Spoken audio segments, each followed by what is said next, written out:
Welcome to part 2 of the post-production behind the scenes of the time travel film. This is a continuation of the part 1 discussion, so if you haven't listened to that yet, I'd start with that and then come back to here. Otherwise, enjoy our continued discussions of lucid dreaming and more of the film production. Okay, it is now about 4 days later, so let's continue. So first of all, I'd like to make a couple more clarification points before I go on to the next thing.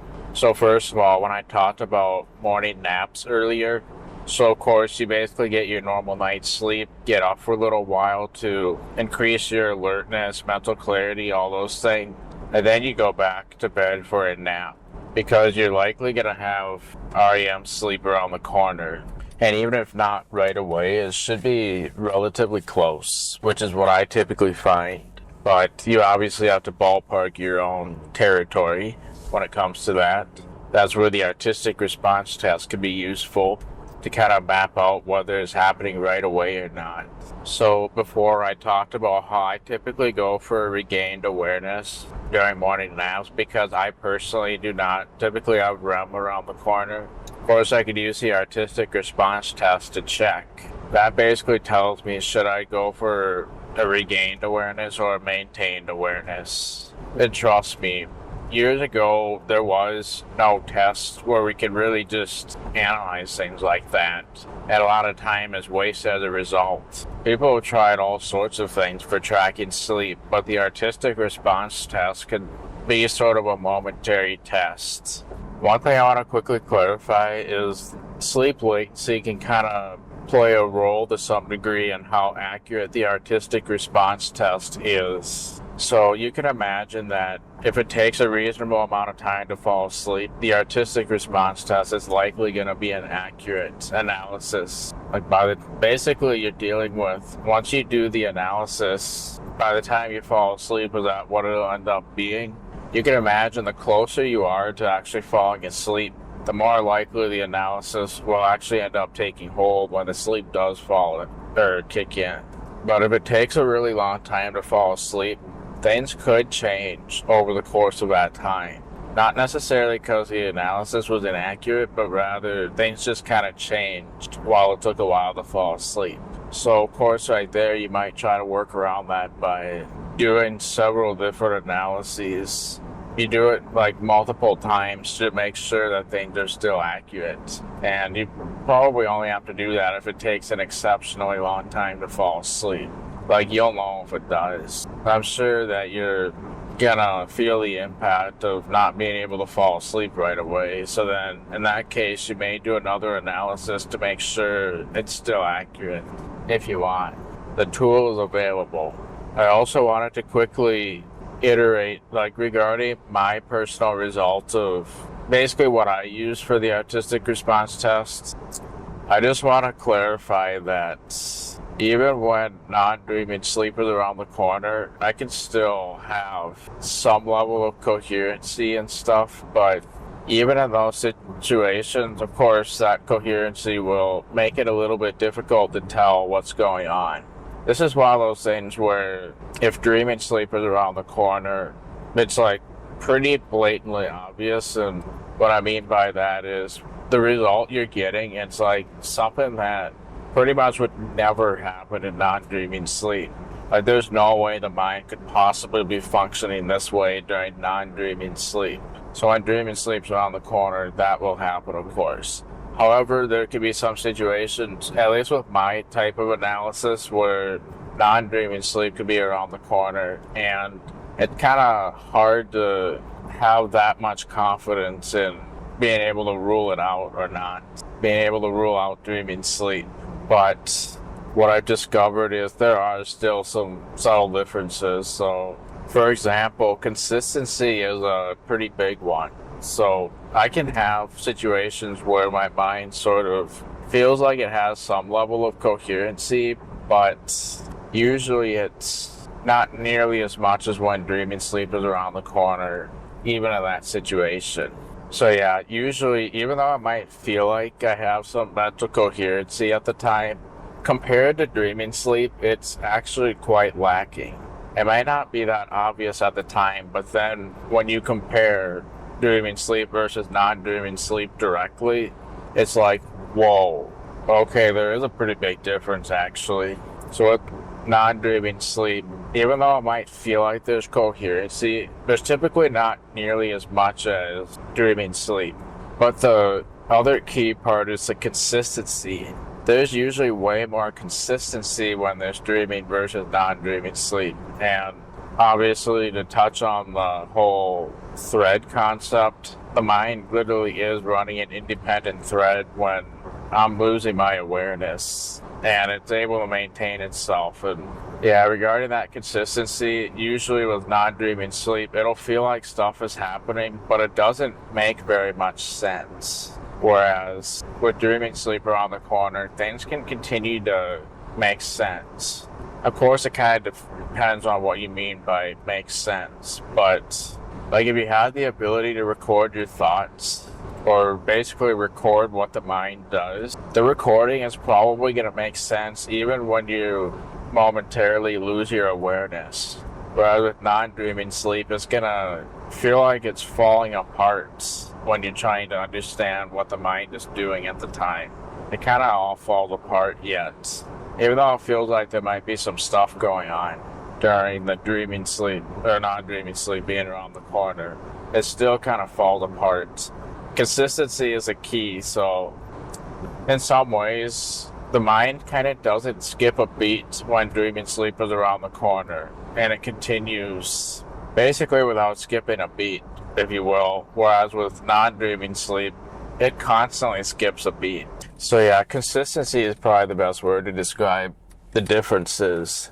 It might kind of feel like there's some level of consistency sometimes, but when you really look at it during non-dreaming sleep, it's lacking by comparison. So yeah, sometimes non-dreaming sleep can feel like it has somewhat similar results to dreaming sleep, but there is still generally considerable lacking consistency and coherency. So at that point, you kind of have to look at the subtle differences. But yeah, when you get used to doing it, then you can still pretty accurately judge, even though the dreaming and non-dreaming results may be somewhat similar.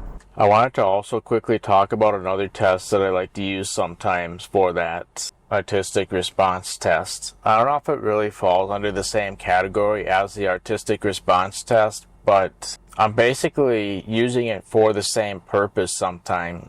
I consider this more of a test that I wouldn't really rely on, but depending on the results I get, then I can be pretty certain. So what is it? Well, I'm utilizing a concept called temporal distortion. So this is different than the temporal dispersion that's in the time travel film. So temporal distortion is basically sometimes our perception of time can feel a little bit different from one moment to the next. One thing I have noticed for me personally is sometimes when I listen to a song, it can feel like the rhythm is a little bit different from time to time. So this whole time the song is playing at a normal speed, but sometimes it feels like it might have a faster pace than normal, or maybe even slower. Where it's like, why do the beats feel like they're taking forever? Not because of impatience necessarily, but it's more of a feeling, if that makes sense. You just kind of feel a baseline for what the rhythm feels like overall.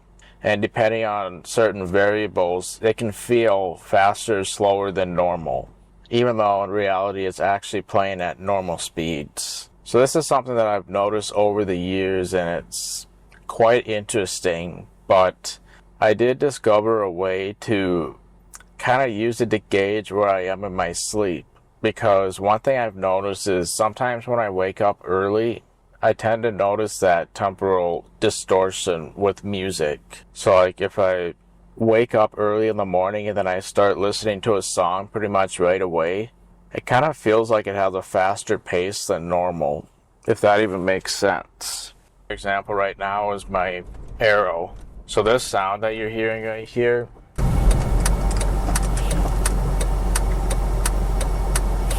the normal speed will sometimes feel faster than normal.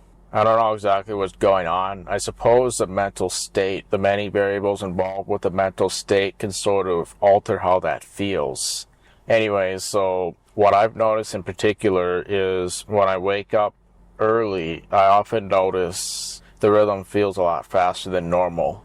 So typically, obviously, this is kind of an interesting find because it's pretty consistent that when I wake up early, that'll happen.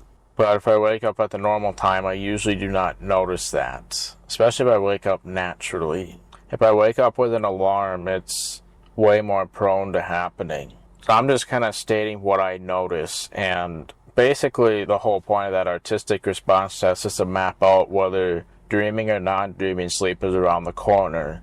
And the primary way to do that is noticing distinct differences between each of those states, and then use those differences to map out what's likely going on. So in my case, I'm obviously trying to use a temporal distortion because there seem to be somewhat consistent characteristics between like when I get up early versus not, and that sort of thing. Or if I'm even looking at my cuckoo clock ticking the pendulum, sometimes I even notice that it feels like it's ticking faster than normal from side to side, when in reality I'm probably experiencing that temporal distortion. So how does this all tie with that, with the artistic response test? Well, it kind of has to do with when that temporal distortion occurs. So typically when I experience a temporal distortion, I almost said dispersion there, then it typically happens when I get up early. So if I get up earlier than normal, especially from an alarm clock, then I tend to notice it the most. So regarding that stuff that I notice about temporal distortion, I typically notice that if I wake up in the middle of non-REM sleep, especially when I'm in sloth mode, I typically get that temporal distortion. It's very obvious. But if I wake up in the middle of REM sleep or after a natural awakening from REM sleep, then it typically tends to be normal paced. You see where I'm going with this yet? Well, I can kind of use it as a test. It might be a little different than the artistic response test, but the purpose is pretty much the same, to gauge where I am in my sleep cycle. So the way I typically use it is if I notice a temporal distortion, then I'm almost entirely certain that non-dreaming sleep is not around the corner. Pretty certain about that. And then I'm going to end up having some non-dreaming sleep for a while. However, if I don't get a temporal distortion, well, that doesn't tell me anything useful, because there's still a chance that non-dreaming sleep could be around the corner. So I would use it more as a quick, disposable test, if that even makes sense. Like if I'm getting temporal distortion, probably not worth doing an attempt. If I'm not, then I would probably fall back on the typical artistic response test. So that's something that could work if I'm getting the temporal distortion with the extra fast pace. But usually sometimes when I'm in hummingbird mode, then it tends to be normal across the board, whether I have non-dreaming or dreaming sleep around the corner. But if I'm in sloth mode, aka it takes like seconds to fall asleep, and non-dreaming sleep's around the corner, then typically, and also I have to originally come from non-dreaming sleep to begin with, typically. So basically I have to be in sloth mode, I have to have woken up from non-dreaming sleep, then usually that's when I'll notice a temporal distortion, if non-dreaming sleep is still around the corner yet. I mean, it's not that those are necessarily requirements, but I tend to only get it if those criteria are met. So I guess if I want a quick test, then that would work. In fact, I'm now realizing, since the cuckoo clock does feel like it's ticking a little bit faster than normal during those times, that could actually be used as part of my test in a visual form, now that I think about it. I never even realized that before. I've always been kind of going based on sound, whether it's my hearing aid startup sound or... So yeah, that's kind of a useful test, but only under the right circumstances. But if I have just woken up, then I can use it. And where this is most useful is, most of the time I typically have a natural awakening from a dream. But there are some occasions when I naturally have an awakening in the middle of non-REM sleep, or non-dreaming sleep. Especially with the fragmentation that I've been experiencing recently, due to like snoozing the alarm and not having the best sleep habits, that sort of thing. Well, I've been experiencing fragmentation as a result. And what I mean by that is it's becoming a semi-chronic thing. In the sense, this is not healthy at all, by the way. I do not recommend this if you can avoid it, but I'm just telling you what is happening for me right now. So, what I mean by non-chronic thing is the fact that when I wake up, well, obviously I've been doing the alarm, but if I get to sleep in a little bit more and don't use the alarm, I'm probably still going to have a little fragmentation because of that chronic nature. My sleep cycle is now kind of adjusted to the fact that I keep having awakenings from alarms. So it'll kind of propagate even when I stop using alarms for a little while. Of course, that will likely wear off as it always does, but it exists for a few days even without using alarms, so that fragmentation is still there. Anyway, the point is sometimes I will have a natural awakening from non-dreaming sleep. And I personally believe that's when it's the most prone, when I have this chronic or semi-chronic fragmentation of sleep, as I was talking about with sleep fragmentation before.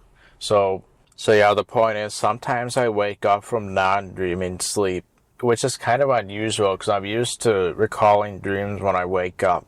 But when I wake up from non-dreaming sleep, then I clearly feel like I didn't just dream just now.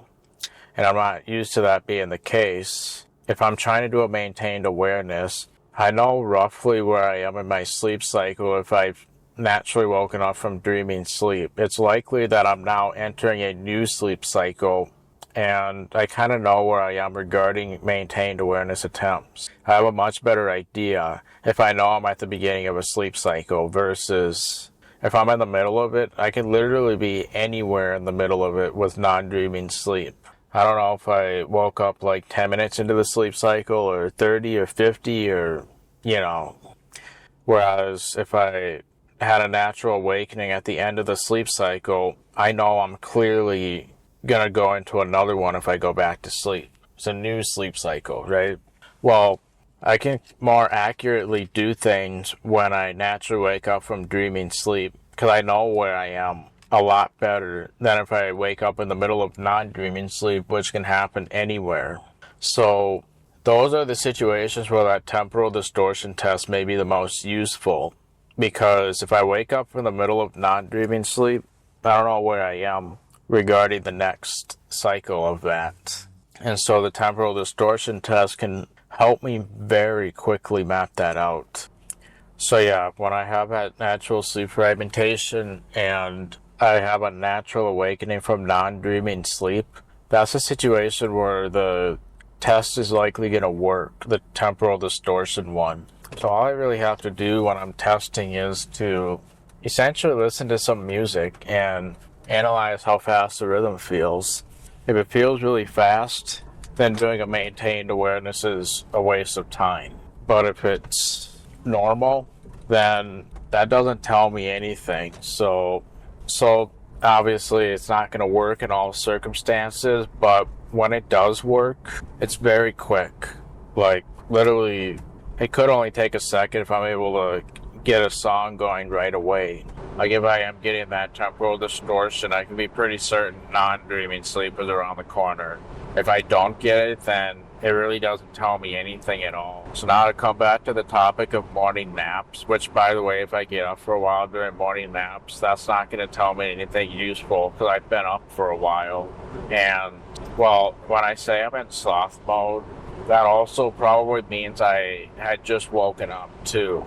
The closer I am to having woken up, sorry, that's kind of a weird way to phrase it, but basically, if I just woke up, then I'm more likely to get an accurate result regardless of the other variables. If I've been awake for a while, I'm likely not going to get accurate results. I have to have just woken up if I want to have any chance of accurate results to begin with. So yeah, again, I think this should help illustrate that regarding the artistic response test, It really is about mapping the territory, and I just kind of showed you what I've personally mapped, which may not be universal for everyone. And again, that temporal distortion test, I would consider that more of a secondary test, or at least in terms of what I rely on, I would consider it more secondary. But if I am getting temporal distortion, I could actually probably rely on it then. But if I'm not, then I would definitely stick with the artistic response test if I want to do an attempt at all. Obviously, if I'm catching up on sleep, I'm probably not going to bother with anything. Or maybe I'll do a very somewhat passive attempt for regained awareness, where the stakes are real low. Because sometimes that does work when I least expect. And the way I see it, if I'm behind on sleep, or it's just not really healthy to have a lucid dream, then the variables for regained awareness just simply won't work. And then I'll get normal sleep. Great. Although, with a lucid dream, I typically do notice that I feel more awake. Like, I tend to feel more refreshed on days that I have a lucid dream versus not. Especially if an alarm wakes me up in the middle of sleep. Because, yeah, usually I have a hard time getting up for the day, but one time I was having a lucid dream, my alarm woke me up for the day, which was a little bit annoying, but I think I was at the end of the dream anyway. And because I was lucid dreaming, I was already very awake as it was, so getting up was actually quite easy that day, which is not the norm. Because, yeah, technically in my dream, I was awake already. Even though I was still dreaming, I was mentally awake. And I knew what was going on at the moment. So yeah, that made it a bit easier to get up that day. So regarding how it affects sleep, yeah, especially because that dream was a regained awareness dream, by the way. Like, something triggered lucidity. I don't remember what at this point, but I'm sure I have it journaled. Yeah, my guess is if the alarm didn't go off, I probably would have had an additional 30 seconds to a minute, which... that definitely does sound like quite a bit of time, especially if you're not used to having lucid dreams. But the dream sort of felt like it was done. And trying to get into another thing, yeah, I would have probably spent that whole time transitioning into another activity, and then I would have woken up anyway. So to me, the dream felt complete, even though I may have had a little bit of time yet. Because remember, how long a dream lasts is pretty much dictated by our biology, psychology, and physiology. Like, the timing is dictated by all those things. And REM sleep is just part of our biology mostly, which we don't have control over. I mean, we can certainly inhibit it. That we do have control over, but actually trying to make it happen, we're kind of at the mercy of natural variables for the most part. Obviously, if you're having like REM rebound, which is where the mind tries to catch up on it because it's behind on it, then we can probably prolong it. Like, basically, if we try to prolong it in most situations, there's a chance that it might work simply because the mind is like, what the hell, we could still use a little bit more REM, I guess. So then it stays in, when it would have probably otherwise woken up. Whereas if we're truly caught up on REM, there's basically nothing we can do at that point. So yeah, that's not really under our control. But yeah, I guess to get back to my original point there, which was a tangent from what I originally wanted to talk about. I do think that for the most part, lucid dreaming does make me feel more awake. There are times when it might make me feel a little drowsy throughout the day, but that's pretty rare. And usually it's because of, like, if I had insomnia, maybe, and I end up having a lucid dream because of insomnia, the tiredness might actually be caused by the insomnia rather than the lucid dreaming itself. Even though the insomnia may have led to the lucid dreaming results. The lucid dreaming itself was probably not the problem. Because here's the other thing.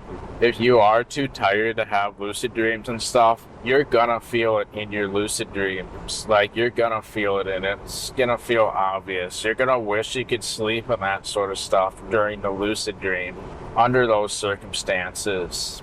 In that case, I would recommend listening to your body if you want to prioritize health. And what's probably going to happen is you're going to feel very tired in your dreams. And that'll naturally result in lost awareness, and the dream is likely going to continue once you lose awareness. And then you'll no longer have that feeling of being tired, because the mind is doing what it naturally wants to do under the circumstances. So, yeah, one time I was basically doing some dream control, and in that situation, I was essentially talking to the dream directly. And what I often like to do is ask the dream like yes, no questions. And typically, I'll look at my hand, and when I ask the question, my hand will flash a certain color.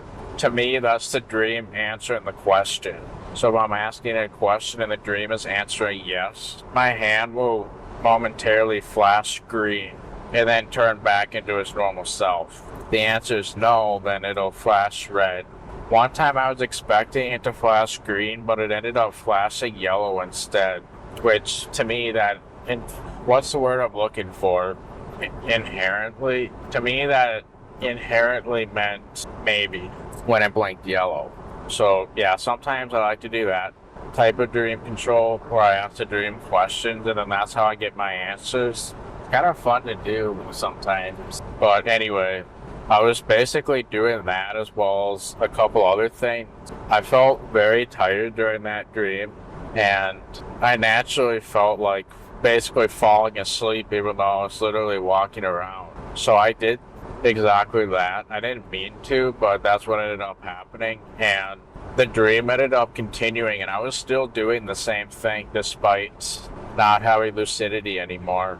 Oh, and regarding lucidity, that has nothing to do with how clear the dream is, by the way. Lucidity has to do with you being lucid in the dream and knowing that it's a dream. You basically have a lucid you rather than a lucid dream, because pretty much all of our dreams are very clear in the moment that they're happening. Even if we wake up and don't remember much and it feels foggy, it was probably clear in the moment that it was happening. So keep that in mind. But lucid dreaming it kind of has to do with where our focus is. So usually when we're in our dreams, we're asleep, but when we're lucid in a dream, we're effectively awake in our own dream. Not necessarily conscious, because even in non-lucid dreams, we're conscious. I think I did mention that before, because we can make some level of decisions and everything like that. We actually need muscle atonia to paralyze the body because of us being conscious in our dreams, most likely. Because if we're not conscious, it's likely that our motor cortex, which controls our movement, that part is shut down. So it's pretty likely that during non-dreaming sleep, our motor cortex is shut down. And so we just simply won't move because the motor cortex is inactive. However, during REM sleep, we're conscious, thus the motor cortex will be active in those moments because we're conscious. And so muscle atonia tries to get around that, obviously, so that we don't physically move our body due to the motor cortex being active. So obviously, in an ideal world, we probably wouldn't even need muscle atonia if our motor cortex was shut down during dreaming, but we're too conscious for that to even be possible. But basically, whether you're lucid or not, you're still conscious in the dream because you're experiencing stuff in that moment and possibly making some level of decisions too. So like, for example, if you see danger in a dream, you're probably naturally going to try to avoid it if you can. You're going to make a conscious effort to try doing that, even if you don't know you're dreaming. Like, that would not be possible if we weren't conscious in our dreams, whether it's non-lucid or lucid dream. So we're likely conscious, whether we're lucid or not. But when we're lucid, we basically, the part of us that we relate to that experiences things and also consciously remembers stuff intentionally, those parts basically come online where it normally would not be active while we're dreaming. And basically our focal point is on the fact that we're dreaming and that type of thing. So being lucid in a dream, in some ways, it really has to do with where our focus is placed. We basically wake up in our dreams and we focus on that. That's what's happening when we become lucid in a dream. We know it's a dream, while the dream is still happening. What was my original point? I don't remember. Well, I'm sure that whatever point I said before, that what I just said will hopefully tie it together in some way. So the point is, I talked about morning naps because, well, even though I tend to have a regained, or I tend to not go into dreaming sleep right away, I do often get a re-entry experience with the sleep fragmentation. Like, I often get sleep fragmentation during naps. Well, mainly morning naps. Although I have had it happen during afternoon naps too, actually. It was like 3:30 in the afternoon and I'm consciously re-entering a dream. And that makes sense because an afternoon nap is, well, at least for me, it's not like a normal part of my sleep cycle. So even though I may be very tired, I still have fragmented sleep probably because I'm not used to sleeping during that time and don't have an established sleep cycle during that time. So yeah, even if I take a nap for like an hour or two, there's a slight chance that I'm having several micro awakenings throughout, even if it only lasts like 5 seconds before I go back to sleep. It's likely that the nature of that will lend itself to having conscious dream re-entries, if I even have REM sleep at all. So like the other day, like probably about 2 or 3 weeks ago, I took a nap at like 3 in the afternoon and I went into REM sleep almost right away. And I ended up having a dream within about 10 minutes during a mid-afternoon nap. And I woke up like basically right after that dream because I was trying to remember what happened. I knew that I was either riding a bus or doing something at a bus stop or something like that. I knew that something like that was happening and I was trying to recall those details, right? Well, that woke me up and I decided to just end the nap right there because I basically had a natural awakening. However, if I went back to sleep, I bet you that I could have had some conscious re-entries and that type of stuff if there was more REM sleep in the first place. But the point is, usually when we take naps, it's not a normal part of our sleep cycle, and there's likely going to be some form of fragmentation. And we're probably going to notice it, I would imagine, especially during a longer nap. We're probably going to notice waking up for like a few seconds and then all of a sudden going right back to sleep. But right there, we probably have some sleep fragmentation just because of the nature of that particular sleep cycle. And morning naps are probably going to have a similar effect, especially if our sleep is somewhat light. So that's kind of how it is for me. And oftentimes during morning naps, I do have dream re-entries.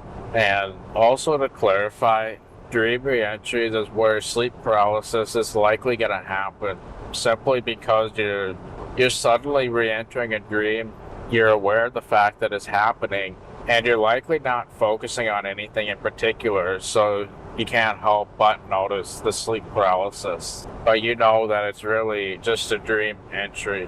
Like, that's why I call it the dream formation state, because to me that's all it is. I don't want to associate it with the negative connotations and misrepresentations of sleep paralysis. Because as I mentioned before, sleep paralysis is highly misrepresented.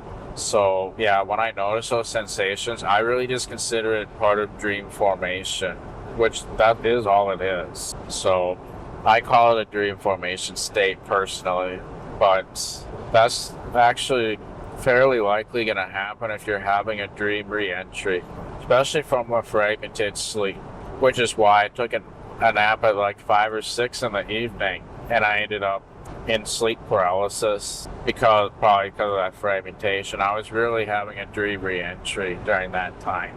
That one was very weird because my legs were like tightly woven together. It felt very comfortable, but I decided to try moving it, and yep, sure enough, I couldn't move them at all. But I felt so comfortable, I didn't really have a need to. It was kind of amazing how comfortable it felt. I don't think I could ever get this comfortable while I'm awake. I just don't think it can happen. Anyway, yeah, so the point I wanted to get at is, even though I may be doing a regained awareness attempt during a morning nap, I'm probably going to end up having a dream re-entry anyway. which is why doing a maintained awareness might not really be worth an effort, because even if I do have it, my sleep is going to be fragmented anyway. And it's likely that if I'm taking a nap to begin with, it's because I want to get sleep, not necessarily maintain awareness. So if I'm going to have any chance of maintaining awareness, I'm just going to let that happen during a re-entry. That's my personal way of approaching it, but not everybody may approach it that way under those circumstances. But that's what I like to do. So yeah, I just wanted to mention that even during a regained awareness attempt, I may end up having a maintained awareness simply because I consciously re-entered a dream that I already had for a bit. Another thing that I wanted to iterate on real quick regarding lucid dreaming is, of course, it does feel, at least for me, it does feel as real life. Like, I've consciously explored this during lucid dreams and tried to see if there's anything that doesn't feel as real life. I couldn't find anything. Everything was just as real life. Of course, if the dream is forming, it's not going to quite feel as real yet. But once it is fully formed, then it probably will. There are possibly exceptions for certain people. We really don't have a lot of data on that in particular. There's a slight chance that, obviously, if you're blind or something, you're probably going to dream in that same fashion. Even though I'm hard of hearing, I typically hear in my dreams. A lot of times I hear better in my dreams than in real life, which is kind of interesting. And there's also times when I can hear even without my hearing aids in during dream. In fact, that's how I had one of my first lucid dreams before I was 5, I believe. I noticed I was able to hear without hearing aids, and I pieced together that it was a dream, because I knew that clearly isn't possible with everything else I've tried. Believe me, I've tried back then in a lot of ways to be able to hear without hearing aids, but it never works. I've never had a moment in my life where I've been able to hear without hearing aids. I don't even know what that's like. If you guys want to describe it in the comments, I would actually appreciate that, because I don't know what it's like to hear normally. Even in dreams when it feels like I'm hearing normally, that is technically modeled after what it's like to hear with hearing aids, just so you know. And that's probably not the same at all. What was my original point? Well, my most original point, this is funny because I'm trying to make an original point and then I start rambling about something else, like that hearing aid thing, which is not my original point. What's my original point, not my ramble original point? Well, what is my ramble original point anyway? I don't know. But my original point is sometimes when I'm having those dreams, I guess I was just trying to convey that it's as realistic as real life typically. That's what I was trying to convey. But sometimes, even when I have a lucid dream, sometimes I just want to go with the natural plot rather than my goal, because sometimes I like what I'm naturally doing and I want to keep doing that, but consciously, or rather in the present moment. Because if you think about it, if we're not lucid, then we almost never refer to our dreams in the present moment. We just don't, because we don't know it's a dream until after it happens. But if I'm lucid, then I am referring to it in the present moment, because I already know it's a dream in the present moment while it's still happening. So in that case, sometimes I do like to go with the natural plot. Sometimes I find myself doing things that I would have never thought of otherwise, and it can often be quite interesting. If I feel like going with the natural plot, I usually allow myself to, because, well, maybe that is what I want to do the most at the moment, even knowing what all my goals are. So yeah, if I feel like going with the natural plot, I'll do that.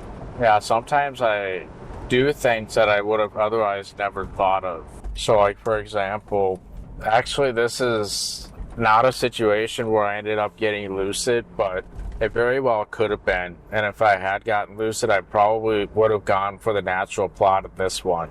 So basically, I'm riding in a vehicle, and there's another vehicle that we needed to also bring home besides the one I was riding in. And in real life, if that were the situation, I would get out of the vehicle and then go into the other vehicle we need to bring home. I drive that one. The other person drives the one I was originally riding in. And instead of doing that in the dream, I decided to drive the other vehicle from the back seat of the vehicle I was originally riding in. So I'm basically riding in a vehicle, driving a completely different vehicle. I know you're thinking, how is that possible? Well, using telekinesis, basically. So while I was riding in the back seat, I basically acted as if I had a steering wheel in front of me, even though I didn't, and also pedals. I acted as if I had those things in front of me, and I was able to control the vehicle as a result, even though there were no steering wheels or anything like that present. So I just made the motion, like if I needed to steer that. So basically the vehicle was behind me while I was in the back seat of the other vehicle. And yeah, so I'm in the back seat of one vehicle, driving the vehicle that's literally behind us.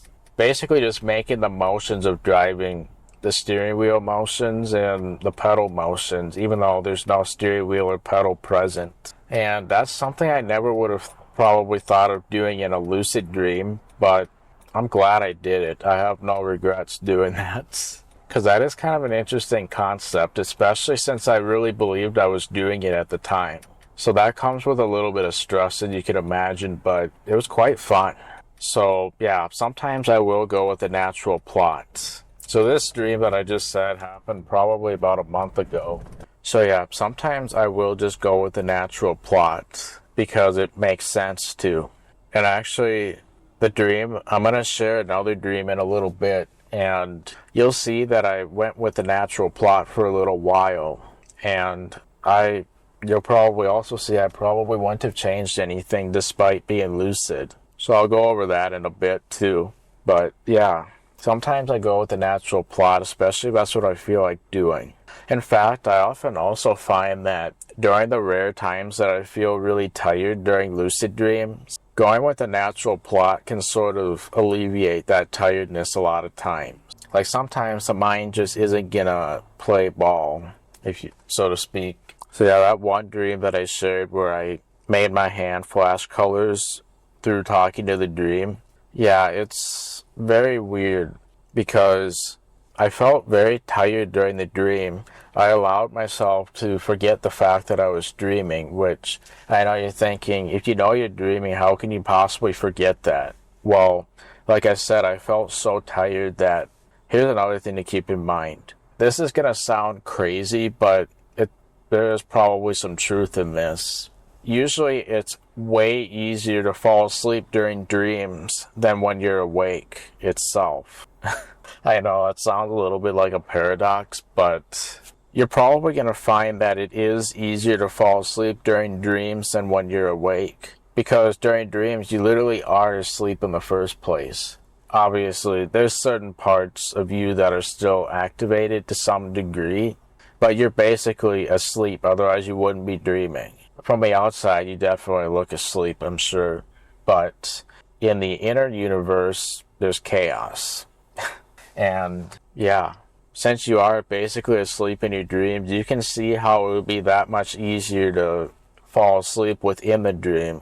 Like even if you have insomnia within your dreams, well, you're not actually having insomnia, remember that. So I suppose that could create a potential riddle, couldn't it? I had insomnia, but I still managed to fall asleep despite having insomnia. How did I do it? Because I had insomnia within my dream, and I was already technically asleep, so therefore, right, you can see how that would be the case. So there's kind of a riddle come to life, actually, because I'm sure that would technically be possible to do. As you can see, I love getting philosophical with this type of stuff. I know, like, if some of you meet me in real life, I might have a fairly serious demeanor, and I tend to be very focused and busy with work and stuff, but actually, I tend to focus on this type of stuff a lot of times, too.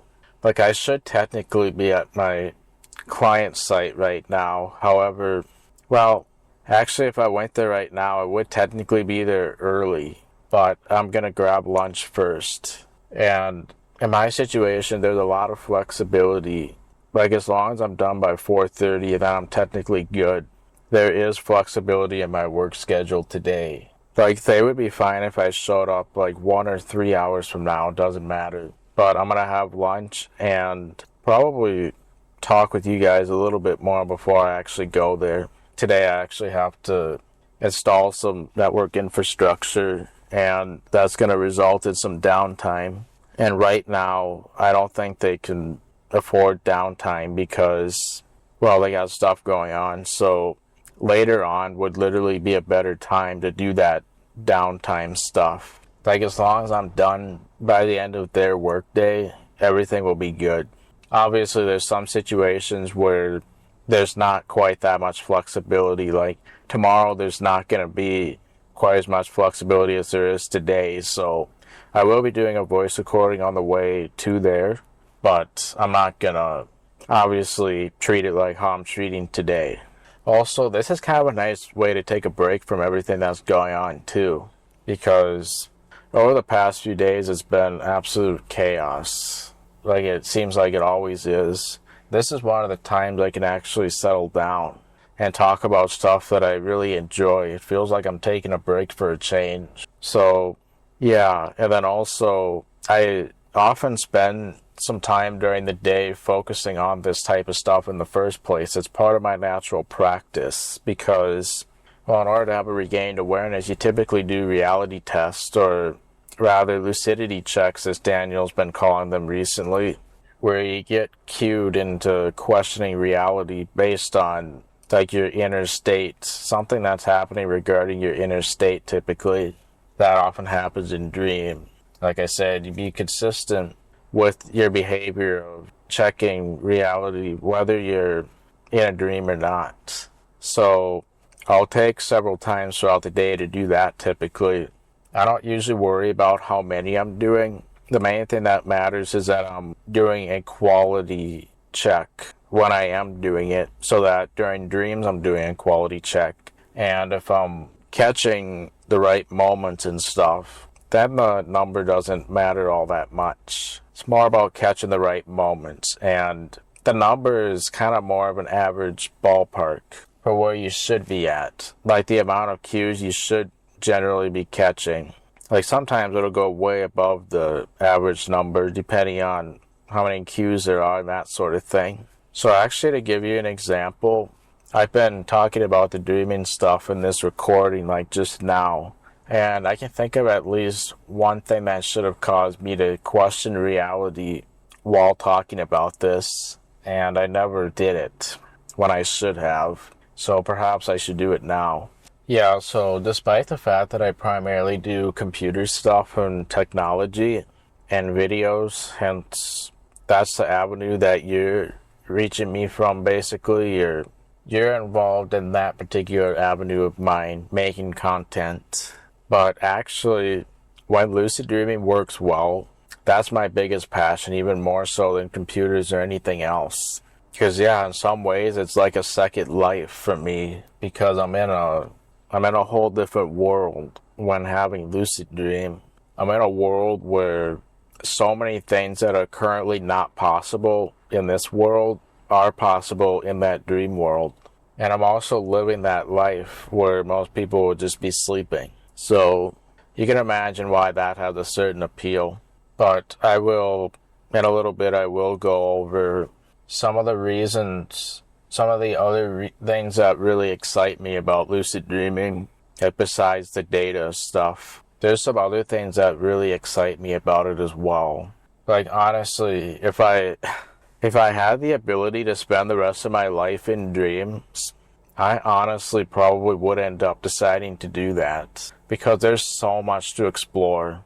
If I wanted to be able to explore things as thoroughly as I would like to, I probably would end up having to spend the rest of my life in dreams to be able to do that. But you also have to realize that dreams are, if it wasn't for real life, dreams probably wouldn't even be happening at all. Dreams are likely a side effect of what the mind does to essentially survive in real life. So in some ways, it really does become a self-fulfilling prophecy. Lucid living and also doing this stuff in real life. So you can imagine how if you have really cool stuff that happens in dreams, how that would enhance real life. But also what you do in real life can affect how you dream as well. So like if you have a very good life in real life, then typically your dreams are going to reflect that. And also what you do in real life can have a pretty big impact on what happens in your dreams as well. And that makes sense because you're probably going to find your dreams relate to real life in quite a few ways. But sometimes it'll happen in impossible ways. So like that driving one that I shared, like how could I be driving in the back seat and having that happen in a natural, non-lucid dream? Well, I'm sure that something happened in real life that ultimately led to that. I don't know what, but I'm sure something influenced that. So I'll probably touch on this more because I have some more points I want to make regarding that neural network stuff that I talked about before. How we would try to create a model for what's essentially happening between waking life and dream with a neural network. I'll probably touch on this some more then. But Daniel's talked about the concept of dream food. Basically all of our experiences and memories and stuff throughout the day can get somewhat embedded into our mental model, and then that could influence our dreams that night created from the mental model. And you can see that if you have an interesting life, you're going to have interesting dreams as well. So I guess to give you another example of that, right now I'm primarily doing IT stuff as a career, and that stuff really interests me. I mean, of course, there's certain things about it that I don't particularly enjoy, but I tend to do a lot of that type of stuff as a hobbyist as well. Like, I have a personal server that I built about a year ago, like an actual rack mount server. And what I primarily enjoy about IT is like the life hacks that essentially come with that. Like, there's certain tips and tricks on the computer that literally can improve the quality of life when you're using a computer. And you can imagine that I typically spend most of my time using the computer in the first place. And so quality of life improvements regarding that are absolutely welcome. That stuff really excites me. And then what excites me even more is when I can use those life hacks to improve other people's lives with computers and stuff too. Like, I find that stuff very rewarding. And so there's certain things about IT and technology that do excite me as well. And especially when I can use it to improve the lives of other people. That's a rewarding part of like working in IT and that type of stuff. But the reason I bring that up is because of this IT stuff, I tend to sometimes have interesting dreams revolving around that too. So like, for example, sometimes in a dream when I look underneath my bed, I'll find an entire server rack underneath there. And if I happen to be lucid dreaming, then actually there's another example of going with a natural plot. I never would have thought of doing that in a lucid dream, but looking at that server rack that's underneath my bed has been very fascinating. I'll be like, how in the world does it even fit under there? Like, how can you fit a tall rack underneath the bed and have it barely take up any space? Well, last time I looked at it in a dream, I discovered that I actually made a makeshift rack out of tripods. So basically my server rack was made of tripods rather than a standard rack mount. And then it's like, oh yeah, that makes sense because a tripod can lie on its side just as easily as it can stand up. So it makes sense that it fits underneath the bed, right? I mean, it still kind of doesn't make sense, but when seeing it with my own eyes in a dream, then it's pretty interesting. So actually, if you want an example of something that makes me question reality, it's when I talk about a dream or something like that, or I proudly bring something up. Because a lot of times I'm doing that during dream, and it is kind of prevalent. I find myself doing that a lot during dreams, so anytime I do that in real life, I want to question reality. That's an example of where I should have done it earlier during this recording, because I started probably bringing up certain things, and especially dreams. Because a lot of times I'm talking about past dreams in a dream. And I should catch some momentum doing that usually, especially if I'm doing that a lot, which I do it often enough that I really should get good and vigilant at doing that. So, yeah. So there's an example of a cue that I personally use to question reality, mainly because that's the thing that shows up in dreams a lot to begin with. And I do the same with a lot of other things that frequently happen in dreams. But yeah, my original point is, obviously, if it wasn't for the stuff I'm into, I definitely wouldn't have had that server rack thing underneath the bed. And also, for those of you who are curious, one thing that I found, why I like to explore that is because what's actually on my server rack underneath the bed to begin with? Like, what could the mind possibly come up with regarding that? Well, I basically found a little device that, this is going to sound weird, but basically you connect a camera to it via a serial interface. So for those of you who are familiar with like serial ports, well, the server rack underneath my bed, one of the devices on there is designed to hook up a serial port. You hook up a camera to that serial port and it'll stream the camera live on the computer with a serial interface. For those of you who are familiar with that, you know that's not even possible. Serial interfaces are not designed for that. But that's exactly what happened in the dream, and I find that very fascinating, especially knowing that it's not actually possible for that to happen. But you can imagine that my real life dream food essentially seeded that dream and helped that dream be possible in the first place.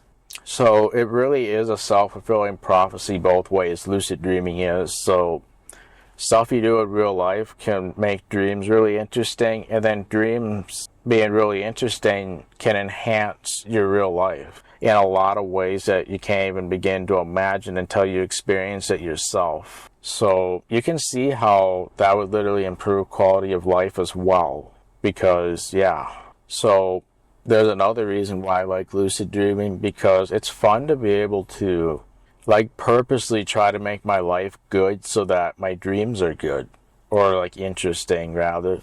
And that's exactly what happens. So yeah, I'm gonna go grab lunch and we'll continue talking afterward. So yeah, simply put, generally the more interesting your real life is, the more interesting your dreams will be too.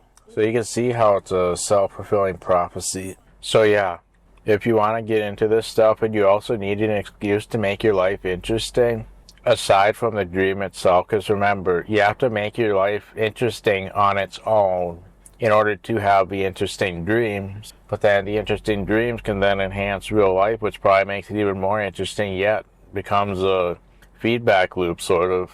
But you need an excuse to, well, if you're into that type of stuff and you need an excuse to make life interesting, there's a pretty good excuse if you ask me. Something else that I think is worth mentioning is regarding when I talked about all the dream formation stuff, I wanted to mention that there's a movie called Dreamscape, which is from the 1980s, I believe.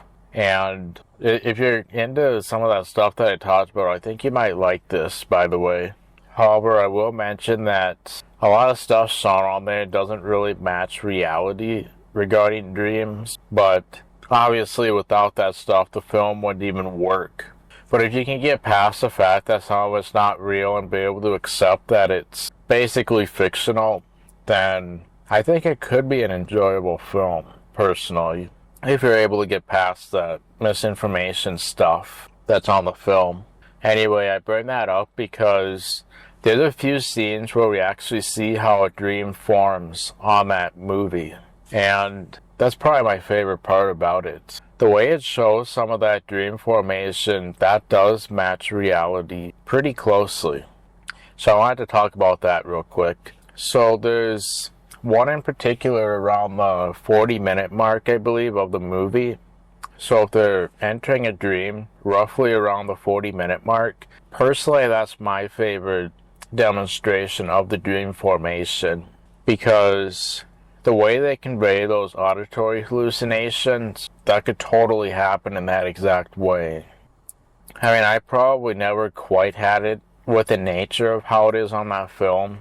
Not quite like that, but some of those other noises besides, like the moaning sound, for example, those other sounds, I think I've had very similar sounds to that, if not exactly the same. So the way they convey those auditory hallucinations, it can definitely happen that way in real life when the dream forms. And then some of those visuals on there, they're probably not always going to happen in those fancy ways that are shown on the film, but they absolutely can. But it is worth noting it's probably not going to happen in that way most of the time. Just know that. But it absolutely can happen in that way. And then on that one around the 40-minute mark, the way they show the actual dream forming, like when it becomes clear, that matches reality pretty closely as well. So like in that particular moment, you'll notice that we eventually start seeing tree outlines. It's not exactly clear what it is at first, but eventually you piece together that it's trees, and the way it becomes clearer over time, that's pretty accurate if you ask me.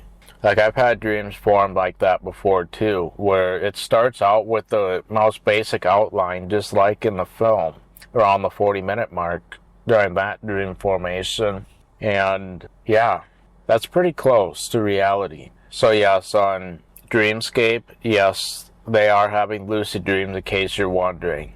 Because even in that particular scene, you notice that the main character, Alex, is smacking himself in the face.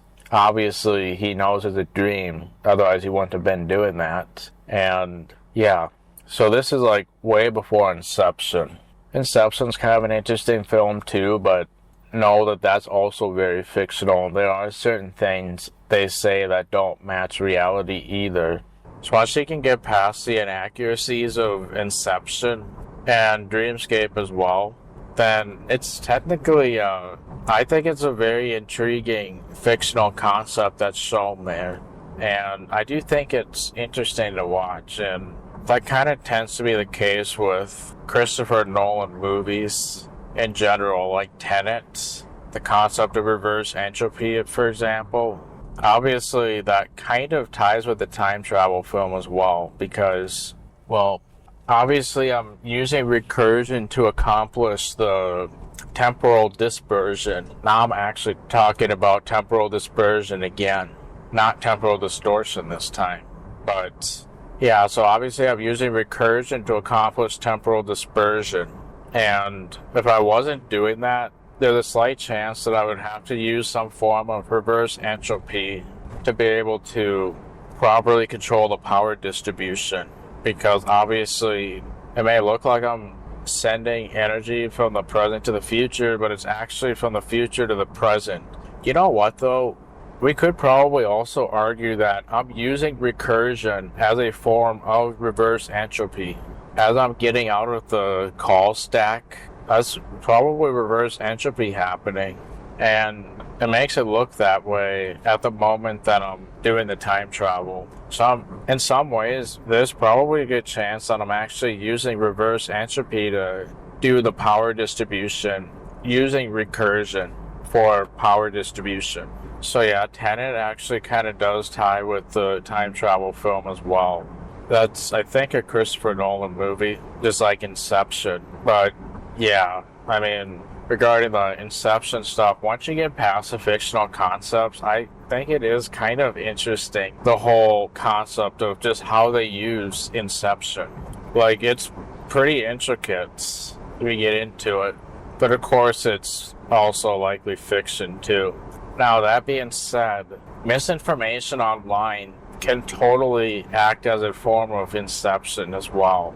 But, so like, basically the misinformation online could be kind of considered a mind virus, and certain things can set you back in the dream world because of that misinformation. And in some ways, planting a mind virus could probably be considered a form of Inception, and then it infiltrates your dreams in bad ways. So A lot of the problems that I've had with lucid dreaming is from the misinformation online. Basically, that misinformation acted as a form of inception on me, and anybody else was a victim of the misinformation too. I try my best not to do that sort of thing, even in these recordings, but it's so difficult to get it all straight, especially since I'm literally doing this during a car drive. And I didn't really do a whole lot of planning ahead of time for this. In fact, you might be interested to know that the last few minutes you've been listening to is actually a re-recording of my original voice recording, because the original recording did not save correctly. Using data recovery methods, I was able to salvage most of the recording, but what you're listening to at this particular moment is actually trying to re-record some of the fragments that I could not recover. And a lot of the stuff I talked about just now, like the tenant and whatever else, that wasn't in the original recording, by the way, so there's the difference. But yeah, I'm trying my best not to spread mind viruses, but there's a slight chance that I could have inadvertently done that in certain areas, because this is a deep subject that I probably shouldn't have even dove into on this recording. I wasn't originally planning on doing that because it is deep, and when you cover it, you have to be so careful not to spread mind viruses because of a lack of context for a particular thing. And it also depends on where you're coming from too, so depending on where you're coming from and your natural understanding of the dream stuff that I've gone over, there's a chance that it might not align with that very well, and something could still be hugely misunderstood. Plus, I'm diving very deep into the subject, and it's very prone to happening. I wasn't originally going to talk about this lucid dreaming stuff at all, just because of the whole mind virus concept mainly, which is kind of a form of inception, I guess you could say. But now that I gotta make the best out of it and hope that I didn't do too much damage as a result of doing this. Like, none of the mind viruses or anything are intentional, by the way. It's just that there's so many details and nuances, and I'm talking about this on the spot while driving. It's just very prone to happen given that nature. And it's also not my primary area of expertise either. Computers and technology is. It's far less prone to happening with that stuff. But I have timestamps, so you can kind of look at what you want. You can choose not to listen to all this stuff anyway if you don't want to.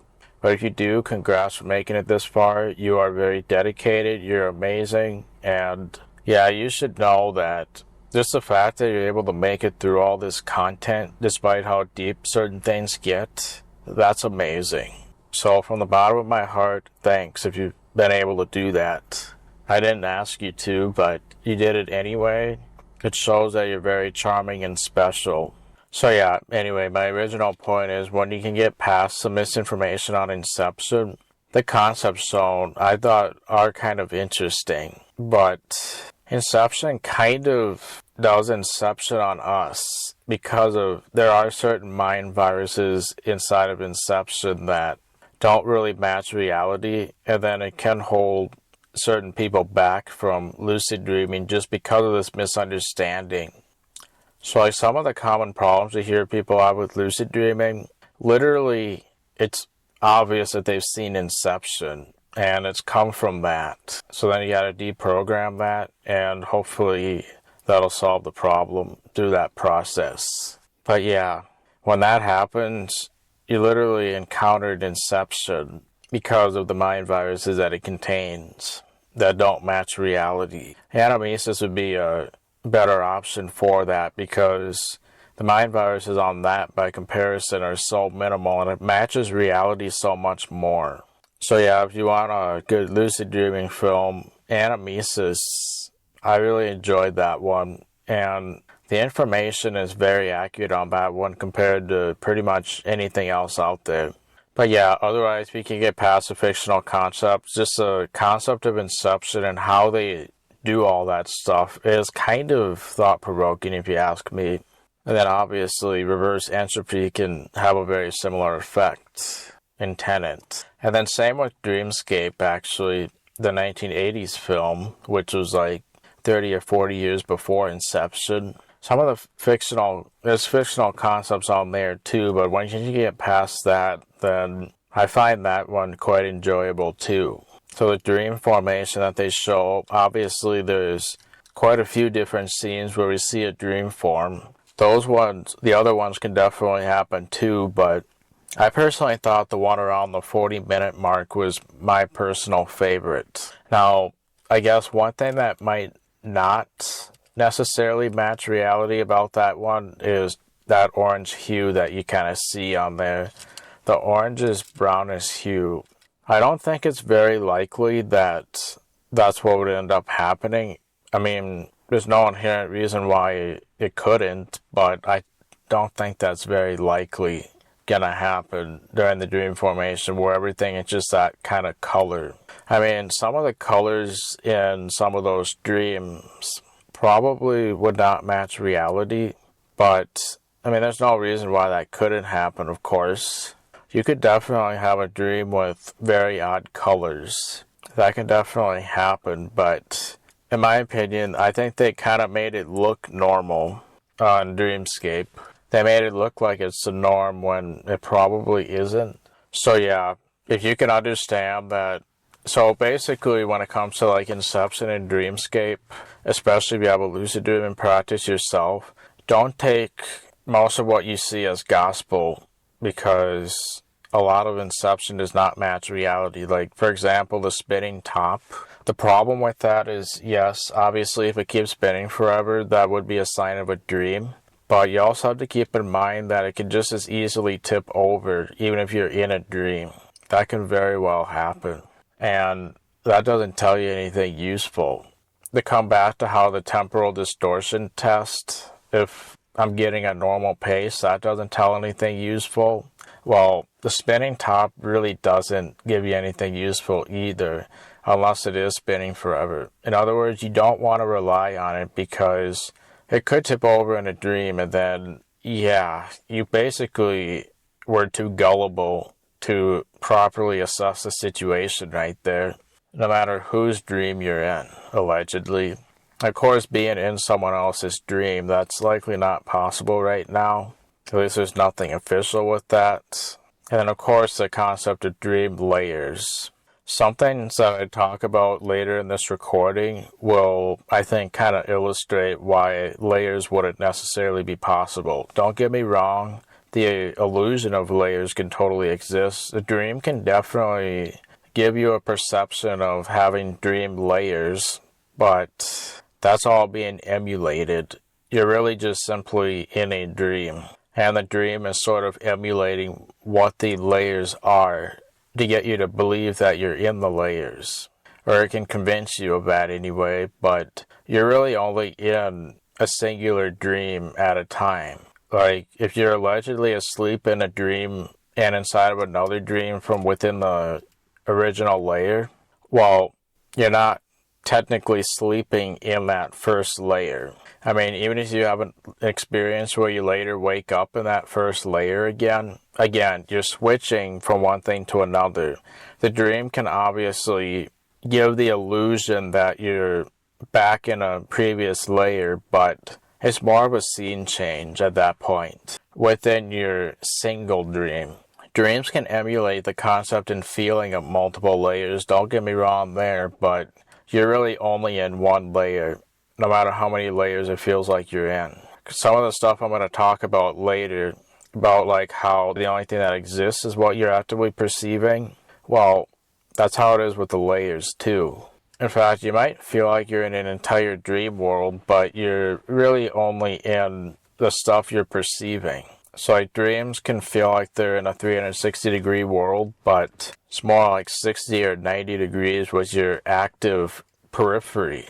Like your field of view is all that exists at any given moment in the dream world, no matter how many layers you're in. Like, can't even get a single layer fully existing at once. As I'm going to talk more about this later, but yeah, know that due to that concept the multiple layers just isn't possible, but I'm going over more of this later. I don't really talk about dream layers at that point, but know that when I'm talking about like perception later on, I'm going more into that perception side of things, and that would explain why multiple layers doesn't necessarily match reality either. So I know before I talked about how auditory hallucinations, I didn't really talk about the nature of them during dream formation, primarily because I said, well, you basically just hear things. I acted like it's very intuitive for that reason, but you're probably still wondering, what kind of things do you hear? What are the auditory hallucinations like? Well, you can get basically anything. So the kinds that we see within Dreamscape during those dream formations, they can definitely be in that nature. So like in that 40-minute scene, I don't know if I would really get that moaning sound necessarily, but pretty much everything else, I wouldn't be surprised if I've had stuff very similar to that at some point. It could be like a bird chirping. Sometimes I get that. Well, I can only think of one occurrence where that happened, but it has happened. Sometimes there'll be people talking where it literally sounds like someone is talking on the radio. Sometimes there'll be laughing or screaming, or people like talking really loudly, maybe even yelling, or, I mean, it can literally be anything. There's a lot of times there's also music playing too. Those are probably my favorite ones because, well, the mind is literally creating music on the spot, and who knows if it actually exists or not. So like the other day, when I was entering a dream, I heard a song, and based on the lyrics, I'm guessing the song was probably called Dr. Jekyll and Mr. Hyde. That's probably what the name of the song was, and it sounded like a very official song, but I don't know if it really exists. I'm not going to sing it for you guys, I'm sorry. But yeah, the voices sounded real, of course. The singing sounded very professional. The background music went with it very well. It was really something.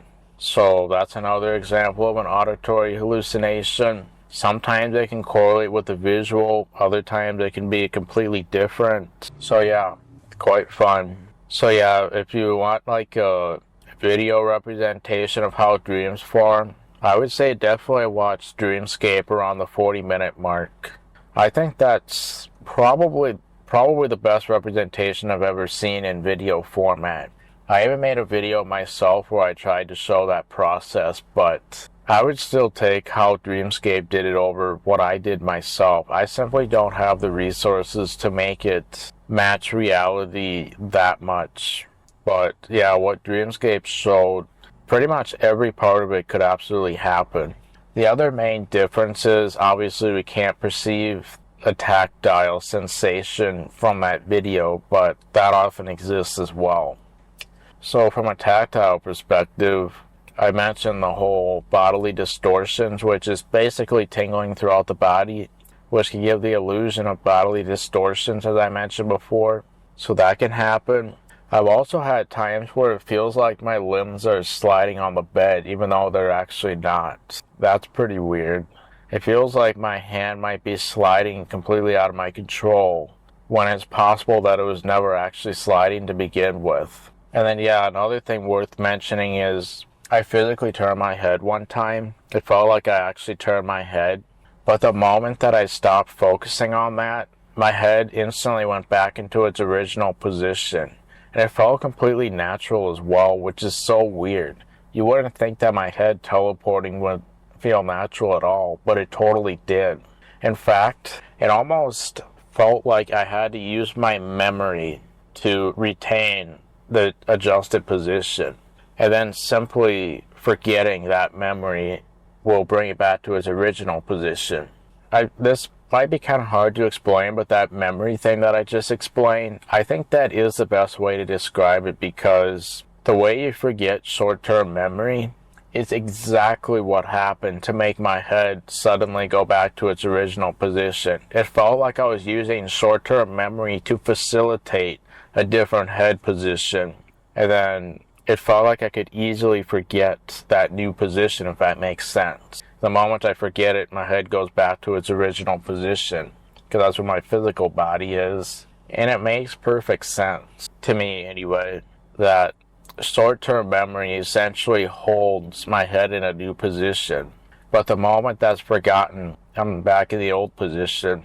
It doesn't sound like it would make sense when trying to explain it, but let me assure you, if you experience it, it'll make intuitive sense. Oh, that was the word I was thinking of earlier, by the way.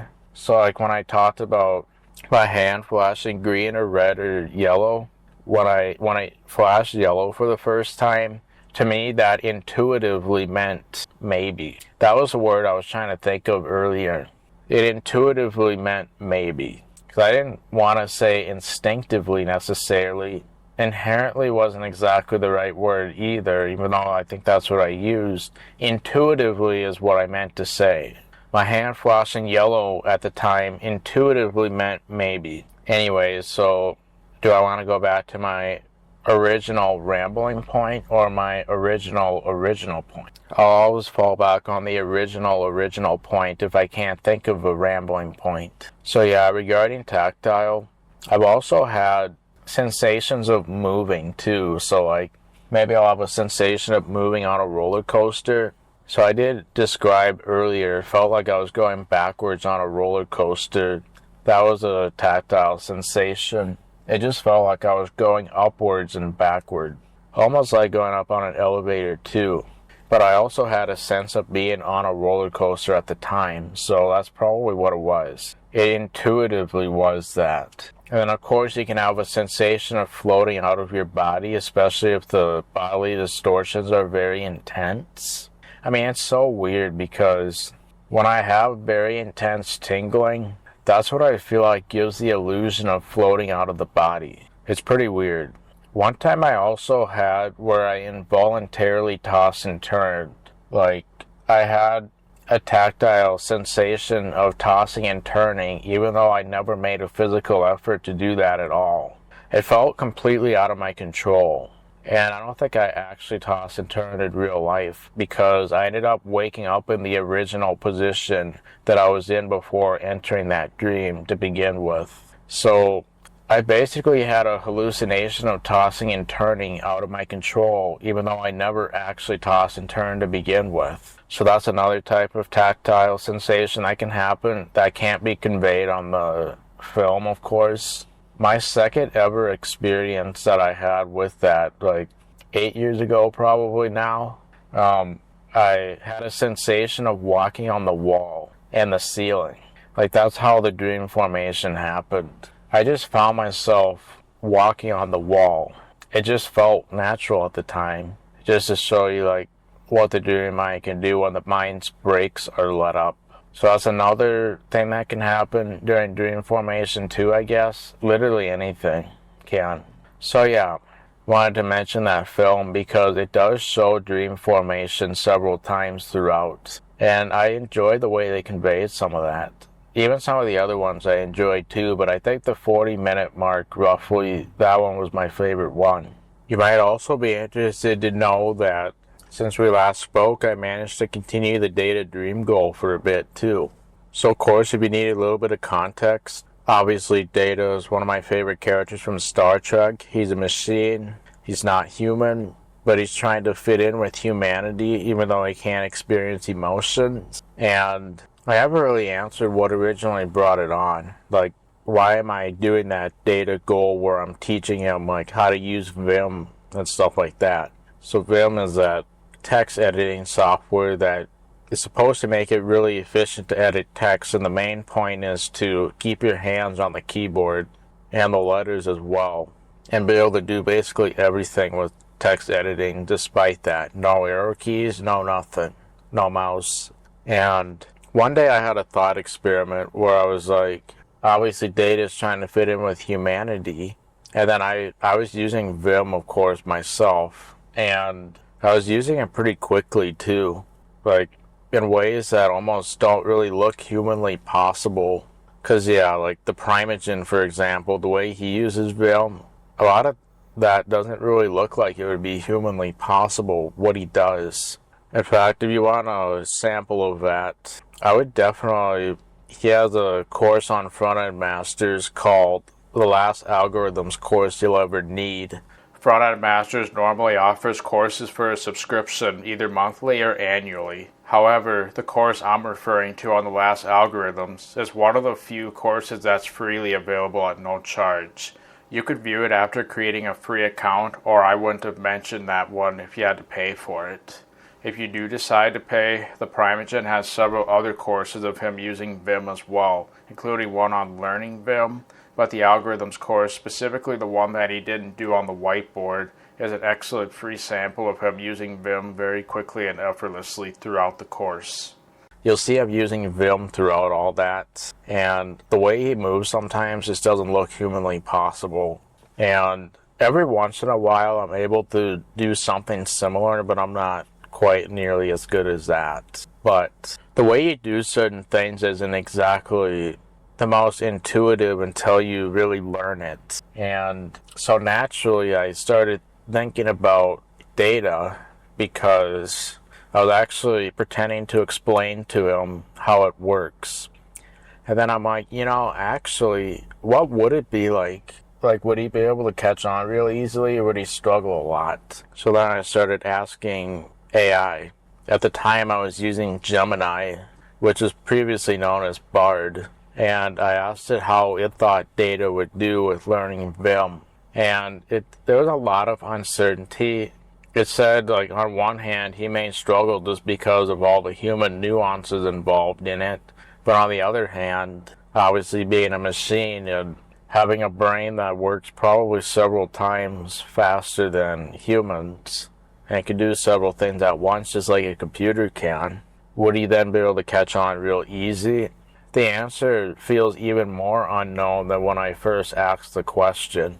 So I was like, man, if only there was a way to find out. AI feels like no help when trying to get an answer from it. Of course, I know that I can't get a real answer, but at that point, you can see how I was like, my dreams. Even though I may not get an accurate answer, I think this is the closest I can possibly get to finding out what that process is going to look like for data. I mean, in some ways, I'm obviously I was using AI to try to get an answer because it's like the next best thing. But also, our dreams, I think as I mentioned before, are basically a biological form of AI. So basically, rather than using like GPT as a model, like instead of using generative pre-trained transformers, I'm using my mind as a model for this. Because then I get the full sensory experience as well, and I get to actually see data, learn it. Of course, it's probably not going to match reality, or in other words, fiction, even though fiction and reality are kind of different. But I think this is the closest I'm going to get, because I know data pretty well. My mind has a model of him, and I feel like I don't know what that model is going to look like. But, see, and that's the thing. Sometimes you can say, like, if you know you're dreaming, then you know exactly what's going to happen. That's simply not true. The dreaming mind can do things that you have no idea. Because again, the mind is really like an iceberg. We only have access to the tip. But the dream can do everything we can't see, basically. So we really can't predict what's going to happen in dreams. That's just not plausible. So that's why we explore it too, because we really don't know what's going to happen, but we have a curiosity for it. So given all that stuff that I just said, I feel like that would be a really good dream goal, because there's been plenty of situations where, since Data is my favorite character, I wish I could just talk to him. And this is a good excuse to do that too. I could not only try to get my question answered about learning Vim, but I could also ask him a bunch of questions pertaining to just stuff in general. Like, obviously, I mentioned before, he was able to dream in a couple episodes, like Birthright Part 1 and Phantasms. Possibly some other ones too, but those are the main ones, I think. And I wish I could compare what dreaming is like for us humans versus a machine. What are the similarities? What's the difference? How would he compare it to the holodeck, which is basically a computer-generated dream in some ways, I guess you could say. And of course, it's voice-controlled too, just like I typically do in dreams. And How does he think it all connects? And then, of course, in some ways, my physical body in the dream world is a bit more like an android than it is human in some regards. Because, well, in a dream, we're in a world that is technically built on no rules necessarily. I'm going to go over that a little bit more later on. But because we're not in a world built on rules, my physical strength in the dream world is essentially way more than in real life, even though none of it's necessarily real, but feels just as real as real life. So in some ways I can make myself more like an android from a physical perspective. In fact, I might be able to surpass him in certain areas, but obviously there's no reason why Data wouldn't suddenly be able to surpass himself in the dream world either, right? Because again, we're basically in a world that's not built on rules of physics and stuff. And then obviously Data doesn't have to blink because he's a machine rather than human. In fact, you hear in Inheritance, they talk about how he doesn't need to blink, but he does blink because it's governed by the Fourier system, which is, as far as I'm concerned, that's a computer algorithm, and that gives his blinking an appearance of randomness. Another thing worth mentioning is Data tends to be very observant, as we see in the show, especially since he noticed that blinking pattern, as mentioned there, and only he would be able to notice that sort of thing. Well, that's the kind of mindset that can help get lucid dreams as well, because we're basically noticing discrepancies about reality. Like that time I mentioned, I looked in my window and noticed that instead of the baseball picture that's supposed to be there, there was basically a forest or jungle with trees instead. And I happened to have somewhat of an observant mind at the time, and I'm like, that's not right. It's supposed to be a baseball. So then what did I conclude? Yep. But yeah, regarding that blinking thing, this is technically a Rambo original point regarding the blinking. In the dream world, we technically don't have to blink either because our actual eyes are closed. So the reason for blinking just doesn't exist in the dream world. In fact, try to think back on every dream you've ever had. Have you ever had one where you blinked and remember yourself blinking? Well, my guess is no particular occurrence is gonna crop up, most likely. There might be some rare exceptions to the rule, but I bet you that even if you did blink, it's out of an involuntary habit that we built in real life. But technically it's not necessary. And then of course, just like how Data doesn't have to breathe, I technically don't either. Well, I mean, there's a little bit of nuances there, but I could plug my nose and mouth and still be able to do just fine because air is not coming from the dream world, it's still coming from the physical world. Obviously, if we remove dreaming sleep from the picture, we know that we're probably still getting air from the physical world when we're not dreaming. So even if we are dreaming, why would that really change anything when you really think about it?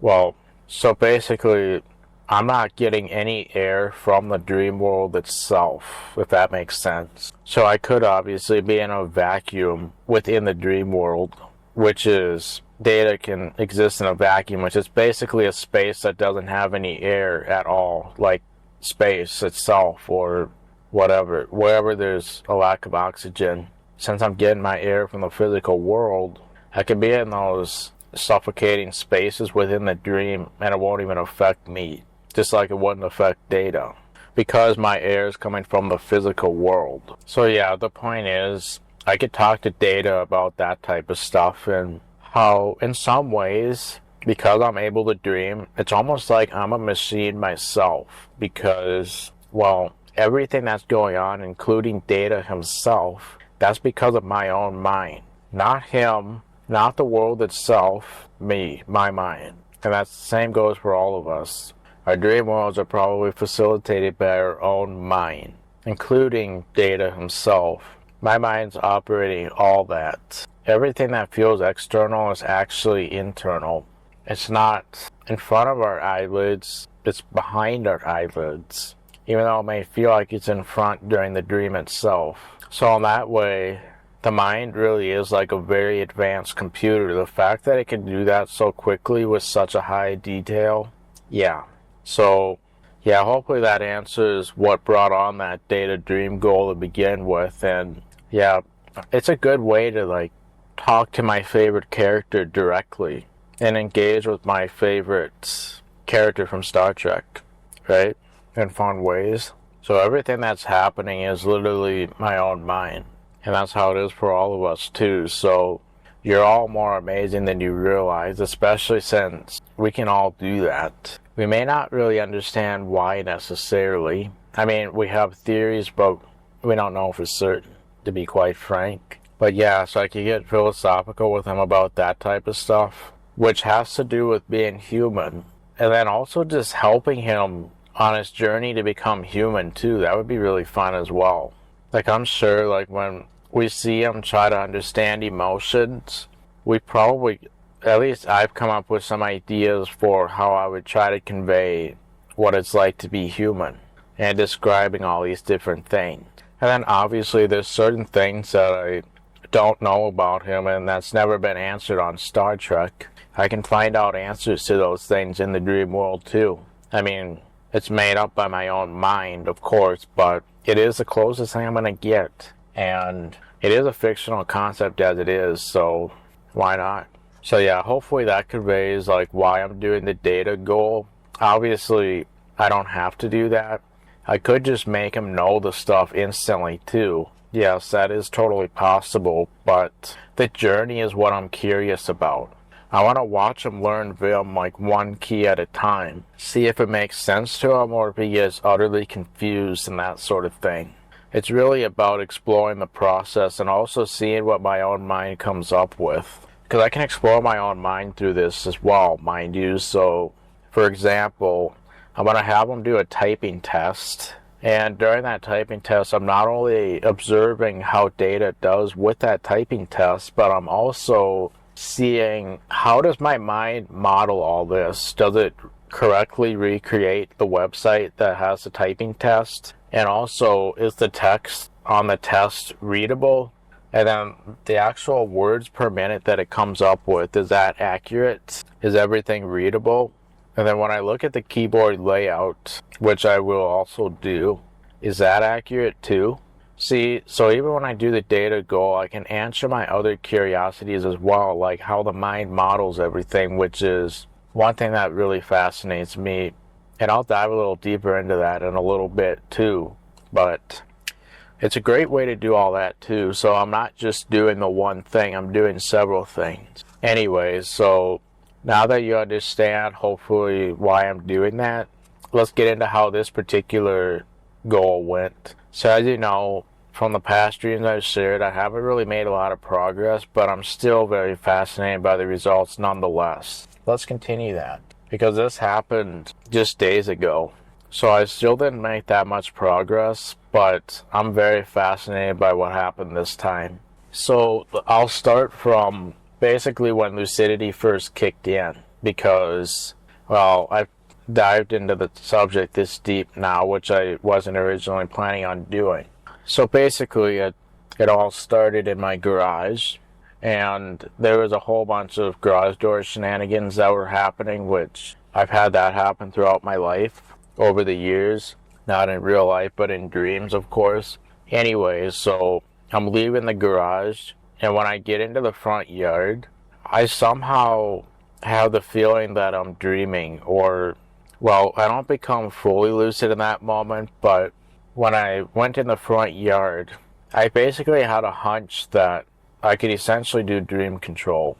I didn't quite know why, but I just had a hunch that it was possible for some reason. So then I thought about Q at the time. He's that one character that in Star Trek who can basically do virtually anything. He's essentially a god, if you will. And he can do so many different things just by snapping his fingers and stuff. I mean, you see him snap his fingers and do a whole bunch of stuff, right? Well, obviously I found that very interesting and decided in the past I've wanted to do similar stuff, because Even though I have control of the dream in several ways, I've never done it from snapping my fingers, but that seemed like a fun thing to explore at the time. So that's what I did. That was me going with the natural plot. So the first thing I decided to do, I think, was I noticed that the garage door was open and I needed to close the garage doors. So I decided at that point I'm going to snap my fingers to close the garage door. I've done it with voice commands quite a few times over the years, but I've never done it from snapping my fingers. So I decided to pretend to be Q, snap my fingers to close the garage door, and it worked. I mean, it didn't quite work the way Q would have done it necessarily. It simply caused it to start closing rather than like instantly close. Like if Q did it, there would have been that fancy transition effect that we usually see on Star Trek. But when I did it, the garage door started closing, essentially. So that was kind of cool. Very similar to voice commands, but I could just kind of think what I wanted and snap my fingers instead. So then I think I did it with a few other things. I don't remember exactly some of the things I did, but there's a slight possibility that I changed the license plate on a vehicle, snapping my fingers. And then eventually I found myself riding in a wagon, which I believe was driving itself, if I'm not mistaken. But that felt completely normal at the time, and I didn't even notice that happen.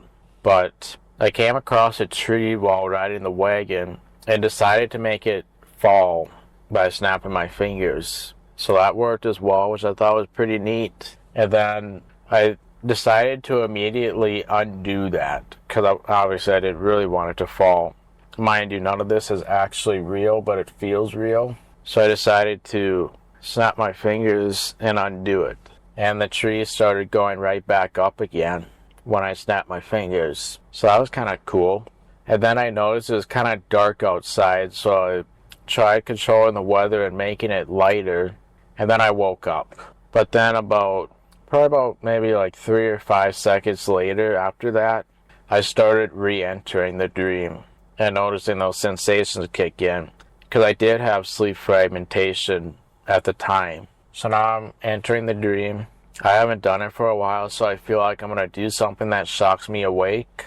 But I also decided I wasn't expecting this to happen, so I don't actually care, because I wasn't even attempting in the first place. So then, while I'm in the experience, I then decided to just start thinking about the experience that I just had with the Q stuff that I did.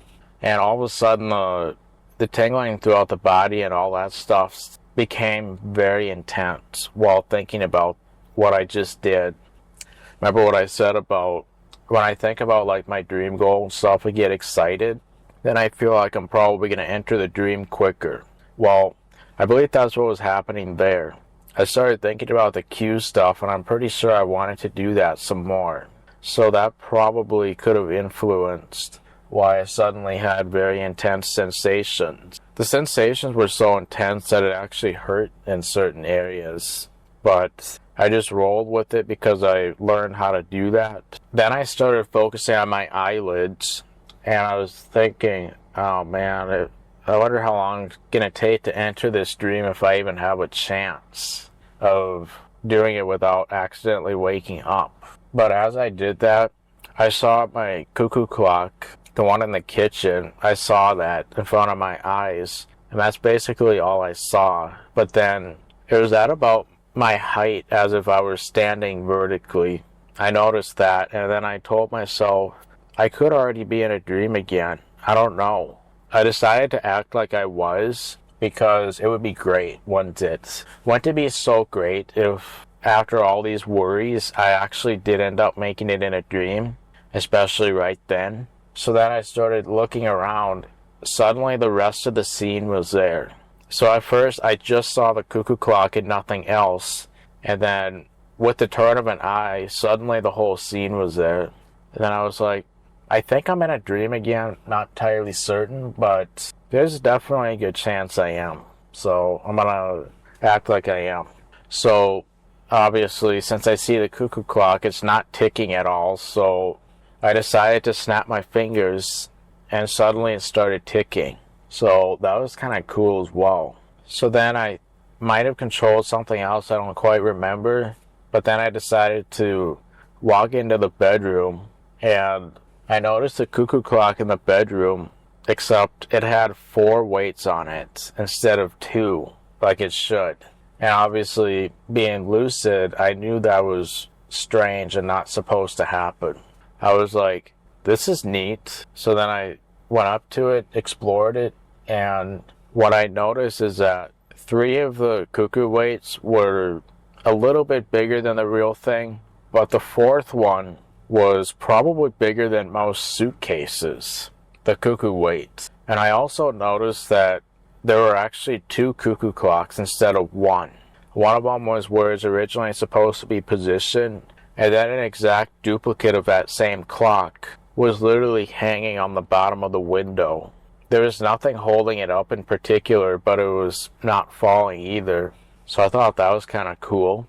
And I think that's actually the one that may have had the suitcase weight. You know, it's possible that it didn't at first, but then things could have changed in front of my eyes. So of course, that's what dreams do. So then I turn around and start walking, and then I think I was actually doing some more snapping with my fingers too, by the way. Like I made that cuckoo clock start ticking as well. And then I think I wanted to move that suitcase weight to somewhere else. It was basically against the wall, but I wanted it to be on my bed, so then I snapped my fingers to make it teleport. And it was a little bit dicey, but I think it eventually worked. Some other things were a little dicey too. Like, I think when I started the cuckoo clock at first time I snapped my fingers, it wasn't quite powerful enough to keep it going. Like, it started moving, the pendulum, but wasn't enough to keep going, right? It would have stopped. So then I snapped my fingers again, make it go a little bit more. Then that worked. What I also noticed is sometimes I had a bit of friction on when I snapped my fingers, I felt some friction, which I'm sure we've all had that from time to time when snapping our fingers with the middle finger and thumb, a little bit of friction. Well, it kind of felt like I had that every once in a while, and it felt very prone just because it was a dream. You can see how that's prone in the dream world. Well, it kind of felt like it affected my ability to control certain things, like how I had to snap multiple times to get the cuckoo clock going fully. But it eventually worked. I just had to do multiple snaps, essentially. So then, after that, I turn around, I start walking, and then I'm thinking, what else can I do? So I started doing the cue stuff, of course, and then I'm like, hold on, is this what I actually want to be doing right now? Data. So then I start talking out loud, because then I can help maintain my logic a lot easier by talking out loud in the dream. And so I set my intention that throughout the rest of this dream, I'm going to talk out loud and maintain my logic and coherency. Once I got a feel for that, then I started summoning data. And it was perfect because I was in the bedroom, the computer's in there, I could just use that. So I summoned data by using my voice command. I think I may have accidentally phrased it a little bit differently than like dream, load my data program. I might have called it or phrased it a little bit differently, but it still worked. So then someone appeared all of a sudden, and they were in sort of a purple outfit. They were basically in a purple suit, which I thought was a bit unusual. And then when I look at his face, it mostly looked like Data, but not exactly. It also kind of looked like Robin Williams. And that actually makes a lot of sense, because I've always thought that Brent Spiner looks a little bit like Robin Williams, especially the smile. So it kind of makes sense that Data would look a little bit like Robin Williams. And then it looked a little bit more like Brent than Data himself. And then over time it looked like Data. So I was like, okay, that's him. But I thought that was kind of interesting, that it looked more like Robin Williams at first. So then what I also noticed that was kind of odd is the scene was very dark all of a sudden, but I also felt like I had a welding helmet on or something like that. So I took it off. Everything became a lot brighter, but it was still kind of dark yet. So then So actually this was before I summoned Data. It was very dark. I took the welding helmet off or whatever it was. Then I summoned him using that voice command right in front of my eyes, like I was on the holodeck. And then after I summoned him, I noticed the whole Robin Williams thing. It was still kind of dark, and then I noticed I had sunglasses on too. Just to show you why the dreaming mind can be really weird every once in a while when we least expect it to. It does stuff like that. So then I took off my sunglasses, and it was pretty much full brightness at that point. So then I was like, alright, how are you, Data? Then he said he's good, just like I expected. Then I was like, alright, let's go to the computer. So then we went over to the computer, and then I looked at my cuckoo clock and noticed it stopped ticking. So then I was tempted to obviously snap my fingers to start it up again. But since Data was there, I was like, hey Data, watch this. So then I snapped my fingers while he was watching me and got it to start up in front of him. And then I told him, see, I'm kind of like Q in that regard. I'm able to snap my fingers just like he can. And then he looked at me and he was like, well, like he had a little bit of doubt. And then during that moment, I was also thinking about the fact that I've had some dicey results from time to time, especially with how much friction I have while snapping. Then I immediately said, I mean, I'm not 100% perfect or anything, but I can kind of do it. And then he sort of had a good for you type attitude right after I said that. Like, I don't think he actually said good for you. He might have. I don't quite remember, but what I think happened there is he knew that I wasn't perfect with the control, not like Q would be, but since I admitted that I'm not perfect and engaged humility with the fact that I'm not perfect, he changed his whole tone then. He was like, good for you for admitting that you're not perfect kind of thing. I don't think he actually said that, but he had that tone overall. Or he just kind of had that vibe, if that makes sense. He was like, it sort of felt like he was proud that I admitted that I'm not perfect with that. And then I was like, alright, we should get started with this goal now. I don't know how much time we have left. And then all of a sudden in that moment, I noticed him typing. He just started editing text out of nowhere. And then I noticed he was making several typos as well. Which I was like, what are you doing? That was really bizarre. And I also noticed that he was on the camera app in Windows 10. And I thought that was really odd too. So for those of you who need a little bit of context on why that is, I actually use the Windows 10 camera app quite a few times because I have like 4 or 5 different computers. I have them hooked up to capture cards to my main computer. And rather than hooking up like several monitors and stuff like that, I just use the capture cards and then I pull in the display using the camera app. It actually works quite slick. So the janky but highly functional setup video on my channel that basically shows how I use the camera app to pull in my displays. You can see kind of how that works on the video. It's quite nice, and that's why I think the camera app was in the dream as well. But the fact that Data opened the camera app and just started editing random text, it's like, what? And then he was making typos as well. So he typed a couple letters which were accurate, and then everything else was basically nothing but typos. That was really fascinating as well because, I mean, even though I wasn't making any progress, what did I learn from this experience? Well, I mean, hard to describe, but that's really fascinating what ended up happening. He just starts typing even though I never even taught him how to do that yet. He's making a bunch of typos but has some correct letters.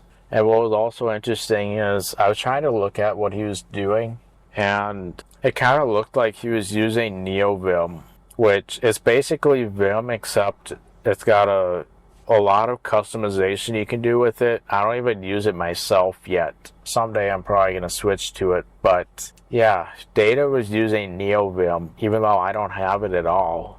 And I could tell because the stuff on the bottom was what you typically see in Vim. And also the text had syntax highlighting, which basically means the text was color coded. And that's typically what you see in programming languages and stuff. He was literally editing. It was basically like to the middle right of the screen, downward a little bit. It's probably 60% down the screen and like 90% to the right of the screen. That's basically where he was editing text, and pretty much the whole screen was filled with text. And I'm pretty sure that he used the mouse rather than like Vim shortcuts to get to that position. It's also possible that I was editing text, allegedly. I don't know if I really was, but I allegedly was. That's another thing that might be fun exploring in a dream, by the way. What is my own self working on for projects? Because that could have been one of them. Anyways, so it's possible that I already had it open and data just starts. I'm like, alright, we need to get started. And it's possible that tone suddenly caused him to start doing stuff right away.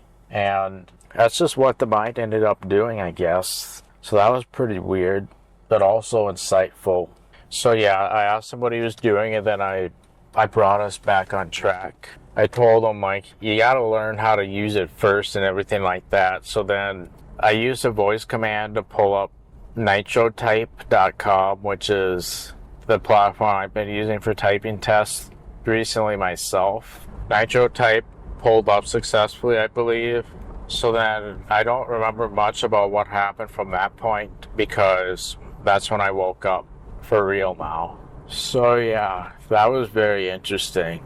I didn't make it very far with the actual goal, but I learned a lot of really interesting stuff. In some ways, it didn't really even feel like I was talking with data, because, well, just the fact that he started using the computer out of nowhere, very odd. So obviously, I'm going to want to pick up on this soon.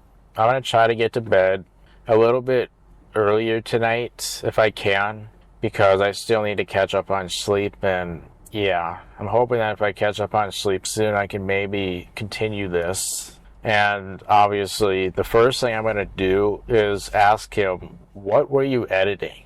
Like, what were you doing when you were just randomly using the computer? I want to try to see if I can get an answer to that question. I'm probably not even going to get an accurate answer or anything, but that's still going to, I think I'm still going to get interesting insights, whether it's accurate or not, right? And then obviously if I'm going to see him that's far away from the computer, I think at that point it would make sense to have data show me what transporting is like on Star Trek, because that could be fun to explore, maybe. Or else maybe I don't want to waste my time with that, and instead either try to leverage where I am, even if it's like in the middle of some crazy crowded space, or I use one of my other methods of teleportation, whether it's creating a portal or just pretty much willing the scene to change, which would require a fair bit of explanation. I may or may not dive into that with my next topic. We'll have to wait and see.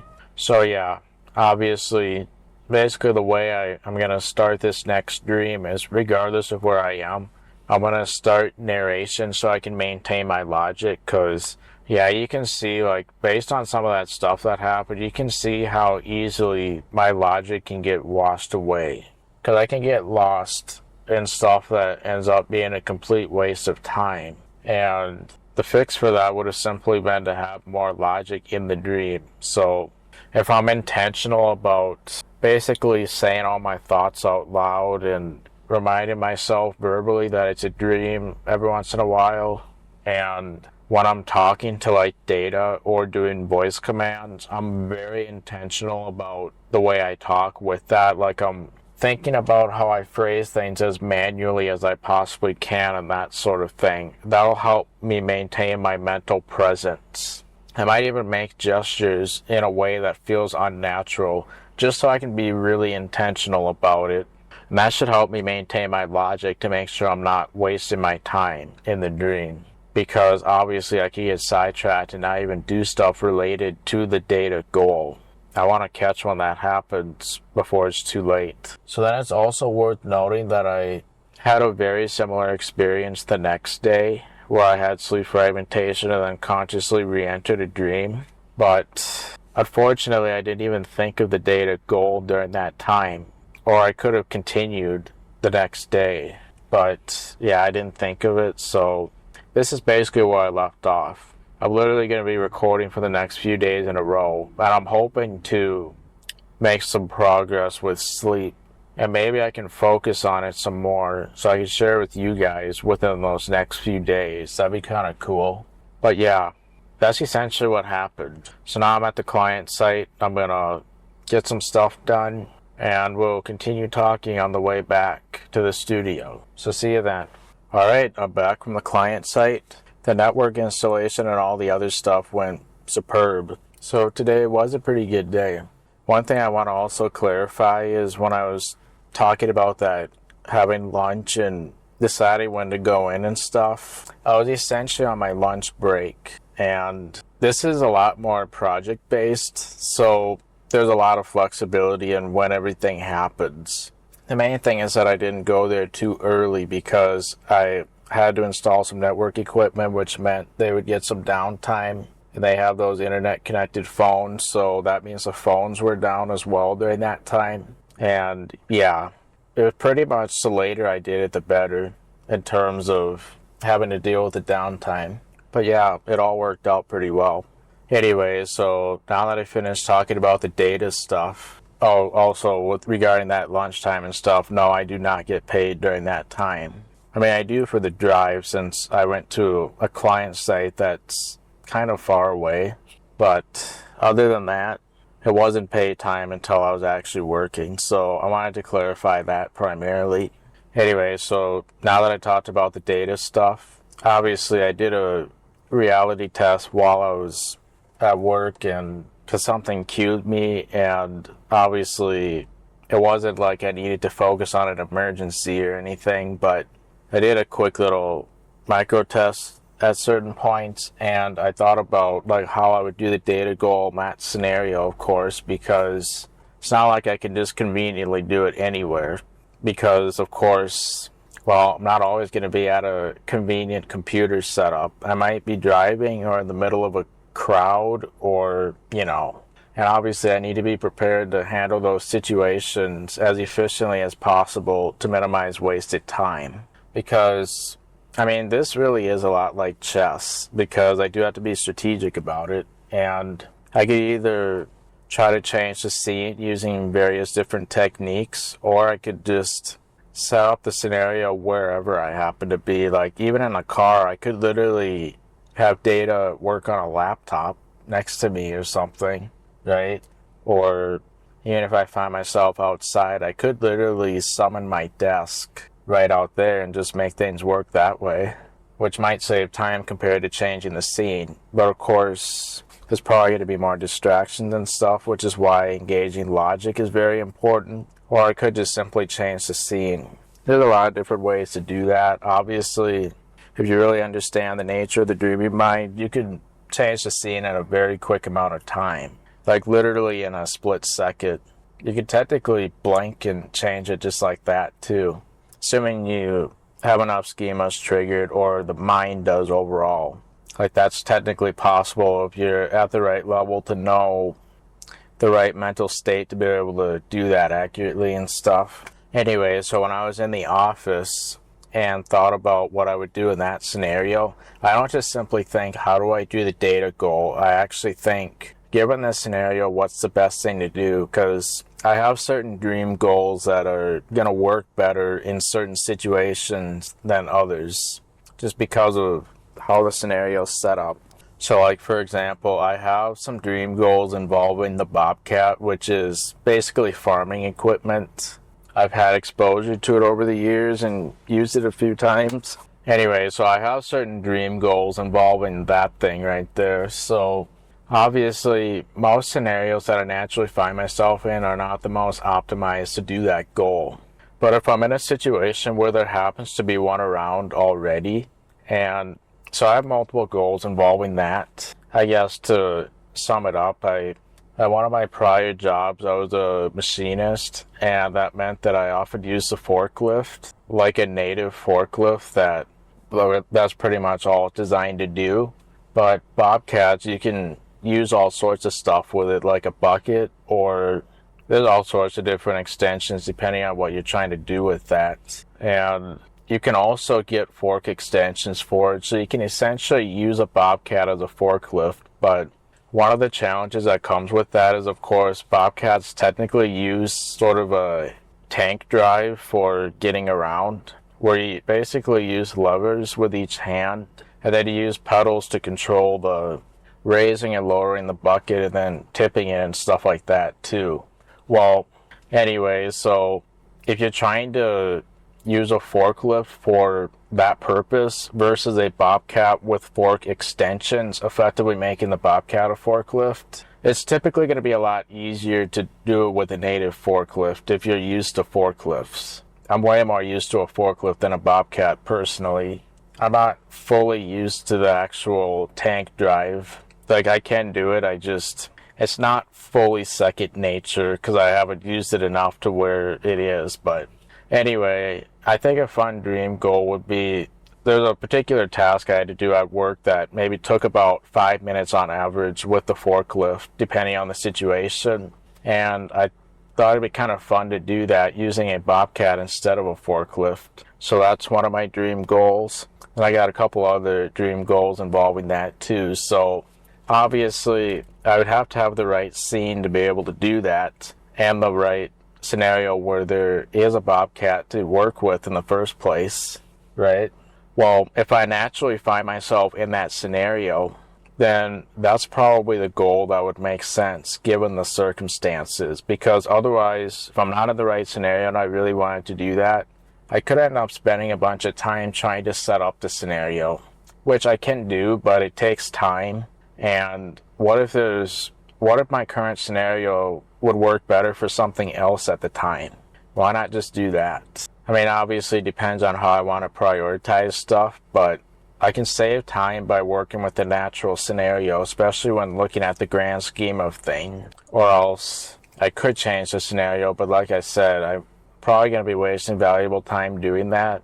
And if I'm not properly engaged in logic, I'm likely going to get caught up in what I'm trying to do there, when I never even touched my original goal. So the point is, I might focus on what that scenario is the most optimized for, rather than just a set thing. Well, anyway, when I was in the networking closet by the equipment, I was basically doing my reality test, and then I obviously engaging logic and really setting an intention to maintain my logic. That's my primary priority. And then, of course, I can decide what goal do I want to do in this scenario. Well, so that ramble that I was just doing before, the whole point is I might not always decide to do the data goal depending on the scenario. That's the main point. Some scenarios are optimized for certain things better than others. Well, in that scenario, since I was literally in the networking closet, there's computers readily available, and I could just do my goal with data right there. So that's not normally what I have in mind, but that's what I would have done in that scenario. I mean, obviously, it might be a little bit trickier to do it on servers, but that's with my mental expectations, and I can work with that. Make sure I don't get sidetracked with maybe a server doesn't quite work as optimally as my computer, so I could end up wasting time doing that, but at the same time, I'm also saving time because I'm working with a natural scenario, not trying to set something new up. Yeah, it's a trade-off, and that's why lucid dreaming really is a lot like chess, not only for actually becoming lucid, but also the way you control the dream or do your activities or whatever. That's also a lot like chess too, and I'm going to get into that in a little bit. But yeah, so obviously in that scenario, I would have just done it right there, which I'm sure would work well. But it's not what I originally had in mind. Usually the way dreams are set up, it's never going to be what you originally had in mind. That's why every time you question reality, or just about every time, it's a good idea to think about how you do your dream goal in that scenario, because, well, first of all, it'll prepare you for a lot more unexpected scenarios. And second of all, a problem that I've run into a few times, and I'm sure just about everybody would run into this at some point, is they're lucid, they're pretty clear-minded, they want to focus on a goal, but they just cannot think of what they want to do. They forget their goal. They know they have one, but memory's just not working very well. What was it that I wanted to do? So then, yeah, that becomes a whole thing, right? Well, so engaging your memory regularly about what you want to do, it basically helps you prepare for the unexpected, because you don't know when you're going to become lucid. You really don't. A lot of times actually, I would argue most of the time it happens when you least expect it to.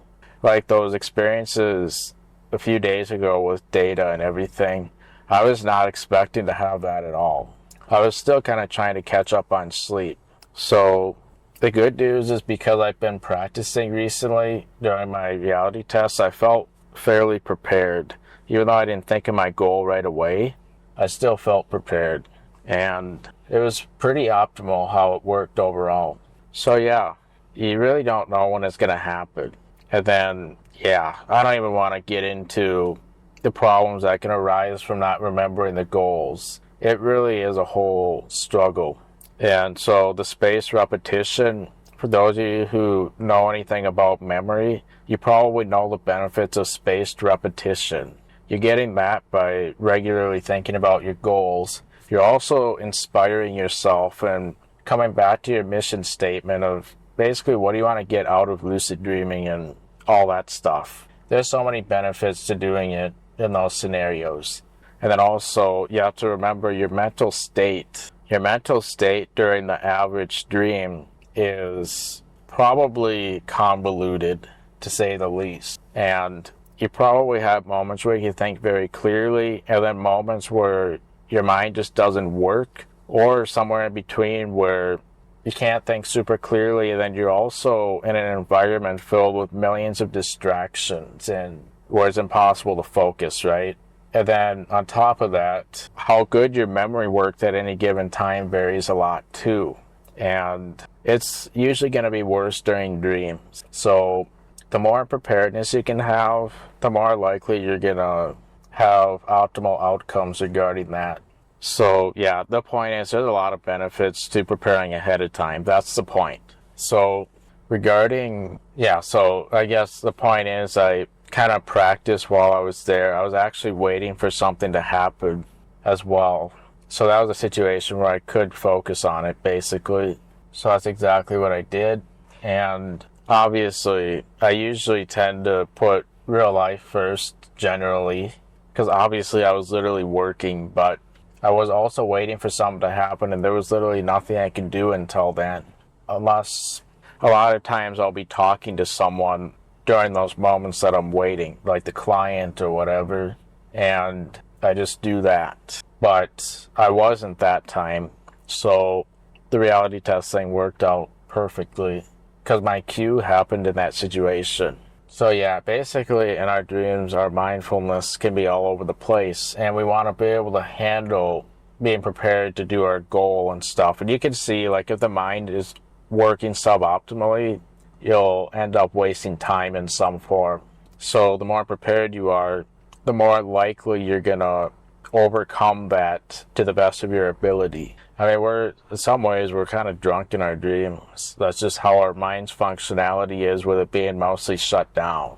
And we basically need to get through all that. The more preparedness we can have, basically practicing during our reality testing, then the more prepared we'll be.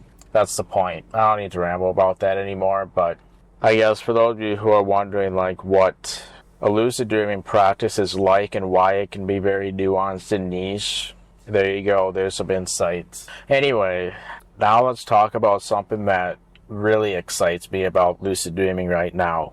Personally, I probably consider this more exciting than pretty much anything I've shared so far. And given that I wasn't originally going to talk about really any of this, but obviously with the time travel behind the scenes and stuff, I kind of allowed myself to go on whatever ramble I find myself on. I just allow myself to do that.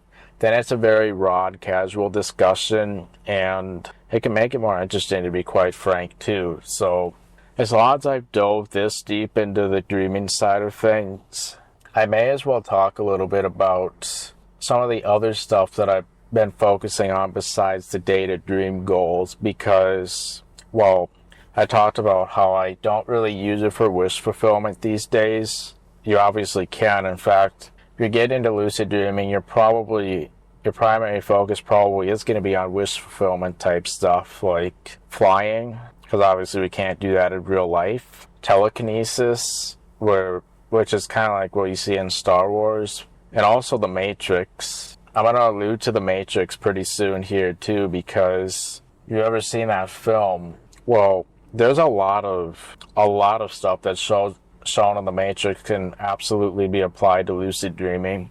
So yeah, I don't really use it for wish fulfillment type stuff. I mean, every once in a while, if I feel like it, I'll go for it. Like, obviously when I talked about snapping my fingers to control all those things, I think that could potentially fall into the category of wish fulfillment, especially since I felt like doing that in the moment. But that was an example of me sort of going with the natural plot for a while, by the way. That's what I just naturally found myself doing. And then I think that's kind of where lucidity sort of kicked in. I wasn't fully lucid when it started, but I mean, I had a hunch that doing the snapping fingers thing was possible for some reason. I probably wouldn't have been able to fully explain it at the time, but I just knew it was possible one way or another, so that's what I did. And then when I had the re-entry, of course I was lucid that time because I knew that I entered a dream, and I knew that's exactly what happened. So I probably didn't truly get lucid until I started re-entering. Anyway, so yeah, the snapping fingers, that could definitely fall under the wish fulfillment type stuff. There's absolutely nothing wrong with that, but after a while, you're probably going to want to get a bit deeper into the subject and explore deeply profound things. So yeah, since I got this deep into the subject, I may as well cover some of that, because one thing to also clarify is that lucid dreaming is definitely a whole skill to learn. That's how you get all these different nuances figured out. And it can be simple, to be clear, but we're dealing with the complexity of the mind, and the complexity also comes from maximizing your chances by getting a deep understanding of it. But when you're in the dream, you're typically probably going to do some form of dream control, unless you're going with the natural plot a lot of times. Sometimes the natural plot will involve dream control, though, like the snapping fingers. That is technically a form of dream control because it's not possible to do that in real life. I mean, snapping fingers is, but not the end result that I kept getting. But when you do that type of stuff that's impossible, that's dream control. So obviously one thing to remember is in the dream world, there are no rules of like physics or anything like that. The only reason why we tend to experience it is because, again, we're experiencing the mental model of our mind, our mental neural network, if you will. And that neural network has embedded in it the rules of gravity and all those types of things. But in the dream world, we're not actually constrained by those rules at all. That's all an illusion. In fact, pretty much everything about dreams is an illusion, as I'm going to talk about in a little bit. A lot of the stuff that fascinates me basically revolves around that, the fact that everything is an illusion. And just a little warning, the stuff that I'm about to share is probably going to completely change the way you view the world, just because this is stuff that we don't normally think about, and I would say it's quite profound. So yeah, if you're lucid dreaming and stuff, then be prepared that it might change the way you view the world.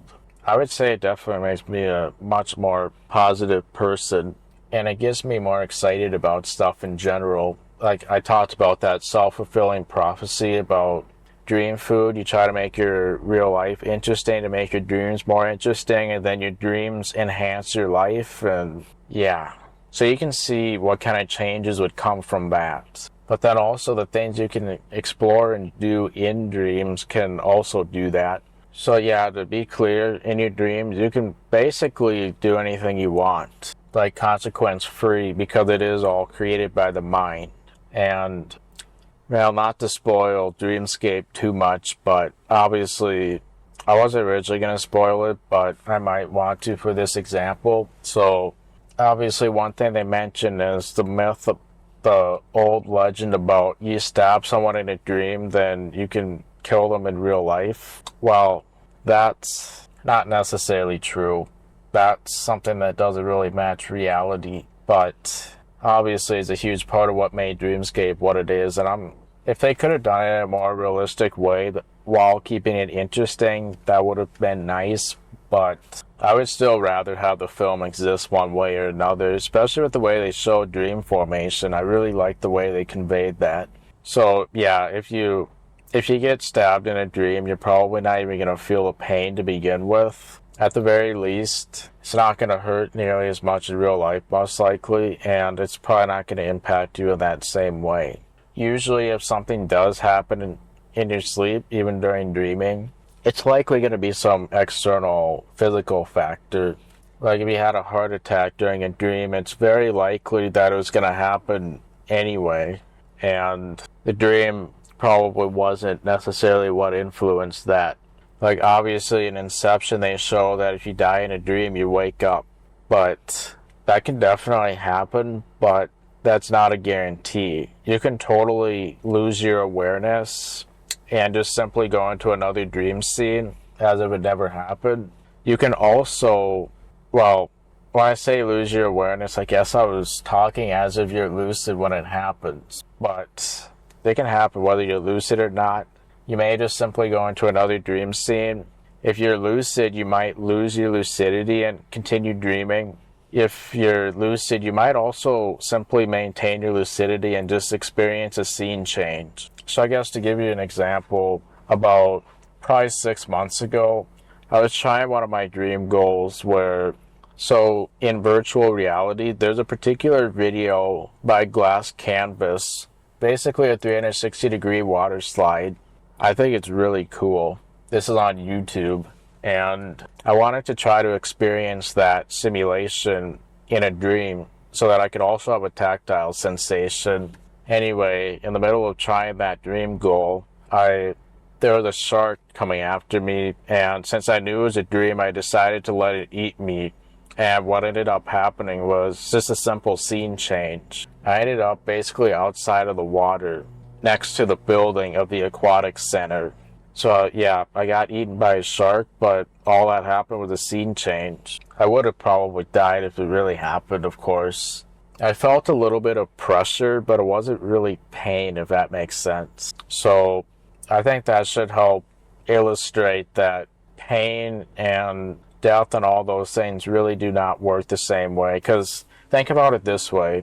How would it work with your imagination? If you died inside a visualization using your imagination, how would that affect you? It's likely you just simply die in that visualization, and you likely stop the visualization or you move on to something else at that point. Well, even though dreaming is a slightly different process from imagination, you pretty much expect the same results because it is all created by the mind. So, yeah.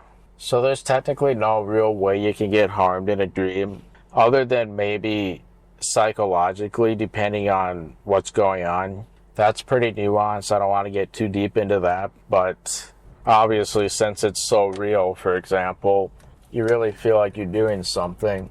There's slightly more attachment than a video game or virtual reality, so obviously if you're doing a lot of violent things, you're technically wiring neurons as if you're really doing that stuff. And you can see how wiring those neurons could have repercussions potentially, but that all has to do with your psychological state. If you're able to make it not affect you, then, well, you won't get affected by that stuff. So, yeah, and personally, I find there's no reason to do that type of stuff, although it can be kind of a fun thing to explore, but would I use it like as a form of escapism or trying to psychologically heal myself? No, there's no reason. So like, for example, breaking things and just letting it all out in a consequence-free world, I would say that can be kind of a fun thing to explore in the dream world, but I say it pretty much wouldn't really go beyond that. Like, I have done it quite a few times before, but it was more of an exploratory perspective. Like, what happens if I do this? Or I also like to use undo in dreams sometimes too. Like, basically how that, like, obviously earlier I talked about how I snap my fingers to undo the tree tipping over. There's an example of using undo. Obviously that's a computer concept, but there's no inherent, since we're not in a world built on rules, there's no inherent reason why that's impossible, right? We're not in a world built on rules, so undo is therefore possible. What I typically do most of the time is simply shout the word undo. And then, of course, since I know I'm in a dream, I can therefore expect something to happen when I do that. So, like, if that tree was tipped over, I could just as easily have been like, undo, and then it would typically undo itself in front of my eyes because I can expect it to. So a lot of dream control is expectation based. Like, obviously the typical rules that we have with like gravity and stuff, we're so used to that in real life that we typically expect that to happen in a dream, and that's exactly what happens. But as Morpheus says, free your mind. So like what they show in the Matrix, like jumping from one building to another, well, I don't know about real life, but that absolutely applies in dream. Like, if you let go of your fear, doubt, and disbelief, then you can do it in a dream. Because again, you're not in a world built on rules. So free your mind.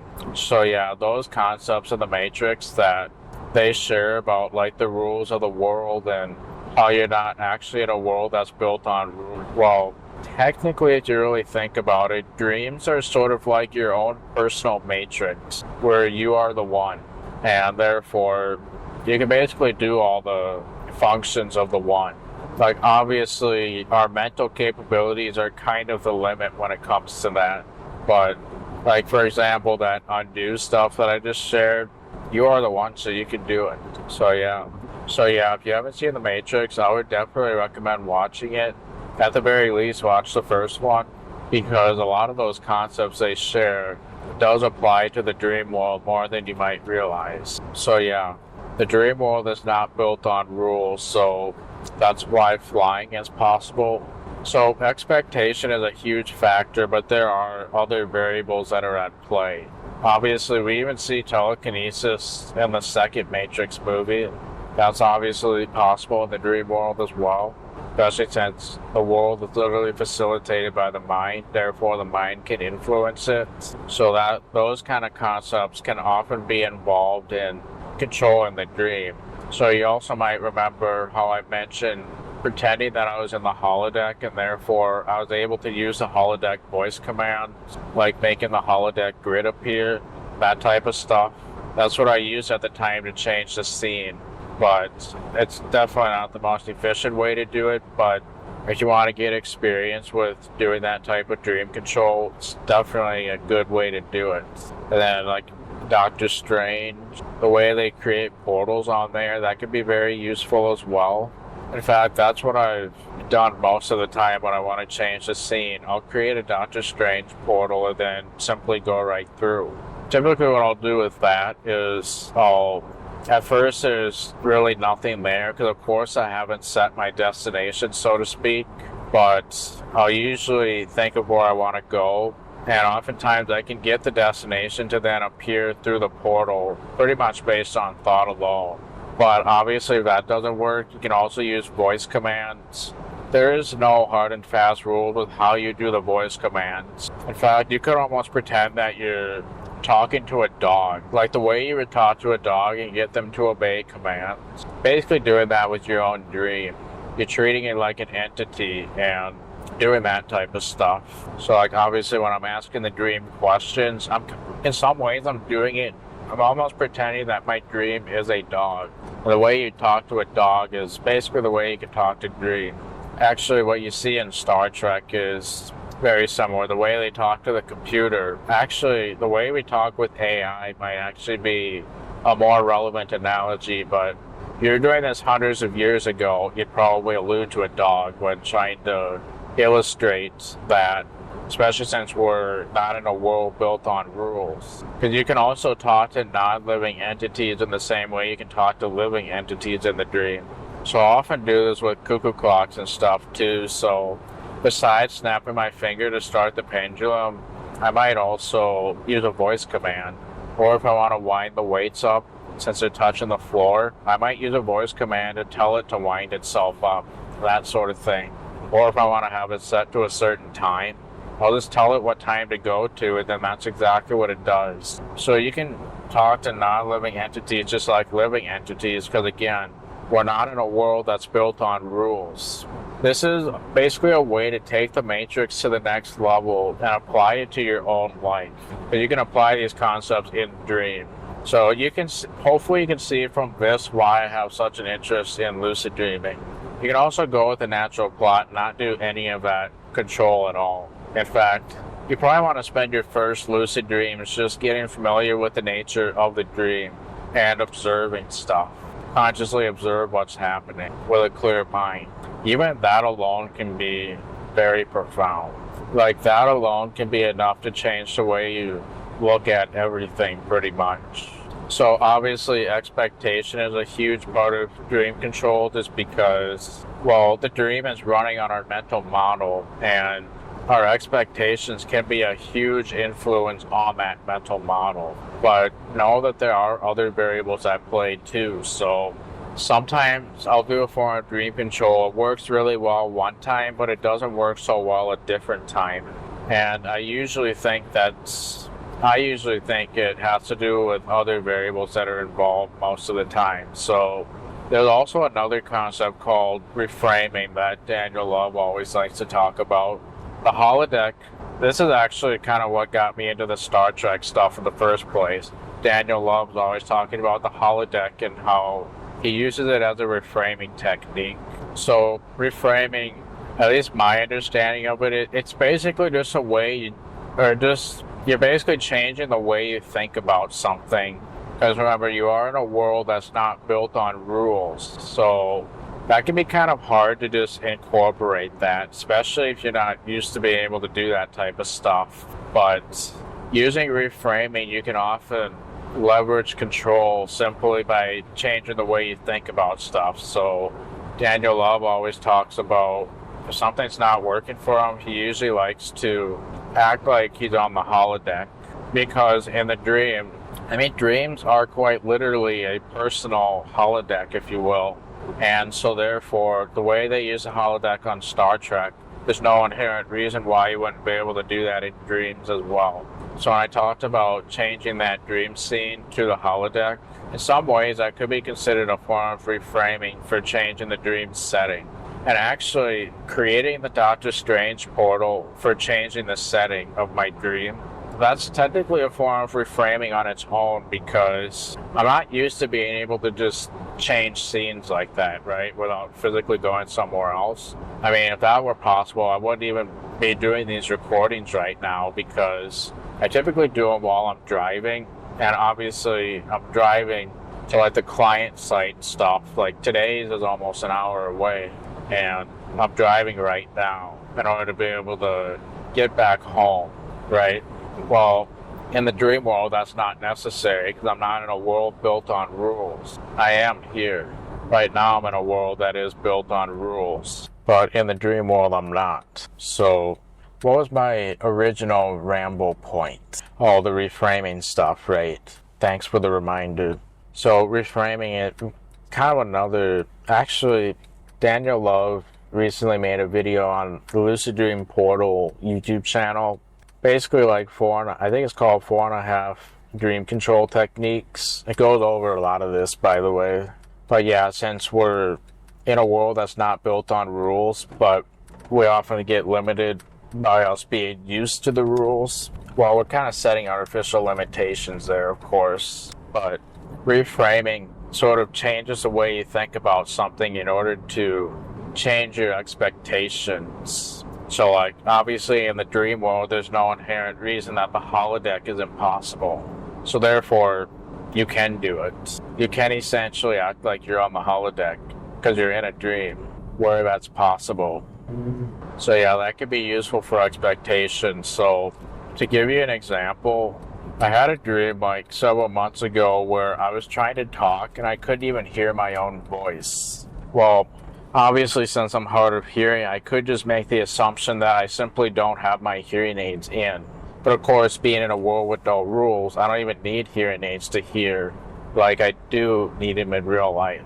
But what I actually ended up doing that time was pretending that the dream had audio tracks, live audio tracks. So like my voice is an audio track, other people's voices are another audio track, music that's playing would be an audio track. As someone who's used to video editing, I'm able to think in that way pretty easily. So I ended up pretending that my voice audio track was simply on mute for whatever reason. So I unmuted it, and then suddenly I was able to hear my voice. I don't know if that's why I couldn't hear it at first, but I used reframing right there to hear my own voice, and that worked quite well. So that's also why it's helpful to think about how you would do your dream goal in a given scenario when you're questioning reality, because I never would have thought of that solution without being in that situation, obviously. And I didn't prepare for that ahead of time. I got creative and strategic and came up with a solution so that I could hear my own voice while I'm doing voice commands. You can imagine how not being able to hear my voice would affect my ability to do voice commands. But I used a reframing technique to get that fixed. Was that the most efficient way to do things? I don't know. I probably could have just dealt with it and made things work anyway, even if I couldn't hear my voice. But, I mean, it's still fascinating though, because just the fact that it worked. Like, who would have thought that pretending that my voice had a muted audio track would suddenly make my voice start working? It's also possible that the dream was still forming and it just simply wasn't ready until I did that. That's also possible. It's really hard to say what happened with all the variables. But yeah, so sometimes you do have to get creative. And when you understand the nature of the dreaming mind, you can literally be creative in pretty much any way you can possibly want to. So like for that audio track thing, there's so many different ways I could have addressed that, right? I could literally get the dream to essentially pull up a visual interface of all the audio tracks and then simply control that interface. I could just pretend that I'm able to control it telepathically. I could simply use a voice command to change the audio tracks. Yeah, so you can see like how many different ways it can go. I mean, heck, I could have even used a physical device that's allegedly routed to my hearing input of myself. I could have even opened up my chest and changed the dial inside of there too. So there's a lot of different techniques and approaches I could have used to get my voice working again, if that's even what was happening in the first place. And within those techniques, there's several different ways to apply them. So that's assuming what I just shared, like the dial of my chest or the voice command or controlling the audio track through a visual interface or voice commands or whatever, that's with just one of the reframing techniques. Remember, there's several other reframing techniques as well, and they have their own avenues of control too. So another approach I obviously could have done would have been to put my hearing aids on. In fact, if you don't have hearing loss, that could still be a useful approach because, well, you can get like a dream hearing aid. Essentially, that allows you to hear the dream, right? And then obviously, if that doesn't work for whatever reason, well, you might even use reframing to get that hearing aid to start working. Or, yeah, you can see just how complex or simple it can get.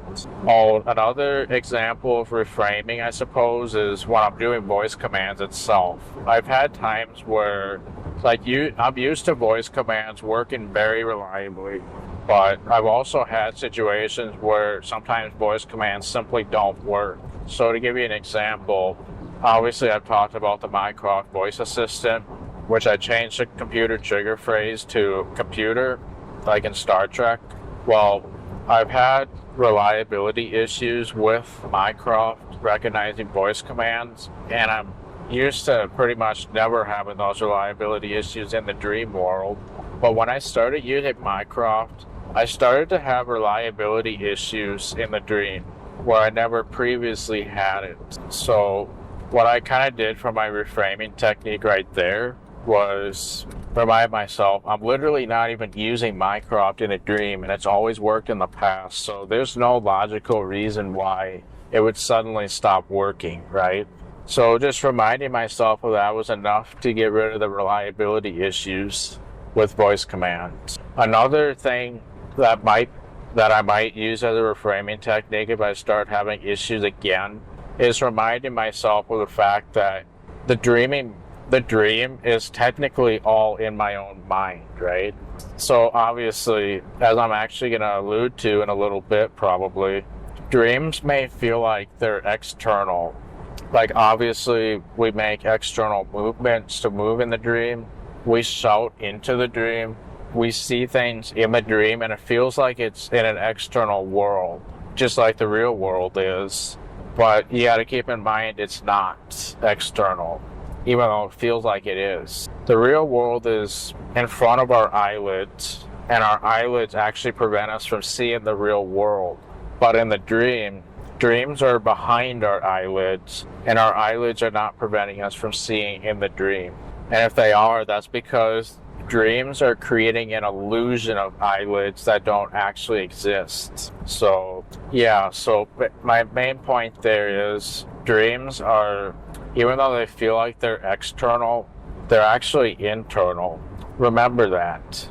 In fact, you might actually find that if you're struggling with dream control, remembering this alone it might be enough to fix the problem, because you know that it's created by the mind, so therefore basically doing mind control to do dream control, because it's not external even though it feels like it is. So regarding the voice command stuff that I was talking about before, if you have reliability issues with voice commands, another thing to keep in mind is you're not actually speaking out loud into the dream. I mean, it might feel like you are, but if you're getting technical about it, you're technically speaking to your own mind. And having an understanding of that alone it should be enough to get you to understand that because it is in the mind and not external, there's no reason why you couldn't just control it telepathically. Like, you could change, rather than using voice commands, you could literally use the voice commands in your head rather than out loud, because of it being internal rather than external. So in some ways, it might feel like you're shouting into the dream to do a voice command to get something to happen, but remember, you're technically shouting into yourself. You're basically shouting to your own mind what you're trying to do. So what are you actually talking? There's a philosophical question for you. When you're doing voice commands, what are you actually talking to? It might feel like the external world, but you're actually talking to your own mind in a sense, because your mind is literally facilitating that world you're in. So because you're speaking to your mind, you can use reframing in quite a few ways, as you can imagine. So first of all, if you're having trouble with voice commands because your dreaming mind is not recognizing your commands accurately, there's no logical reason for that to happen, because again, you're talking to your own mind. So if you can get an understanding of that, then you can tell yourself, if you can understand the commands you're trying to issue, so can the dreaming mind. So you're not actually shouting into the dream to control stuff. You're shouting to the dreaming mind, which doesn't even need shouting in the first place. So you can see how that knowledge alone can provide tools for several different reframing techniques. Because, yeah, if you can understand the command you're trying to issue, your dreaming mind can understand it too. So, therefore, if it's not working, you could literally tell yourself that. You could also probably do some form of role playing as well, where if you're issuing voice commands, you could be considered the sender, but you could almost consider yourself a recipient as well, and pretend that when you're issuing your command, you're actually the recipient of that command. So therefore, you're understanding it, and therefore the dreaming mind's understanding it, and then it can do that voice control. So you can see, like, that can probably provide several different tools for reframing. So yeah, if you're in a loud environment and you're trying to do a voice command, but you can't do it because the environment is too loud and your dream can't hear you, remember that it's not even external that you're issuing the voice command. If you can understand what you're issuing internally, so can the dreaming mind. And therefore, the dreaming mind is receiving the command if you're effectively receiving the command. I'm sure that when you talk, you could probably hear your own voice and you know if it sounds wrong and everything like that. Well, if you're able to do that with your voice command, then, well, your dreaming mind understands as well. Your understanding of it is a dreaming mind's understanding of it, essentially. Because it's in a dream, you could write off just about anything. You could write it off in that way, and then there you go. What wasn't working should now work. For very logical and succinct reasoning. So yeah, I hope that provides tools for reframing. So yeah, dream control, as you can see, it's kind of a skill on its own, and it is a lot like chess because we're being strategic. And sometimes you have to spontaneously come up with a solution to a problem, which is why engaging logic is kind of important in lucid dreams. If you're not engaging logic, then you're probably doing this in a very suboptimal way. So I hope that so you can see like how the matrix does in fact tie with this. If you want to jump from one building to another, well, sometimes remembering the fact that you're not in a world built on rules might be enough to do it. If it doesn't work, free your mind. Well, but how do you obviously free your mind? Well, there's a lot of different ways to approach that. I don't want to go into it too deep here just because of the other stuff I'd like to talk about, but also there's just so many different approaches. The odds of you stumbling on one that works is pretty good given that. So like, obviously, if you're trying to levitate now, there's a lot of different ways for levitation as well. Like sometimes you might jump like Superman. In fact, let me real quickly tell you what I did when I was 6 and struggled to fly. So when I was 6, I would try flying like Superman in a lucid dream, and it was probably about 50-50 whether it worked the first time or not.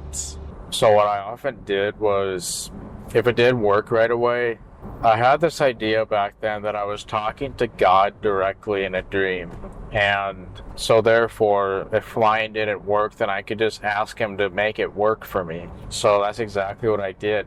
6-year-old me, if I couldn't fly, when I made a jump, then I was just like, God, make me fly. And then, just like that, flying suddenly worked. So these days, I don't really believe that I was talking to God in a dream directly, but you can see how I accidentally stumbled across a reframing technique by doing that, and then it worked. Oh, by the way, another reframing technique is simply doing the opposite of what you were doing before. So, have you ever seen Seinfeld, especially the opposite episode? It's called The Opposite. Well, as Jerry Seinfeld says, if every natural instinct you have is wrong, then the opposite would have to be right. Well, you can apply that in dreams as well, in quite a few different ways. So, if the thing that you're trying is not working right now, well, then the opposite should probably work, right? Well, that's exactly what you should do. Now, how you approach the opposite can be somewhat varied. So maybe you just simply do the opposite of what you were doing before, then expect that it's suddenly going to work because, well, what's just working clearly wasn't working for a reason, therefore the opposite will work. Or changing your expectation of the same result is another way of doing the opposite. So maybe I'm doing something expecting that it'll work, but I could also very well try doing it expecting that it will not work, and then therefore it'll end up working.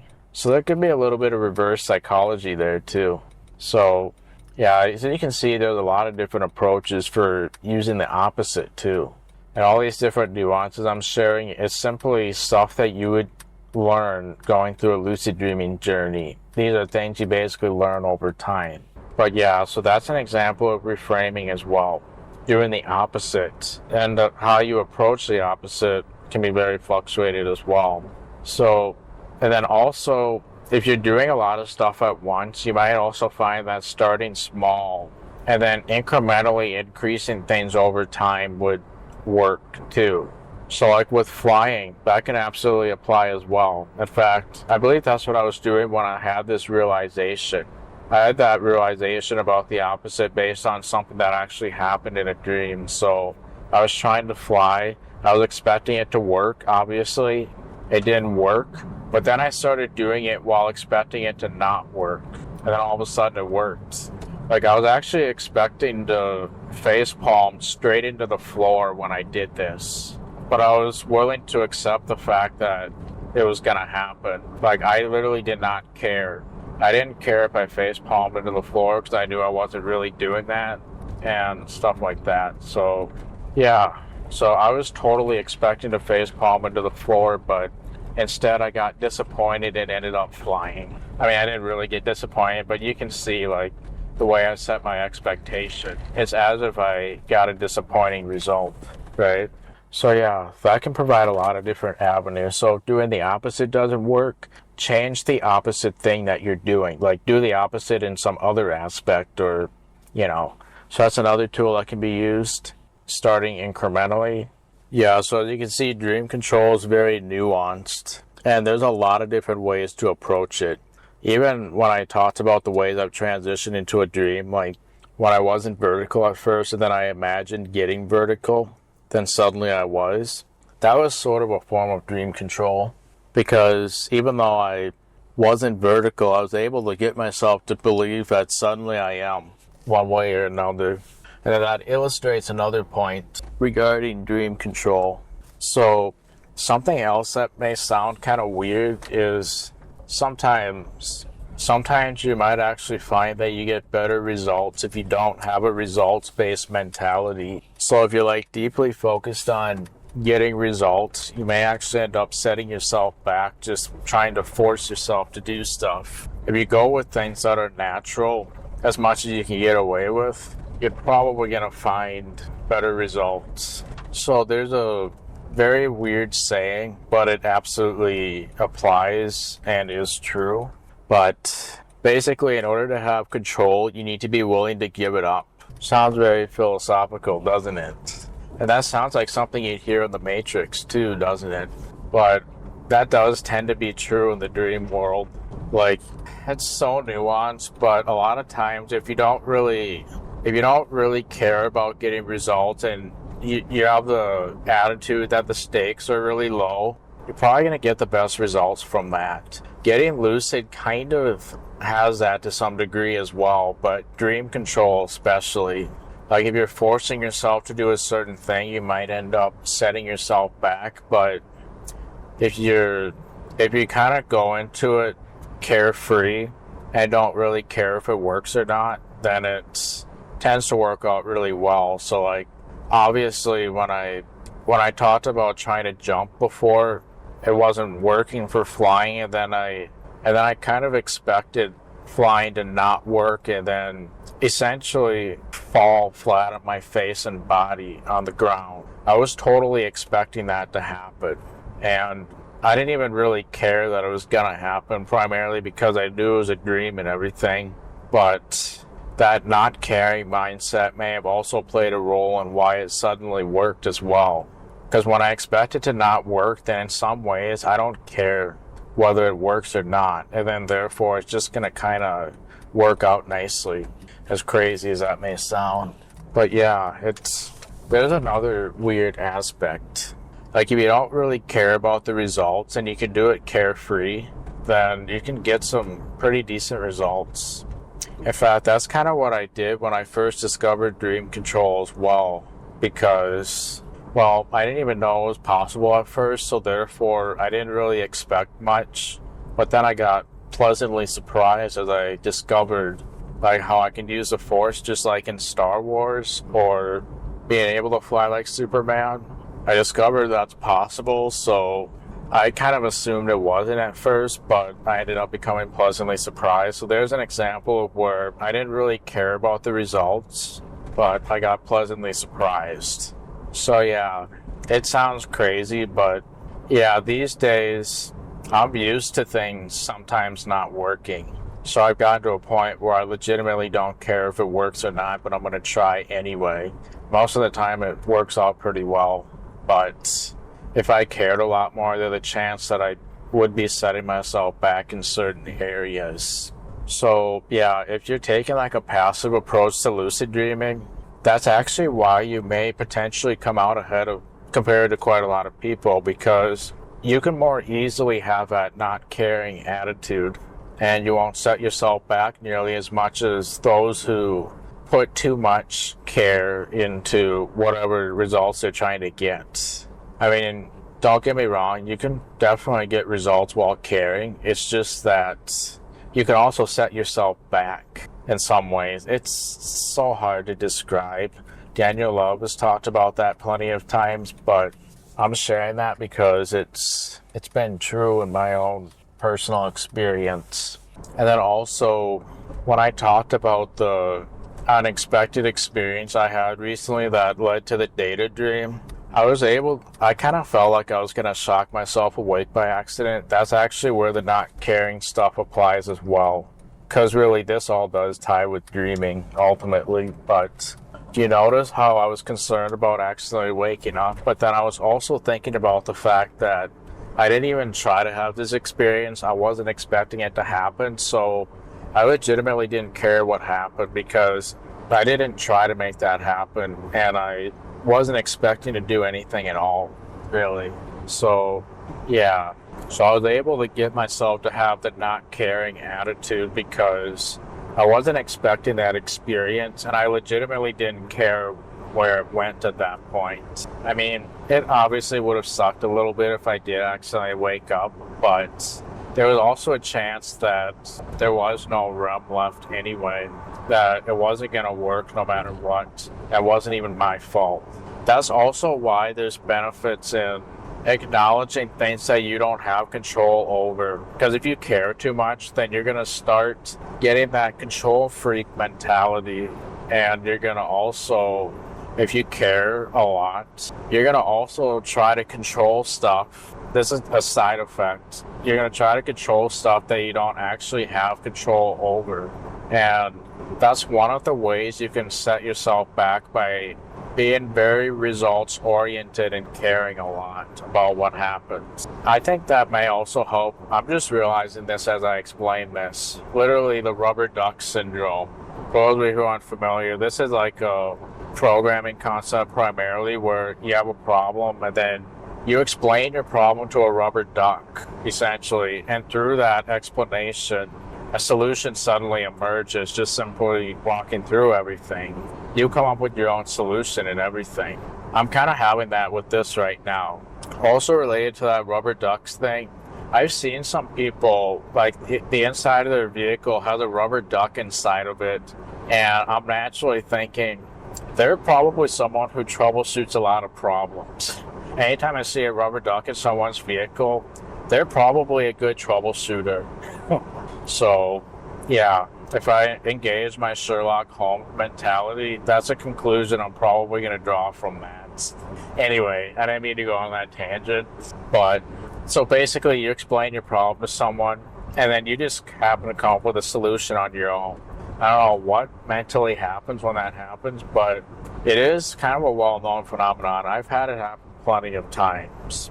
Like sometimes I'll just pretend to explain it to somebody, and then all of a sudden I'm like, wait a minute, why can't I just do this? Yes, that's correct. I've had that happen with AI as well. It didn't even tell me the solution, but I came up with one just through that process. And then some of those time travel ideas that I mentioned earlier in these recordings, same thing. I talked to AI, but I ultimately came up with the solutions myself, mainly because of rubber duck syndrome. Anyways, so regarding caring too much about the results, one way to, if you don't care as much about if you care about the results a lot, then you're going to become very prone to the control freak mentality. This is the point I'm originally trying to make. Although this is technically an original tangent point ramble or whatever, rather than an original point that I talked about earlier. Anyway, so if you care too much about the results, then you're probably going to be very prone into getting into that control freak mentality.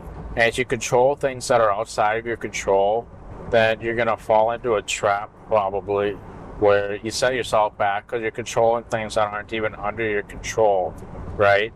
But if you don't care, if you have that not caring attitude, you're just less prone to trying to control stuff that aren't under your control, or isn't, whatever the correct term is for aren't or isn't. Anyway, so yeah, if you don't care about the results and you're just kind of going into it with a very open mind and everything like that, I think one of the reasons why that tends to lead to better results than caring too much is because you're just a lot less prone to controlling things that aren't under your control. So, for example, it also makes it easier to accept things that aren't under our control. So, what I was also trying to get at with that is sometimes I'll accidentally wake up, or at least I'll feel like I did, but actually that was going to happen whether it was my fault or not. Even if it wasn't my fault, I was still going to have that happen anyway, just because of the natural variables. Well, if you can acknowledge the variables that aren't under your control, that actually makes it a lot easier to employ the not caring mentality. Because, well, obviously when it comes to like the dream, some people might cause the dream to lose stability because they try to control certain aspects through visualization, which, as I mentioned earlier in these recordings, visualization is completely different from our perceptual processing. Like, the processes are just completely different. In other words, we don't have control over our perceptual processing when it comes to dreams. So you can see how, being a control freak, you're going to do a lot of visualization stuff and set yourself back because we don't actually have control over the dreaming perceptual process, or the perceptual process of dreaming. We just simply don't have control over that. So you can see how having the caring mentality will set you back, because then you try to control that stuff. However, we don't need to control any of those things because the dream is being given to us, not under our control. And when we're not trying to control it, especially in non-lucid dream, you don't have any of those problems because you're not controlling something that's not in our control to begin with. So there's another reason why I think having the not caring attitude will give you better results, because you're not setting yourself back nearly as much. You're able to acknowledge what we don't have control over.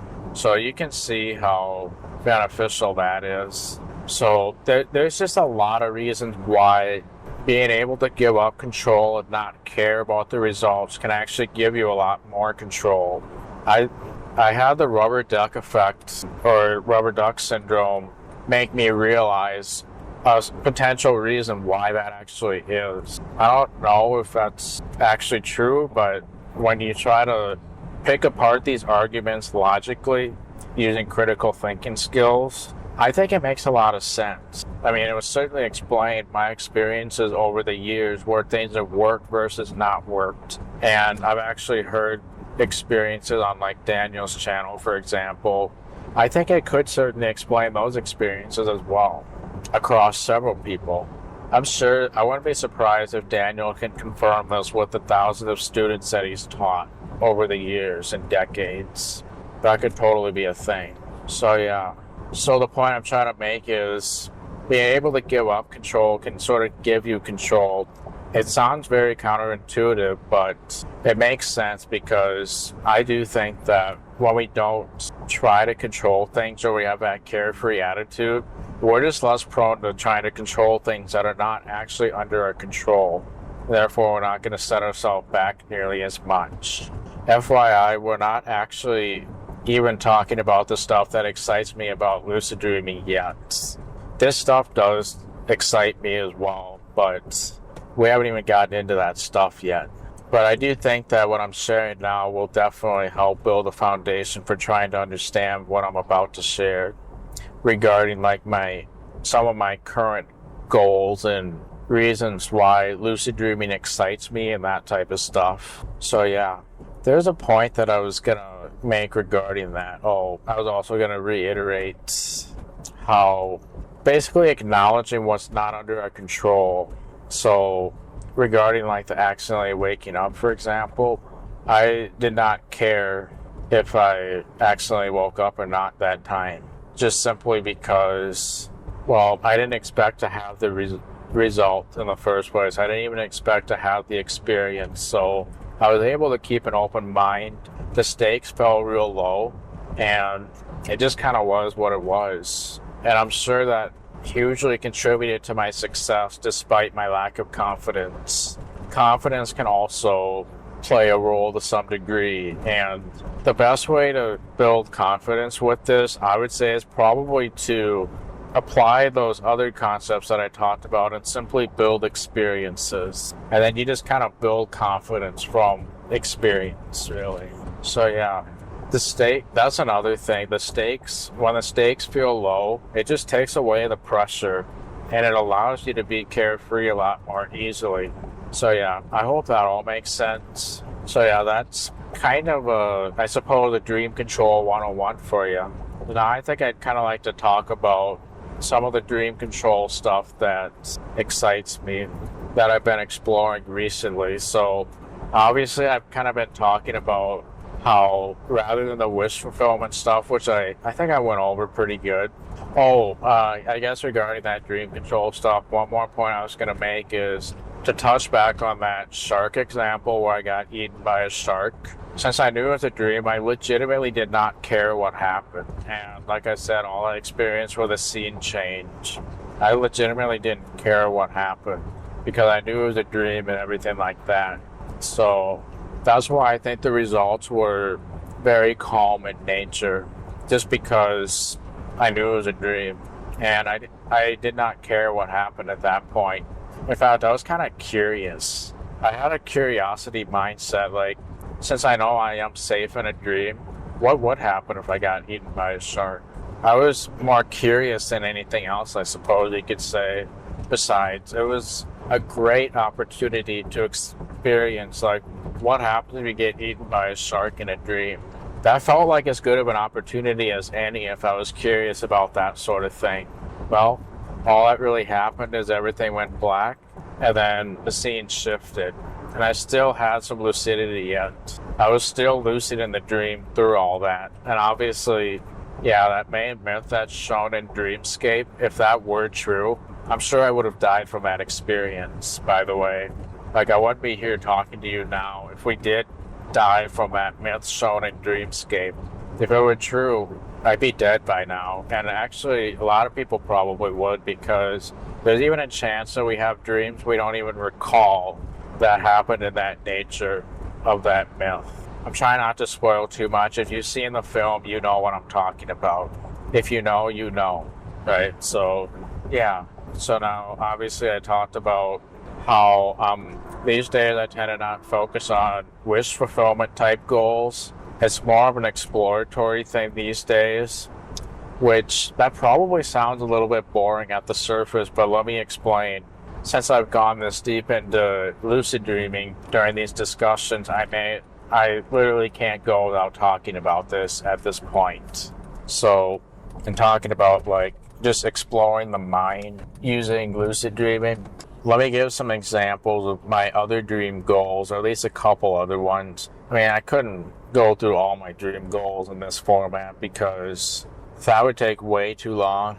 And I think YouTube, since I'm putting this in podcast form on YouTube, I think there's like a limit of 12 hours or something, and I don't want to go above that. I may have already done so, possibly condensed things, I don't know. But if I went over all my dream goals, I feel like I'd probably end up spending a lifetime actually exploring these things as thoroughly as I want to.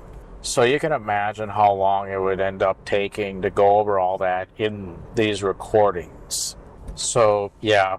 I mean, if wish fulfillment is your primary goal right now for lucid dreaming, definitely do that. I've done a lot of wish fulfillment stuff over the years.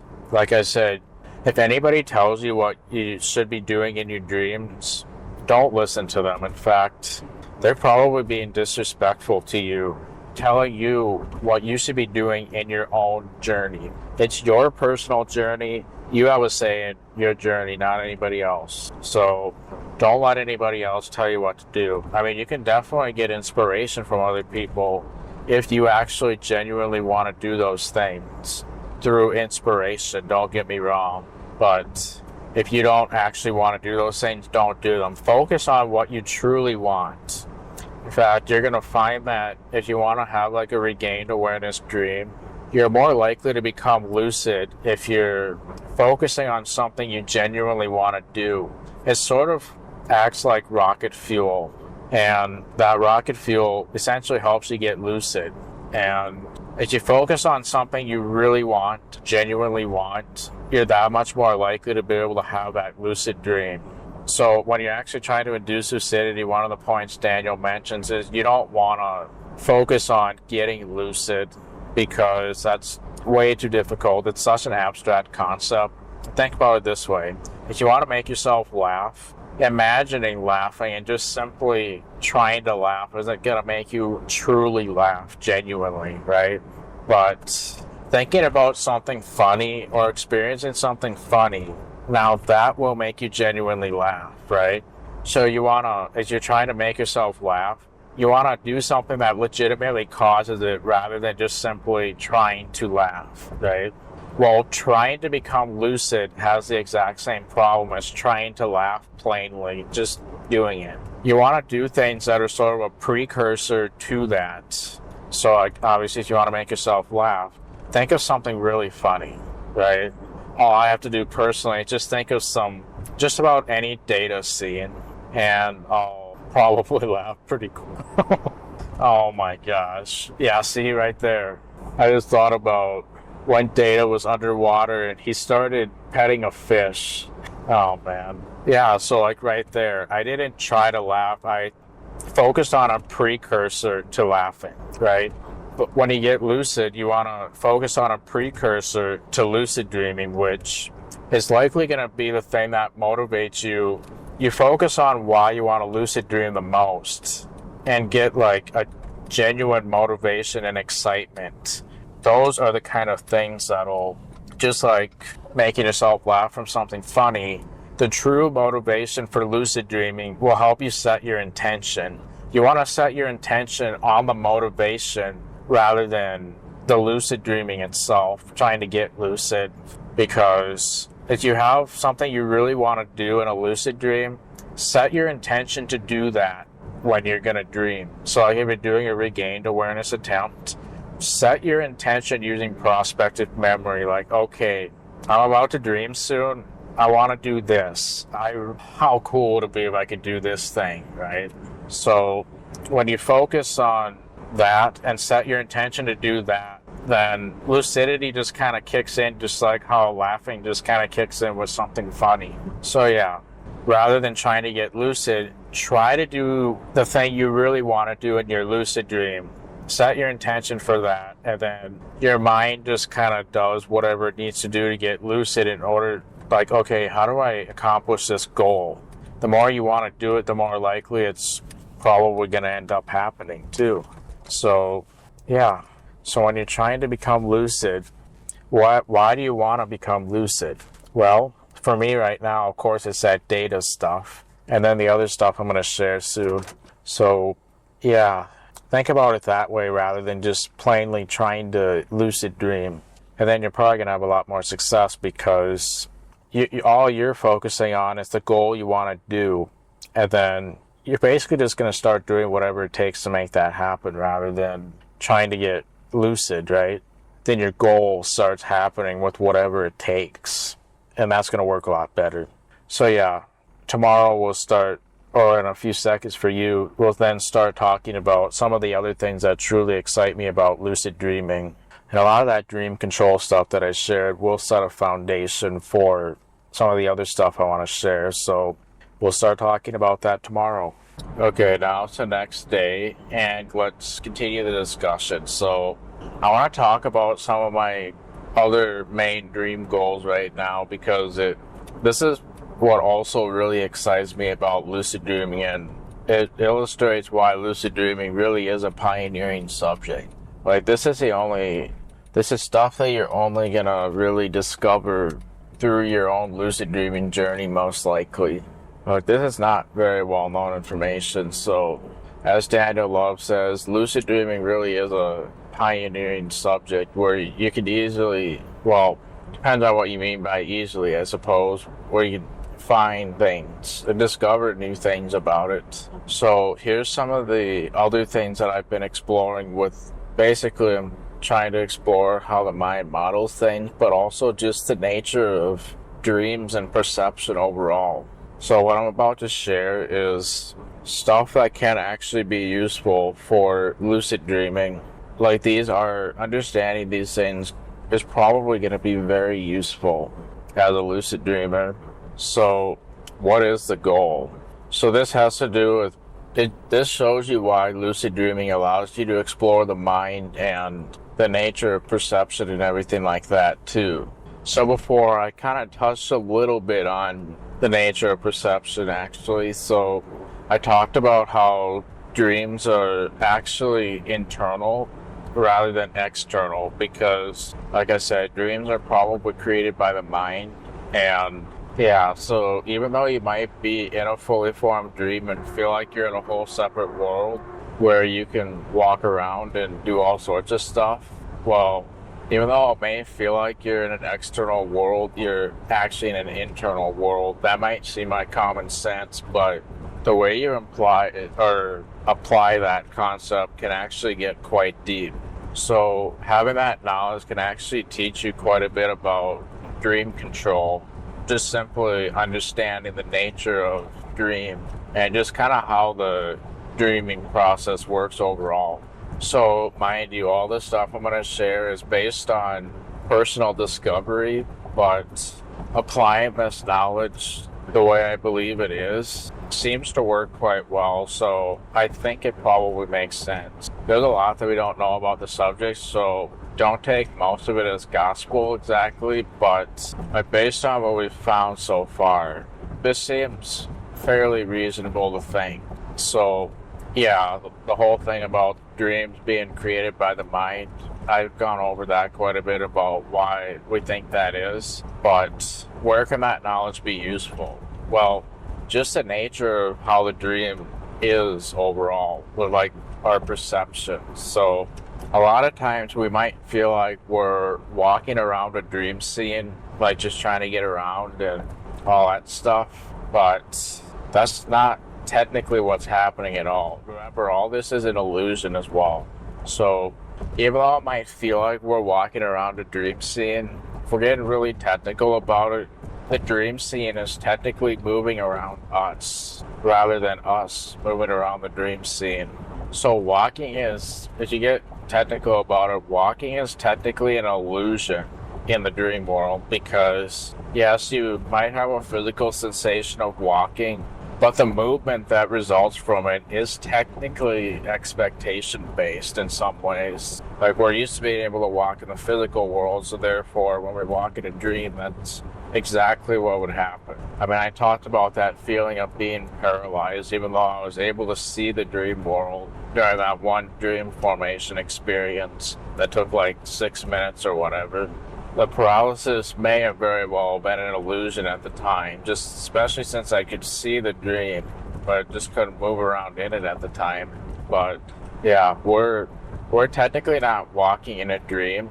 The act of walking makes the dream move around us. So yeah, in some ways, you're technically doing dream control by walking around, as crazy as it may sound, because if you're trying to get around in the dream, you can literally make the dream scene move by walking. So yeah, we pretty much always do dream control because of movement that we make. We can get around dream scenes simply from that alone. So why can that knowledge be useful? Well, something I've been exploring recently is trying to align the nature of that more. And what I mean by that is, like I said, the dream world is moving around us rather than us moving around the dream world, unlike the physical world, which is external. So using that knowledge, wouldn't that technically allow us to make the dream world move around us without any physical motion? We're typically using physical motion as an outlet of control to be able to move around the scene, even though that's technically an illusion in itself. So using that knowledge Why couldn't we remain completely still and then make the dream world move around us? Well, the way that would be done is there's probably several different ways we can approach that. So what I've been exploring recently, aside from the data dream goals, is this type of stuff. So since the dream world is moving around us, why wouldn't we be able to telepathically move around the dream scene just using our mind alone? Since we are technically in a telepathic virtual reality as it is. Because yeah, dreams are basically a biological VR. Because we got all 5 of our senses in a virtual world, usually. At least I do. So yeah, you can see like, even from this alone, how trying to understand the nature of dreams and perception can allow us to do some very interesting things. So I've been exploring that a bit recently, and I found that it does tend to work quite well. So basically the way it works is, obviously I talked a little bit about dream control and expectation and stuff. Well, and then I talked about telekinesis. So even with telekinesis itself, there's a lot of different ways we can do that. So like if you're seeing Star Wars, for example, then you can just kind of watch how they do it, combined with the knowledge of the fact it's a dream. Those two things combined should, in theory, allow you to use telekinesis in general. So like for me personally, when I want to like move something around with my mind, I tend to aim my hand toward that thing and then tense it and expect that since I'm in a dream, I'm in a world where that works. And then, yeah, that works pretty well. I've done that for almost 10 years now, and I think I've maybe only had it fail partially, like maybe once or twice out of probably thousands of times at this point that I've used telekinesis. Like it works really well. And the times that it did work, it was just kind of didn't work right away, but I think it eventually did end up working. And I think during those times I had a slight doubt about whether I was actually dreaming during those times.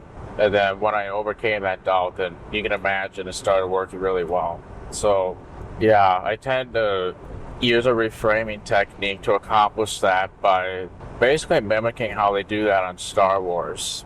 I probably don't even have to tense my hand, but it really gives me the feeling that something's going to happen when I do that. And then, yeah, that's exactly what ends up happening. So if I want to move an object, like let's say I have a water bottle that's about 20 feet away and I want to grab it. Well, I just kind of place my hand in sort of a formation where I can hold the water bottle, and then when I tense it up and look at the water bottle, then it tends to start coming toward me and it goes right into my hand. That works pretty well. And then putting objects away kind of works the same way too. I tend to make a different hand gesture according to kind of like what Star Wars would do. And then I tense my hand still. Then what I've also noticed is I don't technically have to aim my hand at the object I'm controlling either. I can literally have my hand facing the opposite direction of the object, and the object will still come toward my hand even though it's facing the opposite direction. Like basically, as long as I'm looking at the object, that's the thing that's gonna be controlled essentially.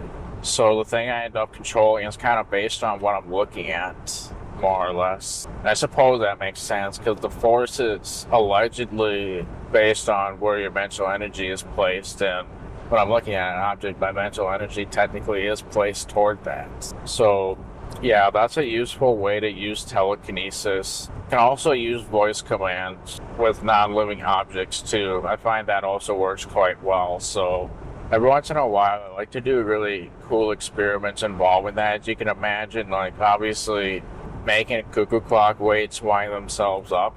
That's technically a voice-controlled telekinesis, if you will. And obviously, because dreams are created by the mind, it makes sense that would work in the dream world. But also, you can just as easily move objects. So, for example, maybe I have a water bottle that I want to move to a completely different platform. Well, I can technically use a voice command to tell it to go somewhere, and then it just kind of starts levitating in midair and going to that place. Kind of fun to watch because I know that's clearly impossible. And then one of the other goals that I actually explored on one of my prior data dream goals was, so there was a room that was essentially very messy, and I decided to use a voice command to have it clean itself up. So actually, if you've seen Harry Potter, I forget which movie this is. I think it's the one that involves liquid luck, if I'm not mistaken. There's a scene where I think Dumbledore uses magic to make a room clean itself up. That's exactly what I did in this particular dream, using a voice command, and it worked. So that was kind of fun to watch in front of my eyes. So obviously, having seen the Harry Potter thing, that kind of helped probably fuel my expectation for making that possible. So technically, you can, if you watch Harry Potter, you can use a lot of those concepts in the dream world as well. A lot of the Harry Potter concepts can be used in the dream world too, because, well, the nature of the dream makes that possible, of course. So there was actually one point when I was in a lucid dream and somebody's glasses were broken. So I ended up using an Oculus Reparo command, which is in Harry Potter, to fix the glasses. So that was kind of cool.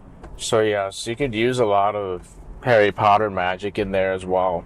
So that might also be useful to watch for inspiration.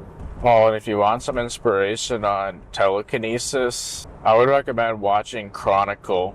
That's an interesting, besides Star Wars, I would recommend Chronicle as a movie, which kind of shows what telekinesis is like. It's basically a group of friends suddenly gain the ability to do that because of some paranormal activity. So that could also be applied to the dream world. This also kind of brings up an interesting point. You think about, like, if you could be a superhero, or if you could have superpowers, what would it be? Like mind reading, or flying like Superman, or telekinesis, or something like that. For me personally, I would probably end up choosing telekinesis, mainly because not only would I be able to use the force, but also you can technically use it to fly as well. So it's kind of a double-edged sword there, because you can also use telekinesis to make yourself fly too. Anyway, so yeah, Harry Potter, a lot of those things that you see right there can definitely be used in the dream world. Another thing I was going to mention regarding like dream control is, if you're not sure how to do something, take a guess, because there's pretty much no inherent reason why virtually any method of accomplishing it wouldn't be possible. You can sometimes probably make up your own form of dream control as well, and it'll totally work. So if you're not sure how to do something, think about, what would I be able to do? Because you might end up being able to do that very thing. So a lot of times for me, I tend to fall on basically voice commands. So if I'm not sure how I would control a certain thing, I'll just use voice commands, and that tends to work pretty well. Then I guess to touch on my point about gaining control by giving it up, well, related to that, there's some situations where focusing on things at an abstract level rather than literally could potentially give you some good results. So like if you focus on something very intently when trying to control it, you could potentially set yourself back if you're focusing on something a little too much. But if you're focusing on something at kind of an abstract level and just kind of expecting things to work one way or another, even though you're not fully focusing on it, that may end up working better, potentially. So to give you an example, sometimes when I try to levitate, I might end up not being able to do it right away.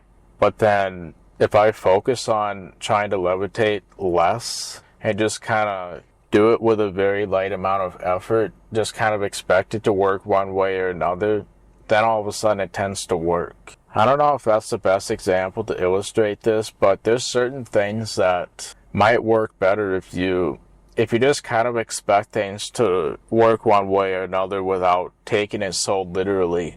Trying to think of a good example of that, because I feel like there's got to be a good example that can illustrate that really well.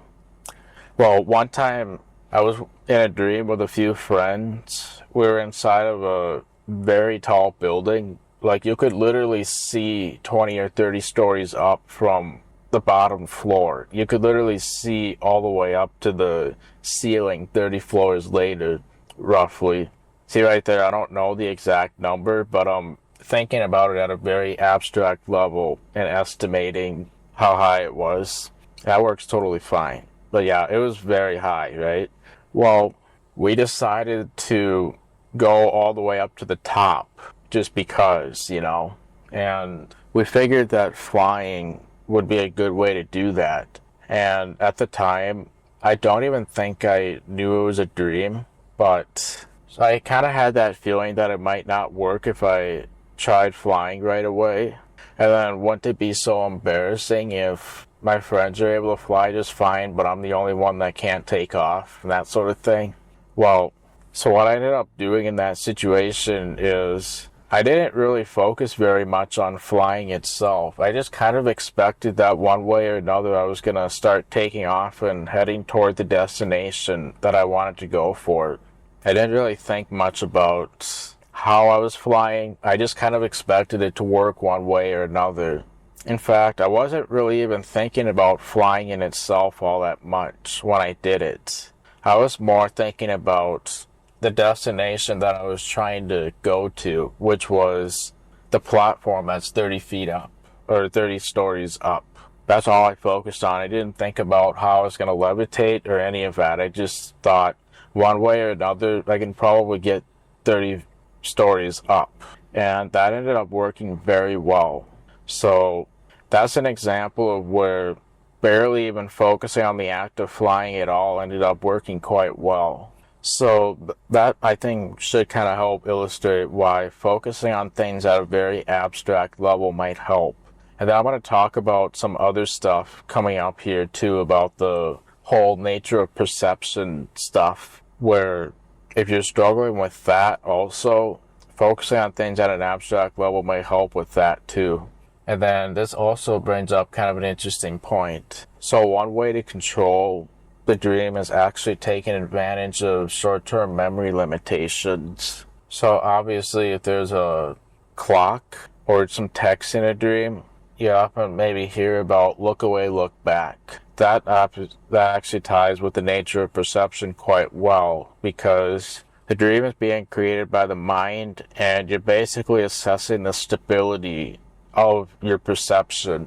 And if perception is coming from the external world, your mind is not really facilitating that. I mean, it's facilitating how we perceive it, of course, but it's not really facilitating the senses themselves, or rather the inputs. It's not facilitating the actual input that we're getting.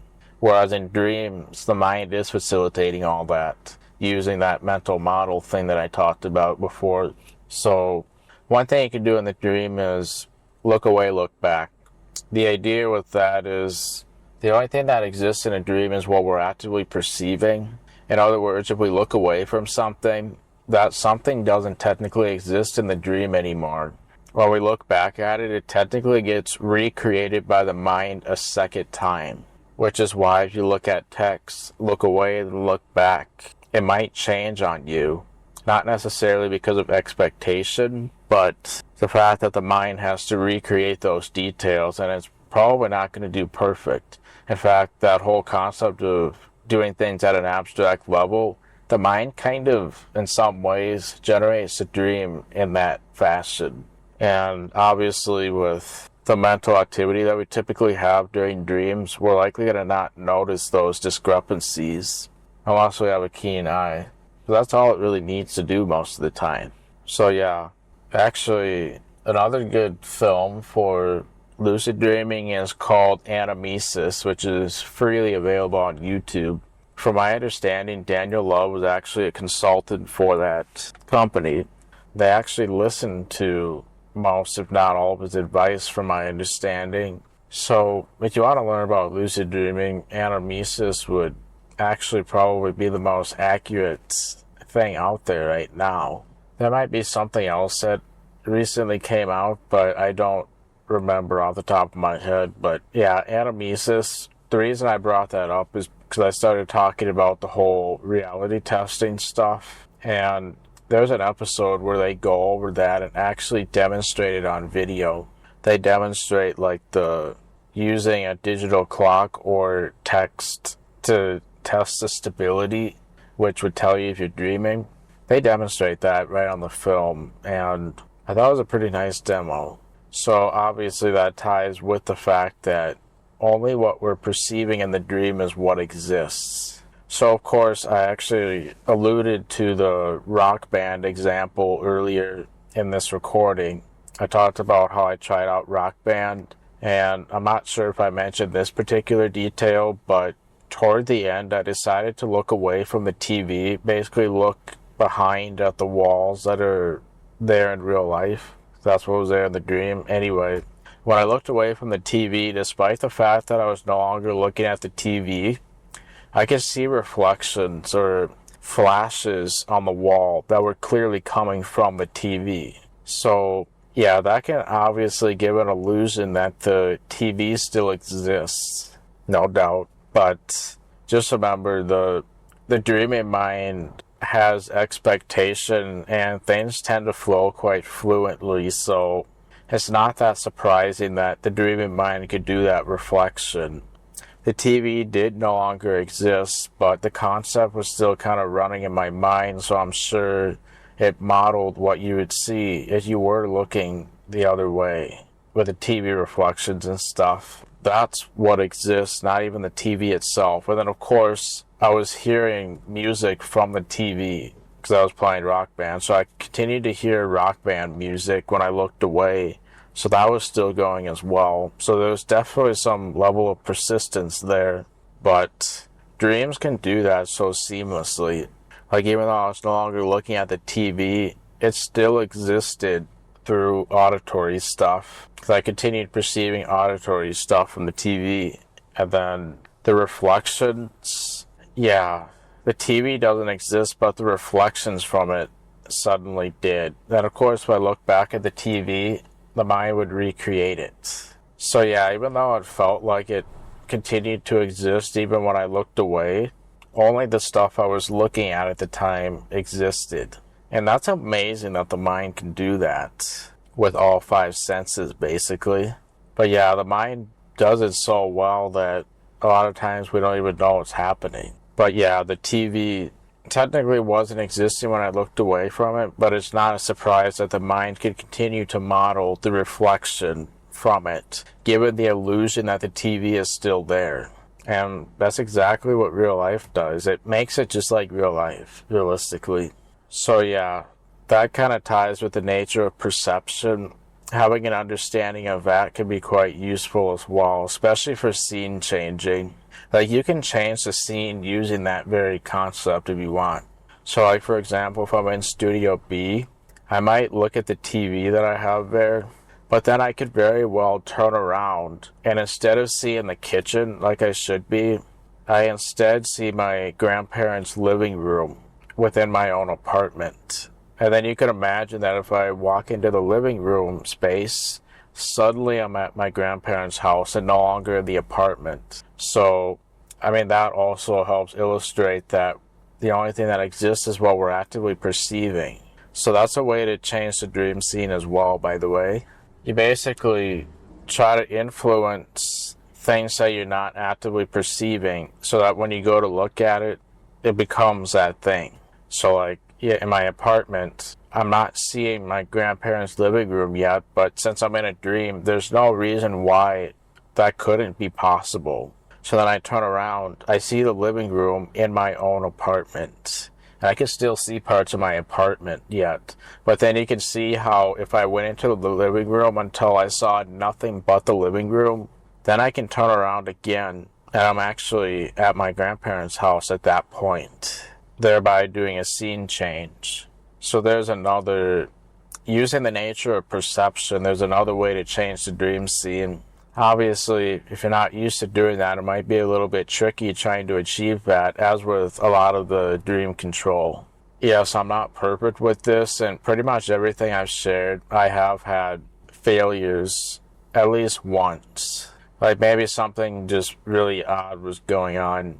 Like obviously my voice not working. We don't really think of talking in the dream as a form of dream control, but especially since I couldn't talk, it almost could be considered dream control in some regard, especially if we're intentionally deciding to do that. Usually reframing is designed for dream control, but if talking wasn't considered dream control, then what am I doing reframing on?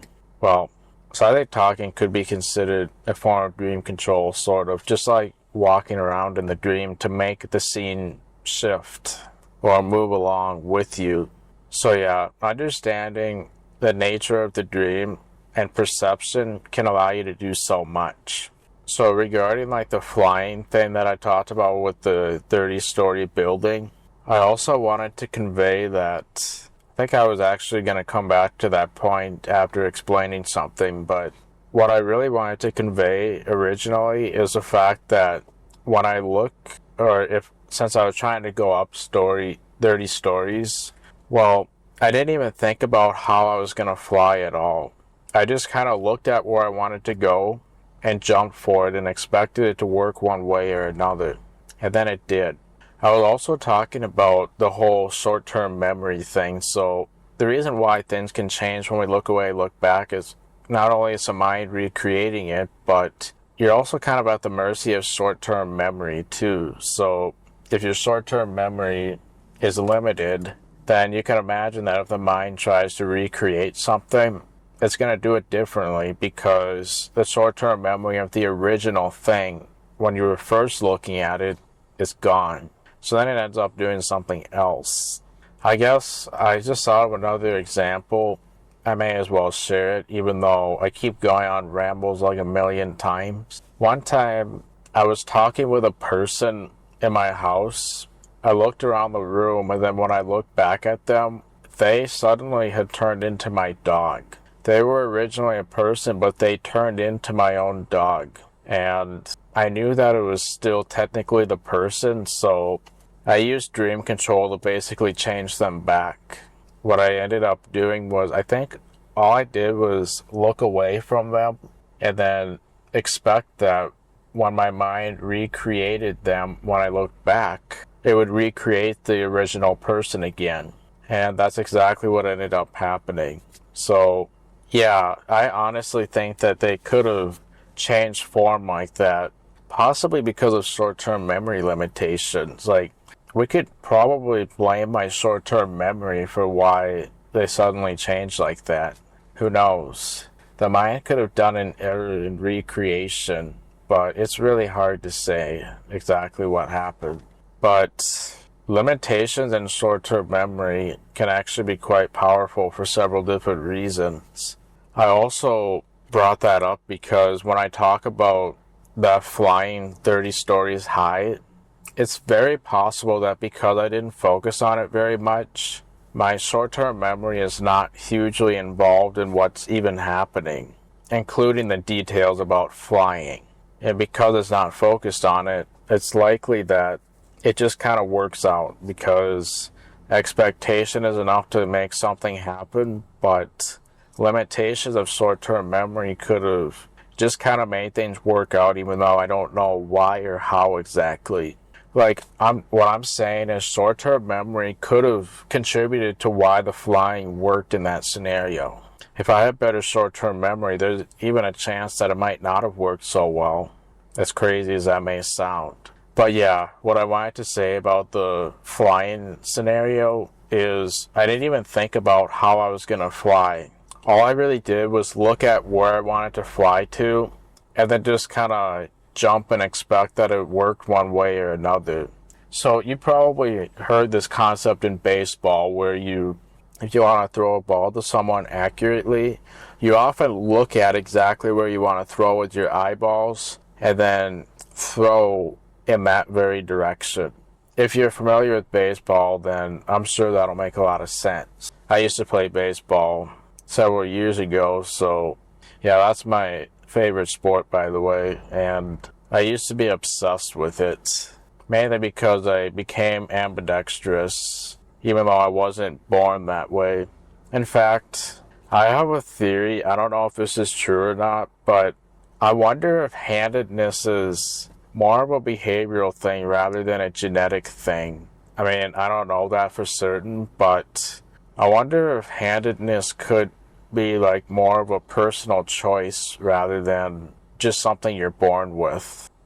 Because I can see how if you decide to use your left hand when you're training yourself, that's what you become. If you decide to use the right hand, maybe you'll become that.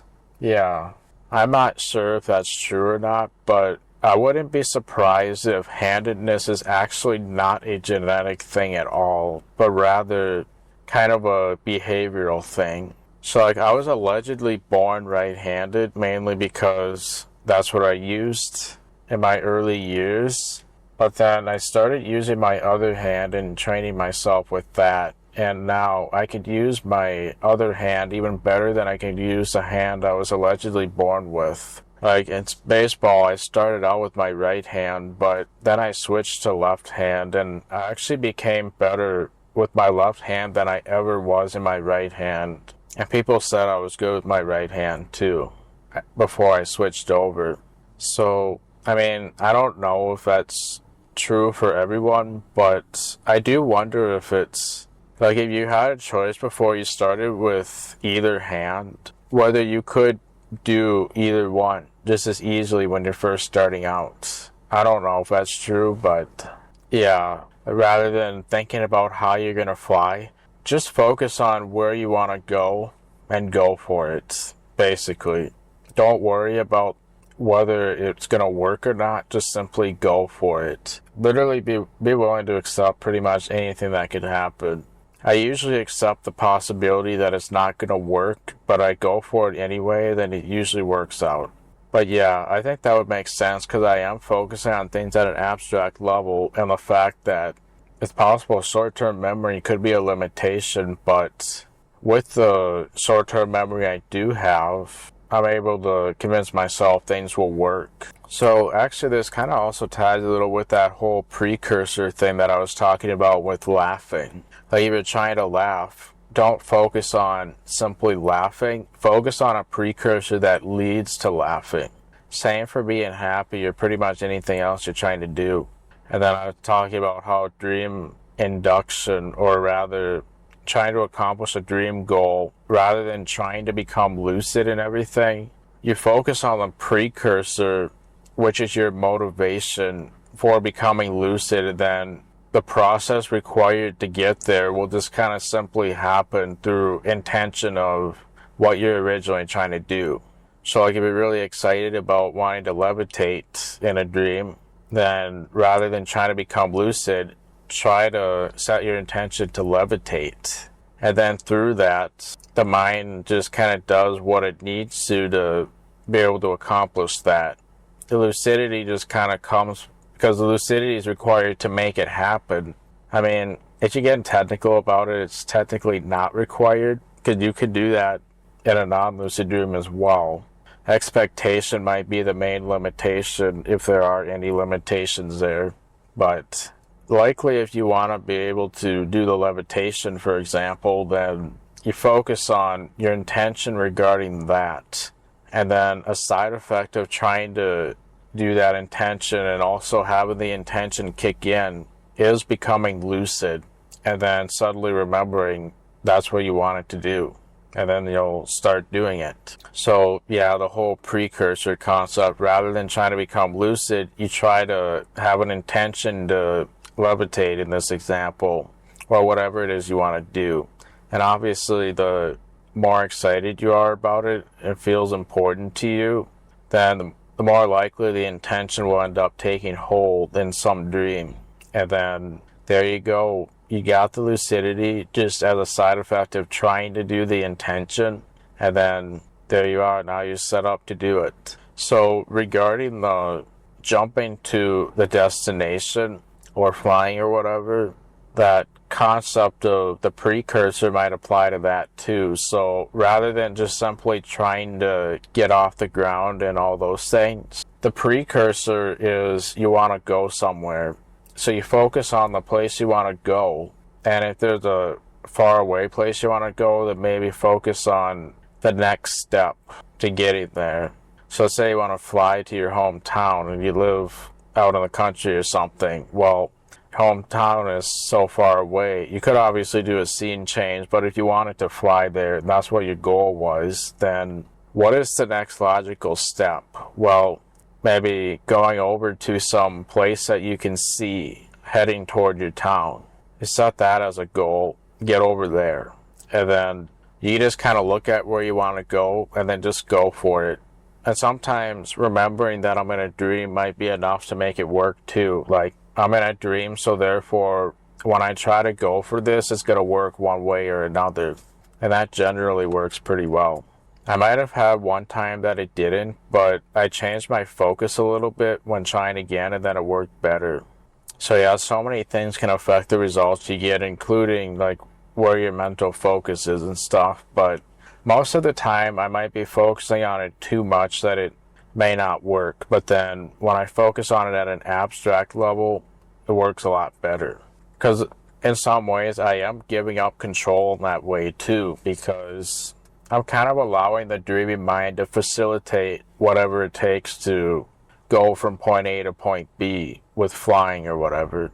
I'm kind of offloading my control to the dream in a way, letting the dream worry about making it happen rather than myself. So yeah, I find that very helpful. If I want to like go somewhere really high, like maybe the top of a tree or something, I look at the top of the tree. While I'm looking at it, I just simply go there. I just go for it. Like maybe I'll jump. And while I'm looking at that area, I'm able to jump way higher than normal. And I might be able to jump all the way up. So yeah, the concept in baseball where you look at where you want to throw the ball and then throw in the exact place you're looking, that's, to me, the whole flying or jumping can totally work that same way. So that's kind of a reframing technique if you think about it a little bit. But yeah, I'm sort of giving up control because I'm not controlling the flying aspect at all. I'm just simply focusing on getting from point A to point B, letting the dream handle the rest. And then to clarify with, I suppose, being ambidextrous as well, there are still some things that I use my right hand for and other things I use my left hand for. So like I still use the computer mouse with my right hand, especially since I have that ergonomic trackball, and it only works for right-handed people. I write with my right hand most of the time. Sometimes I'll write with my left hand if it just feels more convenient in the moment. I don't really give it much thought. I use either one. And then for batting in baseball, like when I'm up to bat, I still go for my right hand because I struggle with the left hand when I tried it. I just kind of suck at it with my left hand. When I did my right hand, then I became a lot better again. I got back to where I was. But for throwing, that's pretty much always my left hand. Even though, like a decade ago, I couldn't do that at all. I could only throw with my right hand. So, yes, I do use a little bit of each. Mainly, I never thought about this regarding handedness, but use the right tool for the right job. I guess that applies to handedness as well. For most people, you'll just default to one, but for me, since I'm now ambidextrous, I use the right tool for the right job, essentially. Actually, if you look at my YouTube channel, one of my first videos on Joseph Zinn's, I think the video is called something like Use Your Dominant Hand. And I had this ridiculous moral of the story kind of thing, where I was trying to throw something to knock my water bottle off the bed, which was empty. And every time I threw with my left hand, I kept missing. Like, even on 10 tries later, I still kept missing the water bottle. And then the one time I used my right hand, I hit it head on. So, yeah, that's a video that touches on handedness, I guess. A very random video. But in that situation, could I turn that video into a lesson about using the right tool for the right job? people will be like, what? But actually, there is still a little bit of truth in that. Yeah, one weird quirk about being ambidextrous is being able to write with both hands simultaneously. Several years ago, somebody asked me to do that, and I didn't even realize I had the ability to do that. Like, when I wrote with both hands at once, I wrote the same thing, and they both looked virtually identical. Except, of course, the slant was a little bit different. But overall, they look pretty much identical despite writing them both at the same time.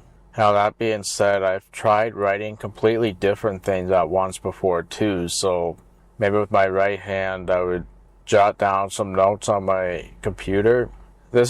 I'm mainly thinking of a classroom as an example, so maybe there's something I needed to write down on paper that I had on the computer. I write that with my right hand, and then at the same time I'm listening to the teacher give a lecture, and I start writing down those notes with my left hand simultaneously. So of course I tried that. It was terrible. Like, it does not work well. My mind just can't facilitate that. Two completely different things at once. I would be kind of curious if any of you out there are also ambidextrous and you're able to multitask really well, like both of your brain hemispheres are connected, that sort of thing. Let me know if you're able to write completely different, independent things with both hands pretty fluently and stuff. I'd be curious. So obviously on Star Trek, in the Inheritance episode, in Birthright Part 1 actually, we see Data paint with completely different pictures with both hands at once. Obviously, being a machine, we know that's possible. We usually see him default to his left hand, most likely because Brent Spiner is left-handed. Again, I don't know if that's a behavioral thing that ended up happening or if it really is like genetic to some degree. But yeah, I guess to talk about the writing with both hands at once, Birthright Part 1 shows Data painting with both hands at once. And then he talks about how inspired he is, and I'm like, yeah, you're very inspired, alright, if you're painting completely different pictures with both hands. How can you get more inspired than that? Anyway, what was my point? Yeah, so focusing on something at an abstract level might mean, so in that levitation example, I might look at where I want to go and then just go for it without worrying about how I'm actually doing it. I let the dreaming process take care of that for me. Since the dream is facilitating that stuff anyway, may as well do that.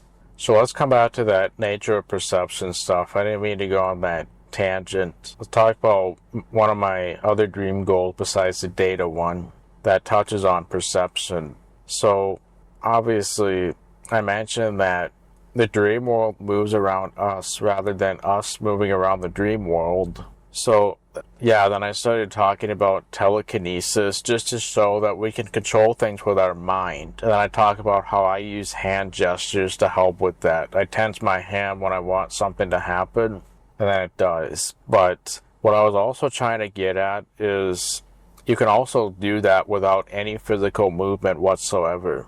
You could look at an object in a dream and move it without even making any physical movements, other than maybe eye movements.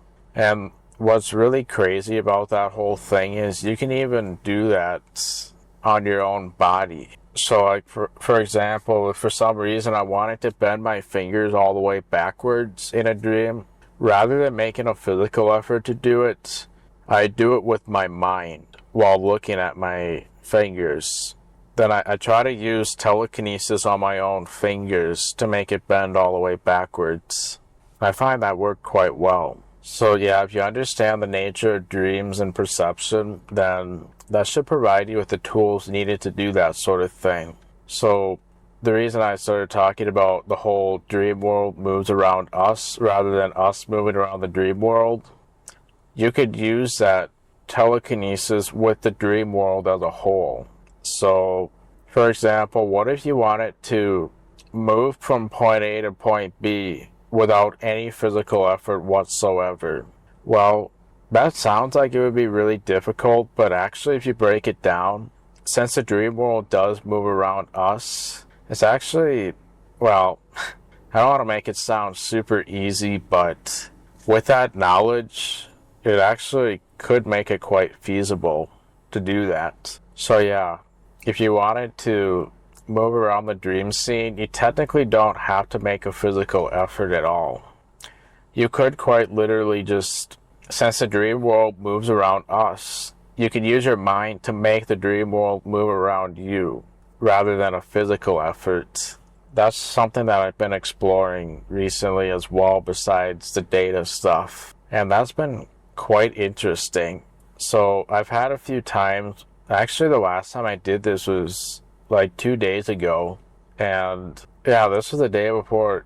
This might have actually been yesterday now that I think about it. Maybe 2 days ago, I'm not sure. But anyway, I found myself having to walk a little ways and I felt really lazy. So rather than walking, I decided to try that perception thing and make the dream world move around me instead. So I just simply willed the environment to move itself the same way it would if I were to physically walk. But I used my mind for that. A lot of those concepts I talked about earlier should kind of help explain why that's possible. So applying the mental effort, that's kind of tricky to explain. But that's why I brought up the telekinesis stuff. You use the hand gestures to make things move, and then once you get good at that, then I would try to do the same thing but without any gestures or anything. See if you can, like, if there's a water bottle, see if you can make it move from one surface to another using your mind alone. Or a simple example regarding that is I look at my cuckoo clock with a pendulum that's not ticking at all, and then I try to use my mind alone to make that start ticking.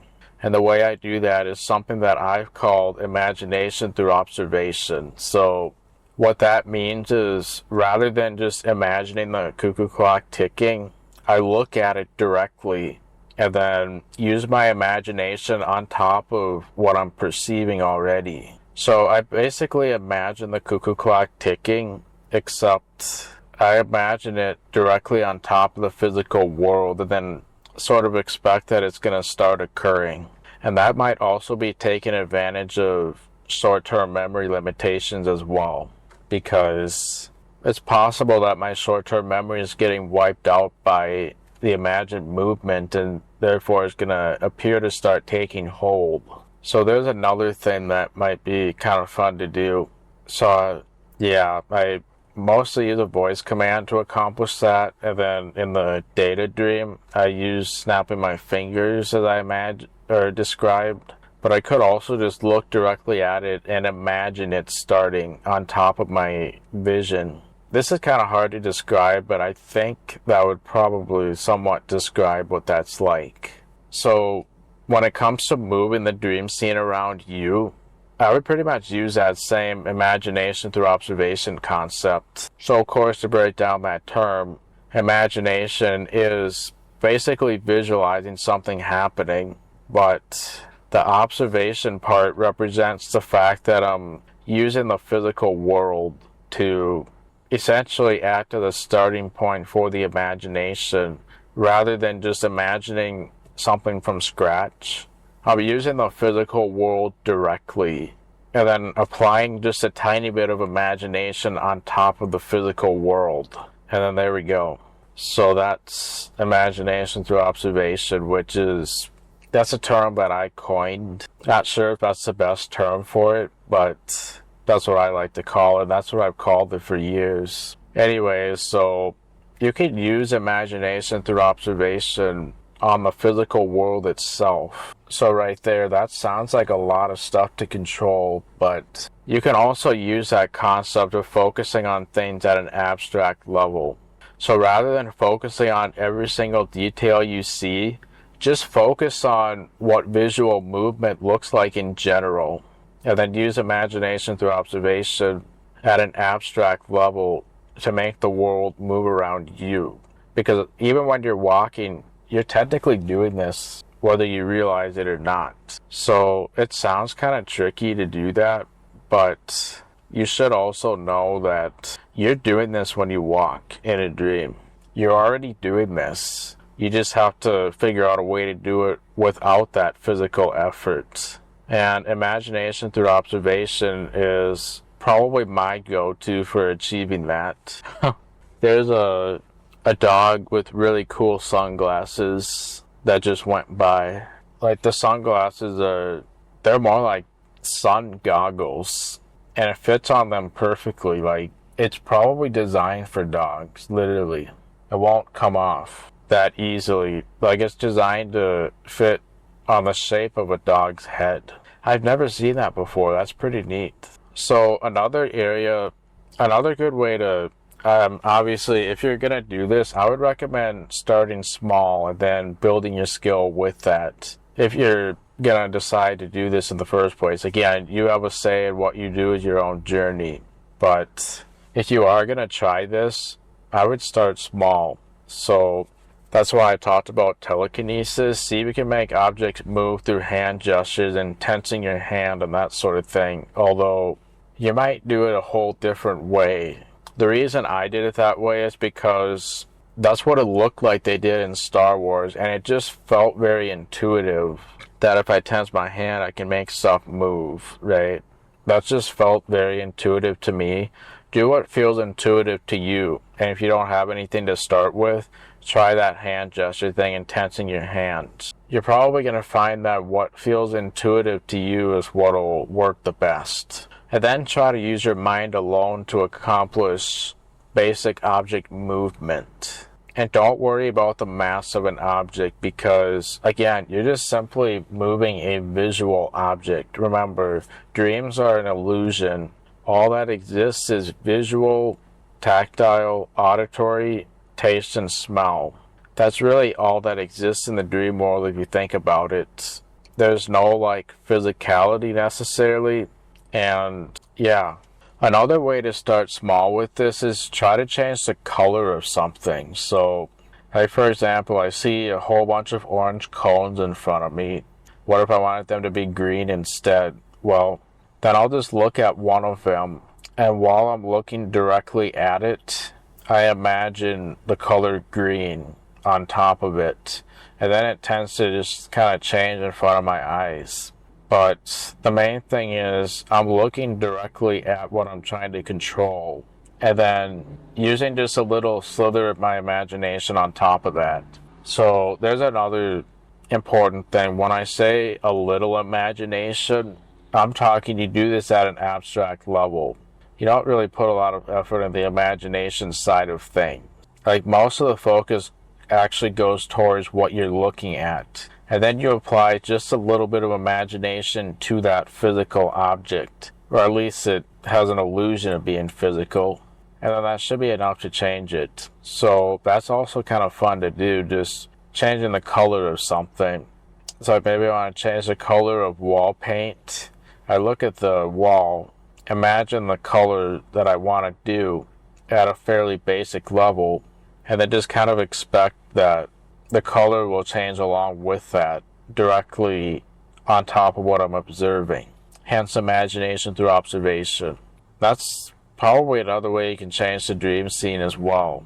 You do that color concept but with an entire scene. So something to remember regarding the whole scene change is remember the only thing that exists is what you're actively perceiving. So when you're trying to change a scene, you just have to focus on the stuff you're perceiving, nothing else. You just focus on your active perception if you're trying to do imagination through observation with a scene change. And then, because dreams are sort of functioning in an analog nature, the rest of the scene should change along with the tiny little slither that you're looking at. You don't need to worry about changing everything 360 degrees. No, just change what you're perceiving only. And then it becomes like a self-fulfilling prophecy the rest of the scene does. I mean, there's not really a logical reason why you'd be able to change part of it, but the rest of what you see is the original scene. There's not really a logical reason for that. Like, if you change the one part that you see, it's likely that the rest of the scene will just simply go along with that change, especially with a familiar setting. The mind is probably going to have an easier time modeling consistency of a familiar setting rather than like 10 different chunks of 10 different settings. Like, the mind, it's just going to have an easier time doing a singular setting most likely. So when you change the scene, you only have to worry about your active perception. In fact, if you find it easier, you might even consider limiting your perception when you do the change. Then you don't have to change as much. And then it just becomes a self-fulfilling prophecy. The mind will fill in the blank for everything else automatically.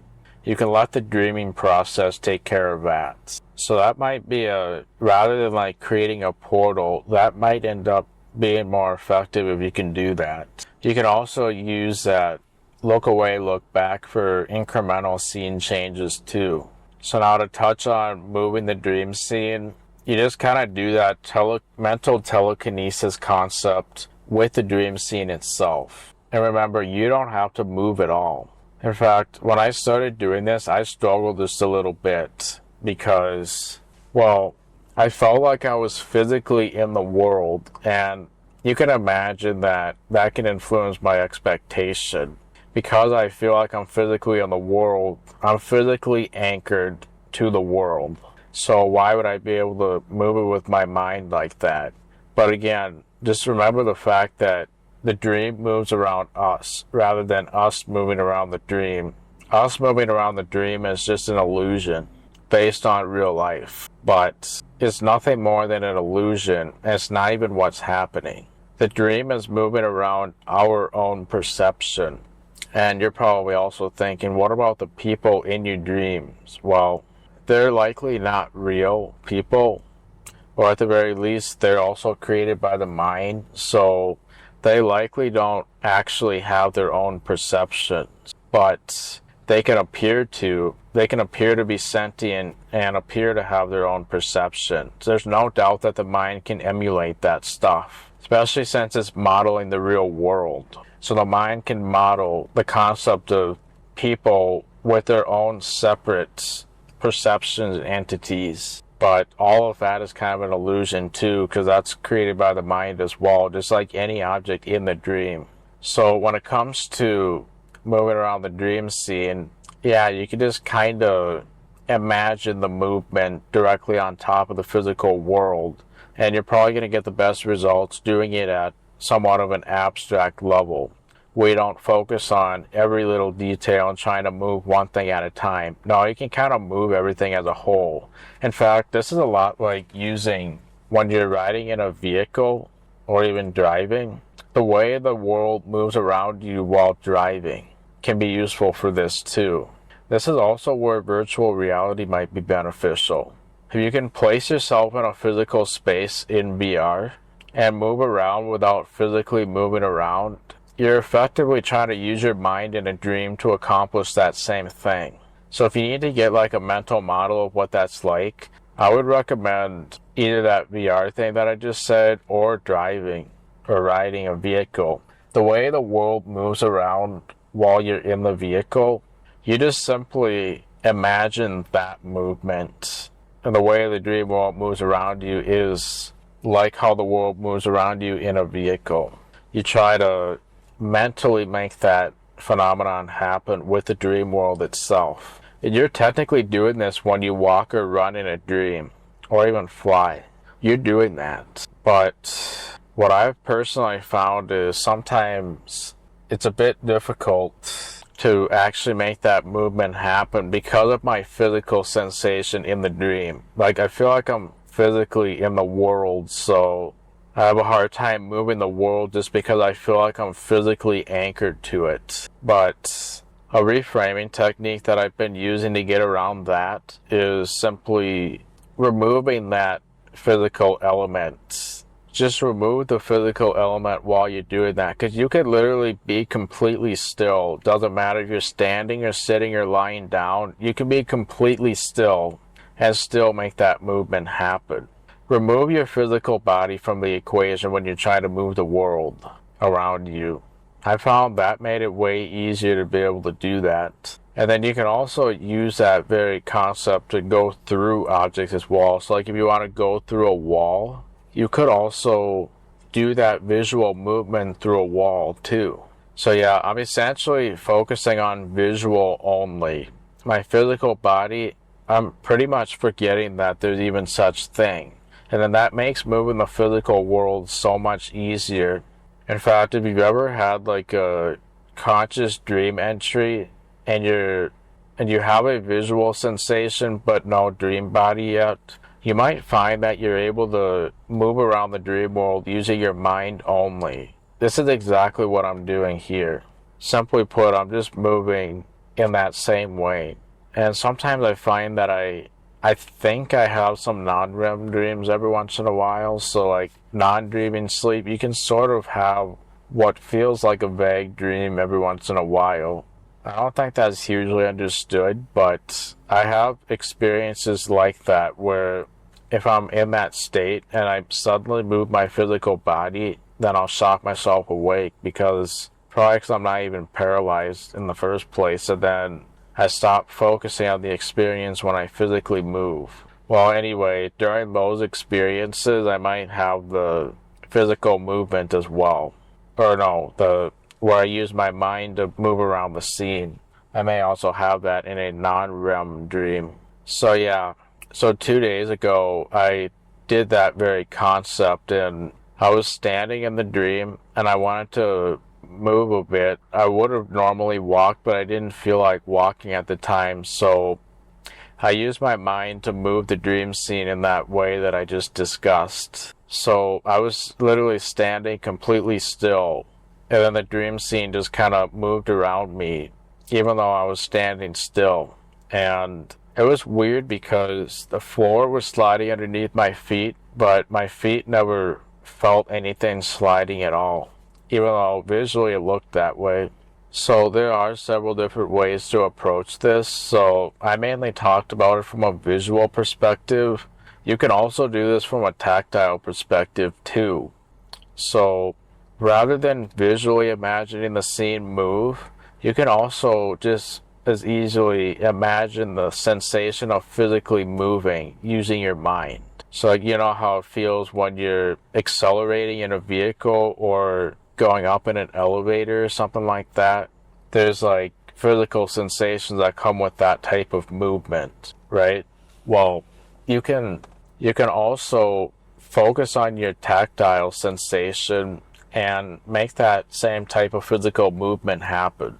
And then just like how you move the scene visually, you can do it from a physical perspective. And then what you're probably going to find is the visual starts changing along with that. If you try to like imagine the sensation of moving forward, then you can kind of make it actually take hold using your imagination alone.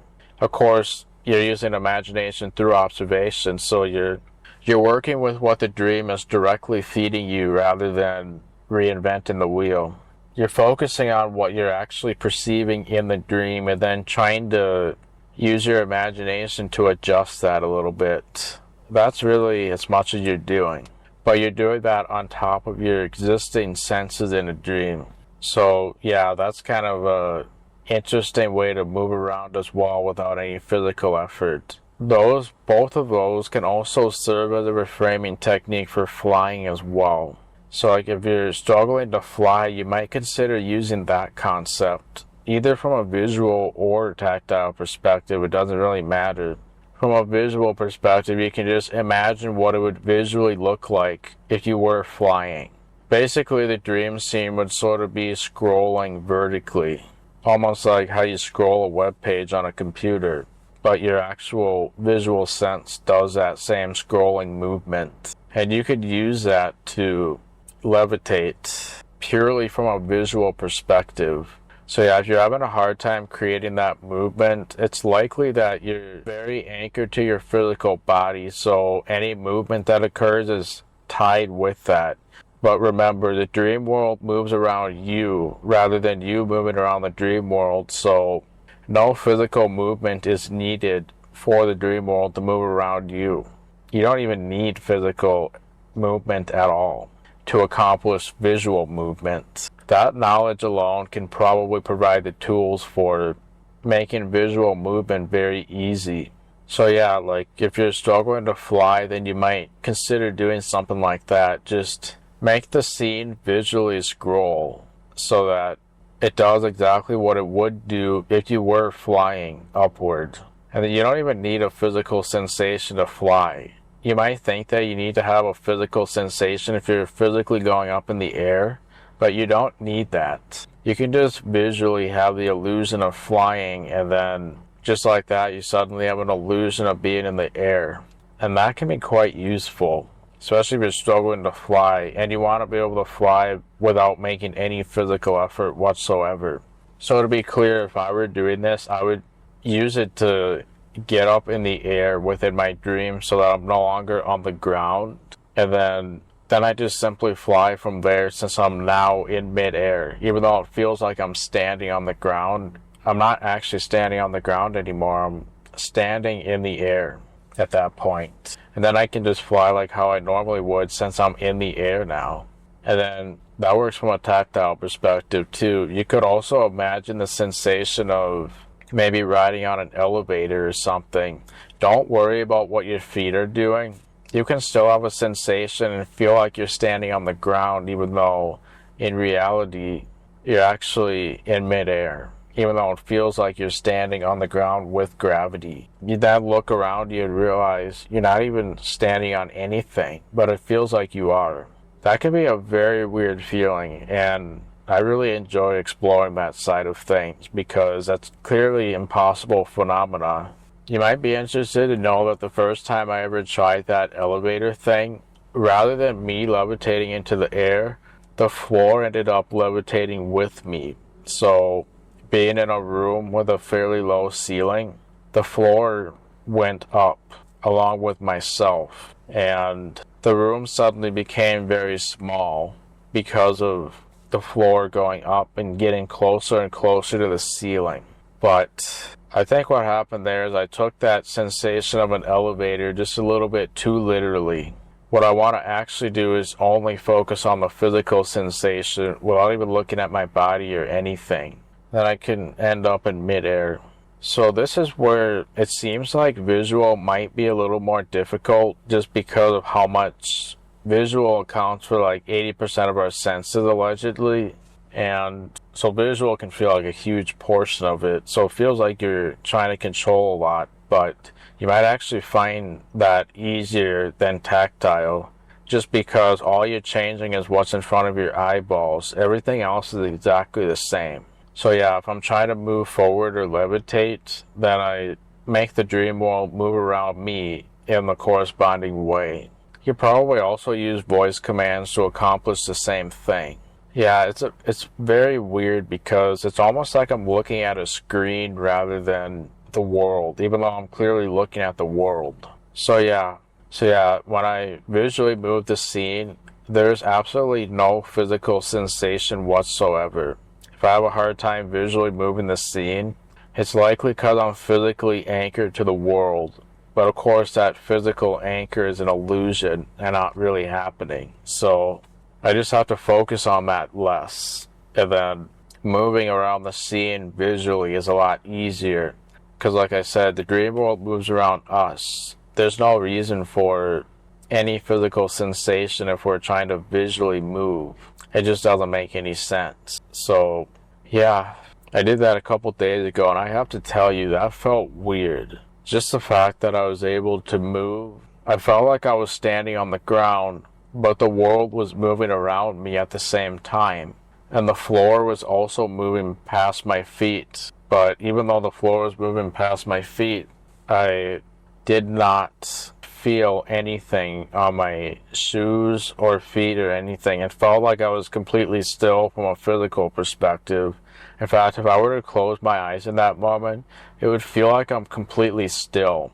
But from a visual perspective, it looks like I'm moving. So yeah, the way you move inside of vehicles, you try to see if you can use your mind to make the dream world move in that same way without any physical sensation.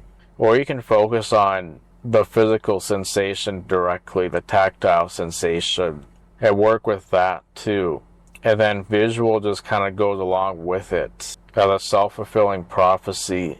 Because obviously if you have a physical sensation of going in some direction, your mind is going to strongly expect the visual movement accordingly. The mind has a very strong model of what that visual movement would look like based on a physical movement. So yeah, this is the kind of stuff that I love exploring in the dream because it's got quite a few useful applications. So yeah, if I'm struggling to fly, for example, then I'll just make the scene visually move. And even though I may still feel like I'm standing on the ground, even though I'm like several feet in the air, I can then just start flying because I'm no longer on the ground. So this also kind of brings up another interesting point about reframing. So if you're trying to make something happen and you're still going to make it work, you can probably try reframing simply by changing the sense that you're focusing on. So if you're trying to make someone appear, like let's say you're in a room and you want to summon somebody, so maybe what you would do by default is if the door is closed, then you'd expect that person to just suddenly open up the door and start walking in or something like that. Or maybe they just appear in the corner when you go to look at them, that sort of thing. Well, so maybe if you're trying to summon something, then there's a chance that you're probably trying to make them appear visually. In fact, I think that's what we would probably default to when trying to make someone appear. Well, you can probably use reframing by focusing on a whole different sense altogether. So maybe rather than trying to focus on visual to summon a person, maybe you focus on auditory instead. So, for example, maybe you are trying to get someone to walk through a door. They don't visually appear at all, but maybe you start focusing on the auditory side of things. And then see if you can use imagination through observation to suddenly hear footsteps and maybe that person's voice or something like that. And then now you can expect that they're there because now you're hearing them. Or you can also switch to like tactile, for example. So like maybe they're allegedly a person who's very energetic and they tend to jump a lot and make the house sort of shake from their jumping. Well, then you can focus on the tactile sensation and see if you can get the room to sort of shake from that sort of thing. And then now you can expect that they're going to appear and stuff from that. Or maybe they have a distinct smell. You can see if you can get that smell to suddenly manifest. And then there's that person, because you strongly associate the smell with them, that sort of thing. And as for taste and smell, well, I can't think of any family-friendly examples, so I'm just going to leave that up to you if you even want to go down that route. But in any case, I'm going to wish you good luck. So yeah, you could probably do reframing just by changing the sense that you focus on. And that may end up being quite useful. So I was in a scenario once where I wanted to summon a bobcat so I could do my bobcat goal. I tried to visually summon it, but I was struggling at the time. And I was looking all over the scene for one, but I just couldn't find one anywhere.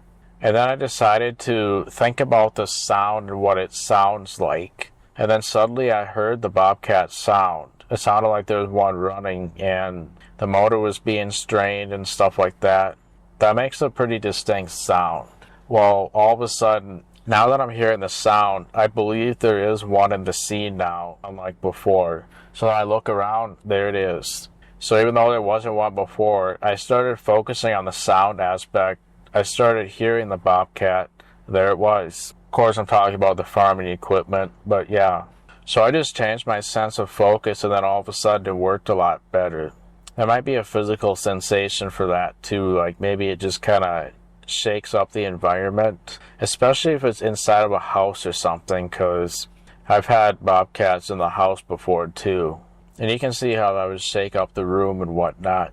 So yeah, if you're struggling with dream control, you might even consider changing the sense that you're focusing on to something else. It probably activates different parts of the mind and just changes the way you think overall. And then it might just be easier for it to work as a result. So yeah. So yeah, let me tell you though, when I did that visual movement instead of walking, it felt so weird. Because yeah, the scene was moving around me just like I was walking forward, except I wasn't making any physical effort. And then, yeah, even though the scene was moving forward, I literally looked down at my feet. They're completely still. It doesn't even feel like I'm sliding on the floor, even though it looks like I'm sliding on the floor. So yeah, that's kind of a fun thing to explore.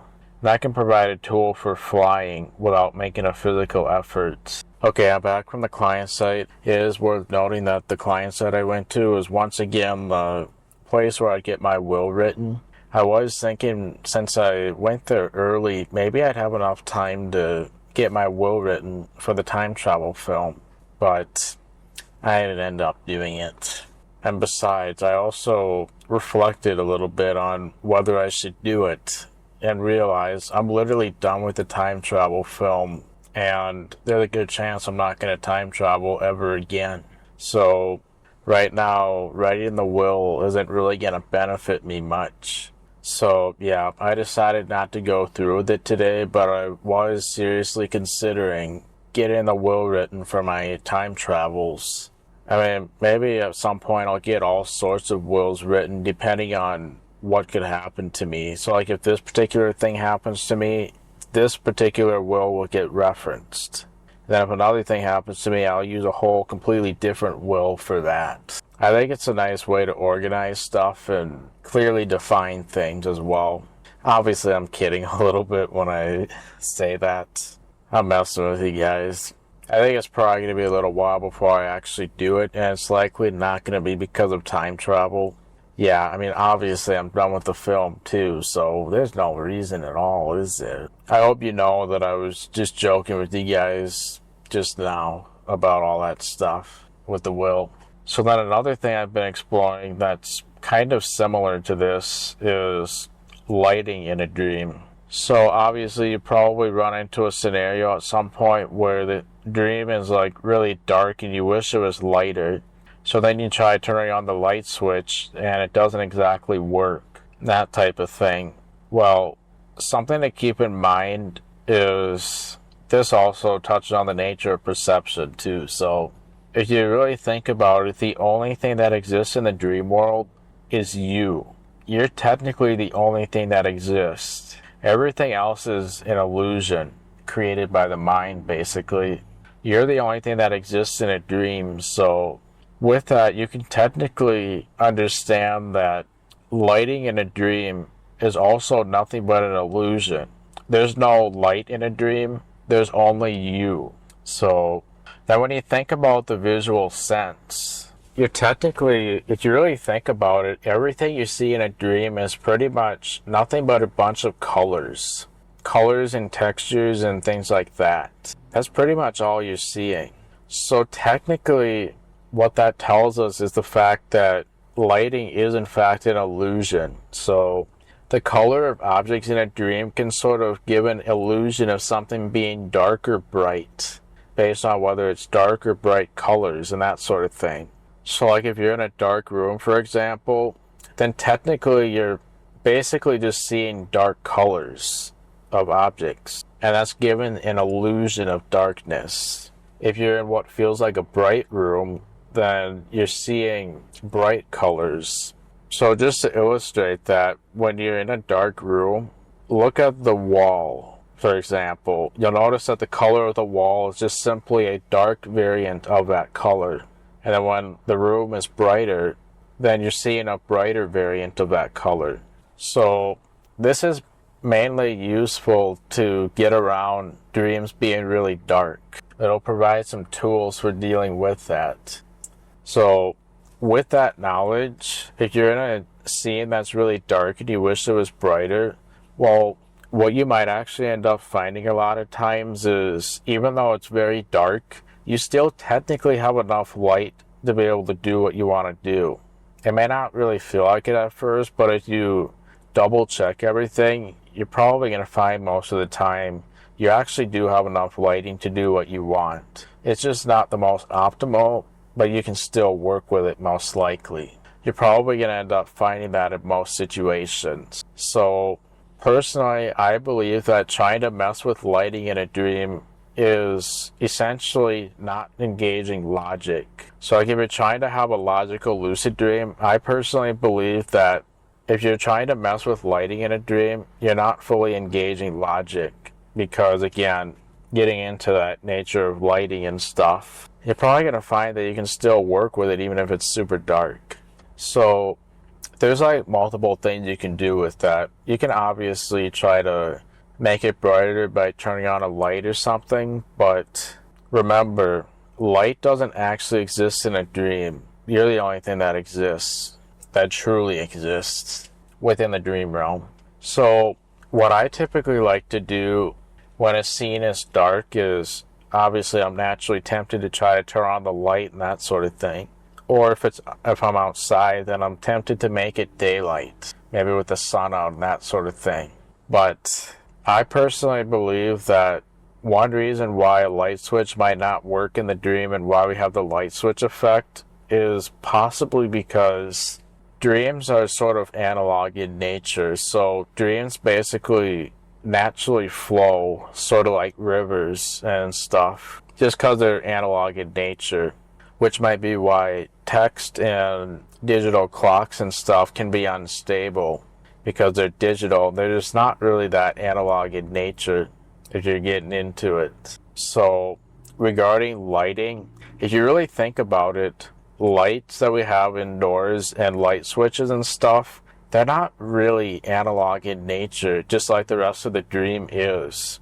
If you think about like hundreds of thousands of years ago, there was really no such thing. You mostly relied on daylight or candles and that type of stuff. Those are a lot more analog in nature. So I think the mind is probably used to modeling things that are analog in nature, including daylight. So that's one of the reasons why I think many people experience a light switch effect where a light switch just simply doesn't work because it's not analog in nature, and dreams just don't naturally flow where something is suddenly on or off. It's a lot more analog and gradual in nature. So I don't know that for certain, but that's one reason why I believe the light switch effect typically happens. Like, I think it could certainly help explain it, certainly. So what do I do about the light switch effect if it's not working? Well, if I'm engaging logic, I usually realize it's not worth the time trying to fix it because dream time is very valuable, and a low amount of light in a dream is just simply an effect that you're experiencing. You're probably going to find that in the next dream, you're not even going to have that problem. Whereas in this dream, you're possibly wasting minutes trying to get it fixed, only to then wake up and then you wasted all that time. So obviously trying to make incremental changes can definitely help as well. The mind has a difficult time making very sudden changes, so if you're trying to do some dream control, making incremental changes can work quite well. So like rather than trying to turn on a light to its full brightness immediately, you try to make it brighter over time, gradually. And then it's a lot more analog in nature when it gradually transitions. So that's one strategy you can use, but personally I also think that's a waste of time, especially since the whole lighting thing varies a lot. So typically what I do is, even if it's really dark, I tend to just work with it because not only do I tend to be able to adapt even in those worst situations where the lighting is just awful, but when I'm focusing on a goal or something like that, I find that the lighting just suddenly improves itself when I'm not even focusing on it anymore. So I might be in the middle of a goal which starts out with very dark light, and then all of a sudden it's a lot brighter. And I don't even notice when that happens, it just kind of happens, right? But one thing to also keep in mind is light sources in a dream are often not even legit. So there might be some environments where light is not technically coming from a source at all. In fact, that in itself can be considered an illusion because, well, if you get technical about it and you understand the nature of dreams, you may also come to the realization that there is technically no such thing as a light source. To come back to my point about how I think it's nothing but colors. Well, colors give an illusion of brightness, but because of that, you technically don't even need a light source at all. All you just need is a bunch of colors and textures and stuff. So, we're also in a world that's not built on rules, as you know. So, in the real world, if we try to understand light, we typically notice that there's either things that emit light or things that reflect light. So, for example, electronics and where we experience the light switch effect. So, if you think about it, in the real world, we have certain things that emit light, such as daylight from the sun and that sort of thing. But pretty much everything else reflects light sources. It bounces off objects. So yeah, there's basically emitters and reflectors. So electronics usually emit light, candles emit light, things that light switches control emit light as well. And when we're dealing with the light switch effect, we're dealing with something that emits light. And the scene can appear dark just because there's no light to reflect, or very minimal light. Makes sense? But in the dream world, we're in a world that's not built on rules. So therefore, the rules of emitting and reflecting light just simply don't exist. That's all an illusion at that point. So obviously, why are we even dealing with a light switch in the first place? Why are we wasting time trying to get a light switch to work? Well, so that we can get our light source that emits light to illuminate things that reflect light, such as the entire room or wherever you may be. So because the dream world is not built on rules, you can technically, things that would normally reflect light in the real world can technically emit its own light in the dream world. It can look like it does in real life, but it's actually creating its own light. But that's also an illusion in itself. So, for example, I'm driving, which means I'm kind of outside in a sense. I can see the sky. It's sort of white and blue. It appears to be emitting light, which allows me to see basically everything else. Like all the grass. The grass looks green. I can see the road, it's got paint on it, like white, solid and dotted lines, and orange dotted solid line. Well, all those things that I'm seeing, like the grass and the road and the lines on the road, those are reflecting light, of course, from the sky, basically. But in the dream world, that doesn't even have to be the case at all. You could technically just as easily have a black sky and still be able to see the grass and road just as well as you can if it were light outside. Like, there's no inherent reason why that wouldn't be able to happen. So, yeah, when you try to understand the nature of perception in dreams, you can understand that dreams are not built on rules, so therefore, you don't even need light sources to be able to see in a dream. If you have the right colors and textures, that alone will help you see. I mean, it's a little bit unusual to be able to see a bright road and grass when the sky is black, but that could technically be done in the dream world. Why not? Because, of course, the road can technically emit its own light and look exactly like it does right now in daylight. So can the grass and everything else. So why is that knowledge useful? Well, if you're still going with the light switch effect and the room appears dark due to the colors simply just being dark colors, well, technically, you don't have to change the light source at all. You could also change the objects that have a dark appearance themselves. Just make it so that everything just tends to have a brighter color in general. So it might be a little bit difficult to know exactly how to apply that. That's something that I'm still exploring.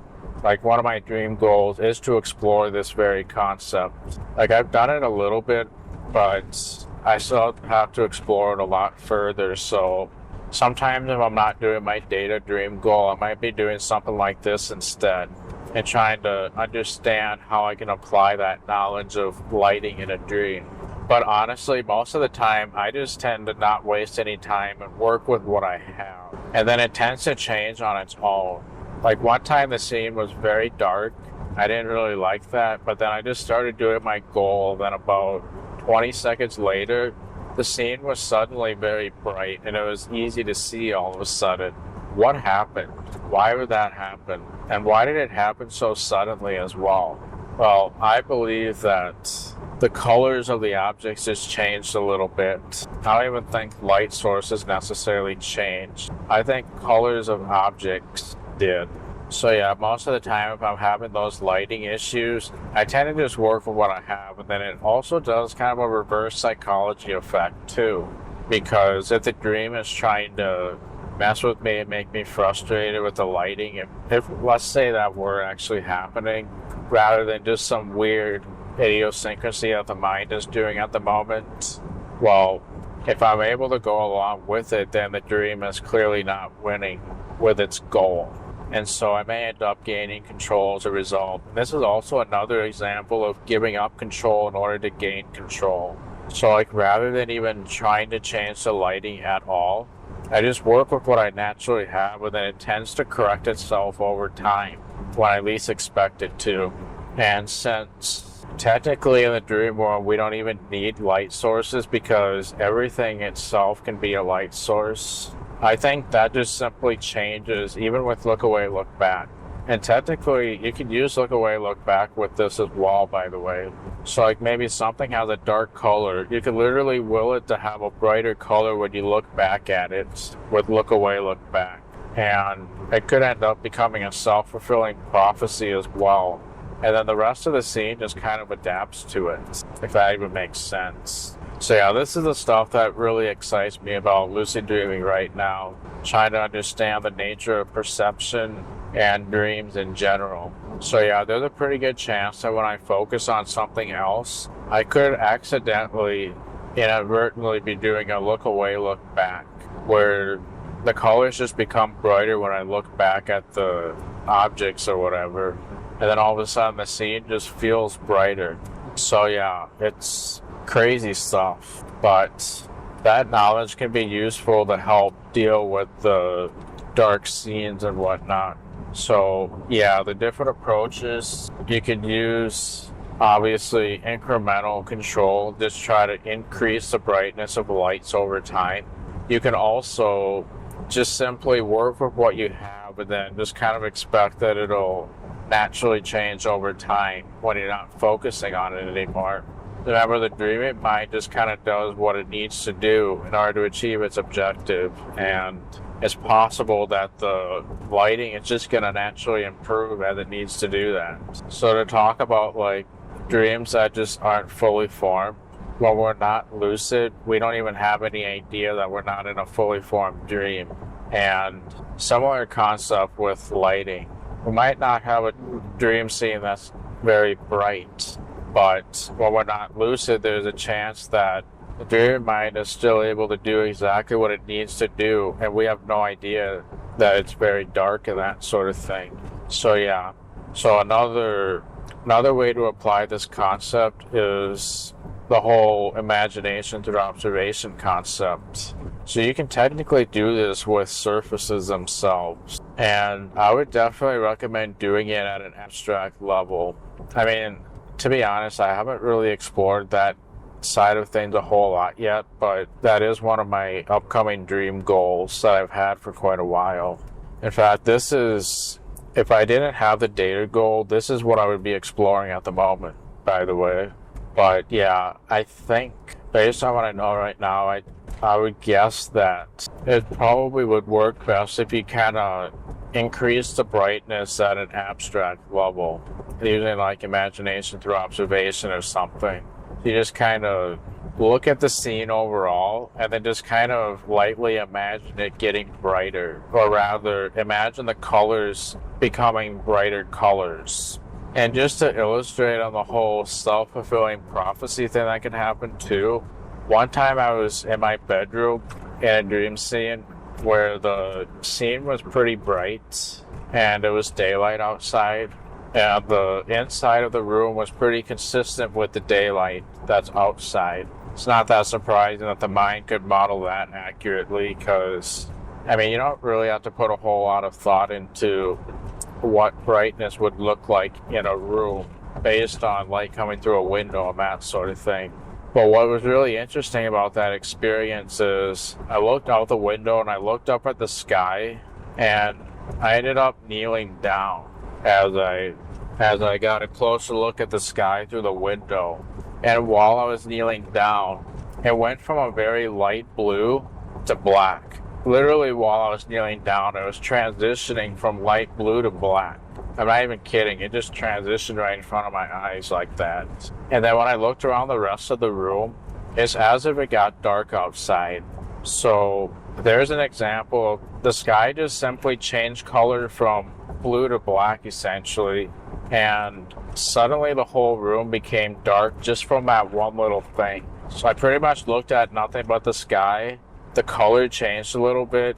Suddenly everything became dark.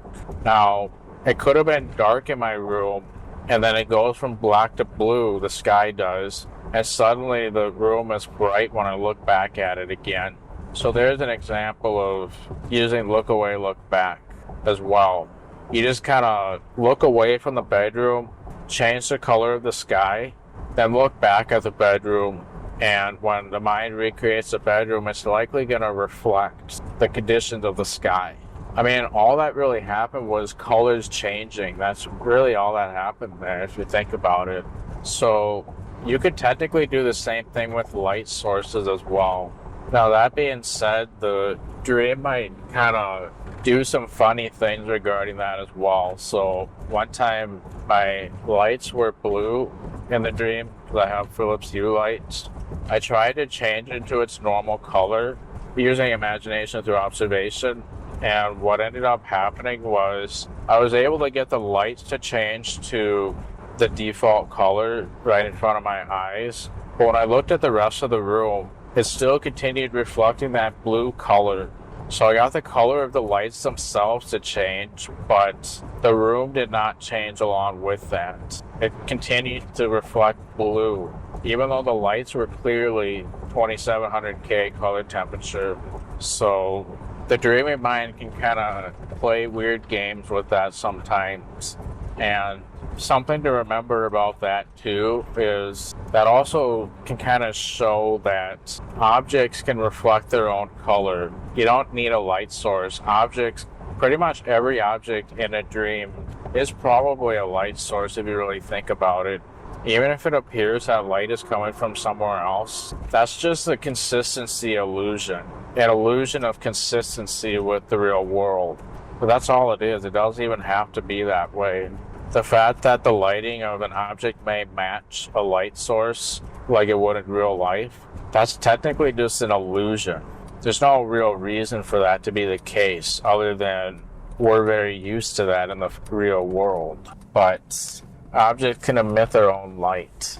So yeah, I mean, right now it's daylight and the sun is out, and obviously the road is currently reflecting that. I can see shadows of trees in ways that I would expect based on where the sun is positioned.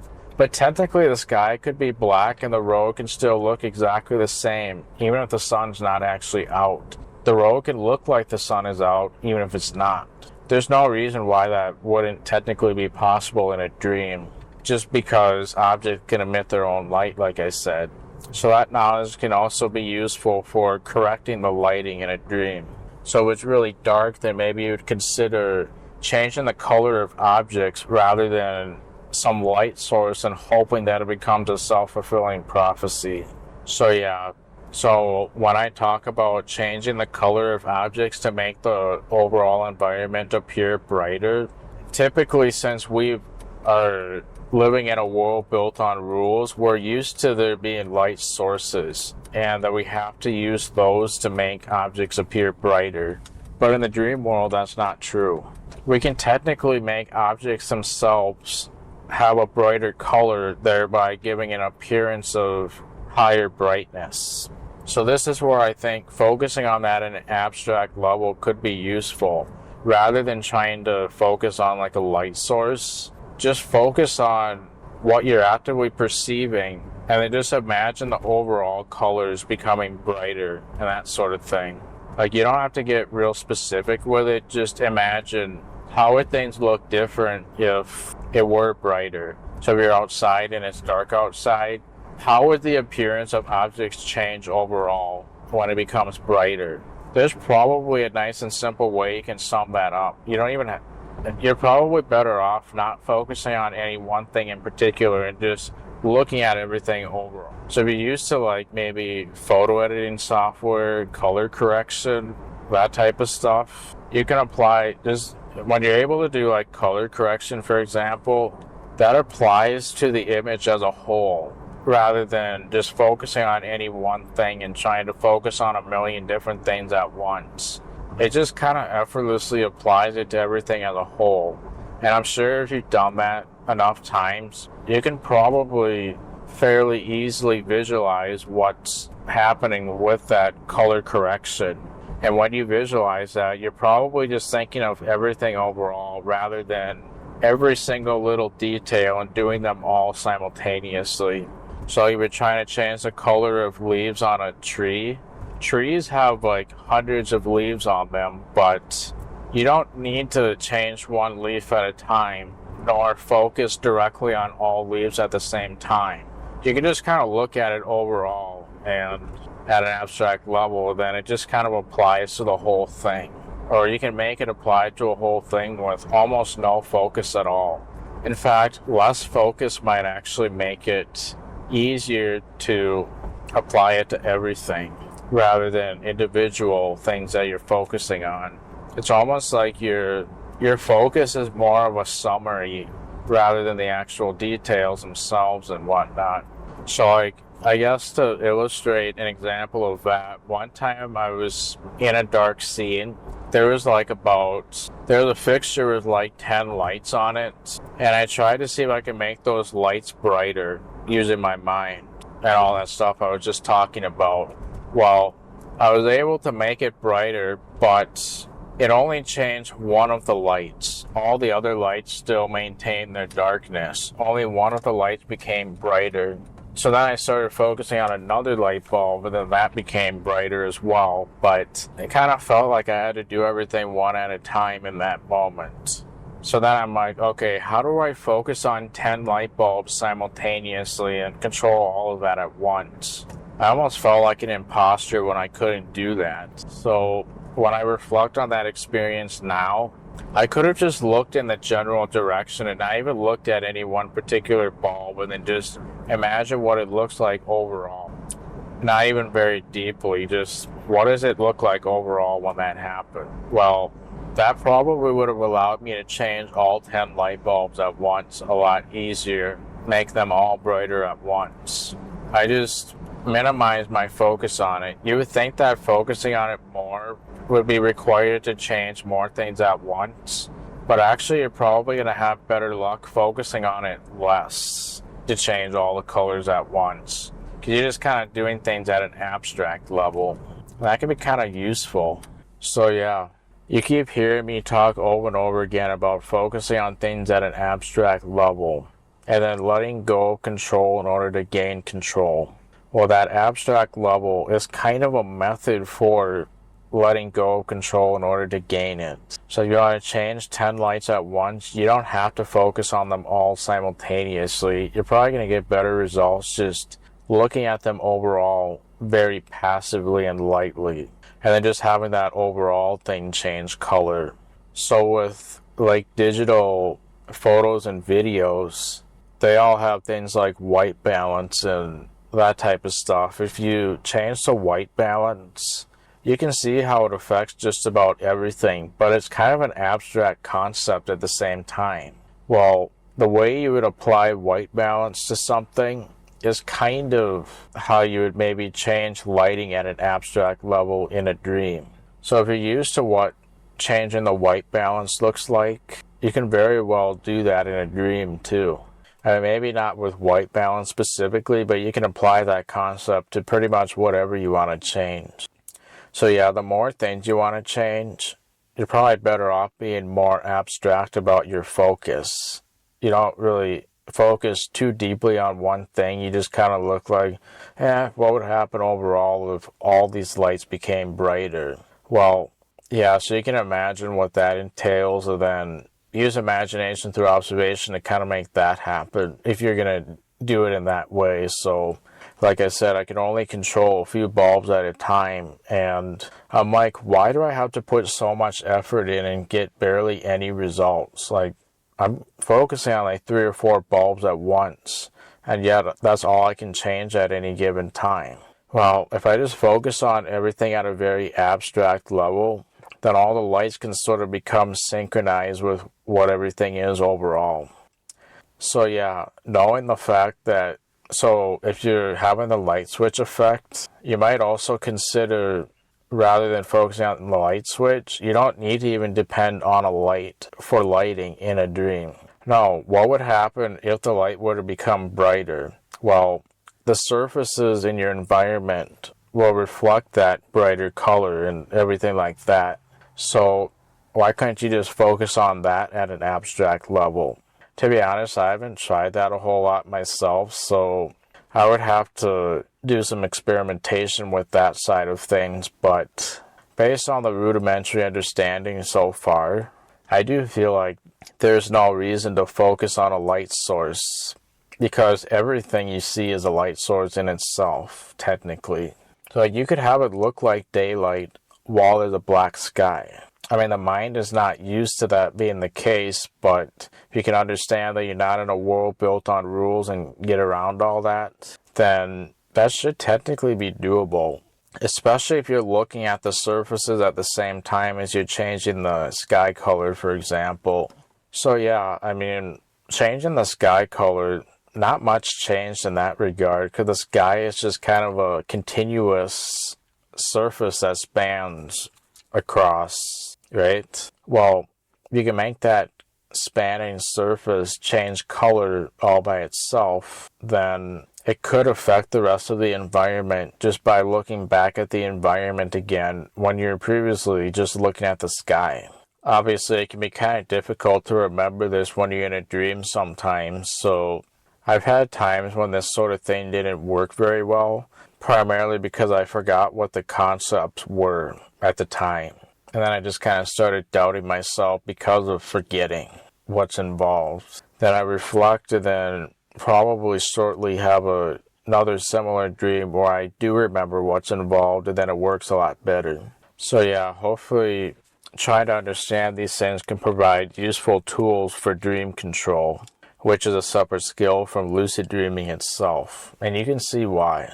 And this also probably illustrates why it takes a lot of time to become a lucid dreamer. It's just like learning a skill of any other kind, really, because you're trying to build all these foundations over time. So yeah, there's like a lot of different ways to approach all these different things that I've talked about, and a lot of my dream goals involve addressing those different approaches. And I guess to illustrate another example, regarding the tactile thing, one way that I was able to get myself to move forward or backwards was raising and lowering my eyebrows. I just kind of subconsciously or unconsciously, whatever it is, I just kind of naturally raised my eyebrows, and that caused me to start moving forward without any physical effort. And when I lowered my eyebrows, I believe that caused me to start moving backward. It just kind of intuitively made sense at the time, and that's what ended up happening. So yeah, that's the other kind of stuff that I'm exploring. So when I say like I'm exploring the mind and the nature of dreams, this is the kind of stuff I'm talking about. I wasn't originally going to dive into this topic in this recording, but I started talking about a whole bunch of lucid dreaming stuff, primarily because of that sleep paralysis video from before, and then also the data stuff. Well, I figured as long as I dove this deep into the subject, I may as well cover these other things, otherwise I feel like I wouldn't be doing myself justice. So yeah, if I wanted to like physically move forward in a dream without making a physical effort, I might just simply raise and lower my eyebrows to make that physical movement happen. Oh, then just to illustrate another strategy that I like to use for flying sometimes is looking down at my feet, and then imagine the distance between my feet and the ground increasing. using imagination through observation. And then it starts to visually increase, even though it feels like I'm still standing on the ground. But then when I look around, I'm suddenly way up in the air. And I didn't even notice how it happened because I was looking at the ground. So there's another way to apply that concept. So yeah, I just wanted to talk about this because this is the kind of stuff that I've also been exploring in lucid dreams recently. One thing I was also going to mention when I was talking about the Harry Potter stuff is you can technically use that to, you can use a concept on there to overcome nightmares, for example. So in the third movie, The Prisoner of Azkaban, well, you'll notice that Professor Lupin talks about, yes, I'm literally looping him in to this recording. So Professor Lupin, he teaches a class lecture about a spell called riddikulus, which of course is a slightly different spelling than what we're used to. It's more like ridiculous. You'll know this if you read the book, and it's also shown in the movie, but actually that really does tie with this because that riddikulus spell is actually involves a little bit of mental control to make that possible. So you'll notice with that in particular, if they want it, basically it makes something scary into something ridiculous. So like, what's that thing from a closet that can turn into anything, like your greatest fear? What's that called? I can't think.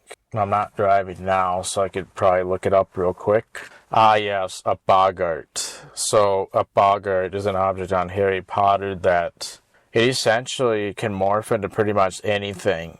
And it typically morphs into your greatest fear. So Professor Lupin used a boggart to demonstrate the riddikulus spell. And then what you also do is you imagine something really funny. And then when you cast riddikulus, that funny thing will suddenly get applied to that boggart. So obviously Neville Longbottom, for example, as shown on, you could probably find this on YouTube or somewhere. Just watch The Prisoner of Azkaban. I'd probably watch the movie for that particular scene just because then you can see an actual demonstration visually and auditorily, which will help convey. Well, Neville Longbottom, he was afraid of Professor Snape, so he imagined Professor Snape in his grandma's clothes, and then when he cast a riddikulus spell, that's exactly what ended up happening, right? Well, that concept could potentially be useful to control nightmares, as you can imagine. You can sort of pretend that whatever nightmare element is in your dream is a boggart, and then you could use the riddikulus spell after imagining whatever. So the way you see them use their mind on there is absolutely applicable to the dream world because, again, that is a mental virtual reality. So like when I talked about that bear dream a while ago, I guess that's the closest thing I might have these days to a nightmare, I guess. And if I wanted to control it, then I might use a riddikulus spell and, for example, make it so that it's a very funny sing-songy bear. So it does this really funny sing-song type thing, and then all of a sudden it's not scary anymore just because of how silly it is. So I might just imagine the bear becoming a sing-songy bear, and then cast a riddikulus spell in a dream, and then there we go. And then of course, in that film, you also see the Patronus charm, which that involves mental control as well. As you know, you literally have to think of something positive for that to work. And the way you control it mentally like that is kind of like how mental dream control works. Like the way you try to visually move around the dream scene, making the dream world move around you. Well, it's kind of similar to how you control certain spells on Harry Potter, like the Patronus charm or else the riddikulus. So yeah, Harry Potter could also be a useful thing to watch for lucid dreaming. If you're going to watch one film, I'd probably stick with the third one, The Prisoner of Azkaban. In fact, you probably heard me reference it earlier when I was talking about the time travel stuff, because there's time travel stuff in that particular film. As you can see, that's probably my favorite film out of all the Harry Potter films. But yeah, a lot of stuff you see on Harry Potter, you could just simply do those things in a dream. The way you see it done on Harry Potter, basically. Of course, it can be done differently too, but you can definitely use Harry Potter to reframe your expectations, basically, then accomplish that. And then same with the holodeck. You can do the exact same thing with that.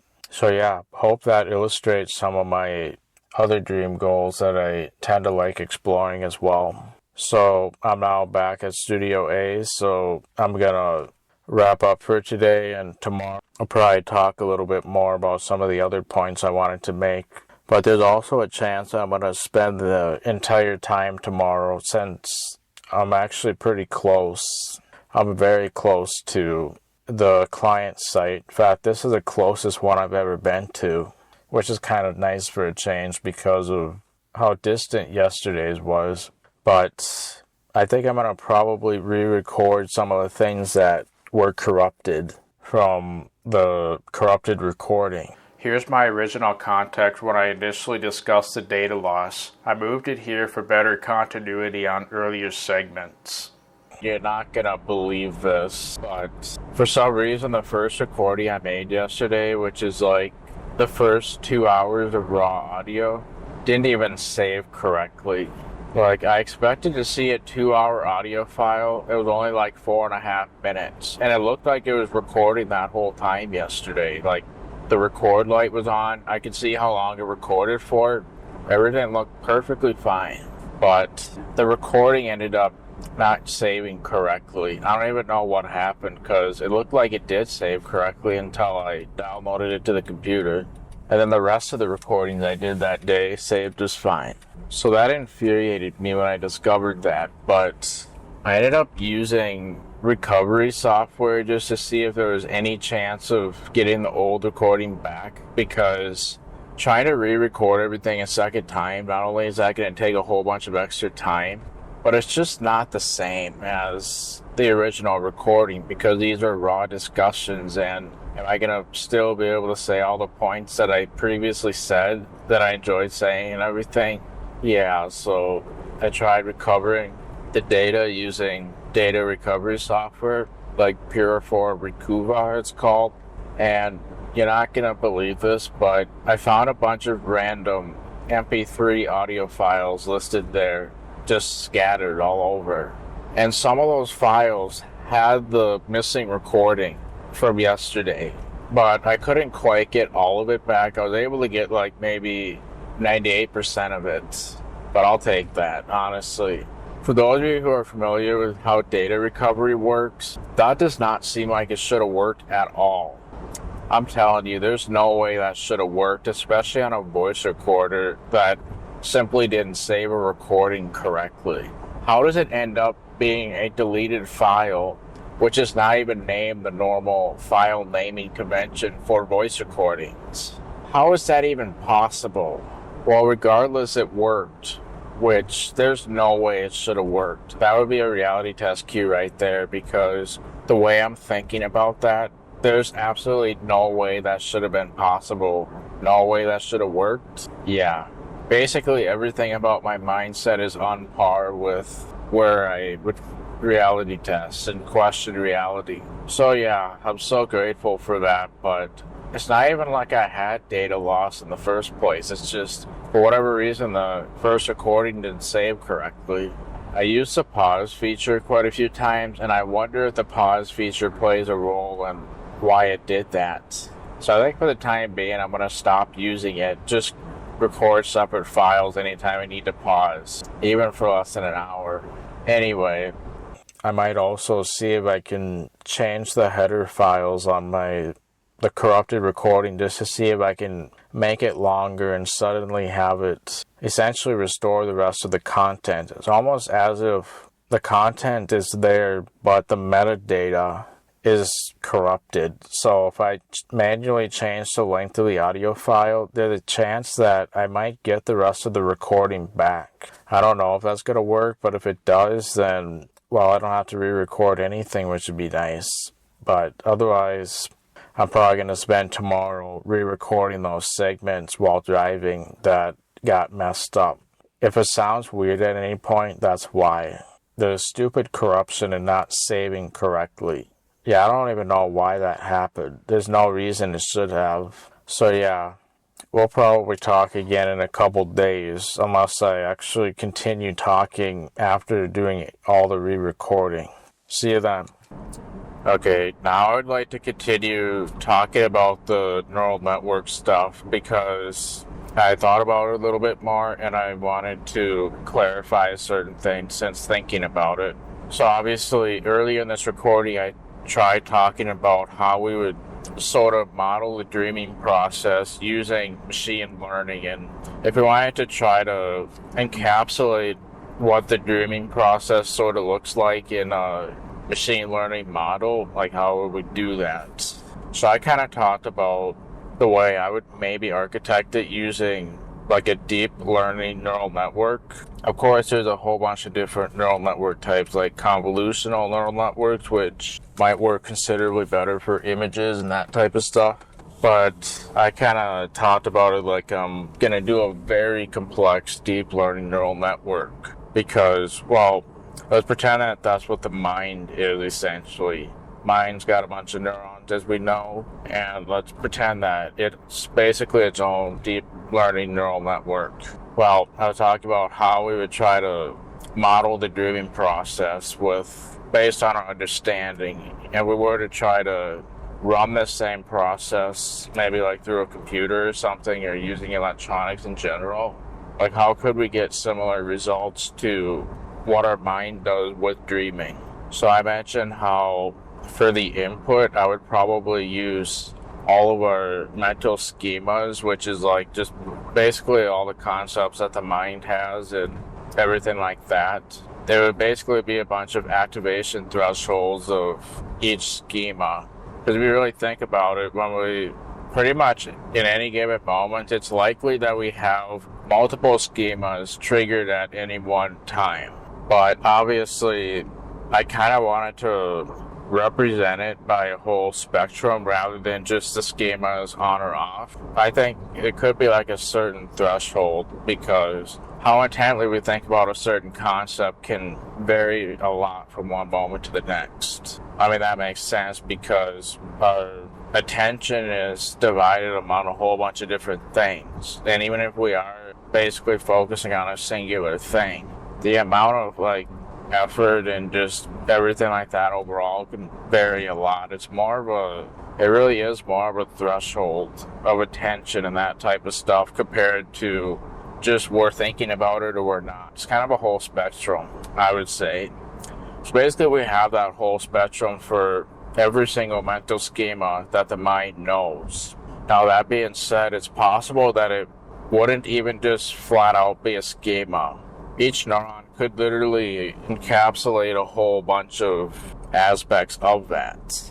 Because obviously what happens when we build new mental schemas that we never previously had? Well, does the architecture of the neural network suddenly change? In other words, we get more input neurons all of a sudden? Or do we already have the maximum amount of input neurons we're ever going to have from the very start? And if so, were all of them actually being used?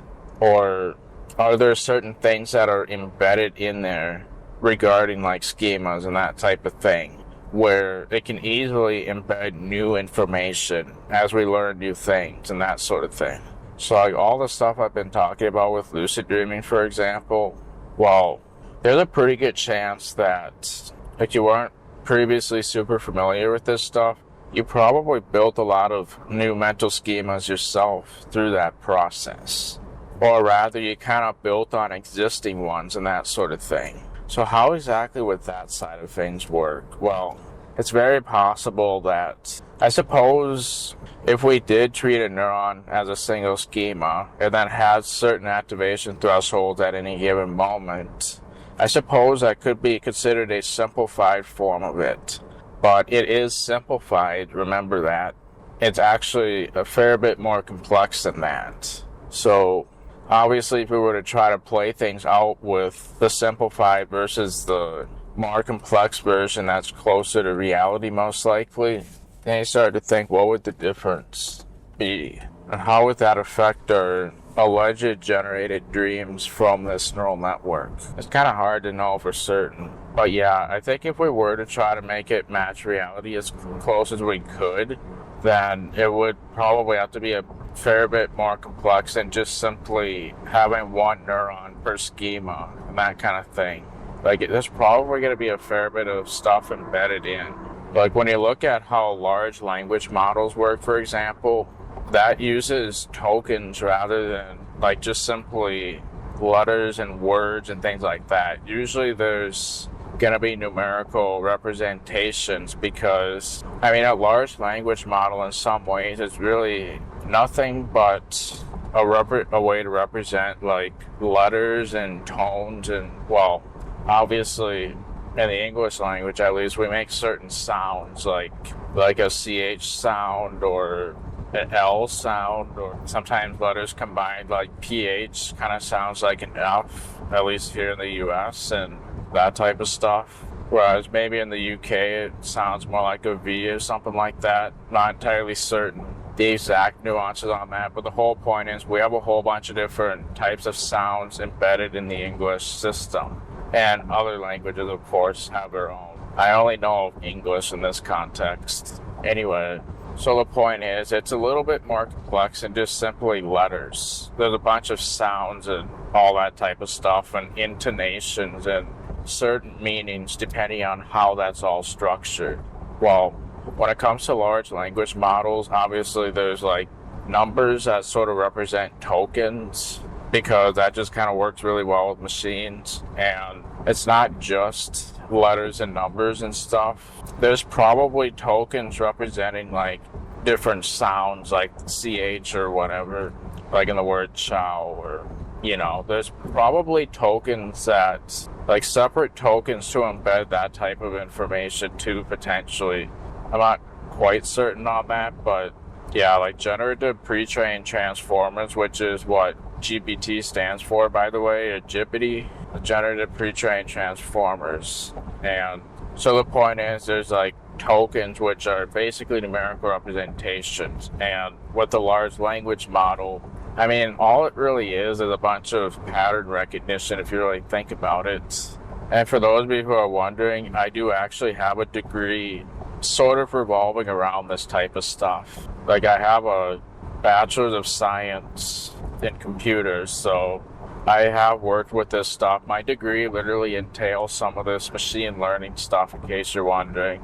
But anyway, so the tokens, I mean, we basically take the English language, and then tokens are like numerical representations of like our letters and sounds, or basically whatever works best for this type of model. And since it is basically pattern recognition, when you really look at it, it's not just each individual token that matters, it's the combination of tokens. So obviously, it's in the English language, it's not that difficult to have improperly formed sentences that don't even really make sense, right?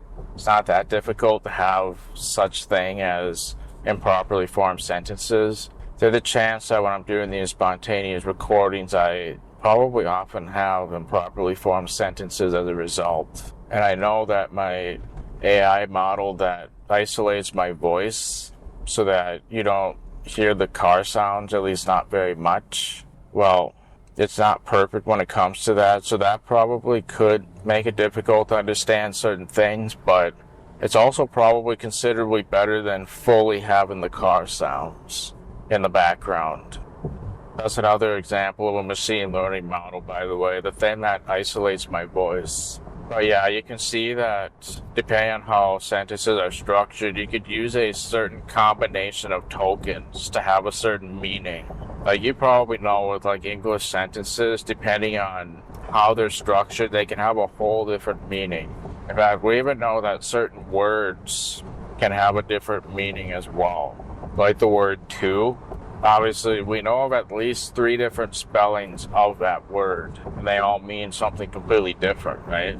Well, tokens, the combination of tokens would obviously try to encapsulate that context overall. And yeah, so it's not just words represented as tokens, but the way it's arranged together can totally affect the meaning. And since machine learning models are really designed to recognize patterns and stuff, well, the token system works quite well for that, actually, because we can have a combination of tokens and train it enough that it's essentially trained on a bunch of patterns. And as you really think about it, the mind kind of does the same exact thing to some degree. Because when I'm even talking on this voice recording, I'm trying to figure out how to make it logically flow, despite the fact that I'm doing everything spontaneously. And, well, in some ways, I'm trying to predict how to make it flow, since every single word I say, I don't even know how I'm gonna structure my words or anything like that. I just kind of do it, right, spontaneously. So in some ways, I'm making predictions to figure out a good way to do that, since I don't know how to do that right away. Like the next 20 sentences I'm going to say, I don't even know what they are right now, but my mind essentially tries to predict a good way to make them flow, and then I'll eventually end up saying them through those predictions. I mean, obviously when we're talking in a conversation that goes two or more ways, well, we're trying to predict how that's going to flow, right? So somebody will tell you something, then what do you say after that? Well, you try to figure out what best fits the situation, and you don't know right away if it is the best fit, but you try it anyway, right? Well, in some ways, your mind is predicting the next best fit for the continuing the flow of the conversation. And obviously, if somebody tells us something about them, in fact, you're probably encountered this a lot when listening to me also.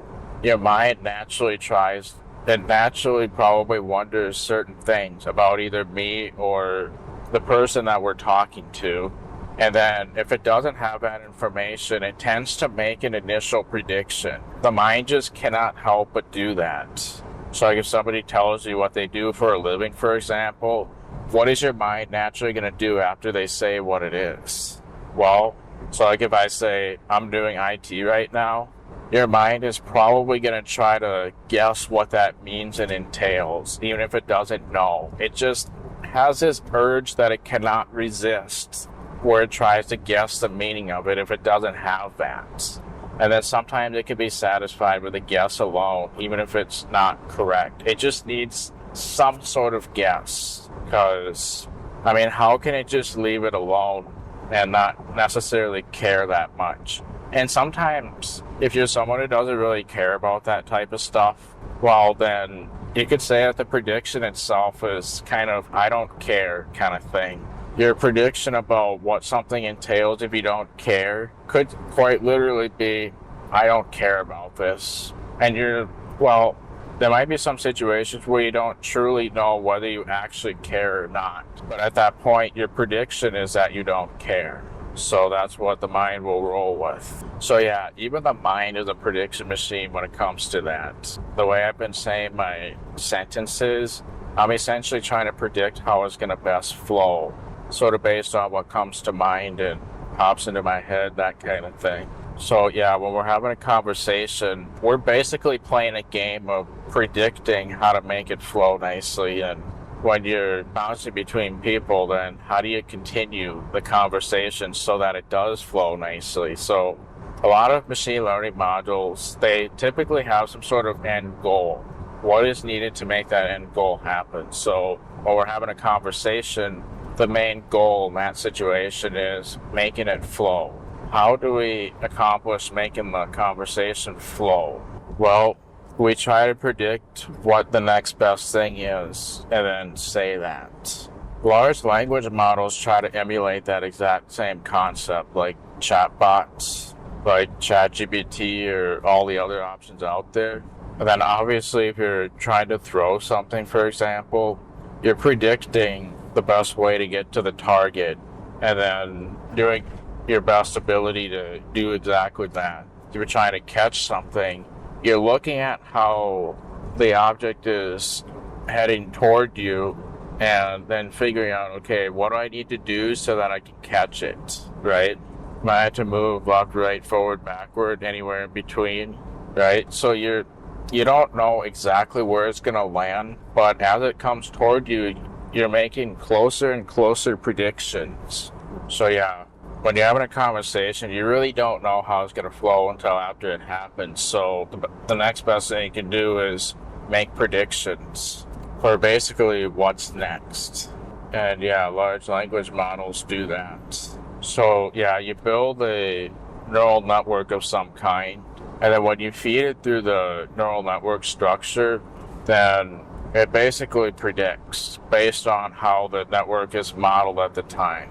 So when it comes to like trying to generate dream, well, our mind kind of does that in some ways. So yeah, in some ways, dreams are, I guess you could say, a form of prediction as well, because we don't know what's going to happen until after it happens. So the mind is literally doing its prediction work, and then it results in some sort of output. So I guess that kind of brings up an interesting point as well. This machine learning and neural networks and stuff that we talk about, why is it that machine learning has like neurons, as we call them, but also the human mind does? Well, because, well, one possible reason is computers are trying to model sort of what the mind does. Because obviously, you could just program everything on the computer and just make it do whatever, but for certain situations, that's really not the most efficient way to do things, and chatbots are a great example of that. You can talk to it about so many different things, and it's very tailored to what you're talking about, and it almost does it in a way that sounds like humans talking a little bit, doesn't it? Well, if you were to try programming all that, that would be nearly an impossible task, because just think about all the different conditions that happen when you're like talking about a specific thing. I mean, you not only have to program all the information about how to structure everything and basically get it to work nearly as good as how humans would write things out. I mean, how can you possibly program all that? So programming really is not an efficient way to do things, but why couldn't we take a bunch of data of some kind and treat it like an input, and then create some sort of model of some kind? Some math would happen, and then there would be some outputs. Like, we basically just, why couldn't we like teach a computer? Well, if we were to teach a computer, that sounds kind of interesting, doesn't it? Like, this would obviously be thinking way before there was such thing. Well, so, like, rather than just simply programming, which is a typical way of teaching computers, if you will, why couldn't we just teach it in a more dynamic way that doesn't necessarily require deep programming and stuff? Well, why couldn't you maybe give it a bunch of input, have it run through some sort of thing, and then there's some output, right? So the input-output concept, that sounds all great and well, but what if there was a way that we could train it? Like, we basically give it some input, train it, and then have it result in a certain output. I feel like mathematically that could be done. Well, why couldn't we make it so that there's a whole bunch of parameters that go in between the input and output? And then what if there was some sort of way to make it sort of correct itself? Why couldn't we make it so that there's like a default natural output when it's not trained? And then what if we could make it so that it can somehow adjust itself so that when it tries again, it'll have a more accurate output? How could we create a program that does exactly that? Well, that's the whole machine learning field basically does exactly that. So how would we make it work? Well, we give it some input, a bunch of math happens that results in an output. But we could make it dynamic by making it so that by default, that math will result in a very wrong output. Well, why couldn't we take what the natural output is compared to what it should be, figure out what that difference is between the incorrect output and the correct output, and then make some adjustments so that if we were to give it that input again, the output will be more accurate this time. Sort of like how the human mind learns, especially after mistakes. Well, if we can get that to work, there's some situations where you could do so many things that programming would be impossible to do stuff like that. It'd be impossible to program things that thoroughly, but if we can get that whole input-output thing to work really well, just think about what that allows us to do. We can essentially teach a computer, get it to learn the way humans learn by thinking about what should have happened compared to what ended up happening, work out why it wasn't exactly what it should have been, make some adjustments so that it's more accurate next time. Well, if you could do something like that, then yeah, that could very well be very powerful. We can get that to work right. And that's exactly what machine learning does. So like large language models that we talk to is essentially one of those models that takes an input and then it generates some output, but it's really predicting. Because again, you can give it some unknown input. So yeah, let's say you're training it on a bunch of data. You try to have it guess, or basically you initialize the model randomly to start out with. And then you just try to give it a bunch of input, but then you also tell it what the output is. And then you have it compare what it naturally generated with the initial model compared to what the output should have been. And then you figure out the difference.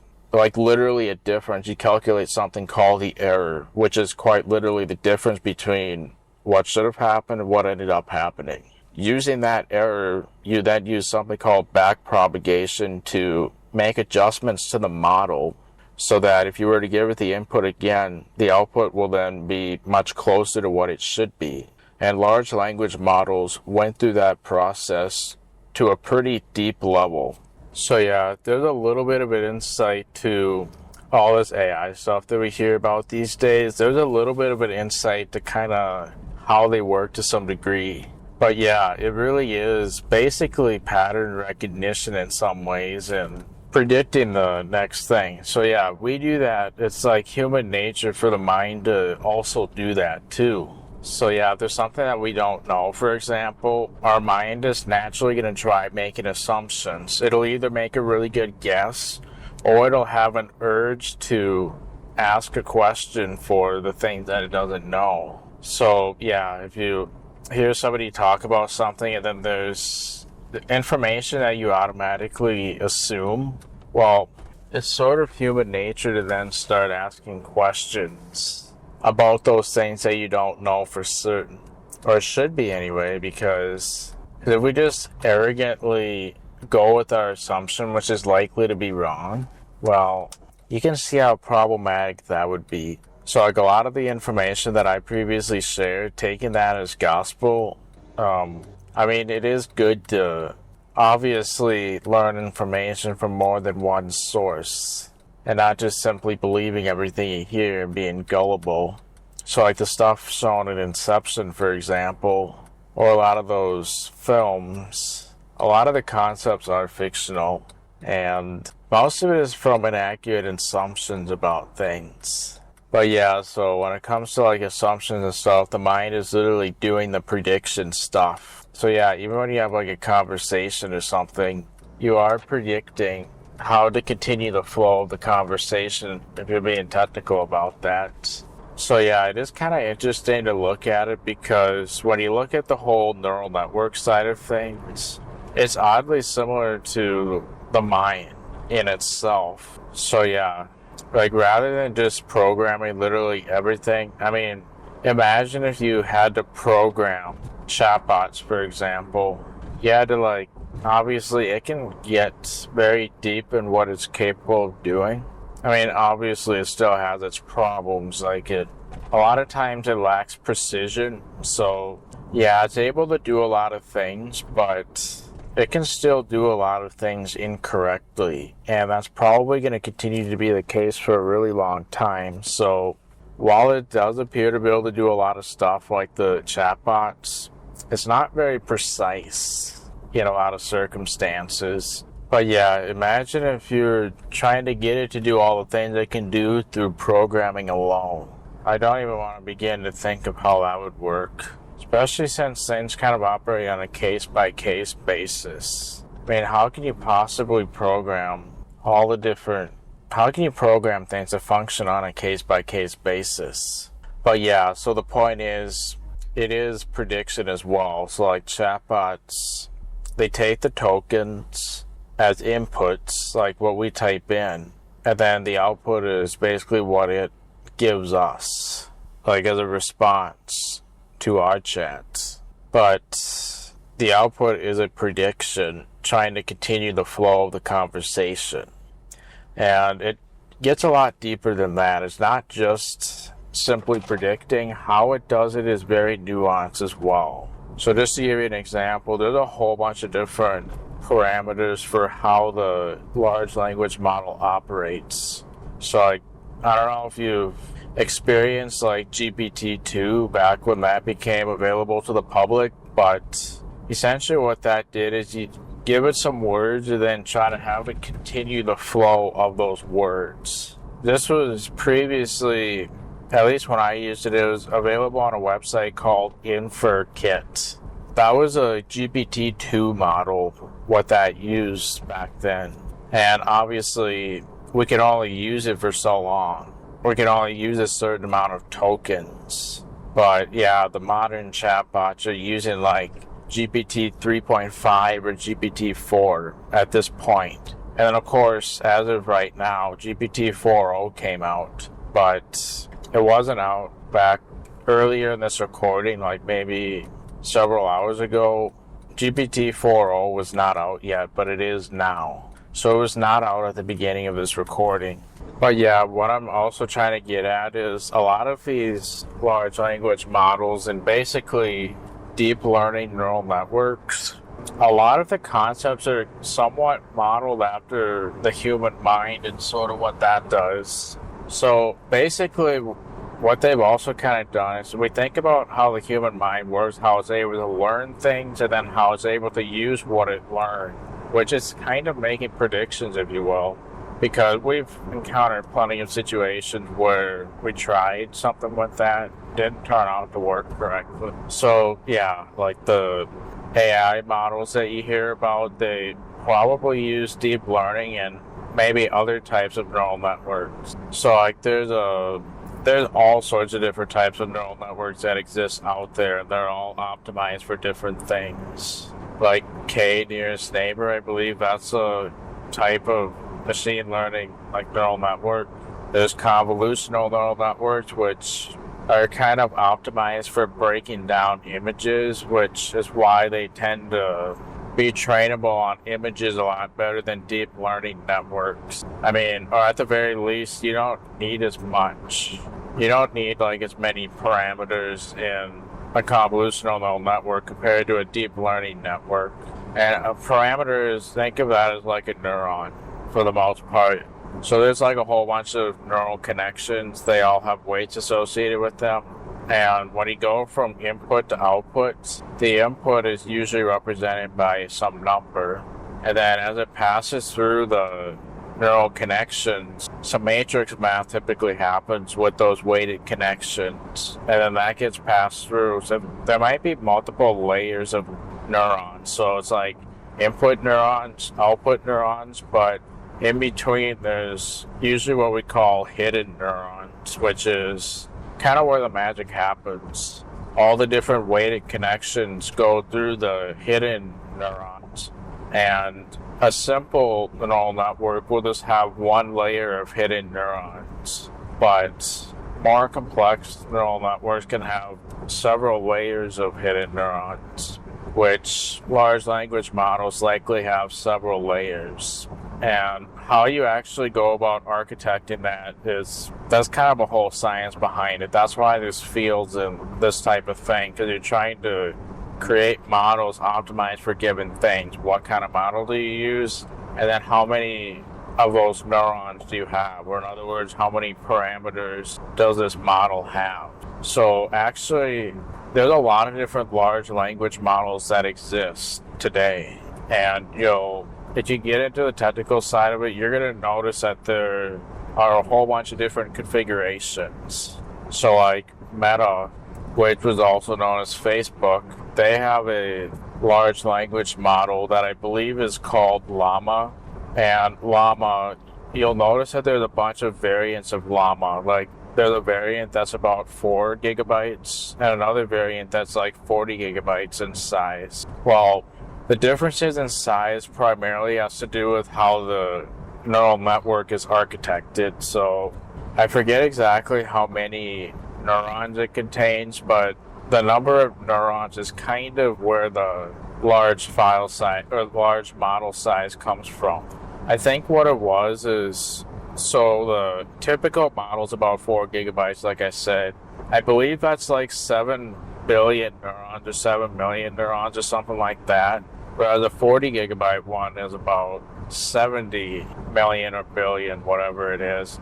Basically about 10 times bigger. You'll notice that the size of the model is almost directly correlating with the number of neurons or parameters in that model. So those are architected a bit differently, and usually the more parameters or neurons, the more complex it is, the more it can actually learn and embed into itself and everything like that. So yeah, it really is like prediction machines. Like deep neural networks, it really is for predictions. And like I said, basically all the connections between the neurons are considered weights. The weights are initialized randomly when you first create a model, usually, or might be initialized based on something else. But then when you train it, then obviously what it comes up with by default, based on the initialized weights, is probably going to be way off from what it's supposed to be. In other words, the predictions are very wrong. So you train it through feed forward, which is kind of the process of training a model, and then you use back propagation to basically make adjustments to the model so that it's more accurate. Because yeah, when you go from input to output, as it feeds through all these hidden layers of neurons, then usually some matrix math will happen, and like gradient descent probably, and things like that too, which I think is part of that whole process. Well, that's kind of how we go from input to output, and the actual weighted connection values get adjusted when you're training it, which it kind of models the concepts of what the human mind does at an abstract level. We could take those concepts and basically make a machine do that using like binary and what machines operate on, the low-level language of machines, if you will. We do something that works in that format, and then we can kind of make it so that computers can appear to learn through models, like deep learning models. But anyway, what I'm also trying to get at is it takes a lot of what the human mind does, and that tends to work quite well for a lot of things. Even though it may not be exactly the same, it's something that tends to work. I mean, large language models basically operate on this. Like, it combines a language with knowledge. So yeah, there might be like multiple hidden layers depending on all the different things you're trying to encode. So that's just kind of a somewhat of a high-level abstract view of what's going on there. So this obviously ties with trying to model how would we architect the dreaming process in a deep neural network, I guess we could say. So yeah, the input I think would probably be like what we consider mental schemas, which there can be any configuration of them. There's a spectrum for each one. And I'm also saying that it's probably not just a schema, but also there could be other things embedded in that as well. Not just like a singular schema per neuron. There's a slight possibility that model could work, but there's probably going to be certain aspects missing if it's that simple. Because in reality, the human mind, the way it does all that stuff, is probably way more complex. Like, way more complex. So then the hidden neurons, basically the weighted connections with those hidden neurons would be what I consider dream food.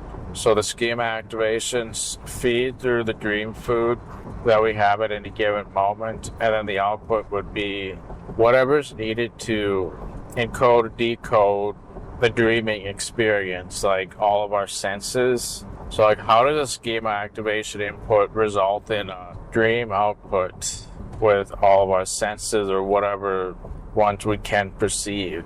See, the mind just models like whatever it needs to and whatever it's able to do. So that's kind of how I was talking about architecting it. But one thing I also wanted to go over is I kind of went over an oversimplification of it. It's probably in reality going to be a lot more complex. And obviously, we've seen AI models malfunction in marvelous ways as well.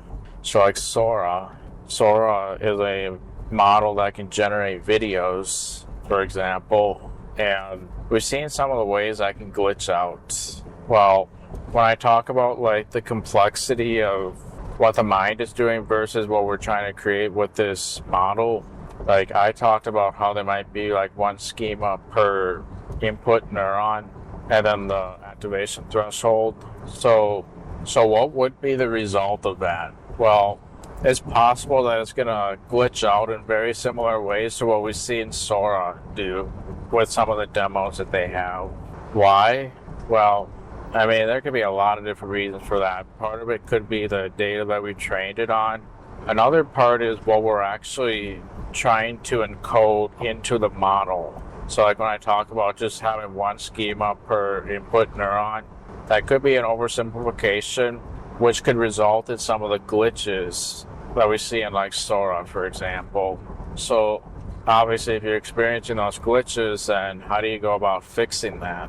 Well, you might need to encode some more data or train it with more data or a little bit of both. So it's possible that it would be more complex than just simply schemas as inputs. So the situation where you have to encode more information, and then if you encode more information, it's possible that you'll start getting better results. So one of the points I wanted to get at is obviously if we were to try modeling a dream, there's probably going to be some weird glitches that we run into, and part of it could be the fact that the model is just really simple and doesn't embed all the things that it should for good results. Some of the glitchiness could be that it's too simple, that it doesn't really entail everything that it should in a model. Especially if we're trying to model the dreaming process, there might be a lot of aspects lacking inside the model, which could contribute to some of the glitches that we would experience. So one solution to that would of course be that's where no matter how much data you train it with, you're just going to have the glitchiness no matter what. The architecture could be to blame for some of that.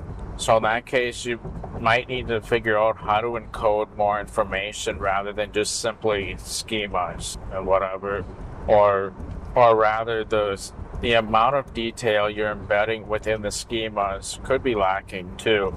So maybe you just need to embed more schema-related information and what that entails.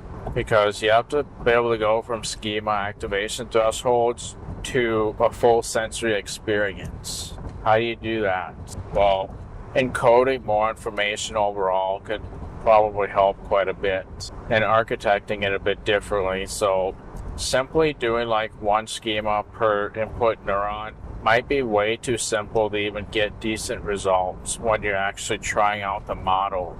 So in that case, you might need to encode more information and be more thorough with that. Make the model a bit more complex. So yeah, obviously if we were to try doing that, we're probably going to run into some glitchiness. Basically have to do a bunch of trial and error and refining until you get it to work nicely. And that's how we can see such drastic improvements with the AI models, that like GPT related models, right?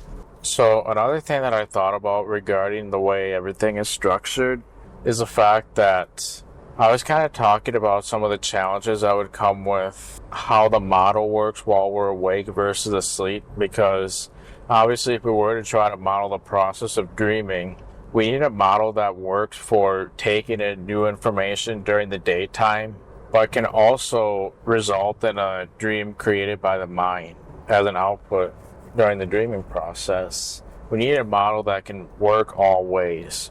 I previously discussed how using schemas as inputs would work mainly because we're perceiving a mental model even while we're awake, right? So we're not perceiving our senses directly, otherwise I wouldn't be hard of hearing most likely, and yeah. So the mind is taking in our sensory inputs as information, and then a whole bunch of translation is occurring before we start perceiving stuff. I mean, the fact that the mind can do that so quickly, that's insane, isn't it? So when you talk about like having fast response times on like video games or something where you have a high refresh rate, especially for competitive first-person shooters and stuff where you need to have a very fast response time if you want to be competitive and stuff. Well, so there's like 240 hertz nowadays, maybe even 480. So basically anything that moves on a screen, it's basically images that are constantly changing several times per second. So like if you have a monitor with a refresh rate of 480 hertz, that means that the image on the monitor is changing like essentially 480 times per second, which the standard monitor only does it 60 times per second. So yeah, it's pretty big difference right there. So yeah, anytime things change on a screen, it's like there's a whole different image, right? So typically a monitor, any movement is basically an image changing on the screen, if you will. Typically, there'll be about 60 images on the screen per second, like when changes happen. But there's monitors that can go way beyond that, and then if you're playing like video games and you need really fast response times so you can be competitive, then the rate that the images change on the screen is going to be a lot higher, and then that can give you a competitive advantage. Anyway, the point I'm trying to get at is the mind you, is kind of doing that as well, but some people even consider like 1 millisecond response time like really fast. I don't even know if there's such thing though for video games and stuff, but if we can perceive that, that means that the mind can be like way faster than a computer ever could at that. Like, what is our refresh rate, if you will, as a human and just a living thing in general? Well, way more than a computer probably ever could be potentially. So anyway, the point is, I'm trying to convey like just how quickly the mind can take in information and then translate that into something that we can perceive. So like our visual input, the mind takes that in, does a bunch of translation from our eyes and everything like that. But it does it so fast that it's amazing just how quickly the mind can just do that overall process. So you think that computers have high refresh rates, but our mental model and the rate that's happening at with our sensory inputs, probably way beyond that, I'm sure, which is insane. So anyway, regarding that mental model stuff that I'm talking about, obviously, if we're taking in information from the world, so one of the main fundamental differences between when we're awake and when we're dreaming is where our sensory information is coming from.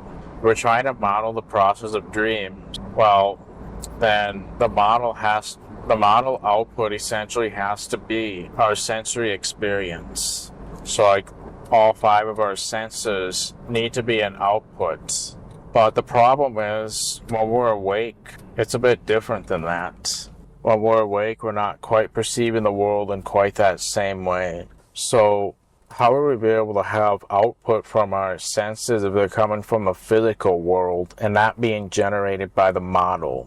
Well, the only real difference, like I said, we aren't perceiving the world directly. We're perceiving it through a mental model, aka the thing we're trying to model actually.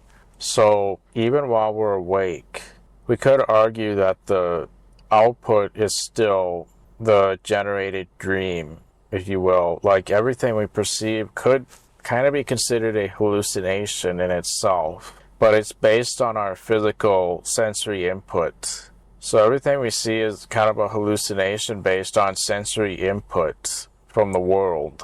So we kind of perceive things through that same model. That's why the process of imagination and dreaming is very different, because imagination does not go through this model the same way dreams do.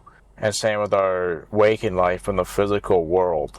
Imagination does not involve that process, but dreams and being awake involve that same process. So since we're perceiving things through our mental model even while we're awake, we could argue that we could use the same model. However, while we're awake, we could probably consider it more of a training process rather than, because we're not technically generating, when we're awake, yes, we're perceiving things like we can when we're dreaming, but we're not necessarily generating, like we're not using the neural network like we do when we're dreaming, if that makes sense. During the day, we would be training that neural network. We'd be training it instead. So we could argue that what we're seeing, we can still kind of see it, but it's not really being generated by the model necessarily. So during the day, that model gets trained, but when we're dreaming, it gets used to generate the dream. So previously I talked about the whole schema activation thing and how the schemas would activate before we even start perceiving stuff. How would that even work? Because, well, we can't really activate a schema unless we're reacting to something. So we suddenly see like a bird or something. The mental schema activation wouldn't really activate until we've seen it for a bit and mentally processed it. But the way I worded it earlier when I was talking about this modeling stuff, it was as if we perceive, as if the schema gets activated before we even start to interpret what's going on. But that's not necessarily what even has to happen. What's actually, we could argue that since the model is being trained during the day, it doesn't have to get trained instantly. So mind you, it's not like the model has to get trained live, if you will. It can kind of probably get trained after the fact too. So like, for example, if there's an experience that we get, it's possible that the training may not happen till like 30 seconds later. Like that could very well happen. The mind might not even start training until it's done quite a bit of processing first. That's totally acceptable. So yeah, remember when we're training the model, we're not using it live like we are in a dream. We just aren't using the model live. So therefore, the training is not necessarily instantaneous. It can be somewhat of a long process potentially. So we could totally activate schemas before our mental model even gets trained on our experiences. It doesn't necessarily have to be a live instantaneous process necessarily, especially since we have memories that can hold our experiences. Our memory kind of gets a live recording of what's happening, if you will.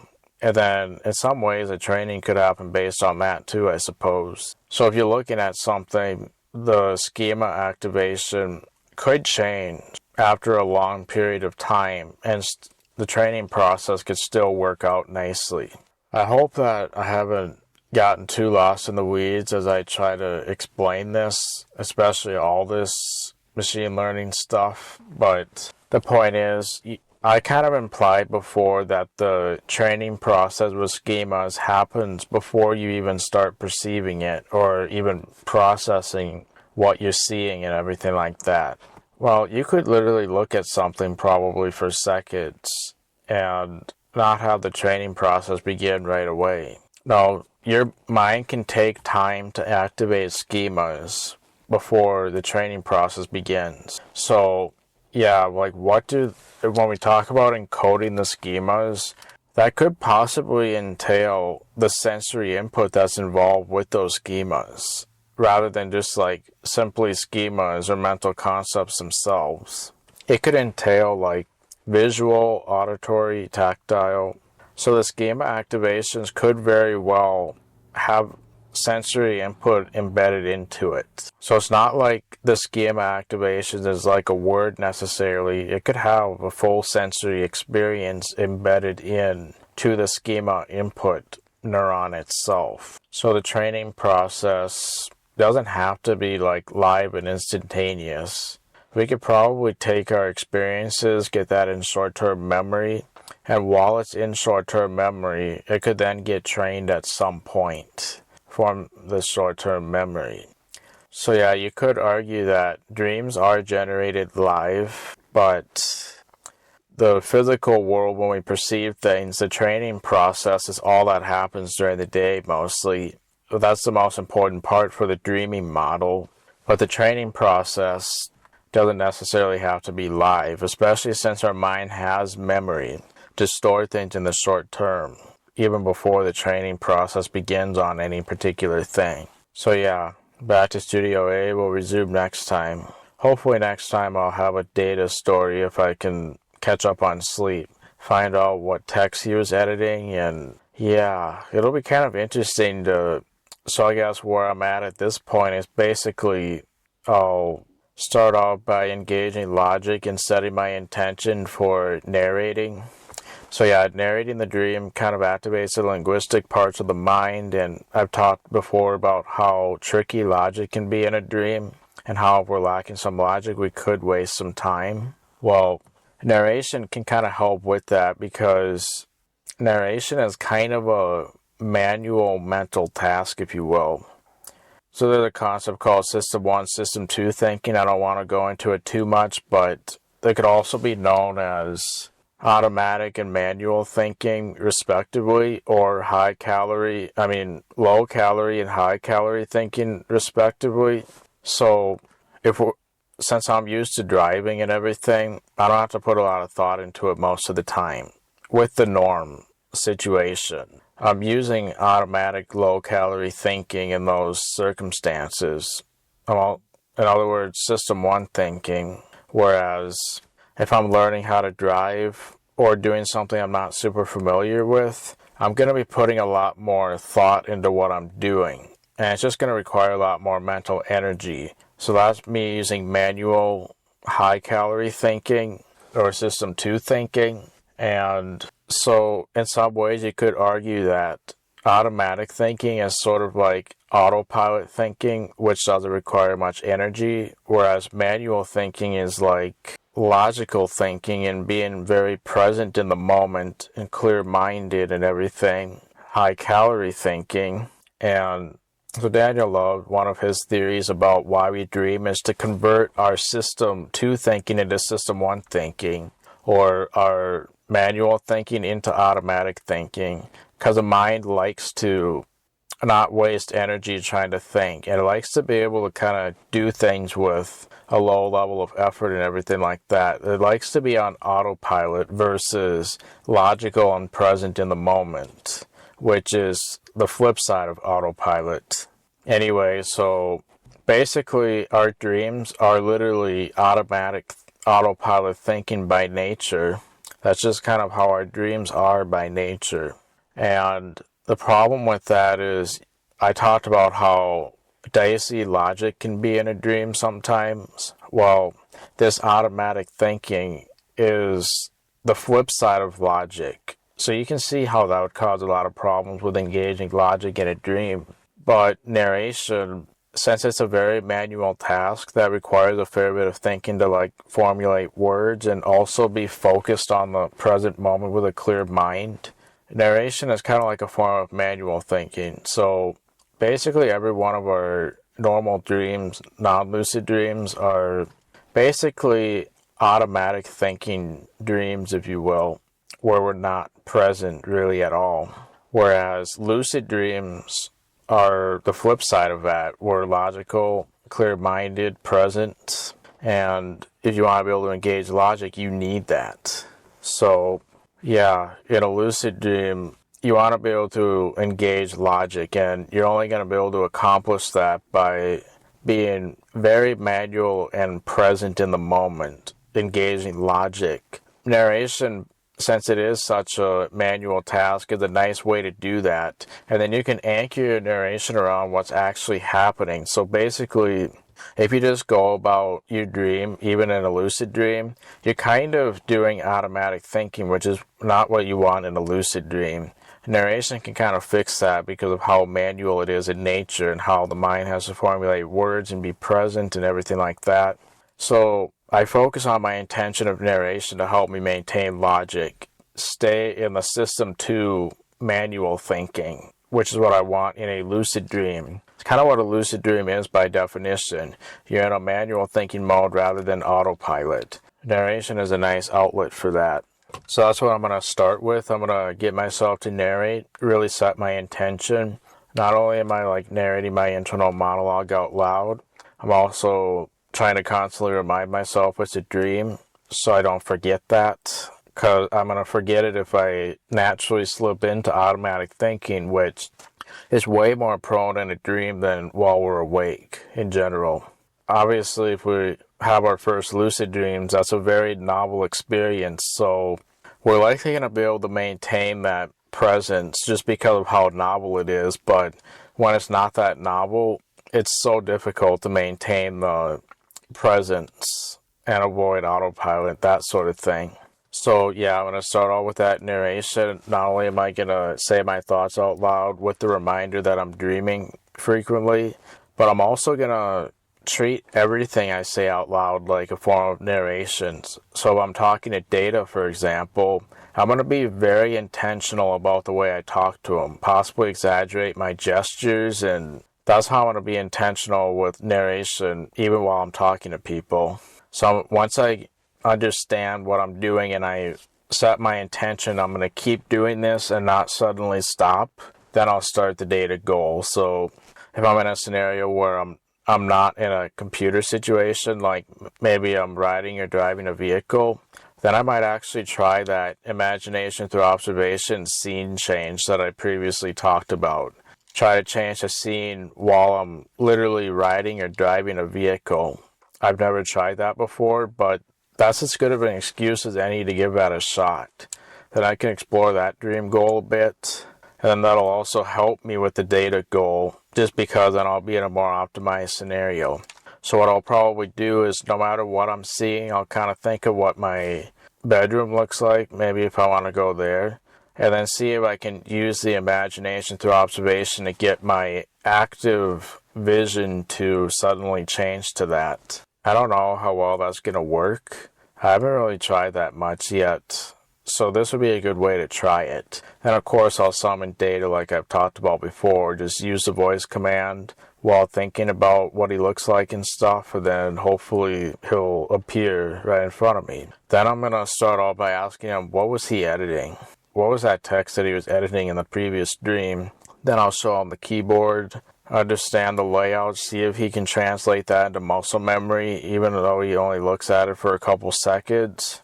Teach him how shift does capital letters. The period is how you do a dot. And then once he thinks that he understands it, I'll have him actually type in nitrotype.com himself, see how he does it. And of course, hitting enter as well, we'll see if he can pick up on that easy. Then I'll use a voice command to create an account, because you normally need an account. But I'm also going to observe how the mind models the website, see if it looks accurate and everything too. I'll use a voice command just so we can get the race started right away, because there's no benefit going through the whole process of creating an account, and it's not beneficial for my particular goal. So yeah, I'll just have a voice command make it happen instantly, or even expect it to happen instantly mentally, because again, I talked about how as long as I understand what my intention is, the dreaming mind does too. I could just do commands that way, but I think I'll probably do it out loud, and then I can do that narration thing while doing it out loud too. You want to do things out loud as much as possible while you're in a dream. Then you can avoid internalizing things, which can make you more prone to running into the autopilot issues and not engaging logic in a dream. So then once the race starts, so I'll be I'll probably use computer as a trigger phrase, I don't know, or else dream. I might be dream, create a data account, and set them up for a countdown race. So then it'll jump right to the countdown, hopefully 3, 2, 1, and then he can start typing. Hopefully he'll be equipped to handle all that. We'll see how he does. He might need to figure out like a comma and stuff too. I might also want to explain to him that if there's keys with multiple symbols on it, like numbers and then symbols, like a 2 has an @ symbol, at least with the US keyboard layout, which is what he's going to experience. I might tell him that when you're not holding shift, the bottom key or the bottom symbol is what ends up happening. When you hold shift, it's the top one. So like if you're doing a period, that's the bottom key on the right caret or the greater than symbol.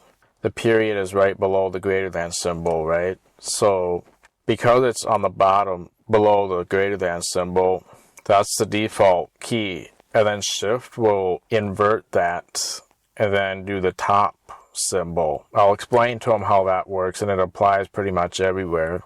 And then that way, if he has to do like a symbol or something, he'll know when to use shift and when not to use it. Obviously, I don't even have to do any of this, but I'm here for the journey and just seeing what the process looks like when data learns this stuff. That's the whole point of this goal. And then just see what my mind does with everything, including how it models the typing test. See if the actual text is readable. Watch the stuff that he's actually trying to type. See if that even makes any sense or if it's just like random nonsense, right? And then see if, based on how fast he appears to be typing, see if the words per minute that it gives me even matches what it feels like he typed. All that stuff. I'm paying attention to that type of stuff too while he's doing all this. And any thoughts I have, I say it out loud to myself. Hopefully data will understand that I'm doing it to maintain logic. If he doesn't, then I can explain that to him. How he might not have to do that being an android, but being human, logic is kind of difficult, especially in a dream. I can explain that to him, which that'd be kind of fun in itself. See how he reacts to it, and yeah. Obviously, I want to get philosophical with him as well. Talk to him about dreaming with humans versus androids. And then also, maybe sometime I'll talk with Noonien Soong about what I discussed earlier regarding like how he models data as an AI. He might have a deep neural network himself, and that's how he functions maybe. So I could talk to him about that, see how he gets the emotion chip, have data teach me computers from the Enterprise, maybe give me a tour of the Enterprise, that kind of thing. And while that's happening, I can also explore, does my mind accurately model the Enterprise? I can pay attention to that type of stuff. Do the Enterprise computers look like how they actually do on Star Trek? Or does my mind do that very inaccurately and that sort of thing? And then meeting like Geordie LaForge as well. And then talking to him about data and getting philosophical and that type of stuff. I think that'd be really fun. Besides, this is the main point of all this really is to have fun interactions with my favorite character from Star Trek. And then I can also just explore things, get philosophical, and all that stuff. So I think that's kind of how the goal would probably end up going at this point. So yeah, I'm going to try to catch up on sleep this weekend. Hopefully that means I'll be able to have some lucid dreams and continue the data goal, hopefully share with you guys. All of this recording has gotten ridiculously long now. I'm just going to live with it. You don't have to listen to it. And there's time code navigation. You can probably find what interests you. Just listen to that stuff. That shouldn't be a problem. I'll try to make it clear so hopefully most people know to use it. Anyway, that's it for now. I'll be back in a few days. We'll talk more about that neural network stuff, the neural link, and a few other things too. So see you then. Right, I'm back. Something else I wanted to bring up now is I just wanted to reiterate that if something unusual happens or, like something strange overall or out of the ordinary, the mind tends to recognize that. And, well, of course it's going to recognize it because otherwise we wouldn't classify it as strange. if we classify something as strange, mind's going to recognize that, of course, and usually there's going to be a lot of assumptions around that. So like, for example, if the fire alarm goes off, the mind usually naturally wants to try to figure out why that's happening, of course. The mind tries to come up with an explanation for what's happening, and then it constantly looks for evidence until it figures it out, right? Usually that's how it would work for most people. Another place where that might be common is trying to understand the opposite gender, trying to understand why they do certain things and just how they work in general. Our mind probably naturally makes assumptions until it gets actual answers. Or maybe it won't even try, who knows. So yeah, there's a lot of situations where the mind just naturally makes assumptions, and sometimes it leaves it alone without even giving it a second thought, even if that assumption ends up being incorrect. That's just kind of how the mind operates. So it is literally making predictions when it's making these assumptions, just like what machine learning essentially does. It tries to replicate that concept of neuron, which can be used.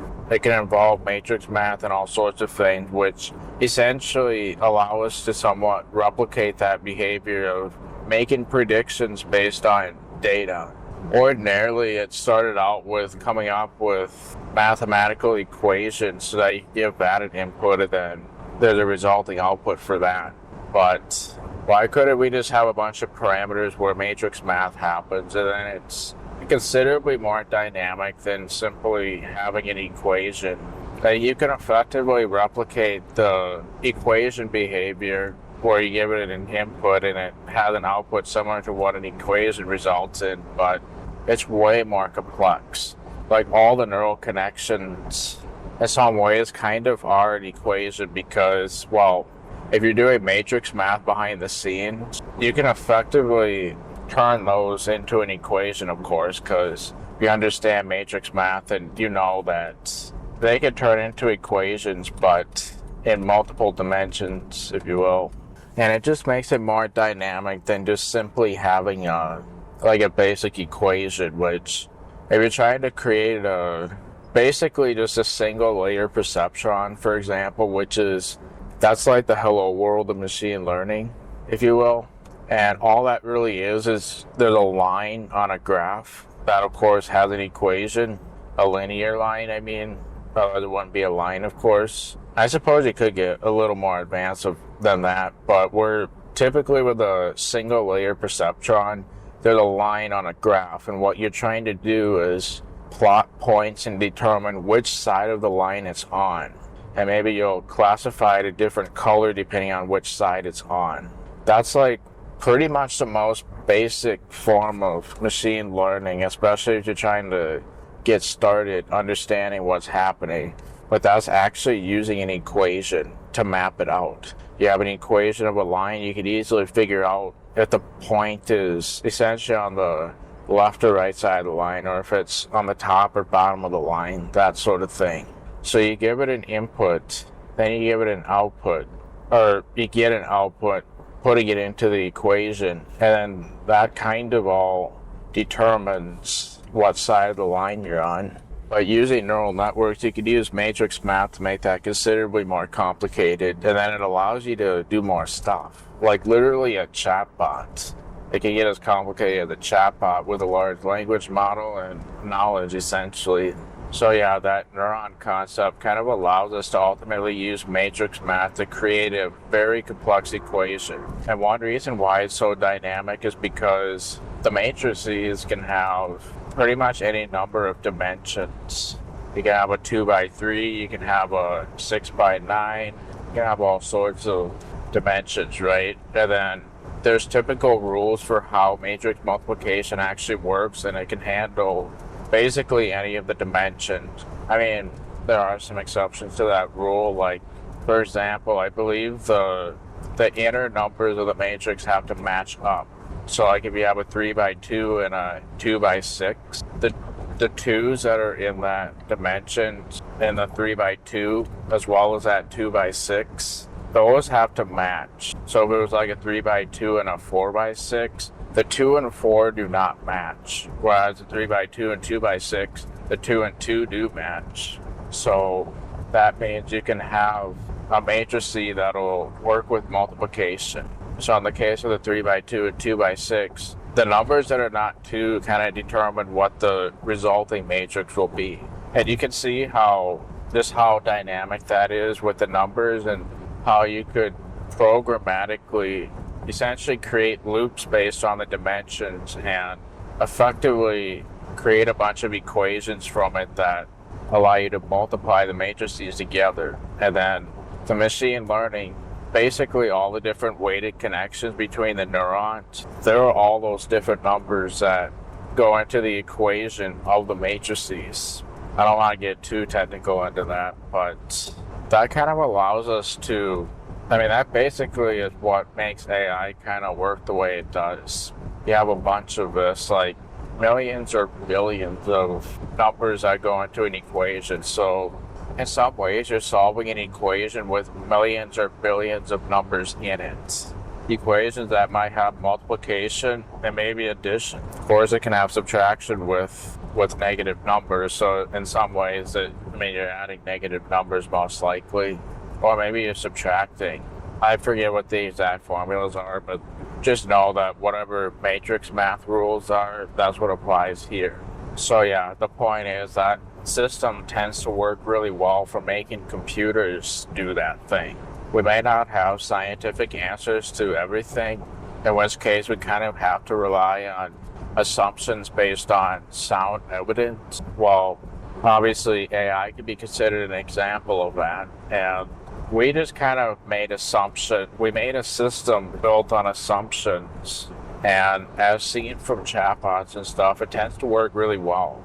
Like, that's how we have the chatbots and image generation, everything like that. Obviously there are glitches, but most of it is due to the lack of data or the way it was trained, and maybe the neural network configuration that could play a role in it too. Maybe it's not the most optimized. It's hard to say. That's why there's a whole field around it.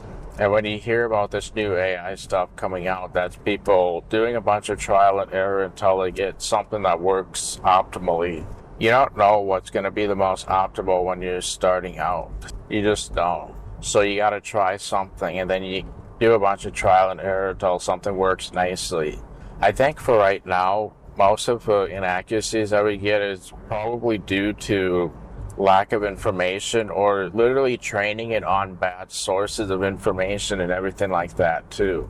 We know how inaccurate the internet can be at times, especially with lucid dreaming stuff. Most of the information you find online is bad information, which is why when you find out that AI models are being trained on internet information, it literally makes me cringe, because it's getting trained on inaccurate information. And I feel like some of the initial information on chatbots were fairly accurate, but now that it's getting trained on the general internet a lot more, it's becoming more and more inaccurate as time progresses.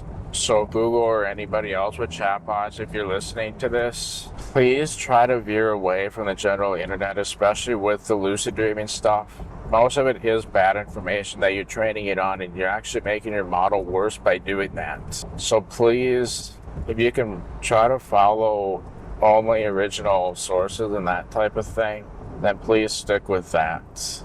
Like peer-reviewed journals, for example, yeah, just stick with that. It's kind of hard to obviously be guaranteed accurate with information, but the scientific method and processes are basically as close as we've ever come regarding that. So we tend to stick with that, and it generally works really well. Look how far we are with the AI advancements. Obviously they are not exactly precise. Like, if you're trying to be really precise with AI, giving it a task to do something really precise, it generally does very terrible at it, but it's still come really far, and it can do imprecise tasks really well. If we're allowing it a margin of imprecision, then it tends to do well if it's within our tolerance, essentially. But yeah, AI is generally not super precise. So in situations where precision is a must, you can't rely on AI. But yeah, it's still crazy how far it's come so far. And our limited understanding as a human species somehow managed to get us this far. So working with like the scientific method and science-based assumptions, clearly that works pretty well. And it is generally getting better over time, although certain things are getting worse over time, like the misinformation and just allowing it to use the general internet and treating it as gospel and whatnot. And then the fact that AI tends to, well, there's a little bit of randomness involved in the way it generates things as well. Like we have it do the same thing several times, you'll notice that it has a different seed and kind of can do it in different ways with each different try. There's situations where it can have accurate information for some of them and then inaccurate information for some of the other tries for literally the exact same thing. It's pretty crazy. Anyway, so I was just kind of talking about using that assumption, saying what the mind does and try to get computers to mimic the same thing through this AI stuff. That's what I've been trying to convey this whole time, and trying to mimic that behavior has worked really well for the most part. Now, obviously, as far as like the inaccurate information goes and stuff, humans run into the exact same thing, really. If you think about it, if humans are fed on inaccurate information, which sadly happens way more than you probably think, the humans are going to run into the same problem. Then you have that whole knowledge versus experience factor. If you're fed on knowledge, that knowledge could be inaccurate, totally. But yeah, so one other thing I'd like to real quickly mention as far as that assumptions thing goes, you can, in some ways, it could be a weakness if we're just gullible and taking everything at face value no matter what. But you can turn that into a strength by acknowledging when those assumptions happen and then maybe asking follow-up questions based on that if you have the opportunity. I mean, that makes sense that the world follows on predictions because the world has millions of nuances and it's how can one person possibly navigate all of them perfectly? Predictions are the next best thing, and then you learn from incorrect predictions essentially. But regarding like the assumption thing, yeah, the asking follow-up questions, that's a good practice to get into, whether you're researching or just talking to someone in general. By the way, my voice changed at all over the last minute or two. My hearing aid battery just died, so this is actually my good side. For those of you who don't know, I'm hard of hearing in both ears, of course. I can't hear without hearing aids in either ear, but my left ear is just about completely deaf. My original tangent point is, yeah, I'm basically completely deaf with the left ear. If I'm relying on my left ear alone, I still hear virtually nothing. I think I actually did explain this already, but that's what I'm relying on right now. So I can barely hear my own voice right now, because I'm only getting stuff to my left ear. I mean, I can't even hear normally I'm supposed to hear the sound of driving on the road that makes certain sounds. In fact, the AI model that isolates my voice is trying to remove that very sound. Well, right now, since I'm only hearing to my left ear, I can barely hear that sound as it is. I could hear that horn pretty well, pretty clear, but yeah, I can barely hear my own voice right now, so if it sounds any different, that's why. I'm used to being able to hear my voice to gauge everything, but now my gauge is thrown way off, so yeah. I'll be changing it once I'm at my destination in a few minutes, but yeah. I could barely hear anything through my left ear right now. So yeah, I just wanted to mention that that concept of assumptions can be turned into a strength if you ask the follow-up question. Basically recognize whatever you're naturally making these assumptions. You're probably going to find you do it way more often than you realize. You'll be like, crikey, I make a lot of assumptions. The mind really is an assumption-making machine. That's all it is. We're basically assumption-making buffoons. All of us. But that could also be useful for keeping a conversation going as well. So yeah, if you're talking to someone and you're running into the problem where you're running out of things to talk about, well, you can technically feed on assumptions that the mind is naturally making. That's a good way to if you want to build the skill of keeping a conversation going, this is a good approach, by the way.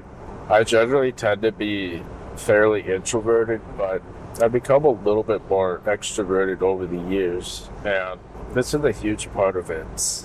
Knowing how to address those natural assumptions. And then it also shows interest in the other person too. So, yeah, especially in a relationship situation, that could be hugely beneficial. So you just kind of start out with, how you generally start conversations, but then if you want to be able to dynamically continue the flow, or obviously continuing the flow is either on your end or their end, but if it happens to be on your end and you want to continue the flow, then basically addressing natural assumptions the mind is making based on past conversation is a great way to continue it. And then that just makes the conversation much higher quality because it shows interest. It's a great way to address that. Some people have a natural knack for doing this without even realizing it, but as someone who's generally introverted, I have to kind of think about it to be able to do it, if that makes sense. It's becoming easier and easier the more I do it, so I don't think about it a whole lot these days, but that comes with practice and experience, of course. And another huge factor regarding that is obviously the level of connection with a person too. So you're basically starting this at the most basic level when you're meeting someone. And as you meet them, you may end up connecting with them at a deeper level. Then you can start getting deeper, then making more assumptions, following up on those. And yeah. So if you feel like doing that, you're still running out of conversation, well, obviously that's most likely the level of connection you have with that person. Like usually if it's more casual, then it tends to be a deeper connection in general. And then that deeper connection, usually the less and less you're going to run into the problem of like running out of conversation and stuff. But yeah, obviously if you're at a point where even with the assumptions you've run out of conversation on your end, and they have as well, that if you want to keep that going, then it might be a time to connect at a slightly deeper level. But then there you go. Now you got a bunch more stuff to work with. Your scope is a lot larger. Yeah. So that can be quite useful, literally using this concept of assumptions. So yeah, having a philosophical understanding of all these different things can really be very practical in ways you might not initially realize without giving it a bunch of thought. So there's actually some very interesting ways that the AI stuff ties with lucid dreaming itself. I'd like to talk about that a bit, but I'm at my destination now, so we'll pick up again on my way back. For once, I'm finally starting a conversation properly, whereas normally I'm at my destination in the middle of a topic, and then I have to figure out where I left off, which is difficult due to short-term memory limitations. And then, yeah. Anyway, we're starting at a proper topic now. It'll be a lot easier. Anyway, see ya. Okay, so I'd kind of like to talk about why dreams, or basically how dreams relate to AI, because like I've said before, it's kind of a biological AI, and it's also kind of a fun thing to explore as well. Because, for example, characters in our dream, are they actually real and sentient? Like, if you're talking with a familiar person in your dream, like even your own parents or your friends, are you actually talking to that real person? Or are you talking to something constructed from your mental model? Well, I think the most logical explanation is you're talking to a creation from your mental model, and the mind does it so well that it feels like you're really talking to the person. You're wiring neurons, and yeah, I mean, this definitely ties with AI because, like I said, you might feel like you're talking to the person, but you're actually not. Just like with AI. But when you talk to that person in a dream, despite how much it feels like you're really talking to them, again, you're only talking to a mental model from the biological AI. That can get really fascinating when you really think about it, because think about how often we get fooled by that and think we're really talking to the person. when we have those types of dreams. Yeah, I mean, I've spent quite a few lucid dreams just simply observing the experience of talking to a familiar person. And then it's like, oh my gosh, I feel like I'm really talking to them. The way they're responding, their mannerisms, everything is like the real person. But yet it's not. And I'm in a lucid dream and I'm aware of the fact that I'm not really talking to them.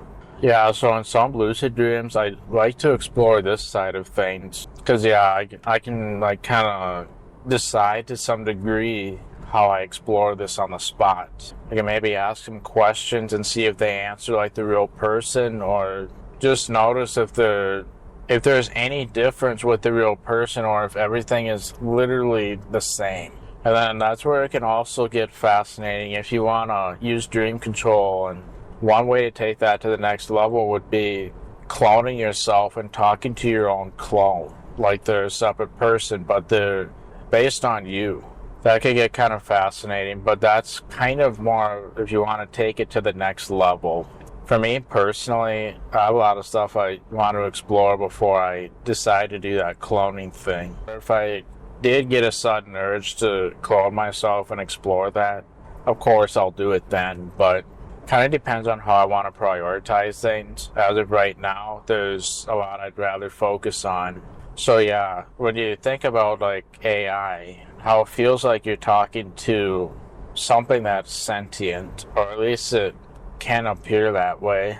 But yeah, it's kind of amazing to think just how the mind not only builds a model of what things look like in general, like places and whatever else, but the way it generates living things as well, and their mannerisms get embedded in.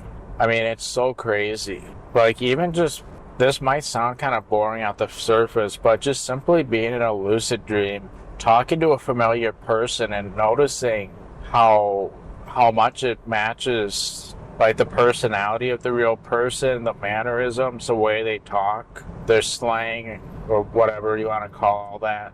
You just compare that in the present moment, and then you're probably going to end up getting blown away by that experience. And then obviously there's ways to take that to the next level in the dream too, of course, depending on what you want to explore. So like, for example, when I see my dog in a dream, they tend to be a lot just like the real dog, and it feels like I'm really interacting with them. And that's pretty fascinating to explore, especially in the present moment. But one way I like to take that to the next level is talking to them. Because in a dream, they can speak English, but everything else is just like my dog. It's still modeling my dog. Yeah, so talking to the dog, that's kind of a fun thing to explore as well, because even though that's not possible in real life, the mind is still trying to model the real thing as much as possible, despite that anomaly. That's where it gets really fascinating, because you start to think, if my dog could talk in English, would it match how my dream models it, or would it be way different? And then of course, that's how it can be like with pretty much any pet that you talk to. So like a cat, for example, I used to have a cat as well, who's unfortunately no longer with us, but I once had a dream where I was out on the porch. I saw my cat out in the yard, and then I was like, "Hey, Martin," and then they looked back at me and started waving while I was waving too. I mean, they smiled and everything too, I believe. I don't quite remember, but that was pretty neat. And so I went up to them. I talked to them a little bit. They were able to talk in English, as you can imagine. And then there was a squirrel that was hanging around with us too. And I asked Marty if they were able to talk with the squirrel. Could my cat talk to the squirrel? Like, obviously, animal language is very different from ours, but I wondered if they could communicate between species like that. My cat said no. So my cat could not speak with the squirrel, apparently. I wondered how much that would match reality, but yeah, so that's kind of a fascinating thing to explore. The mind tries to model the world, but obviously it can do impossibilities as well. And it tries to make it so that it matches as much as what you would expect, pretty much. Like, if this were possible, what would that look like? think the mind tries to model that. So yeah, all those things are kind of a fun thing to explore. It is almost like the mind is literally functioning like how AI generation works, doesn't it? Because if AI has enough data about all these different things, then it seems like it could produce similar results. Because it is nothing but predictions based on data that it has available to it. Obviously, my mind is trying to make predictions for like the animal talking based on the data that it has available. And of course, a number of variables can affect that outcome as well. So obviously, there's a lot of different ways you could explore this whole concept, not just with animals, but with humans as well. So for example, obviously you can see how much particular people actually match reality with the way they're modeled in the dream. You can see how much it matches reality. You can just see what their natural behaviors are, see if that matches reality while knowing that the mind is creating them. Or does the mind do like really odd things? So like for example, I was hanging out with one of my friends from high school, and in reality I haven't seen them for like 5 or 6 years now. And what was really interesting is at some point when I was talking to them, they ended up actually turning into a bird while I was talking. So it was actually kind of funny because they're normally human, of course, but when they sleep at night, they allegedly turn into a bird. Like a tiny little, I'd say they were way smaller than blue jays would be, for example. But I can still talk to them, even though they turn into a bird at nighttime when they're in parasympathetic mode, essentially. So yeah, I mean, I've never thought of them as a bird before. I don't even know why I would, but that's just what the mind did in that particular dream. So they're human while they're awake, but when they go to bed, then they transform into a bird. Very odd. But yeah, so not just exploring their natural behavior and stuff, but you could also like maybe talk to those people in a dream and ask them specific questions and see how the dream version of them answer. So like the data dream goal that I'm currently doing, that's actually one of the main other points of exploring that dream goal. Just seeing how the mind models it and seeing how data behaves in the dream. So like for example, the example I shared earlier with the whole light switch thing, I wanted them to turn on the light switch, but they didn't even know. I kind of assumed they would know which light switch I was talking about because it felt like common sense to me. But then they start asking me, which light switch do I flip? I never would have thought of that. If I ran through this scenario in my imagination, they would have just known what switch to flip. And then also, when I summoned them the second time, they're like 8 feet tall, so I'm having to use dream control to shrink them back to normal size, like 5'11", basically. And then during this most recent one, there were quite a few oddities, like I'm like, all right, we should get started now. And then he just starts typing out of nowhere. He's editing some random thing in NeoVim using the Windows 10 camera app to pull in the display on the computer. And then just the fact that the whole like disbelief when I was snapping my fingers to control the cuckoo clock. And yeah, there were some really odd behaviors right there. And the fact that he started out by wearing a purple suit as well, that was odd too. And then I think he changed back to his, probably not the normal outfit, but I think it did change away from the purple suit one of the times that I looked back at him and the dream recreated him. But yeah, I mean, like not only am I trying to see how he learns film by seeing how the mind models everything, but like what else could potentially happen that I wasn't even originally looking for. So yeah, besides just exploring people and their behavior, I might like maybe ask them specific questions or who knows what. Something that I like to do is obviously if I know someone for doing a particular thing, I want to see what that thing is, especially if I don't understand what they do very well, and see just what the mind comes up with. I ask them like, what project are you working on right now? It's really fascinating to see what ends up happening because the mind is probably going to make up something that sounds really convincing, but it would never actually happen in real life. And then another thing that another dream goal regarding that I have in particular is obviously there. If you watch Seinfeld, for example, there's an episode on there called, shoot, what's it called? It's season 8, episode 3. I just happen to know the numbers, but I can't think of what it's called. Basically with the Bizarro, I think it's called the Bizarro Jerry. And basically there's, obviously we know the main Seinfeld crew, the 4 main characters, Jerry, George, Elaine, and Kramer.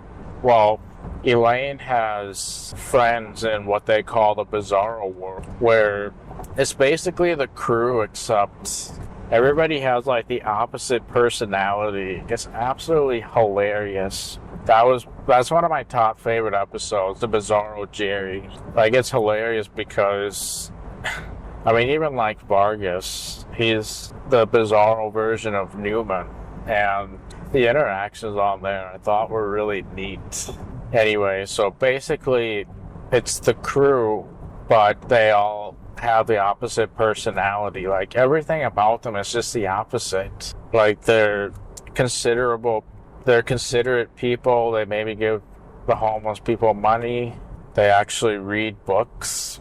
The apartment is basically the Seinfeld crew's apartment, except completely mirrored and everything like that. Like, pretty much everything is the opposite. I think it's quite thought-provoking, and I think that's kind of a fun thing to explore in the dream world as well. Like, what if you were in your own world, but a Bizarro version of your own world, for example? So, like, your house looks like your house, but it's completely mirrored, everything about it, and maybe the people that live in that mirrored house, they're based on people that actually live there in real life, but they have the opposite personality or something like that. That, I think, is really fun to explore because the mind is effectively doing its biological AI modeling, but it's able to take that and try to do the opposite version of that. So that's one of my other dream goals, and that ties with the whole AI stuff because the mind is generating stuff in a similar way that AI would allegedly be able to do that. So one time I actually had a maintained awareness transition, most likely from sleep fragmentation, or maybe even trying to maintain awareness attempt, failing, but then having sleep fragmentation as a result of the attempt. Anyway, so when I transitioned into the dream, I ended up in my bedroom, but it was completely mirrored. Like, every part of it. My desk was where my dresser is supposed to be. The dresser is where the desk was supposed to be. My window was on the opposite side where the closet's supposed to be. The closet's where the window is supposed to be. Yeah, it was really confusing. And that's just how the dream started. So I'm lying on my right side. I open up my dream eyes. Normally I'd see my dresser there, but I saw my desk instead. And then, yeah, my whole room was completely mirrored, which was the most bizarre thing I've seen. Anyway, so unfortunately that dream was cut a little bit short, but that would have been a perfect dream scenario to explore the Bizarro version of my own life. Because my room was already mirrored as it was. So the scenario was perfectly set up already. Oh, and also I have a sign in my room that says the word dream. That was also mirrored. The word dream was literally mirrored. I was expecting it to be normal, but that's what ended up happening. I was laughing in the dream because the D kind of looked like a Viking helmet with its special font or whatever you call it. And yeah, it made so much sense that since my room was mirrored, it made perfect sense that the dream sign itself would be mirrored as well. It just made sense given the nature of that dream. I replicated the mirrored dream sign with photo editing, so you can find a link to that in the description if you're curious what it essentially looked like in the dream. So that would have been a perfect scenario for me to explore the Bizarro version of my life. And then I visit characters that I know and sort of expect them to have the opposite personality, maybe even use voice commands to make it so that the dream world is a Bizarro version of my life. And then all the dream characters will have opposite personalities and things like that. Now, whether there's another version of me, that's probably a whole debate. Because obviously on Seinfeld, there's not like another Bizarro Elaine, for example. But in my world, would there be a bizarro me? That might be kind of fun to explore, actually. What would the opposite version of me look like? I just observe him as like my clone, my bizarro clone, if you will. What does that look like? How does my mind model that? So that's kind of a fun thing to explore. Basically, just make it so that your characters that you know essentially have the opposite personality from the real thing. And then where that gets really fascinating is the fact that not only do they have opposite personalities, but you still see quite a bit of their original personality embedded in there. So some of their mannerisms still exist, but it's the exact opposite maybe, or who knows what. But yeah, I think exploring the bizarro world would be kind of a fun thing to explore. I haven't done it much yet, but if the dream lasted longer, that would have been the perfect dream goal for that dream, because I was already in the bizarro world as far as I'm concerned. But yeah, let me tell you, being in a mirrored version of my own room, to me, that's a lot more confusing than being in an unfamiliar room. Being in my own room mirrored would be a lot more confusing, as you can imagine. So yeah, making it so that people have the opposite personality and just seeing how that plays out, such a cool thing to explore. Oh, delicious. That's a delicious thing to explore in the dream. And then obviously seeing how the mind models food and drinks as well. Sometimes you might get something completely normal. Sometimes you might get something just unexpected or the opposite or whatever. So like, for example, I had a dream like maybe a month or two ago where I was eating memory cards, like I was eating micro SD cards, SanDisk ones to be specific, and what's crazy about that is it actually tasted quite good. And the silver part or whatever that actually holds the memory, that was the best part. It almost tasted like really good candy. So that's kind of a fun thing to explore. Maybe even food concepts that don't actually exist. So like, for example, blueberry Doritos. I don't think there's such thing as blueberry Doritos, but that's something that I want to try out in a dream someday. And then I guess if there's something you've never eaten before, maybe try it out before you've ever had it in real life. And then compare it with real life and see if your dream creation was anything close to what it actually ended up being without even having an initial model to work with. That's kind of a fun thing to explore potentially. Obviously, I'm not telling you have to do these things. I'm just saying things that I definitely want to explore at some point, and why I literally believe I could spend an entire lifetime in dream exploring them. I think that bizarro world thing would be real fun, because you can explore like just about everything you're familiar with. Have it be the opposite of what it is. So like, for example, at one of my prior jobs, it has a green roof and it has a certain layout. But what if I was in the world where the roof was like purple instead and completely mirrored in general? What would the mirrored version of that look like, right? So you can see like, this is one of those goals where it can be like as basic or as deep as you want it to get. So you can make it get really deep. You can see how maybe you just want to explore it at a basic level and leave it at that. Or maybe you want to explore like the bizarro version of literally every aspect of your life. Whether it's your own life, any of the characters, you name it. That would be pretty fun to explore, I think. And then besides the opposite personalities, maybe just a different personality in general. So like, for example, maybe there's someone who's typically an expert on cooking, or can't really think of a good example. Well, maybe there's someone I know who's really good at like IT stuff and computers and whatever else besides myself. Well, what if that person had a personality where their primary area of expertise is lucid dreaming instead, for example?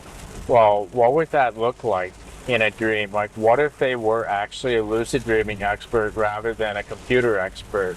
What would that look like? Especially if I'm not used to them talking about lucid dreaming in the first place, and I may not even know what it is. That's where it gets really fascinating. What if somebody had a different personality that could literally never happen in real life, just because the odds of it happening are virtually zero. But what if you made that happen in a dream? I think that could be really fun to explore as well. Aside from the opposite personality thing, just simply a very specific different one.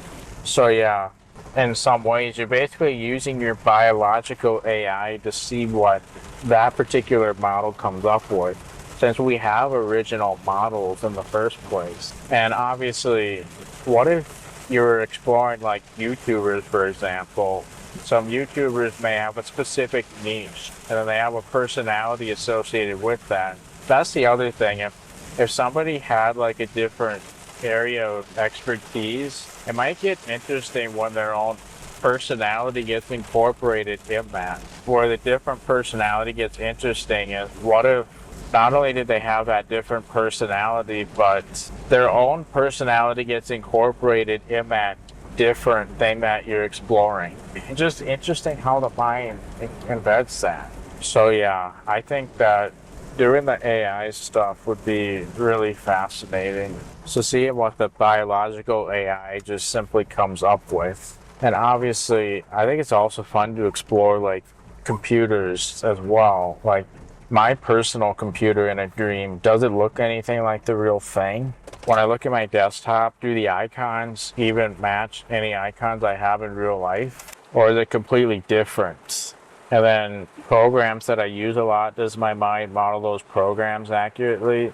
Yeah, so you could probably spend a lifetime exploring all these things if you want to get that deep into it. But yeah, this primarily ties with AI, using the biological AI, and how analyzing dreams can really make it interesting, how dreams tie with AI.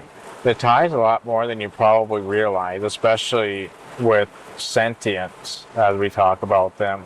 Well, I have a long drive tomorrow, so I think I'm going to wrap up tonight since I've arrived. We'll continue talking on that long drive, so see you then. Yeah, so when you try to tie AI with dreams, there's actually a lot more parallelisms besides this. They may not even realize, unless giving it a bunch of thought. But yeah, I think the AI revolution that we're currently finding ourselves in is as good of an excuse as any to explore that side of dreams, maybe. I'll go over kind of what I mean by that. I've done that a fair bit already, but there's a few more aspects that I think would probably be important to touch on too. And then you can decide if that sounds interesting for you to personally explore or not.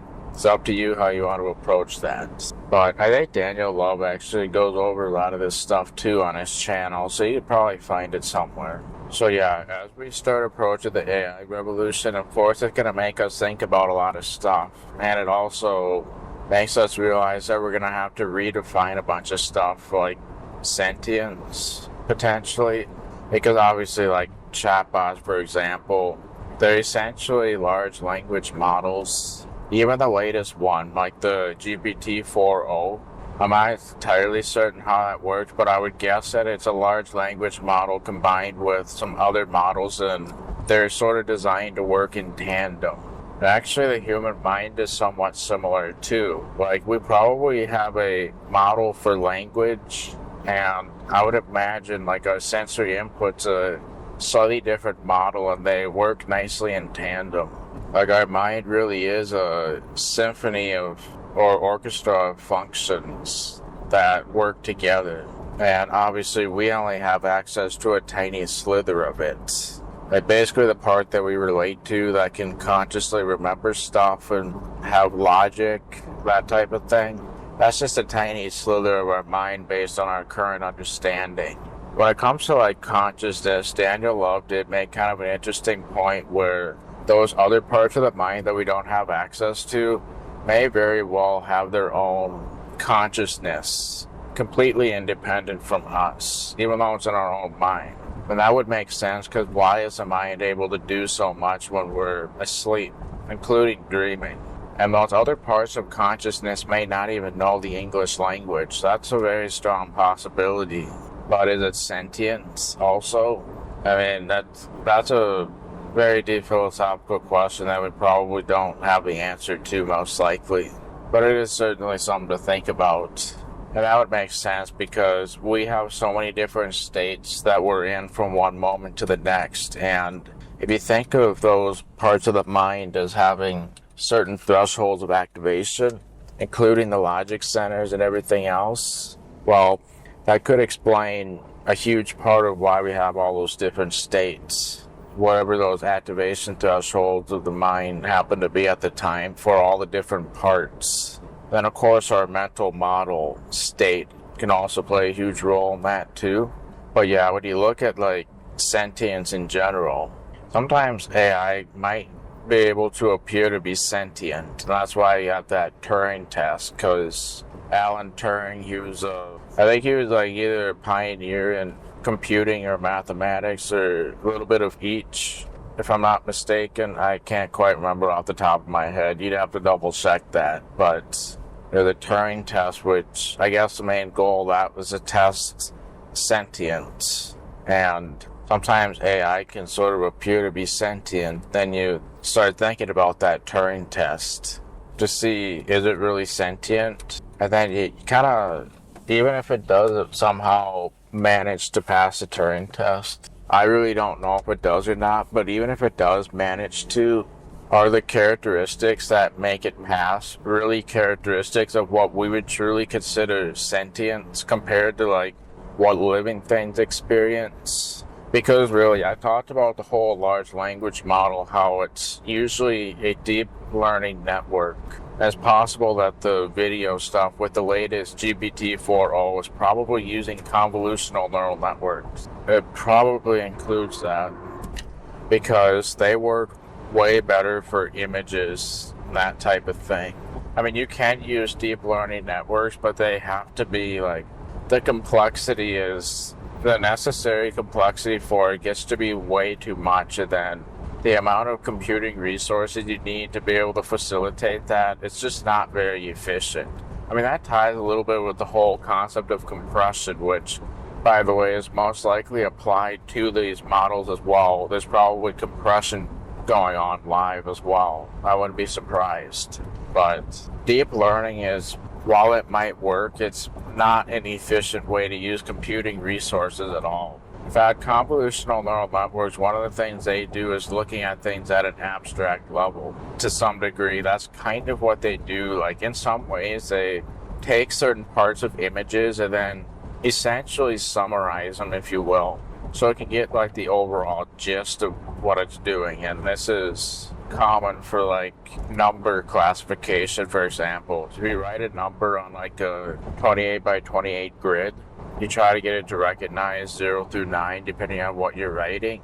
Well, convolutional neural networks are probably going to work a lot better for that. Well, it's kind of a trade-off actually, because if something is small enough, a deep learning network is just going to happen to have less overhead, despite the fact that we're dealing with images. Now, when the images get big enough and you have enough data for a particular image, then suddenly convolutional neural networks will start to become more efficient than the deep learning. And convolutional neural networks have certain methods that are applied to, basically you chunk up images, create chunks from it, and then you might perform certain operations on those chunks.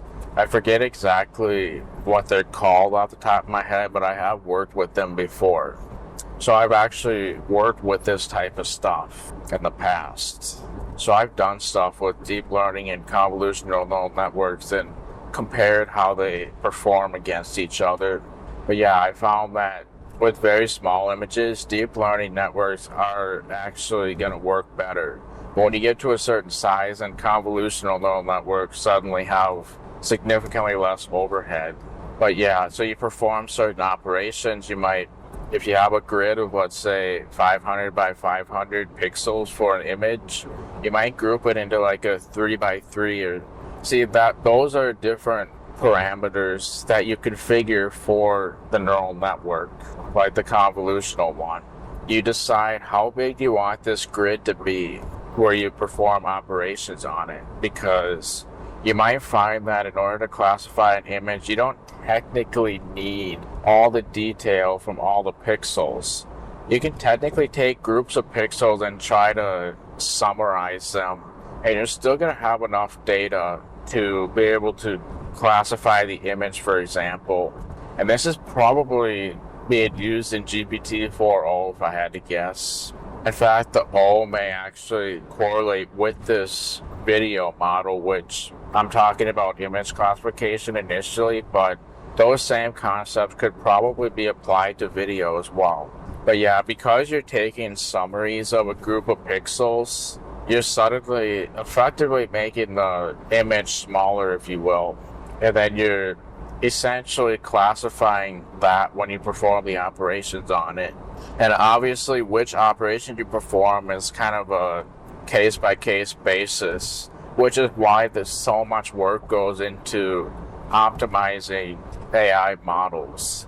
That's why at the moment, I'm not really pursuing that, because if you are working in AI, you're going to be spending a lot of time just trying to optimize models and mess with these different settings. And in some ways, that can become menial work after a while. You're just trying to get this model to work to accomplish a given goal. And depending on the complexity, the model it can be huge, and there's so much you're going to have to test before you get an optimal result. And then, of course, if I were to work in AI, there's a slight chance that I would be the one that's blamed for the future AI revolution. We talk about like Skynet, Terminator stuff. I would be the one blamed if I worked directly in that AI field. But no, I do not do that type of stuff, to clarify. Nope, I am planning on switching from IT to software engineering probably this year, but it's not going to be an AI, most likely, to start out with, at least. I'm focusing on something else entirely. But I mean, some of the stuff that I do incorporates AI, maybe, but this is stuff that you did way before the AI revolution. Like, obviously, you talk about, like, deep fakes, which I'm probably going to elaborate on a bit later, but deep fakes, of course, are a form of AI generation based on data. And even though deepfakes are starting to become more and more popular these days, they've been possible for a really long time, like probably over 20 years at this point. Like, they've been possible. You just had to have very deep programming knowledge to be able to understand it, be able to utilize it. But yeah, these days, the scary part isn't necessarily what's possible with deepfakes necessarily, because you've been able to do this for decades. The scary part is how easy it's become to create them, because now you can practically give a plain English prompt and you're practically done with it after you've trained it with some data, of course. But now they make the data training process way easier than it's ever been. If you wanted to create a deepfake like 15 years ago, you had to have a fair bit of programming knowledge to be able to do that, and a deep understanding of how these neural networks work, of course. And it isn't just understanding how they work, it's understanding how to create an optimal model for a given scenario and understand why certain ones work better than others. And you learn this stuff through trial and error, of course. But yeah, so with like convolutional neural networks, you basically group images, or you break up images to a bunch of groups. I mean, you don't actually break it up into groups necessarily. What you do is you take groups of images, which might be like a 3x3 or 5x5 group, and then you apply some sort of function on it, whether it's taking the average color of all the pixels combined, take the average color overall. Maybe you perform some addition operations on it. But yeah, it basically makes it, because a lot of times when you have a really large image, you really don't need the full quality of the image to be able to do the classification. I mean, you'd be surprised how much, even a 500 by 500 image, how much computing resources that requires just to do one simple thing. And that's where you might use Jupyter notebooks online to work with this type of stuff, because that's a cloud service that provides their own like processing resources, including GPU, graphic processing resources, for you to be able to do this AI stuff. Otherwise, you have to have really good processing power yourself. Although you might use like Google Jupyter, which is designed for this AI stuff. You can pay a certain amount to have more processing. Because having like tensors, for example, tensors are kind of a unit of processing that may be involved in machine learning training to create the model.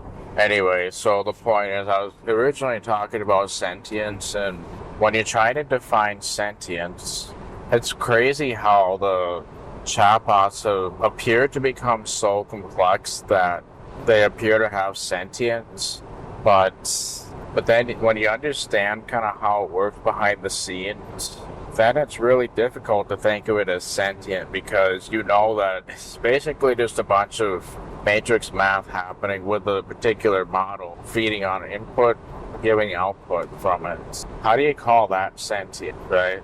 It does it so well that it can appear to emulate that sometimes. And then obviously thinking about like Star Trek: The Next Generation, Commander Data, he's an android who is basically a sentient machine that's meant to look like a human. And obviously they're a machine, they're probably operating on very similar principles to what I was just talking about, I imagine. I have no idea, it's really hard to say for sure. I mean, back in the day when they created all this, the machine learning concepts, they were probably not very well defined back then. And of course, Terminator relates to this as well. And if I'm not mistaken, I think Chappie does too. I have to double check that one. Of course, Baywatch is another example of that from Big Hero. Oh no, am I thinking of the wrong name? Well, the inflatable from Big Hero 6. That's what I'm thinking of. Baywatch may or may not be the correct name. I might even be thinking of a whole different movie. But I'm talking about the character from Big Hero 6. Like, you think about whether all those things are sentient, and it might literally require a redefinition of sentience as a result of that. So yeah, Data is probably my favorite example right now. Of course, he's one of my favorite characters. He's a sentient machine who, well, at least they define him as sentient, they're trying to fit in with human society, which, I mean, that's a breath of fresh air to me. If AI in the future behaves that way right there, and they try to fit in with human society, then I feel like that would alleviate a lot of the uncertainty when it comes to AI. Like, if they're truly gonna do that, if that really were the case, then all we have to worry about is humans trying to exploit them, pretty much. If they were all like Data's malfunctions usually involve other humans, if you really think about it. But yeah, when you think of like Data, for example, we consider him sentient, but it almost makes you think, especially on the Measurable Man episode in Star Trek: The Next Generation, it makes you think, do we really have a deep enough definition for sentience? Especially when you know that machines are really functioning on these AI models, which are trainable parameters that are mathematically represented. Or do we just consider them like a different functioning species that essentially function on what allows machines and computers to compute, and then appear to have sentience through these computations run through a model? When you think of living things versus computations running through a model, they're quite different, but yet they kind of can appear to do the same thing at the surface, which is kind of crazy to think about. So it makes you think, do we have a good definition of sentience, especially now that computers are coming into the equation with all this? And then, of course, the reason why this ties with dreams is the people that are in our dreams, they're oddly similar to what AI does in some ways, but they're facilitated by the mind, of course. And then you think about whether these characters are consciousness, and then you start thinking about those other areas of the mind that we don't have access to, whether they have their own separate consciousness, and whether the characters in our dream are tied with those separate consciousnesses, if that's even a thing. I mean, this does tie with the AI stuff more than you probably realize, most likely. because the redefinition of sentience might be necessary when it comes to the characters that the mind is creating and emulating. Of course, I think that for the most part, the mind is emulating the appearance of sentience, and they appear to have their own perception, but it's also not that surprising that given the mind models the world, they can also model exactly what that sentience appearance looks like as well. But yeah, it gets fascinating because when you explore that deeper, you sort of expect certain things to happen, and most of the time you get the most unexpected things you could imagine. So yeah, when it comes to like, you sometimes hear on shows like if characters have lucid dreams, they know exactly what's going to happen. But I don't think that's true at all. You really don't. The mind is very complex. There's a lot of things hidden from us. And yeah, that whole sentience factor, we really don't know how our model is actually going to play out. And it might play completely differently from one moment to the next. You could do the same thing and get different results. So of course, right now I'm exploring this with my data dream goals. I've kind of elaborated on this plenty of times already, but obviously I have not had any dreams yet regarding that. But one of the things I'm going to ask data is, of course, what text was he trying to edit in that prior dream? The results that I get from that may be very unexpected. I really don't know what I'm going to get for results. Like, if I try to imagine what results I'm going to get right now, I can't even begin to guess. But I'm sure that the dreaming mind is going to very seamlessly come up with something from a character who appears to be sentient within my own dream. I don't know what's going to happen. Even Data, when he was having dreams in Star Trek, he didn't even know what was going to happen either. And they show that very well.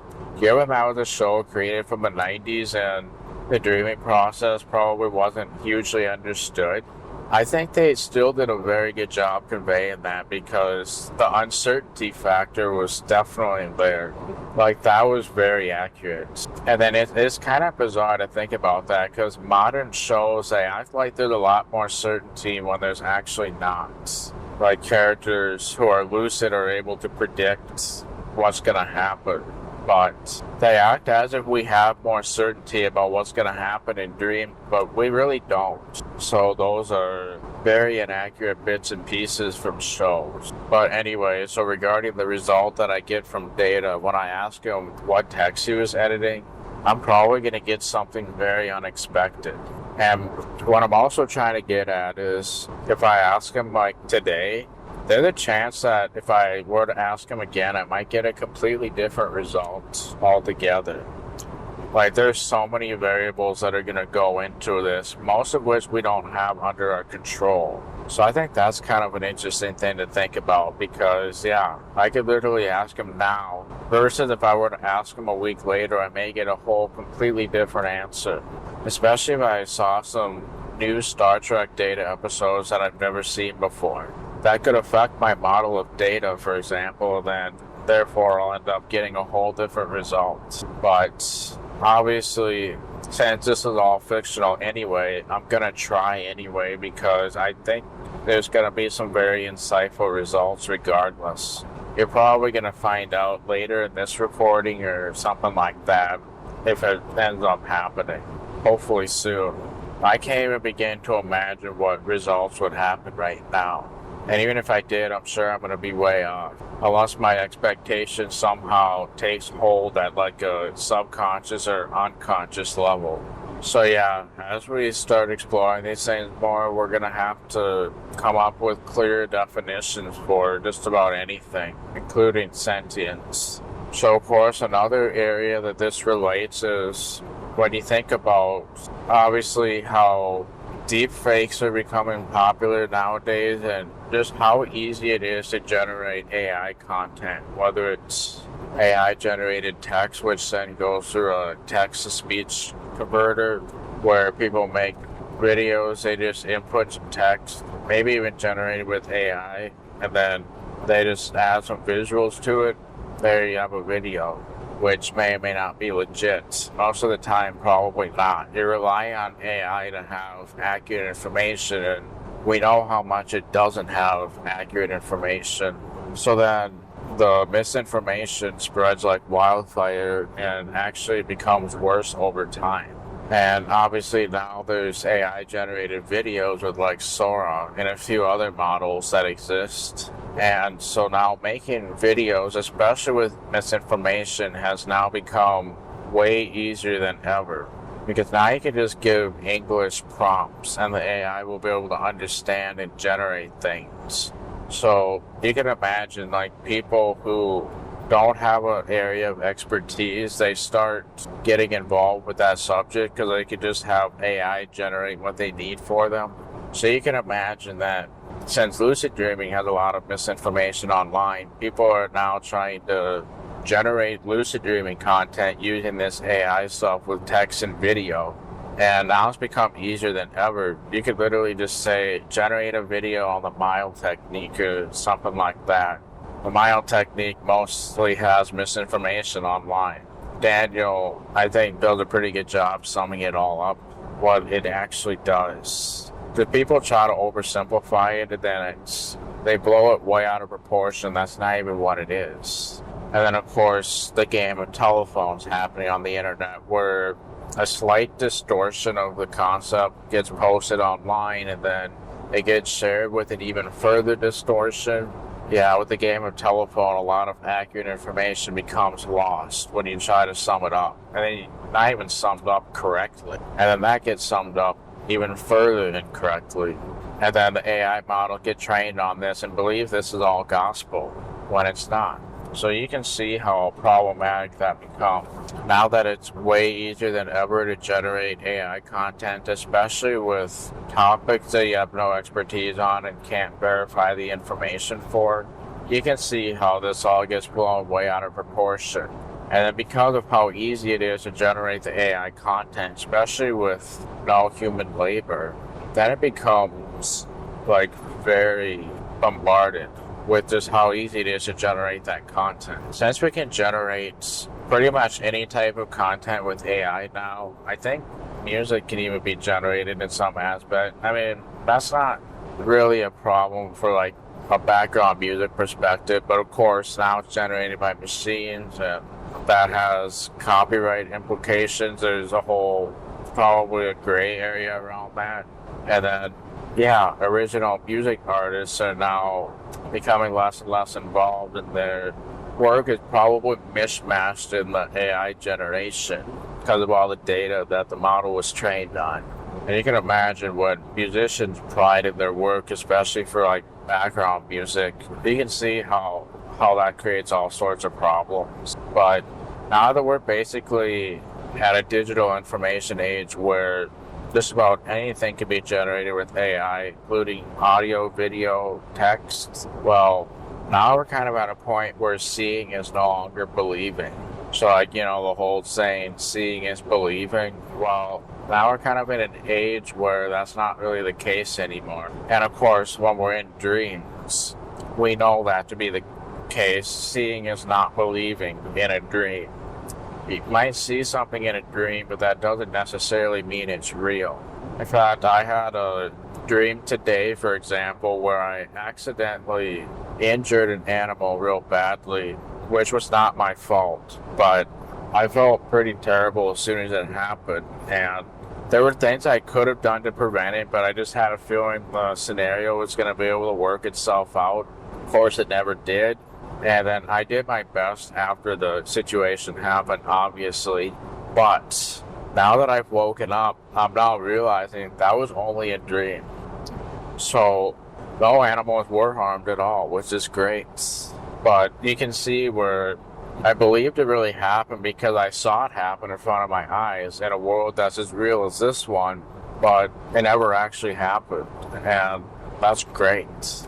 You know what, though? I bet you that if this same scenario happened in real life, I would have done everything I could to prevent it. But in the dream, I guess I must have had a hunch that it doesn't matter as much for some reason.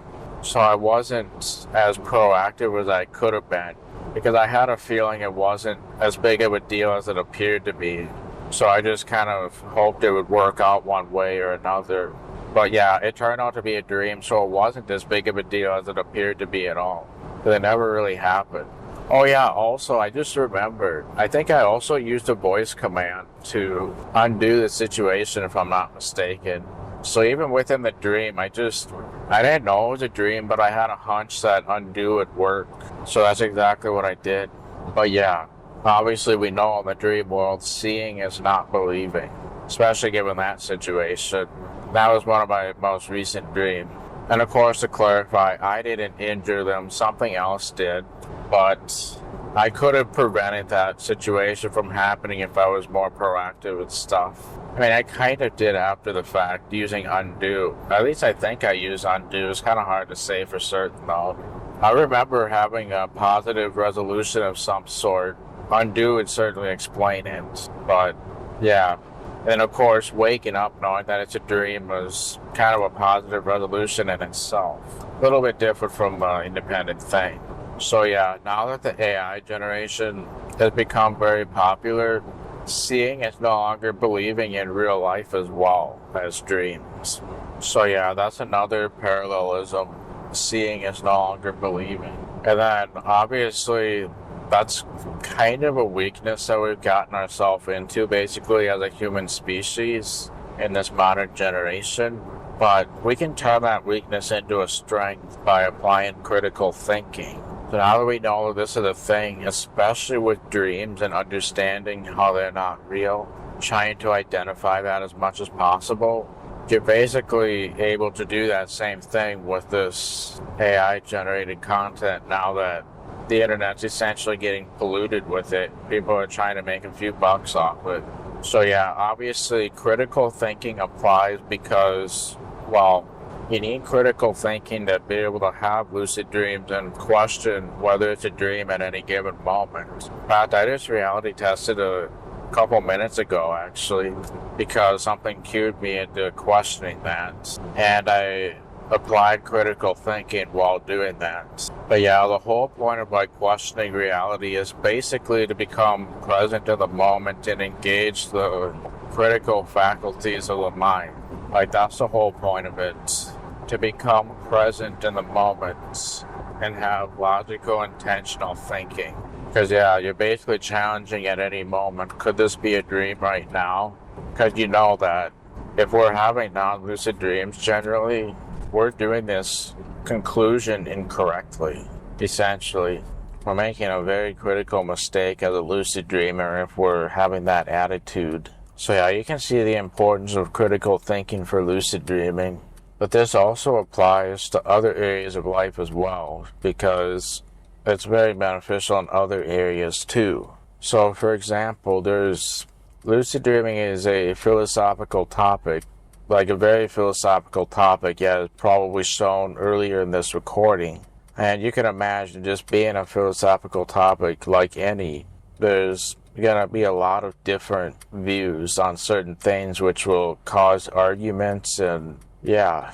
And you can imagine that if you want to have logical, succinct arguments, you have to apply critical thinking so you can have sound arguments.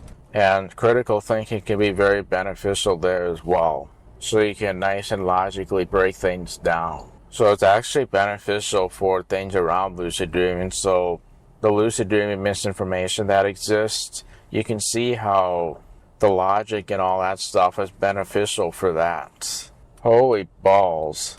There's a vehicle in front of me that was literally upside down on the road. Crikey. I mean, the vehicle is literally upside down on the roof. I'm not even kidding. That is not good. Hope that everyone's okay. So yeah, critical thinking can really be beneficial in so many different areas regarding that. So becoming lucid, you can see why that can be beneficial. Basically, a non-lucid dream can be considered gullible dreams. And as a lucid dreamer, we're trying to catch when we're dreaming every once in a while. And usually critical thinking is involved with that. And we have to have critical thinking throughout our dreams if we want to do things to the best of our ability. Like I've talked about the whole you waste time because your logic isn't fully there. I'm probably going to be elaborating on this in a bit because I'm also planning on talking about some of the frustrations that come with lucid dreaming in a bit too. And you'll see within those frustrations, logic I think is one of the big ones that I talk about just because of the problems that can happen from it, or rather the lack of it. But yeah, so even while you're lucid, you want to try to maintain critical thinking. So critical thinking is beneficial there. And then, like I said, it's also beneficial for coming up with constructive arguments that are based on sound logic and everything like that. Where you break it down, like even when you break it down, it pretty much can withhold all that, if you will. I mean, not withstand, I meant. Because the truth can basically handle virtually any form of challenging, and it won't shy away from it. Or at least accurate information. Obviously, sometimes it could be a little difficult to be accurate, but trying to will generally get us very close. And then that's essentially the best we can do. So critical thinking is beneficial for that as well. But getting around all the misinformation, and of course, now that we got this AI-generated stuff, using critical thinking to recognize that right away. Because usually, I'm not personally going to associate that AI stuff with truth. Because it just, as of right now, generally doesn't have it. Because again, going with the imprecise versus precise tasks. The lack of truth is a form of imprecision that AI currently has. But yeah, critical thinking will sort of help us get closer to it. It'll help us get around the misinformation. It'll help us get around the whole seeing is no longer believing in this modern world in general. It'll also help us identify scams as well, because now the scams are getting really sophisticated, especially with the AI stuff as well, where you can replicate your own voice based on data. You can make predictions for words that it doesn't have, and it's gotten pretty good that now scammers can sort of use that. But yeah, in general, recognizing scams really is like becoming lucid in a dream. Like very similar processes are being engaged when it comes to that. So it's also useful for recognizing scams, like critical thinking is. I mean, in some ways you're also recognizing scams from your own reality. When you're trying to become lucid, you're also trying to recognize that your own current reality is a scam created by the mind rather than the physical world. Right there, seeing is no longer believing. So critical thinking is immensely beneficial for that too. So actually, when you also get into philosophy in general, philosophy tries to build the foundation on knowledge and everything like that. Critical thinking is one of those primary foundations. This philosophy is really trying to help understand humanity and navigate this human-driven world, essentially. So it provides critical thinking, but philosophy also provides a lot of tools that are useful for lucid dreaming. Critical thinking being a very top one. So yeah, you'd be surprised how many philosophical aspects can actually apply to lucid dreaming besides critical thinking. So creative thinking, I don't know if that's really strictly a philosophical topic per se, but it's very beneficial for lucid dreaming because I've talked about different ways to get creative, especially for dream control. If you're not really sure how you would control dreams in a certain aspect, since you're basically in a world that's not built on rules, you can practically come up with your own forms of ways to control things in the dream. Like if you can get yourself to believe that in the dream world this will work, then no reason why it couldn't. So yeah, sometimes you have to get creative with the situation to be able to best handle it.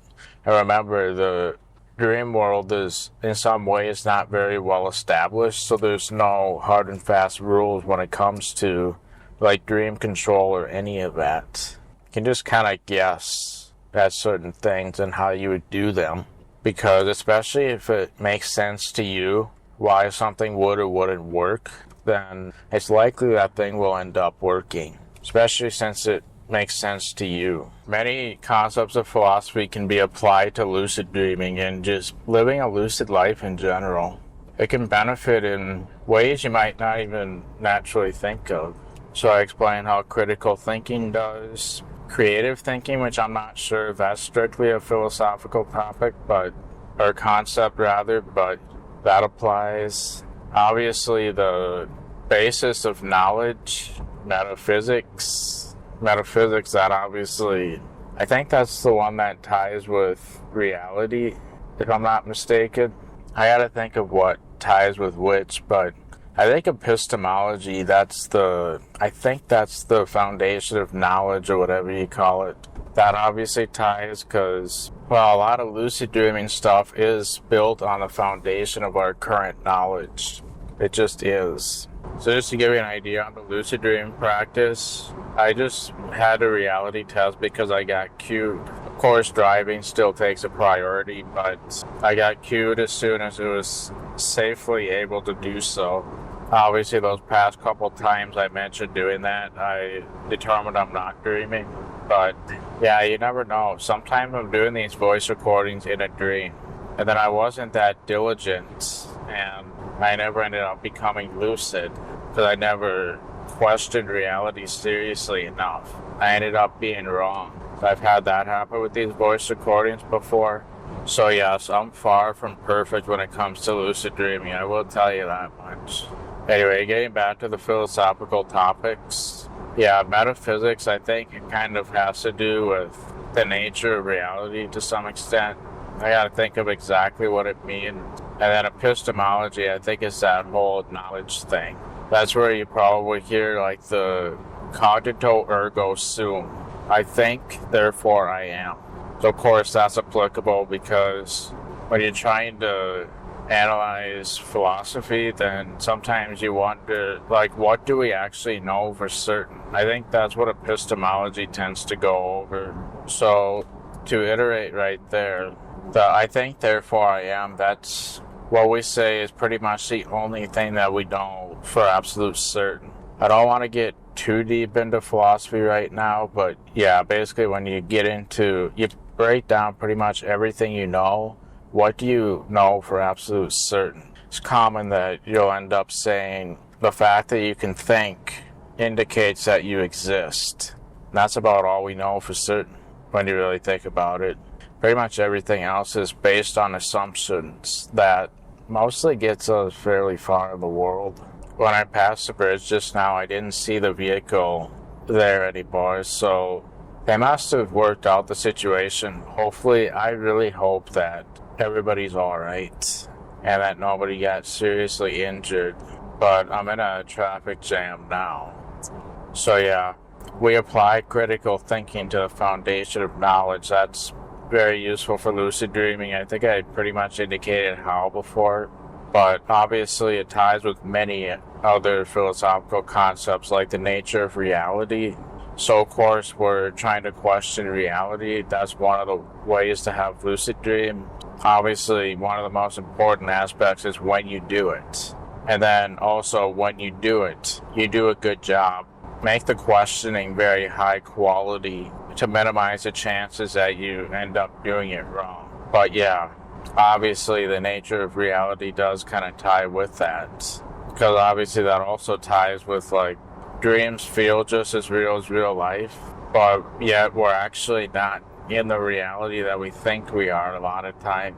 So like when you're questioning reality to have regained awareness dreams, that ties with the nature of reality, of course. And then the nature of self, that one's huge, because when you're questioning reality, you're actually touching on the nature of self quite a lot, because understanding the nature of self can help you identify the best moments to question reality. That's why you might keep a dream journal, so that you can understand who you are in your dreams, primarily focusing on inner state related stuff, and then use those as cues for interrogating reality. But so of course the nature of self is very complex. Actually, Daniel Love has a video, I think it's a members only video it's called Who Becomes Lucid, I believe. And that touches on the nature of self and how that relates to lucid dreaming. But yeah, so trying to understand self, we barely understand anything about how the human mind even works because it's so complex. We barely understand anything about it compared to what we would like to understand. However, that doesn't mean that trying to understand it isn't going to get you anywhere. You're still going to make a lot of progress even attempting to understand it. Even if you don't get the full answer, that's fine. Attempting to understand it is where the benefits actually come from.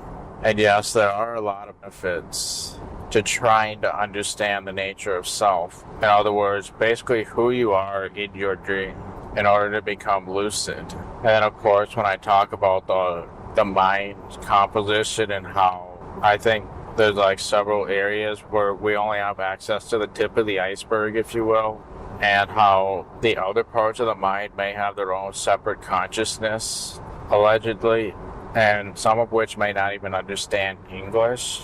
Maybe emotion is its language or something else, but yet they're able to work as a symphony despite that. And then you can kind of remove certain parts or at least deactivate certain parts and still have a functioning mind overall. Like when we're asleep, certain parts of that symphony are essentially removed, like the prefrontal cortex and everything like that. But there's still a symphony of other parts. And it's not like the prefrontal cortex may be gone at all times. It's, like I said, it's kind of a threshold and spectrum. It becomes like hugely deactivated, at least. And that might even be an oversimplification for what's really happening. This also ties with self because, yeah, when you try to answer like who becomes lucid, well, it's tempting to answer something very simple like you. But what is you? Yeah, that's not something we can really truly answer as a species. But when you try to like understand who you are in your dreams, then you can kind of map out your dream territory, if you will, and be able to start questioning reality based on certain cues, and then you can get lucid every once in a while from doing that if you question at the right moment and properly answer. So even though we may not fully understand the nature of self and may never truly get there, the attempt to understanding it, we can still get so much. Even though we may not get the complete answer. But with the amount that we do get, it can allow us to have quite a few lucid dreams, despite not completely understanding it. So, yes, it does get very philosophical in that aspect when you're looking at it. And that's actually one of the reasons why it's so difficult to lucid dream. Just the complexities of the mind and the complexities of self. But attempting to understand it can still allow us to make a lot of progress. And then obviously the nature of perception, there's another philosophical concept. When I talked about a lot of that dream control stuff before, that ties on the nature of perception, which is very philosophical in nature, as you can imagine. Like the whole dream world moves around us rather than us moving around the dream. Well, that ties down to trying to understand the nature of perception in this case. And self might be involved a little bit too, because in some way the self creates the perception, and therefore it can have an influence on the perception in many different ways that we couldn't even begin to control.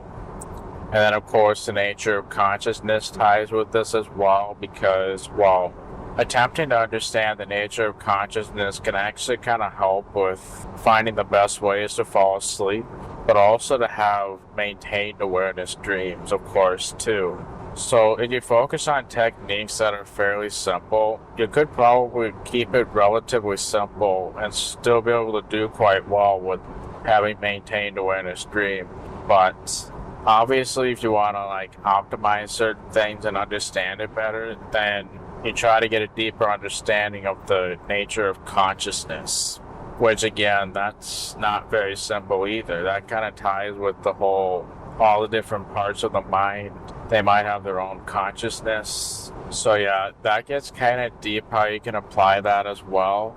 But when you attempt to understand it, you're probably going to realize that obviously we have the prefrontal cortex, which is like the logic and reasoning center from our understanding. And when we consciously do things with intention, there's a pretty good likelihood that the prefrontal cortex has involvement in that. So yeah, obviously when you're becoming lucid in a dream, the consciousness sort of ties because, well, the prefrontal cortex, which is mostly deactivated, maybe not entirely, but very deactivated within the spectrum, that essentially becomes online when you become lucid. That's the main difference between a lucid dream and a non-lucid dream.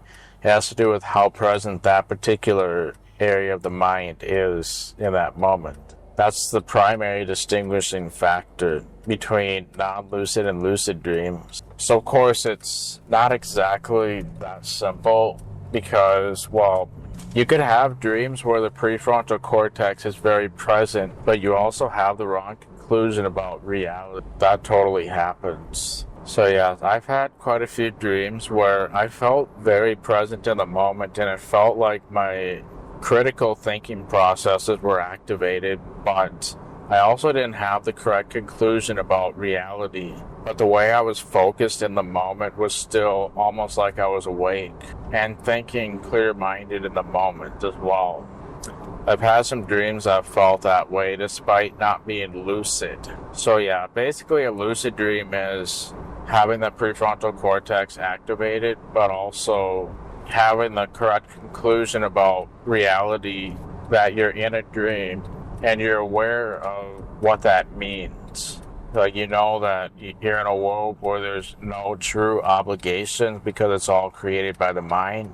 So yeah, obviously lucidity, that ties with the nature of self and consciousness in that regard, because obviously with self, it's kind of like how much of you is present. And of course, when I refer to you, it's kind of an oversimplification for what's really going on. But sometimes it's a little difficult to have clarity on exactly what I'm talking about without those simplifications from time to time. It's just kind of difficult to achieve. So yeah, if you think of all the parts of the mind sort of like a symphony, they have certain thresholds of activation at any given moment. Well, while we're sleeping, typically the prefrontal cortex is a primary distinguishing factor. Like a lot of us, the part we relate to is usually fairly embedded in that prefrontal cortex. So obviously sometimes we talk about trying to fall asleep, and then the more you try to fall asleep, the more you keep yourself awake and everything like that. Well, that kind of ties with the nature of consciousness, for example. So in this example, like, the main distinguishing factor is the fact that the prefrontal cortex becomes hugely deactivated when we fall asleep. And anytime I'm making like voluntary efforts and trying to voluntarily do something, that usually requires a fair bit of prefrontal cortex activation, which could partially explain why when we try to fall asleep, we end up staying awake rather than falling asleep. So we basically have to detach the prefrontal cortex to be able to do all that stuff, like falling asleep. Obviously, the more tired we are, the easier it'll be to perform that detachment. So yeah, basically, in order to fall asleep, you essentially have to forget your own existence. And doing voluntary actions like trying to fall asleep, that usually doesn't work very well. Unless you're tired enough where you could still manage to make the tiredness override your voluntary action of trying to fall asleep.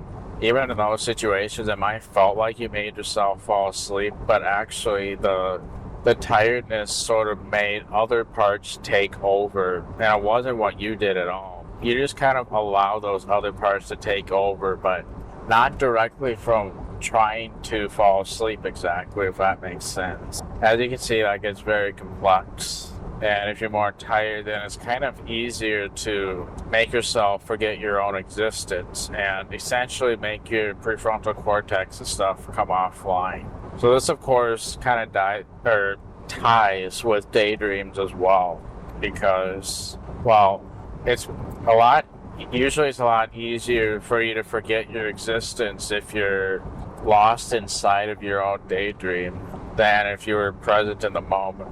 You kind of lose your presence to some degree by daydreaming a lot of time. I mean, you can definitely have present daydreams, don't get me wrong, just like you can have present night dreams, like lucid dreams, but a lot of times, just like with normal non-lucid dreams, you can easily get lost in the weeds, but you can also get very lost during daydreams as well, and just kind of letting the mind wander and do its natural thing. So when you're letting your mind wander, you're likely detaching like the prefrontal cortex in your presence, because you're just kind of allowing yourself to get lost in the mind wandering. So yeah, I mean, obviously if you're trying to fall asleep, how does the prefrontal cortex mostly deactivate if trying to make it deactivate is only going to activate it more? Well, basically you have to do something that will result in the loss of, or the detachment of the prefrontal cortex to a high degree, get that detached. But how do you do that? Well, trying to understand the nature of consciousness and self is something that may help us get closer to an answer. It might even be deeper than that. So yeah, we don't actually really have the answer to that, but it's also crazy to think that most of us fall asleep at least once within a 24-hour period, if not multiple times within that 24-hour period. That's us actually managing to accomplish that phenomenon of detaching the prefrontal cortex. I mean, what's crazy is most of us do it every night without even knowing how to do it. Because, yeah, like I said, if you try to do it, you're probably going to set yourself back further. We don't even understand a lot of this process, but yet we can somehow do it virtually every night, despite our lack of understanding. I mean, obviously insomnia can create exceptions to that rule, but if you really think about it, it's quite miraculous that we can fall asleep as a living thing when you really think about what's happening and trying to understand all the complex processes going on. I mean, you'd think that falling asleep, you're just kind of shutting down, and that's very simple, but no. There's complex processes going on when falling asleep.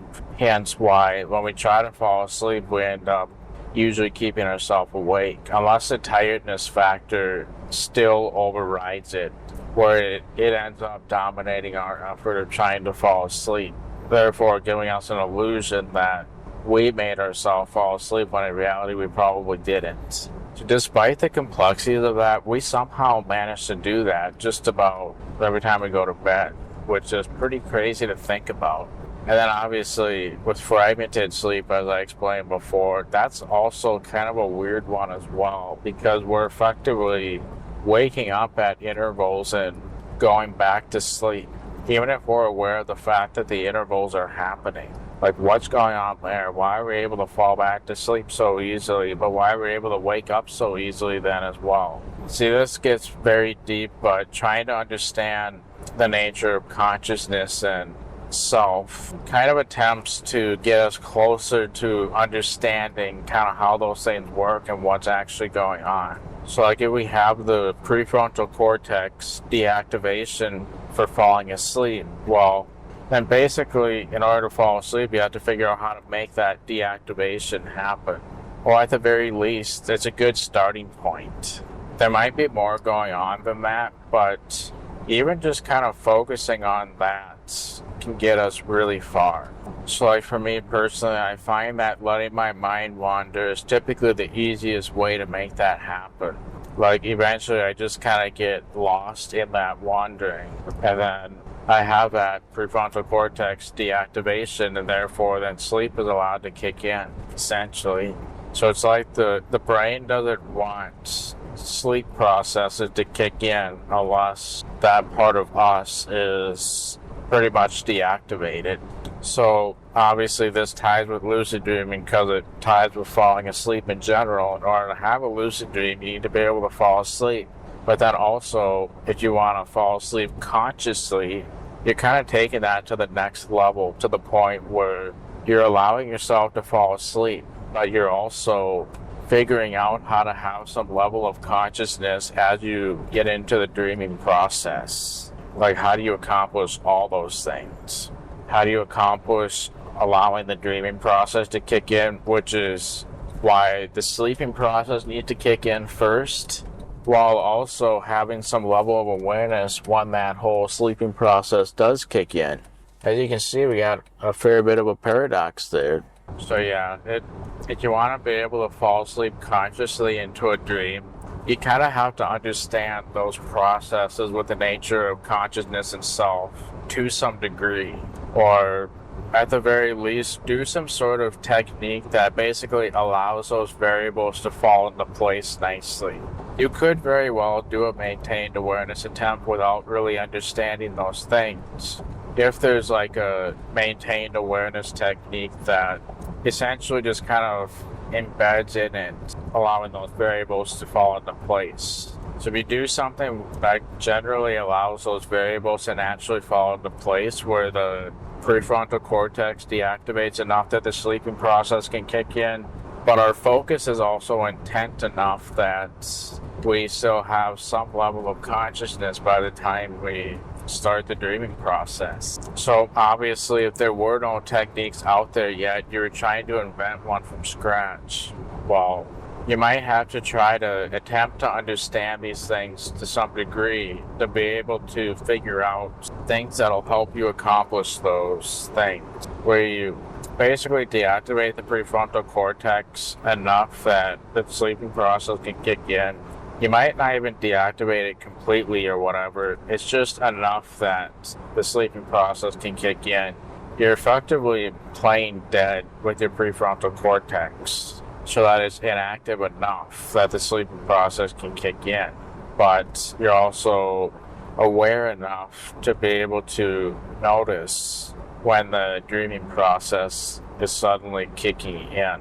So yeah, attempting to understand the nature of self and consciousness will kind of help us try to answer that stuff right there.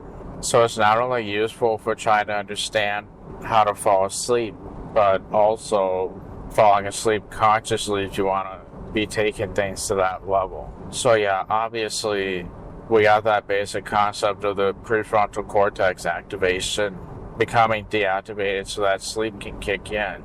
So yeah, that doesn't sound very simple, and that's mainly because the human mind is very complex. There's a lot that we don't know about it, but we're attempting to understand what we can. It's kind of seeing what works and what doesn't. But yeah, so I just kind of went over the basic concept, but that doesn't really even go over how do you accomplish these things. And there's certain variables that may come up that make it so that the general rule suddenly doesn't work. There's some exceptions to the rule, then maybe there's things you can do to address that. So like, for example, I talked about how I generally find it easiest to fall asleep when I just simply let my mind wander and don't try to suppress my thoughts and that type of thing. I just kind of allow my mind to get lost in that stuff. And if sleep was meant to kick in while I'm doing that, then it will.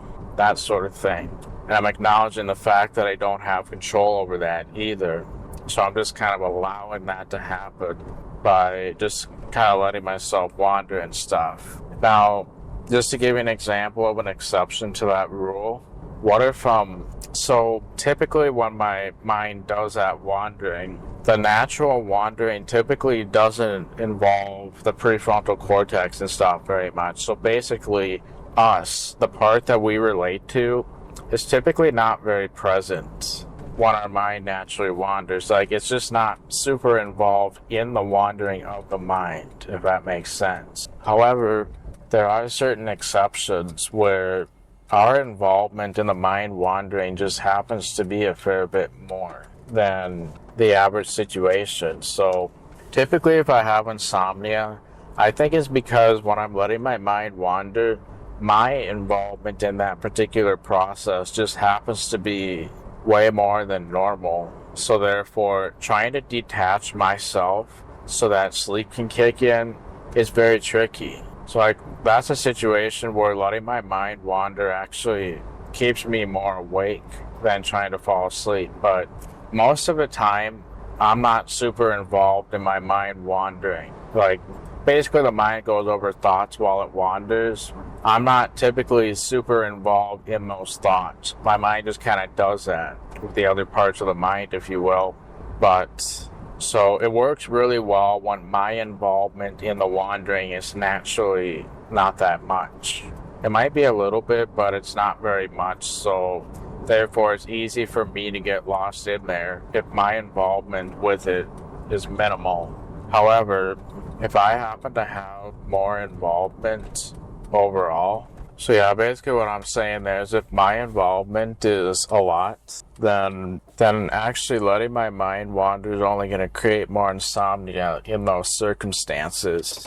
So basically, what I have to do in that situation, based on that understanding, is figure out how do I get myself less involved in what the mind is naturally doing. And then you can see, like, trying to understand the nature of consciousness and self. You're trying to answer that type of question to more be able to easily fall asleep. Yeah, so as I explained before, letting my mind wander usually works if my conscious involvement is minimal with everything else that's going on. But sometimes I might be thinking about certain things where I'm very focused on what the mind is doing. Like, for example, the structure of the neural network. If we were to architect dreams in a neural network, I just randomly started thinking about that one night. And that was actually something I was thinking about during a time that I had insomnia, by the way. I thought about it for like hours. That was on a night that I went to bed really early, and it just took a while to get back to sleep. I'm like 4 or 5 hours in. Which is still a couple hours before I normally go to bed to begin with, which is kind of odd. But yeah, so maybe I'll be thinking about something like that. My conscious involvement is very involved, so that's where letting the mind wander would not help with falling asleep. But my conscious involvement just happens to be a fair bit higher. So what do I do when that's the case? Well, at a high level, I basically have to get my conscious involvement to be less.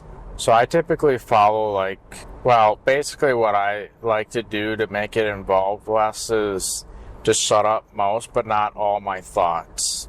So essentially, I use my prospective memory to essentially shut up my thoughts. I don't shut them all up, but the ones that are easy to shut up, I'll shut those thoughts up.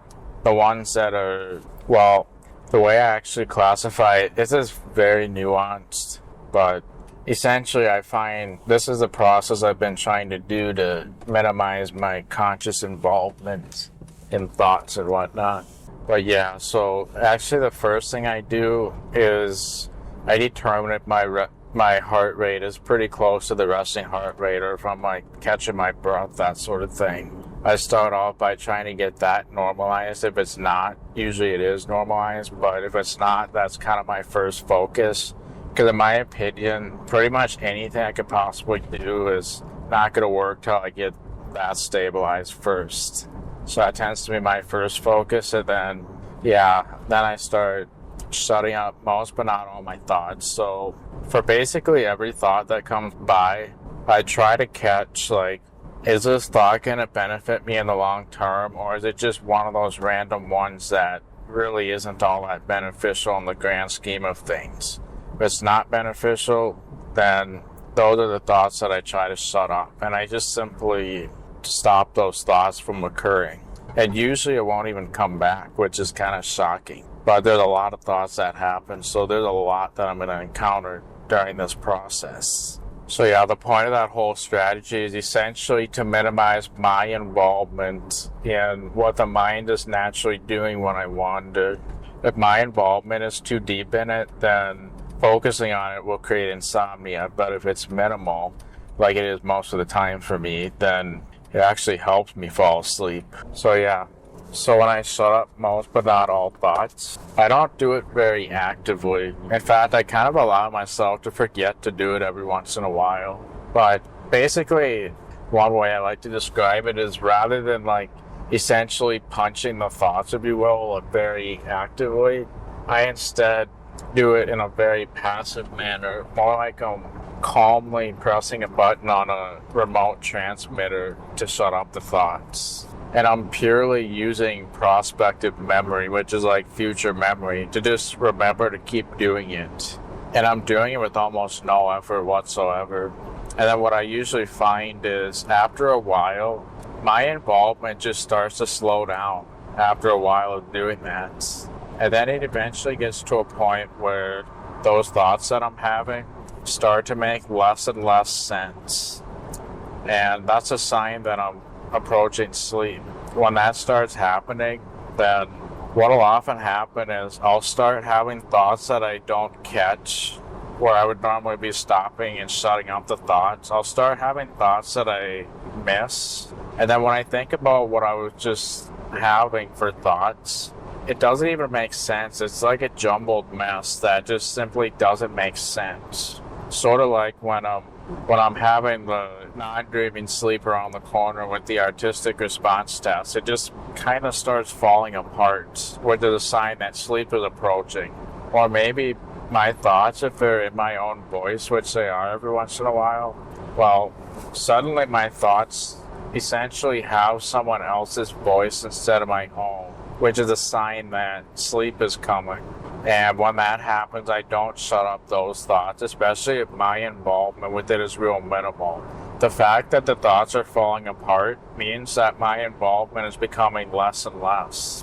And there's not an independent thread to keep it going, right? So those ones I just kind of allow to happen, right? And then, yeah, it also often gets to a point where the thoughts just kind of stop altogether, but I'm noticing I'm still awake. In that case, I just keep relaxing, and at that point, I probably wouldn't even try to do anymore. Sleep will come when it's ready, and yeah, it's all great.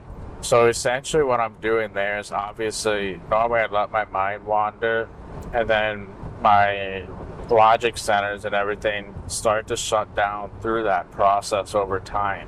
But if I'm very involved in it, then the next step is to detach myself from the involvement. And I find shutting up most but not all thoughts work really well with that. Then of course sometimes I have where a song is stuck in my head and it feels like that's also creating insomnia.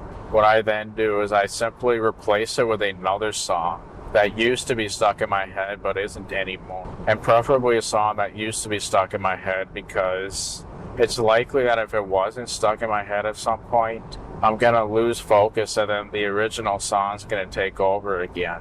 But if it's a song that used to be stuck in my head, then it's very likely that the new song will do a good job overriding the song that's actually stuck in my head.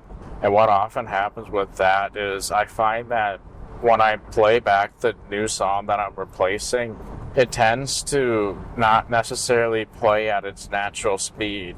Like it almost might play in slow motion. Obviously that can vary with each experience and mental state, but yeah, it just simply doesn't play at the natural pace, and it doesn't even feel natural. I have that feeling that I need to put effort if I want to make it the natural speed.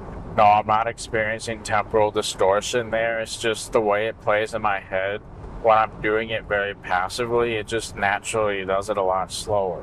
Whatever is natural is what I want to stick with. I don't want to mess with the speeds in any way. I've tried that. I find that only creates more insomnia. But when I go with the natural speeds, even if it happens to be much slower than normal, I go with that. And then, yeah, what often happens is I can't even focus on it for more than like 30 seconds, and then all of a sudden my mind is essentially falling apart. In other words, I'm approaching sleep and getting what I would expect with that. I might even use that if a song is not originally in my head to begin with. Maybe instead of shutting up the thoughts, I do a song like that. And then obviously if a new song gets stuck in my head that wasn't originally stuck, then I just replace it with another song. It works quite slick. And then I didn't want to take too much time to explain this, but I could probably explain it real quick. I have a video that may or may not exist on my main channel yet about my hearing loss journey. Well, in that video, I also talk about how really bad tinnitus, which is essentially ringing in the ears. And it makes sense because my hearing loss, I got hearing loss from damage that I was essentially born with. I had a condition. Those of you who are curious, I have a condition called Bohr syndrome, which is what resulted in my hearing loss. And because of that hearing damage from that condition, I get a lot of tinnitus and ringing in the ears. Like actually the other day it got so bad that I actually got a little dizzy from it because it was so intense. But what was also really odd is I found it so satisfying. It almost felt like a natural high, if that even makes sense. So I'm probably going to have to explain a little bit because otherwise that's going to sound like the most absurd thing you probably ever heard. You're probably making some assumptions based on what I've told you so far. Let me clarify the assumptions you've made that are probably incorrect. So, yeah, tinnitus has bothered me quite a bit in my early teens especially. And I noticed that it got particularly bad when I was lying on my side and I had my hand resting up against my ear. So I'm lying on my side, my ear is effectively lying on my hand with my sleeping position. And I found that massively aggravated the tinnitus. So then I started putting my hand underneath the pillow instead, which initially I wasn't doing that because I figured I want the other side to be nice and cold when I flip the pillow. But I'm just putting my hand underneath the pillow regardless of that. I find that with these strategies of falling asleep, I've kind of stopped caring about how cold the pillow is. I used to care about that a lot, but now I don't as much anymore. So, yeah, I put my hand underneath the pillow, makes the tinnitus significantly less. I mean, it still happens every night, but I was actually using like white noise, and obviously since I can't hear anything without my hearing aids, I had to make the white noise like really loud. Probably had to be like 120 decibels essentially on a speaker, and I still couldn't hear it very much, especially through my bad ear. So then I got to a point where I actually learned to live with the tinnitus. I kind of realized, again, coming back to turning weaknesses into strength. Actually, that's kind of another philosophical topic, turning weaknesses into strengths. Here's another example of one.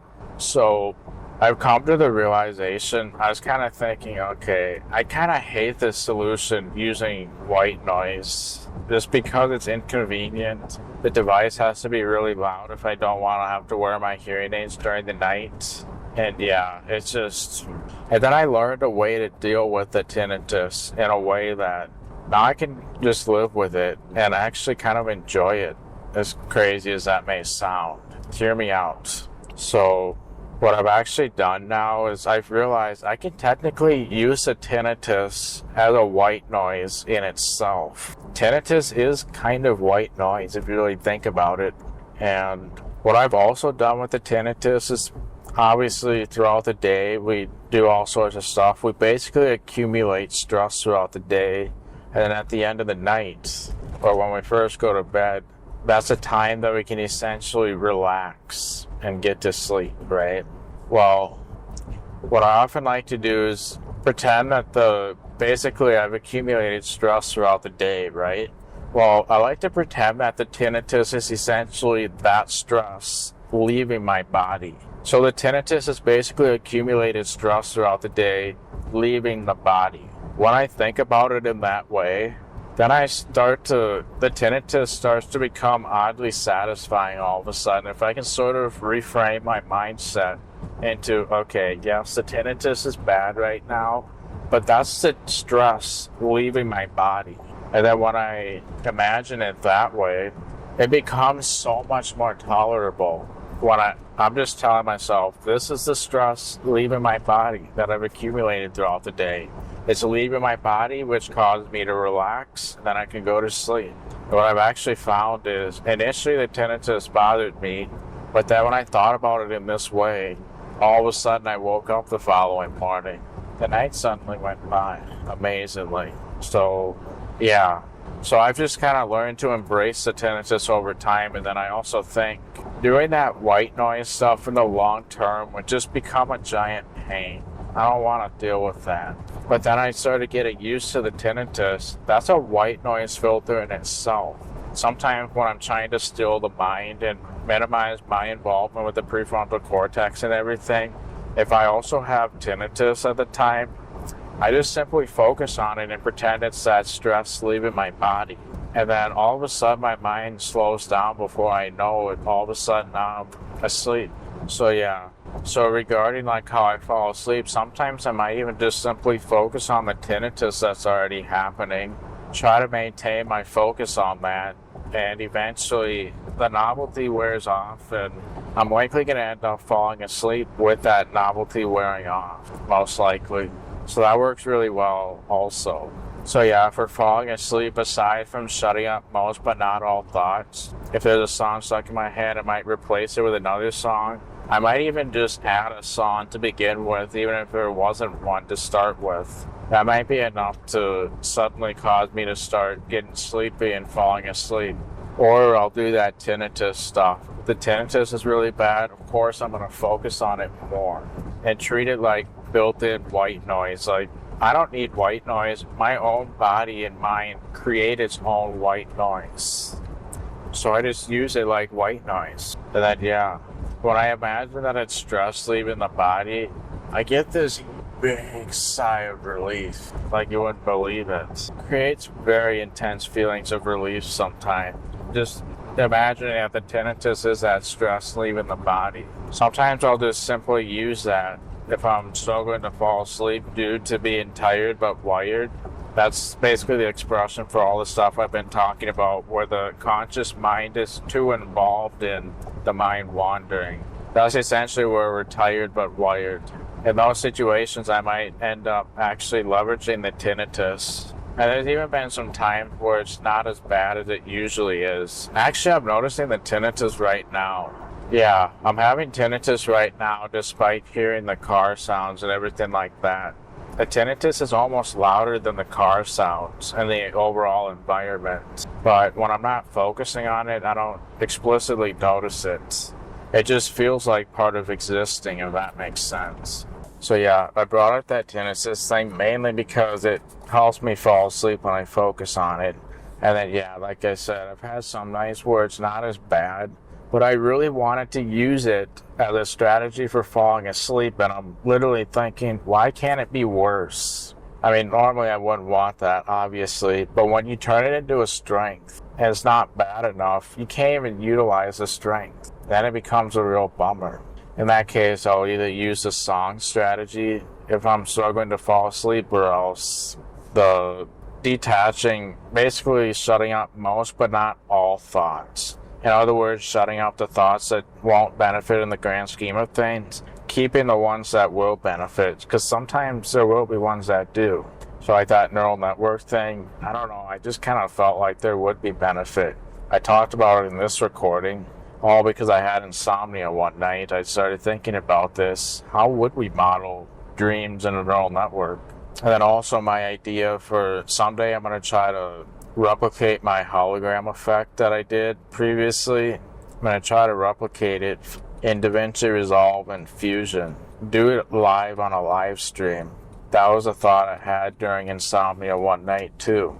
One of my early bedtimes, where I go to bed like 6 hours earlier than my average bedtime.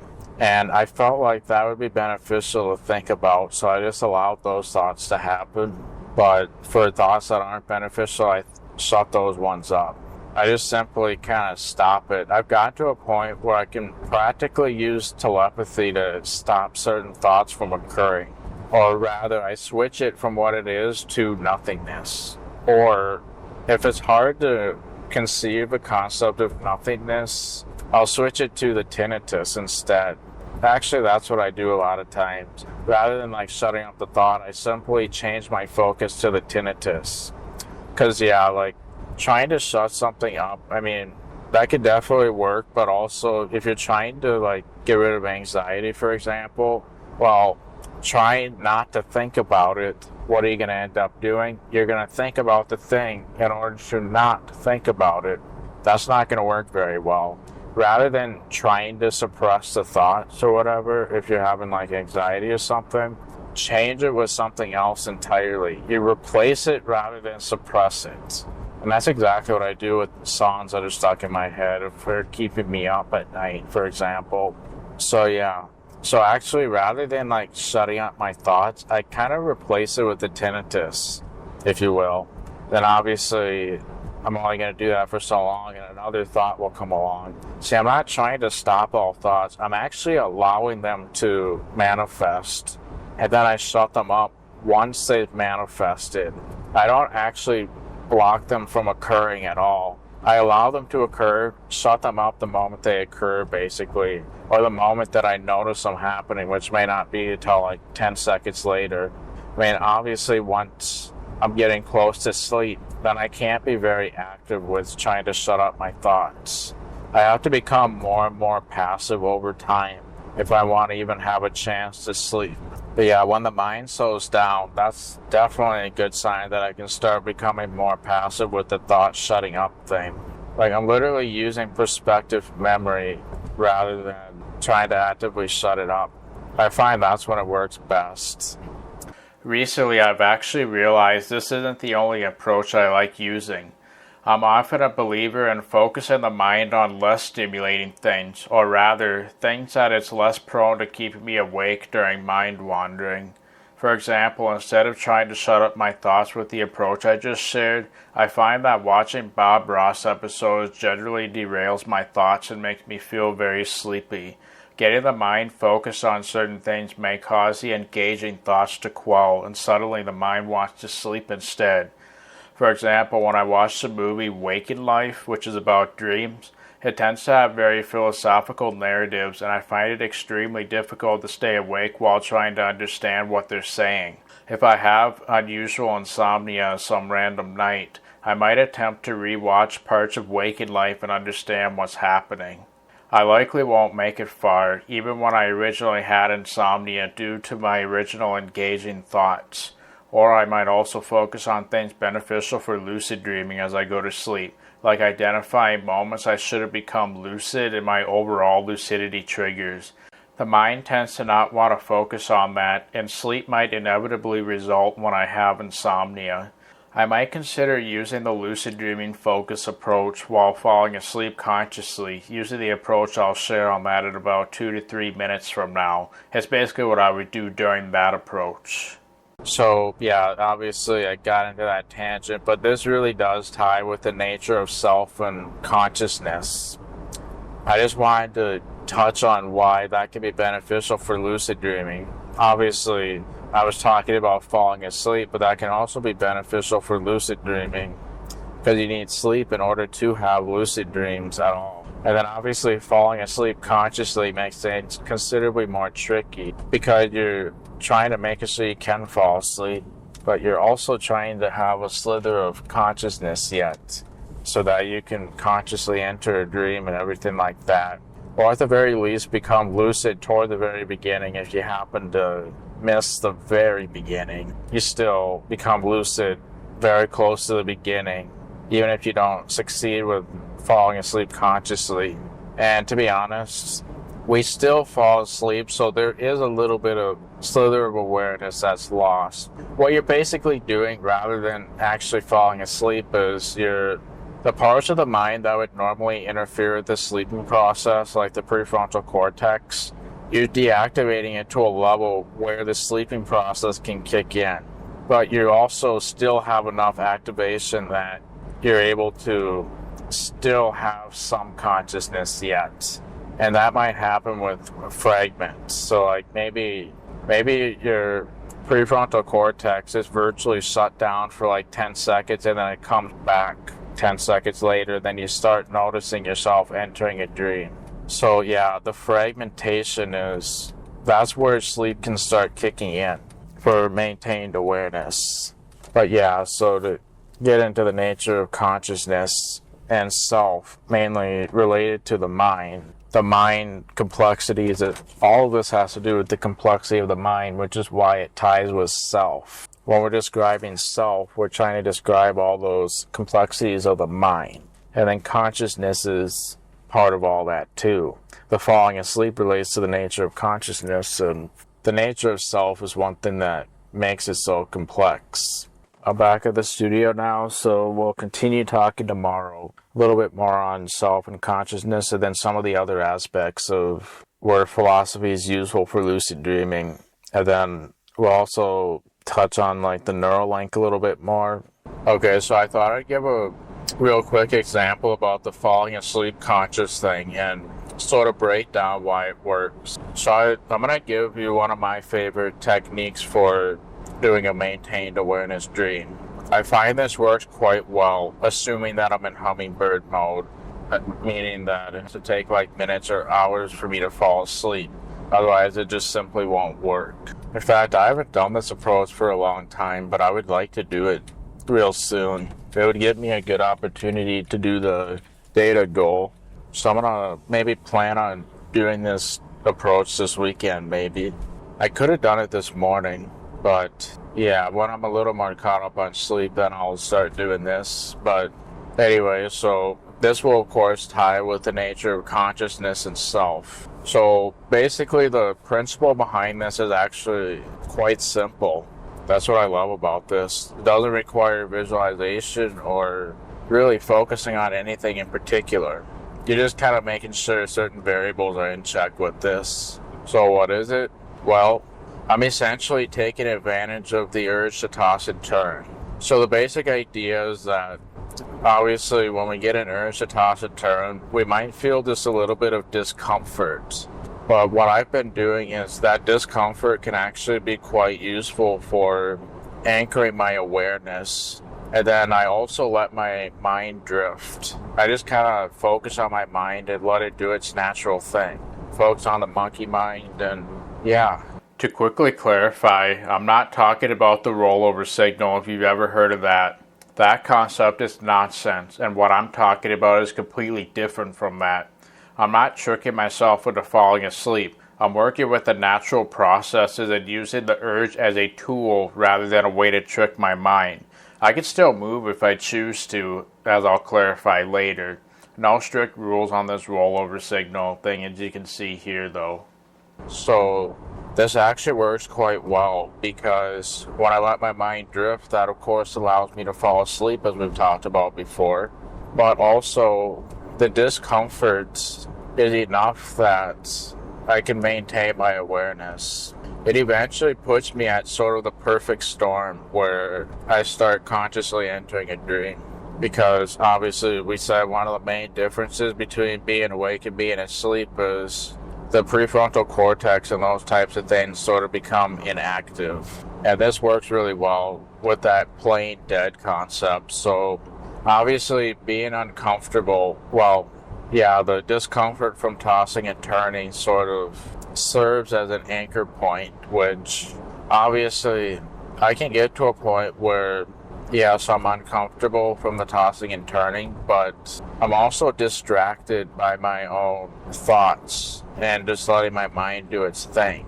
And while I'm distracted, it makes the discomfort very tolerable, but not tolerable enough that I can easily fall asleep. So eventually that'll create the perfect storm if the variables are right.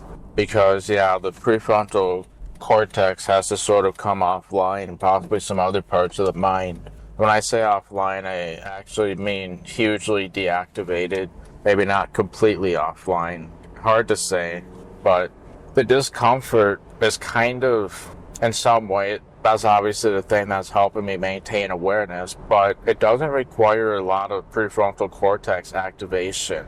And then also letting my mind drift. Neither does that because, like I said before, doing that is actually my go-to strategy for falling asleep. So like last night, for example, I did that mind-wandering thing and I must not have done it for very long because I barely remember doing it at all. So I'm doing that at the same time as I'm having the discomfort So ultimately, I can fall asleep, but also still have a slither of awareness because of the discomfort.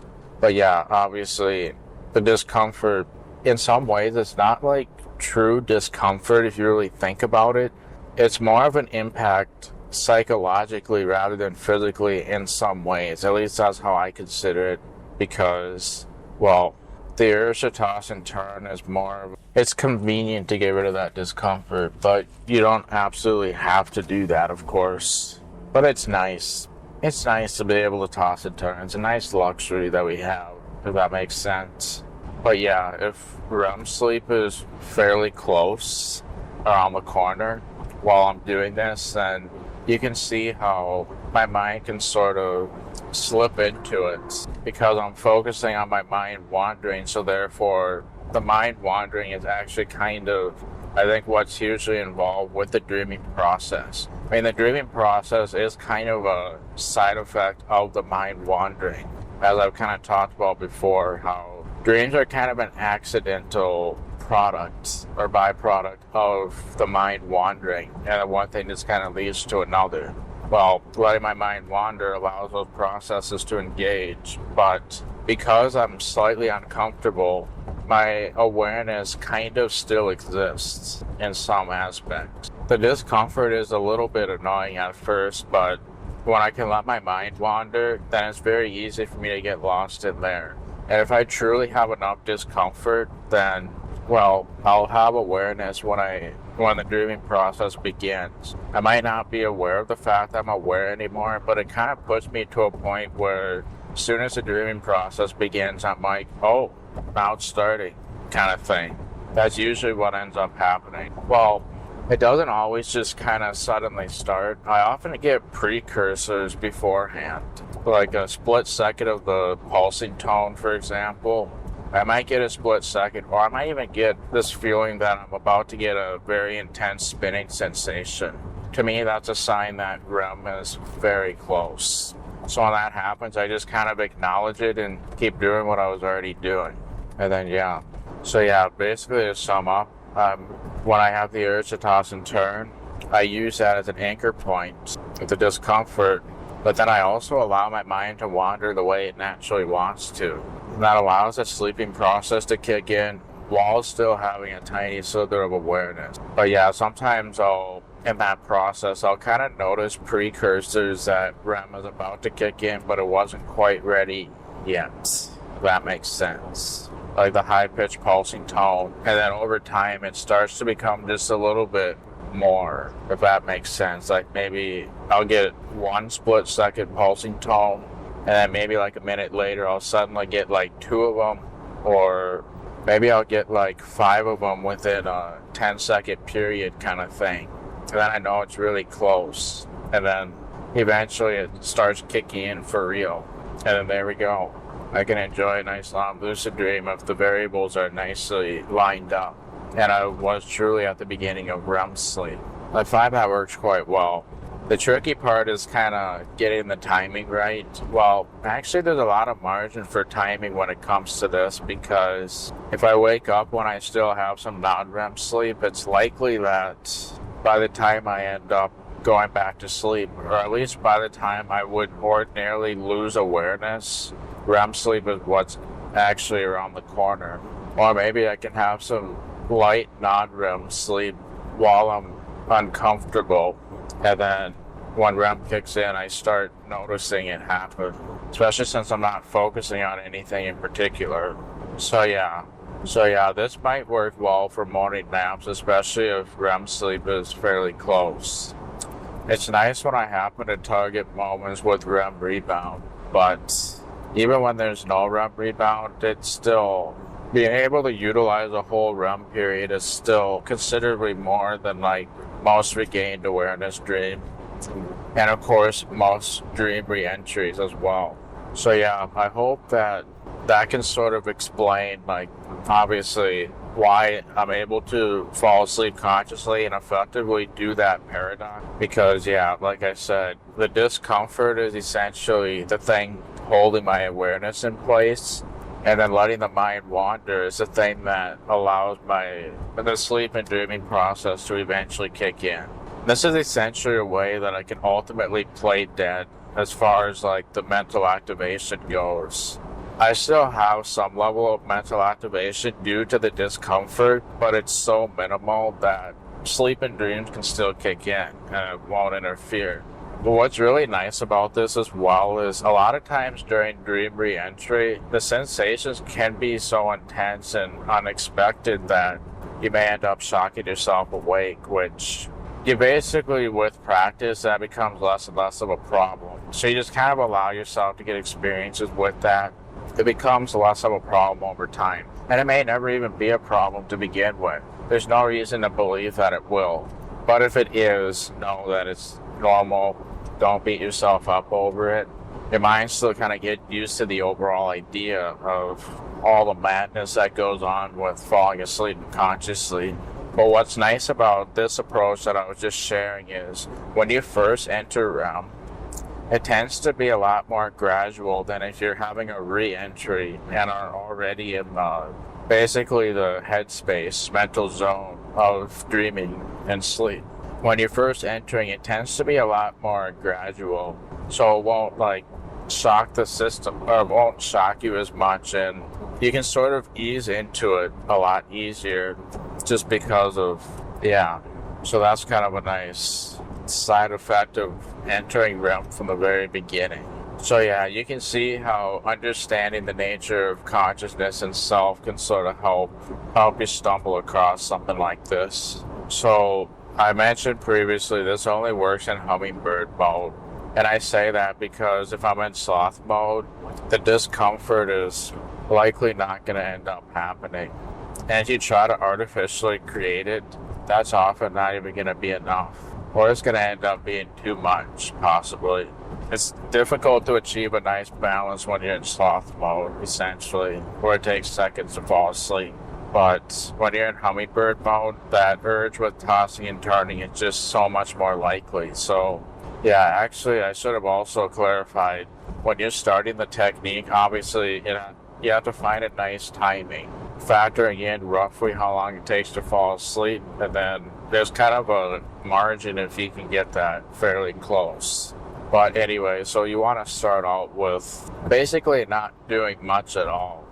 So actually the first focal point when you're starting this is to find discomfort, or in other words, the urge to toss and turn. Find enough that you can rely on it for maintaining awareness. You want it to be enough that you can rely on that discomfort to begin with, because if it's not enough, then you can see how it won't help you keep your awareness intact.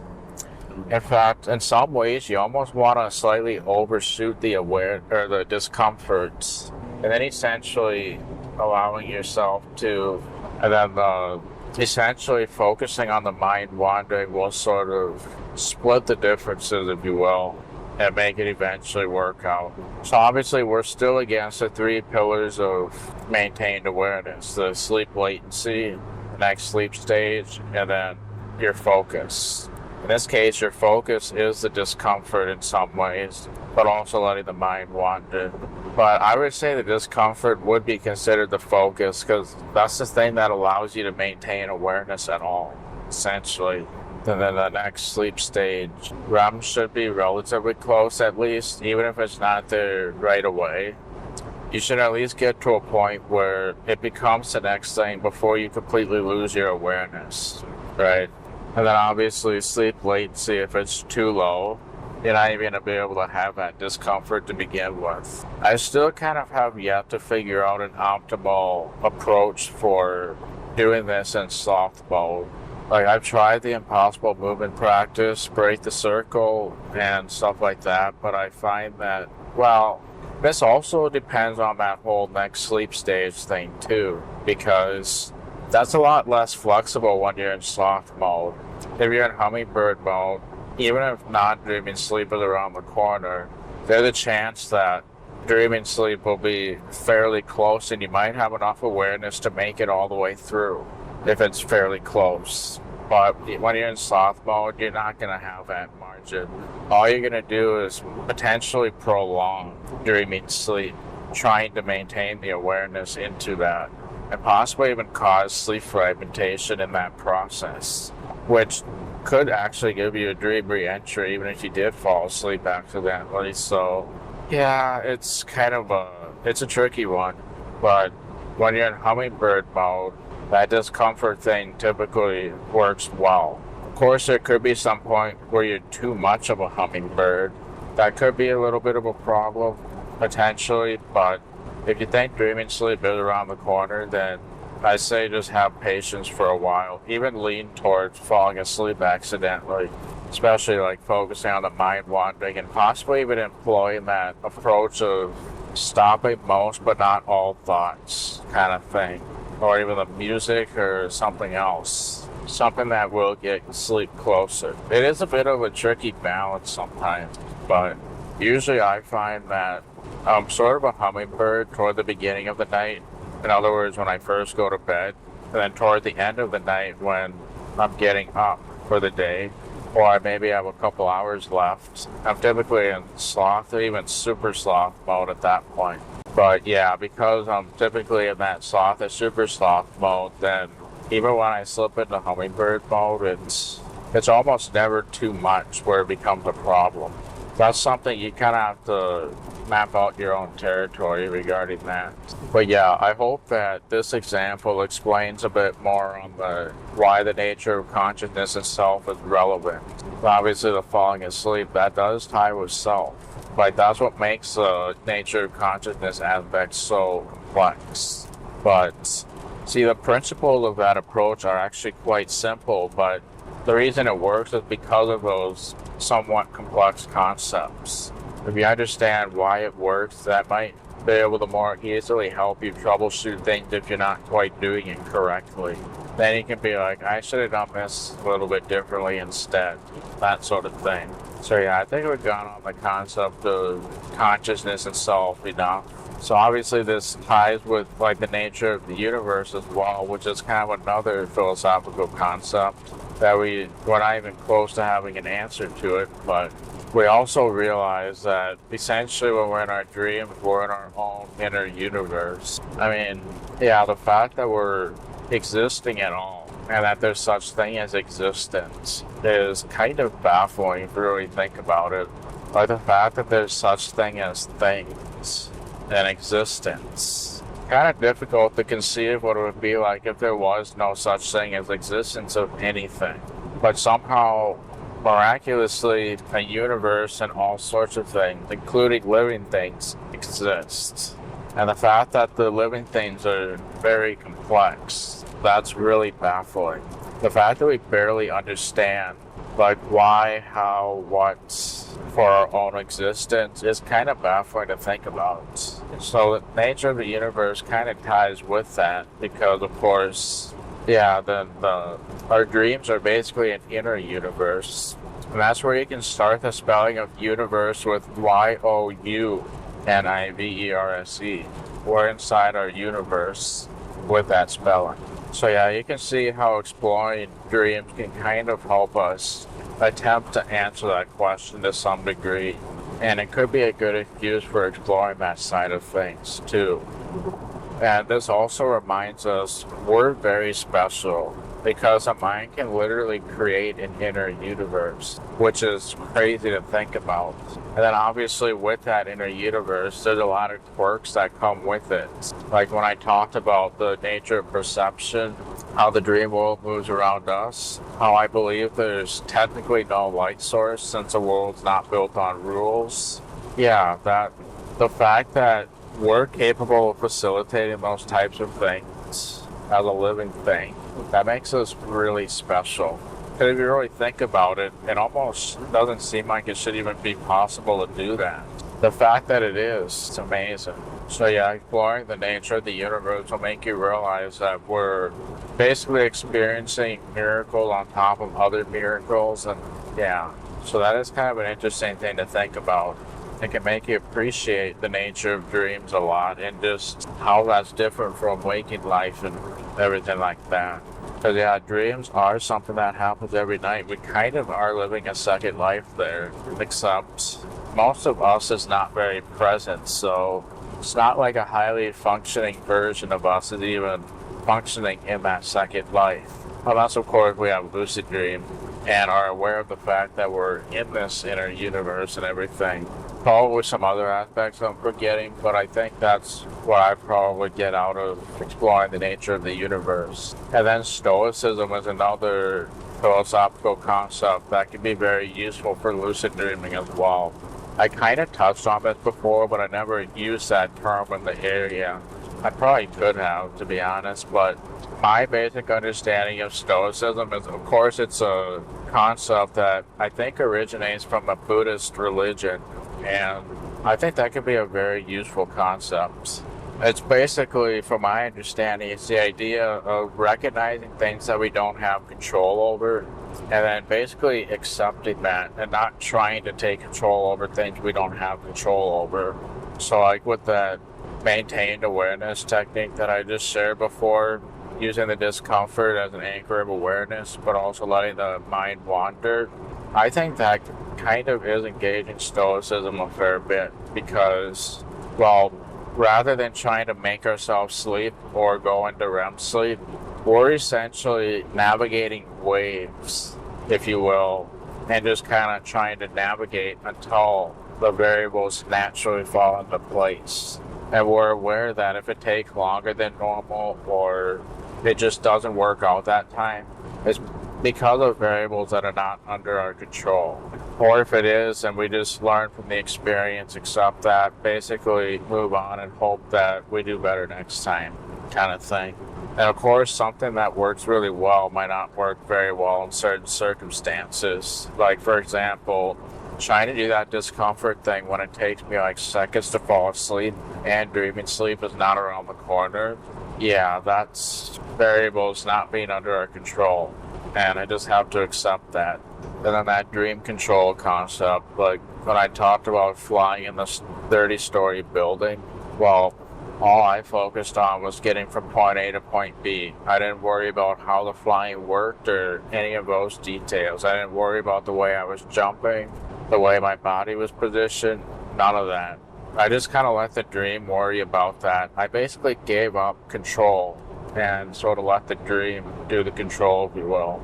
So I suppose that could be considered a form of stoicism. Because, yeah, if there's things that aren't under our control, it really isn't worth stressing out about it that much. If we literally can't do anything more at the end of the day, then why even try?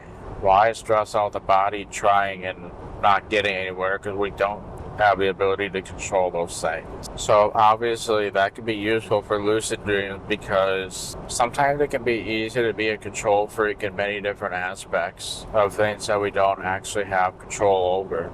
So like, for example, using the discomforts, this could easily be mixed with some misinformation that exists online with something called the rollover signal, which is this idea that if the body is still, the body will send an urge to toss and turn or something like that. And if we deliberately ignore it, then we can trick the body and mind into thinking we're asleep, but then, yeah, that's the basic idea. I don't really want to overview it very much because it's nonsense. It's one of the bits of misinformation that exists online. That's something we don't have control over. So to clarify with my approach of not tossing and turning, it's not even the rollover signal that we're talking about here. It's using the discomfort as an anchor of awareness, which that's not necessary, obviously, but I find it works quite effectively because then I can just let my mind wander, also let sleep kick in. So yeah, this is completely different from the rollover signal, if you ever heard of that, by the way. I'm not ignoring an urge because of the rollover signal. I'm doing it because it can serve as an anchor. So also to clarify, when I say that I'm not tossing and turning, I'm also not trying to lie completely still either. Like if I have to itch something, I can still do that, especially if I can still anchor my awareness toward the discomfort. I can move, I can itch, anything. That's still a possibility. It's just that I'm using the discomfort as an anchor of awareness, which is completely different from the rollover signal. Well, in some ways, we are kind of doing a mental version of the rollover signal, though, with having the prefrontal cortex have minimal activation. It's kind of a rollover signal for the mind, if you will, but we're not actually tricking anything necessarily. We're just simply doing things in a way that doesn't interfere with the process, right? That's the basic idea. We're not tricking any part of the mind. We're just simply not interfering with the process that we don't have control over. That's kind of a form of stoicism if you think about it. But yeah, there's like something in waking life that we just simply don't have control over. Why do any more stress than what's necessary?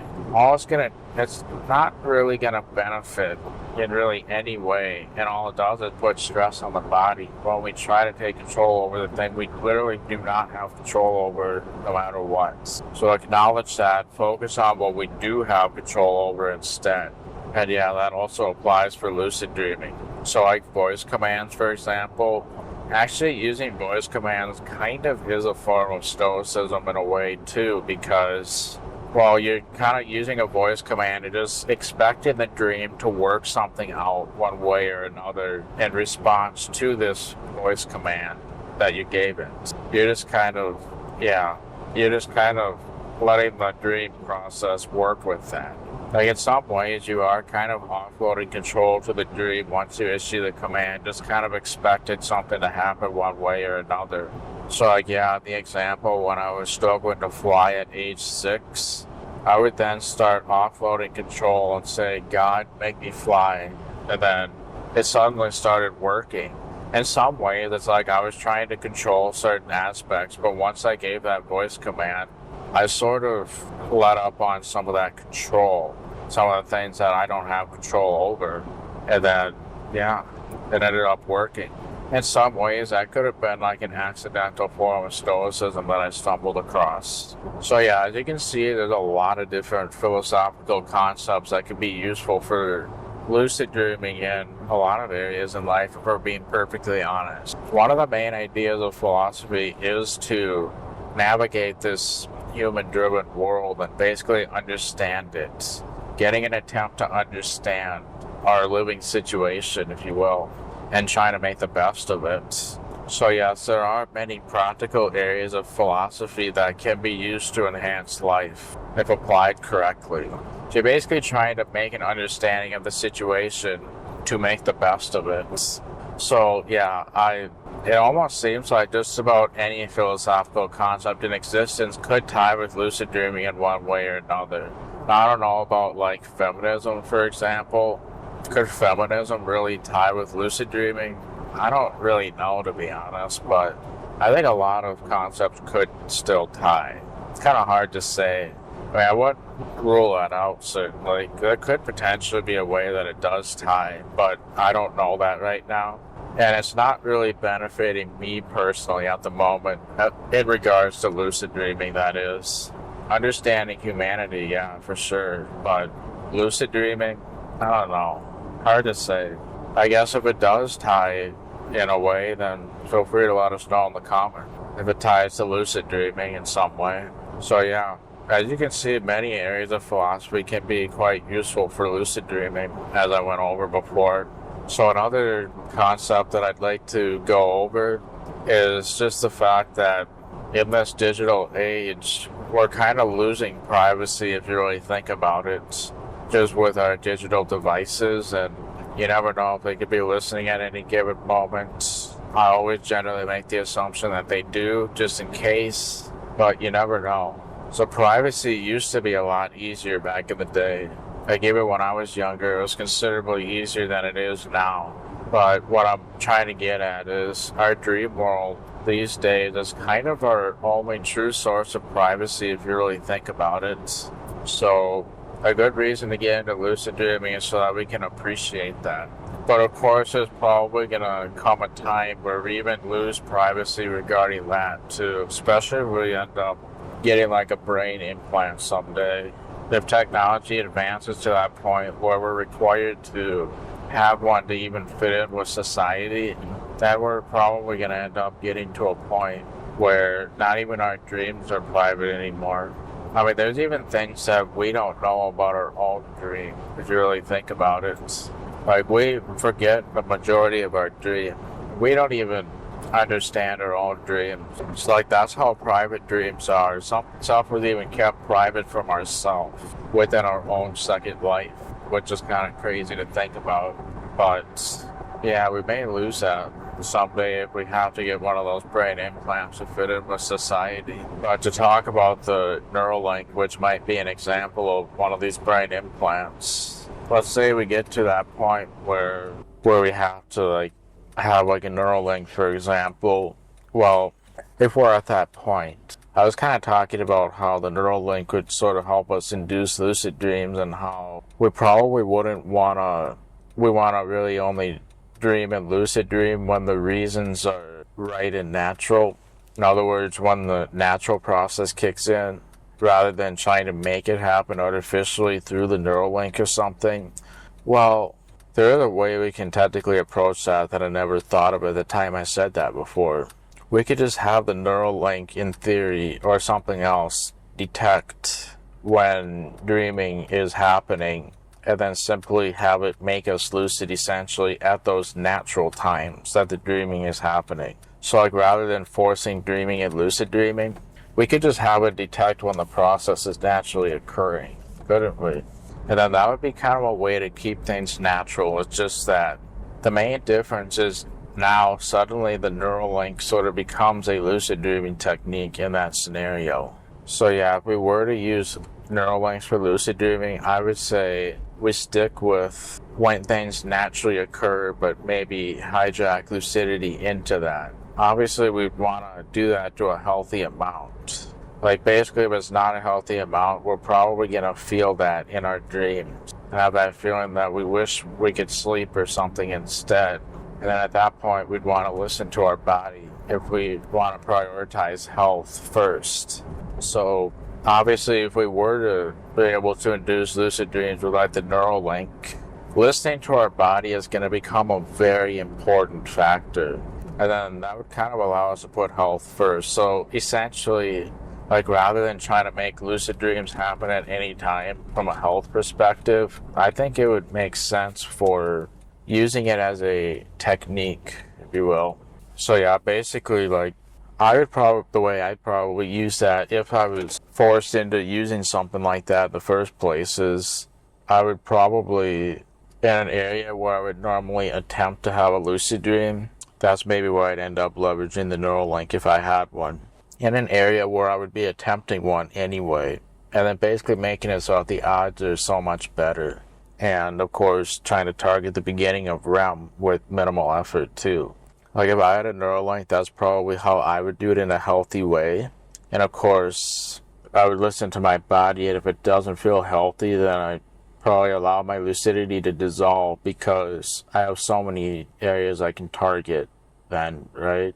Because this would effectively allow us to do it at will if it even got to that level, and therefore allowing lucidity to dissolve for prioritizing health, that suddenly doesn't seem like a big deal anymore, does it? What I've also kind of wished was possible besides all this is, obviously, we think that REM dreaming sleep has a purpose, obviously, and when we become lucid, we would probably be having less functional REM sleep to even be able to have that lucidity. So obviously the way I like to think of it is the mind has certain priorities of what it needs to go over during REM sleep. And obviously with lucid dreaming, I generally have my own goals for what I want to do. There's been some times when I've kind of wished that I could have extra REM specifically for myself for the dream stuff. So what would be kind of nice is if it were possible for my mind to do all the REM sleep that it needs to do. But then if I had extra time, then if I was able to basically have my own REM for my own dream goals, that'd be I kind of wish that was possible. Especially if I'm sleeping during times I otherwise wouldn't be sleeping. I really wanted to focus on something. I mean, I'm very well aware that's not how it works, obviously, but I feel like that would be a way to allow us to do a lot of what we want, but also being able to continue letting the mind do a lot of what it wants too. But our biology obviously dictates that's not necessarily possible. But yeah, like, the way I'm kind of thinking about it right now, obviously what I'm saying isn't necessarily possible, but if we are kind of forced into using like a neural link or something and it did have that kind of mental control, I'm just talking one, like, trying to make the best out of it. It's one thing we could probably do. And something else, obviously there's certain leisure times where I would maybe normally be playing video games or something. Well, maybe those are times when I choose to have my REM sleep and be able to do my dream goals during that, where I would otherwise maybe be playing video games or something like that. I mean, to me, that would be better than just about any video game, especially since you could, in theory, do video games in the dream world anyway. The dream world is kind of an enhanced video game as it is.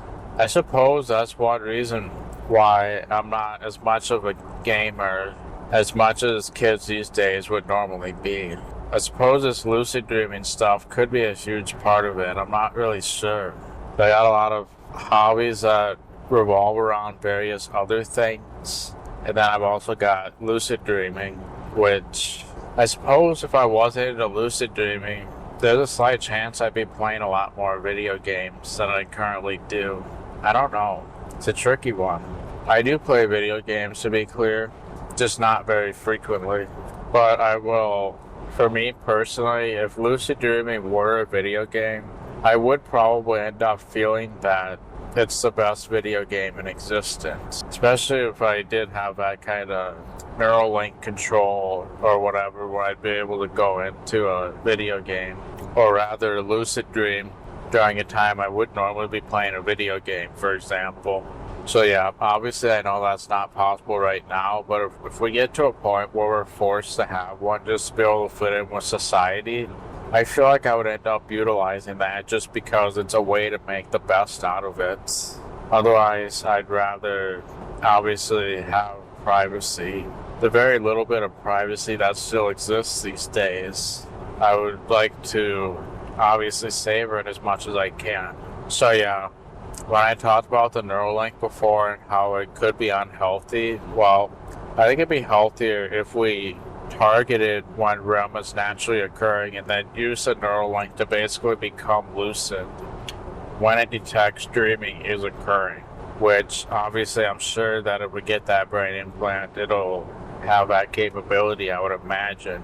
I will say one thing though, if I am forced into getting one, I'm not going to be getting it unless it has those types of capabilities, because I want to at least get something back from it if I'm forced into using something like that.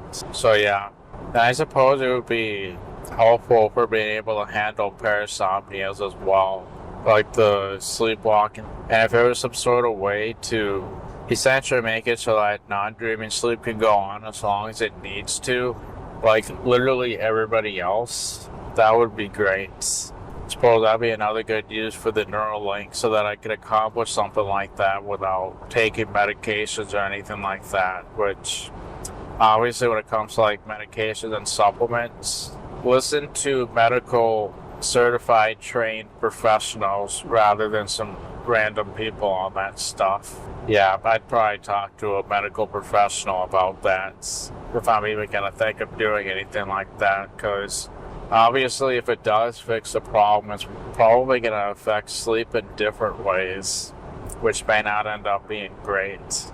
And then who knows how it could affect other parts of my system, because yeah, the body and the mind are just very complex. You don't know how certain things are going to affect other things. Medical professionals are going to be like the closest resource that would know about our specific situation and conditions more than anybody else would.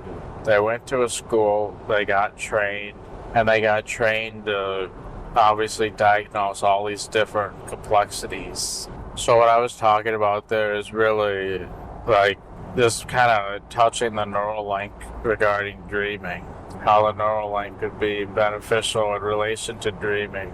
But obviously, that's personal decision based, and you want to obviously make sure you're still doing stuff that's good for the mind. But yeah, otherwise I'd probably just kind of stick with the natural variables, not try to take like any supplements or anything like that.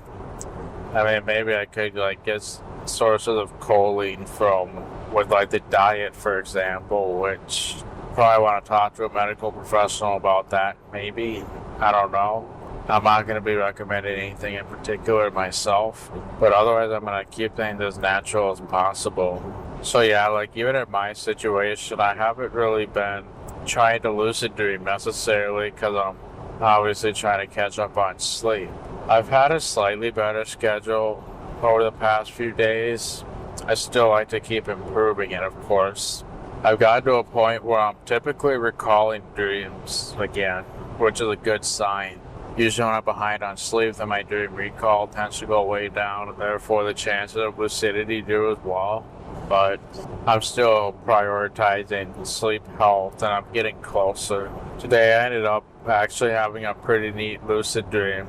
It was a pretty long one as well, which is kind of cool, because I haven't had much luck with that recently, especially since I've been trying to prioritize sleep and stuff. And even with prioritizing sleep, I still try to have fairly consistent habits with reality testing. Although it is worth noting that I've hardly got cued into questioning reality at all today, except of course in dreams themselves. But yeah, so today I probably should have been reality testing more than I have, but I just haven't had as many cues today for whatever reason.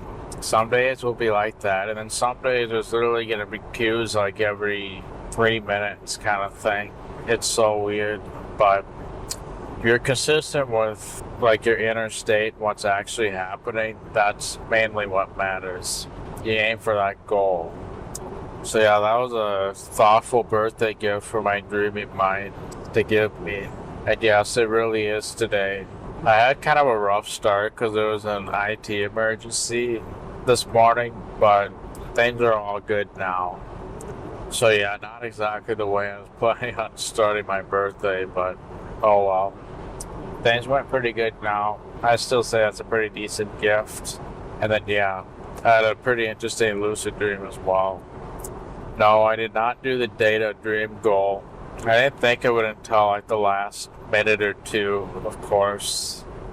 I was kind of going with the natural plot for the most part, but I maintained a pretty high level of lucidity throughout the situation, so I'm still going to call that a win, because I sometimes struggle with that, where I just forget to sort of be present in the moment. But today I handled it pretty well, so I can't complain too much there. I just wish that I thought of my data goal a bit earlier, because then I could have started doing that. But yeah, toward the beginning, I guess I could sum it up a little bit. I don't want to spend too much time on it, but toward the beginning, I was appreciating the fact that I could look at stuff in a dream, and unlike imagination, it feels like I'm actually looking at tangible, visible objects. And I was at disbelief just because of that whole nature. Like, I don't know what it was, but just the fact that I could see stuff with my eyes, or at least feel like I'm seeing stuff with my eyes, even though it's created by the mind. And this is like way beyond what imagination can come up with and stuff, because yeah, my imagination just wouldn't be able to come up with tangible objects like this. It's clearly very different. So I spent a fair bit of time appreciating that. And then I was also closely observing the natural events that were going on, and just how one thing led to another. Yeah, some of the stuff I definitely wouldn't share because it's very personal. But yeah, one thing I noticed throughout that dream is just how much mental processing was going on during the dream. So I'm guessing that was about a 20-minute lucid dream right there. And even though it was like 20 minutes, the mind did so much in that time. So like even if you're at the beginning of the night and only have like a 5 or 10 minute REM period, the mind can do so much in that amount of time. You'd be surprised. Like if it was functioning the way it was during this particular dream with all that mental processing, it just kind of makes sense that even in those short dreams, the mind can actually still do quite a lot in that short amount of time. I never really noticed that before. I mean, obviously, sometimes dreams can sort of feel kind of short, but the amount of mental processing that can happen even in a short amount of time is kind of baffling to think about. And that's one thing I particularly noticed during this dream. Like I was just kind of observing my natural thought patterns and stuff, and even during the day, I don't think my thoughts could flow in this way. It just could not flow this rapidly, especially without skipping a beat. By the way, that also brings up a slightly interesting point. You could technically do the artistic response test in your own dreams as well. And of course, you're gonna get the REM results, the dreaming sleep result, because you're already in a dream. But it's very similar to when you're awake and have dreaming sleep around the corner. In fact, when you're awake and having dreaming sleep around the corner, the only thing inherently preventing you from being in a dream in that particular moment is the fact that you're awake. Otherwise, you would be dreaming in that moment, most likely. Wakefulness is the only thing that would have been preventing it in that moment. But yeah, I was paying very close attention to my natural thought processes during all these scenarios. I could not get over just how much can happen in such a short period of time. And then how sometimes the thought processes relate to the dream events, other times it doesn't relate at all. It's so bizarre. Like the mind really is. It's almost like the mind is on steroids when it's in dreaming sleep. It really is. It's so magical the mind can even do this sort of thing. In fact, I'm almost tearing up right now just thinking about how we're in a world where this is possible. And then toward the end, I decided to try that scene change strategy that I talked about with where you sort of use the imagination through observation to change your active perception. And unfortunately, my memory kind of felt repressed during this particular dream. So when I wanted to go to my bedroom so I could do the data goal, I was in kind of an outdoor setting that's not optimized for it. I figured that'd be a good time to try that particular scene change and get a better feel for it. But yeah, what I noticed is while I was focusing on the dream scene, thinking about the bedroom scene, while I could do it very easily right now, it was very difficult during the dream itself. Like my memory just wasn't playing ball with me. So then, because I couldn't think of what the scene looked like, I naturally started thinking about what blackness looks like. And then I did the imagination through observation and try to transition the dream into what I was sort of conceptualizing. And yeah, and then I started to think, oh, I'm also going to lose the dream scene if I change it into blackness. So then, yeah, I just kind of let that happen. And sure enough, the scene instantly transitioned from what it was to what I was conceptualizing. The way I talk about like changing the color of cones or something like that, or making the pendulum tick by using your imagination on top of your dream inputs. I use that concept to try to change the scene. I was thinking about blackness. I'd try to see if I could change the whole dream into that, and it worked. The scene just kind of cross-faded into that, and then I was like, I don't want to be in a black scene right now. So then I thought about the scene I was just in before it turned black, try to think about what that looked like, and do the transition again. And I was able to bring the scene back just by doing that. So I was able to transition the scene right back into where I just was, simply by trying to picture where I just was and then did that imagination through observation. And that worked really well also. So I do think that the concept definitely works based on what happened today. I think that would be probably the best way to change dream scenes. Like, I probably almost prefer that compared to just like closing my eyes and then opening them back up, especially from a stability standpoint, because I already have a visual scene to work with, and I'm maintaining my visual sense despite changing the scene in front of my eyes. So I kind of like that. So I think if I want to change the scene as quickly as possible, that's probably the approach I'm most likely going to focus on. Keeping my eyes open the whole time in the dream, which will help with stability. And then, just kind of transitioning it. Yeah, the hardest part was just remembering what the bedroom scene looked like. I can visualize it very easily right now. Well, I don't know about visualize necessarily. My visualization skills are not that good at all. In fact, I'm basically aphantasic, which means that if I try to like visualize something on my hand, for example, even after seeing the actual object, I can basically visualize nothing for the most part.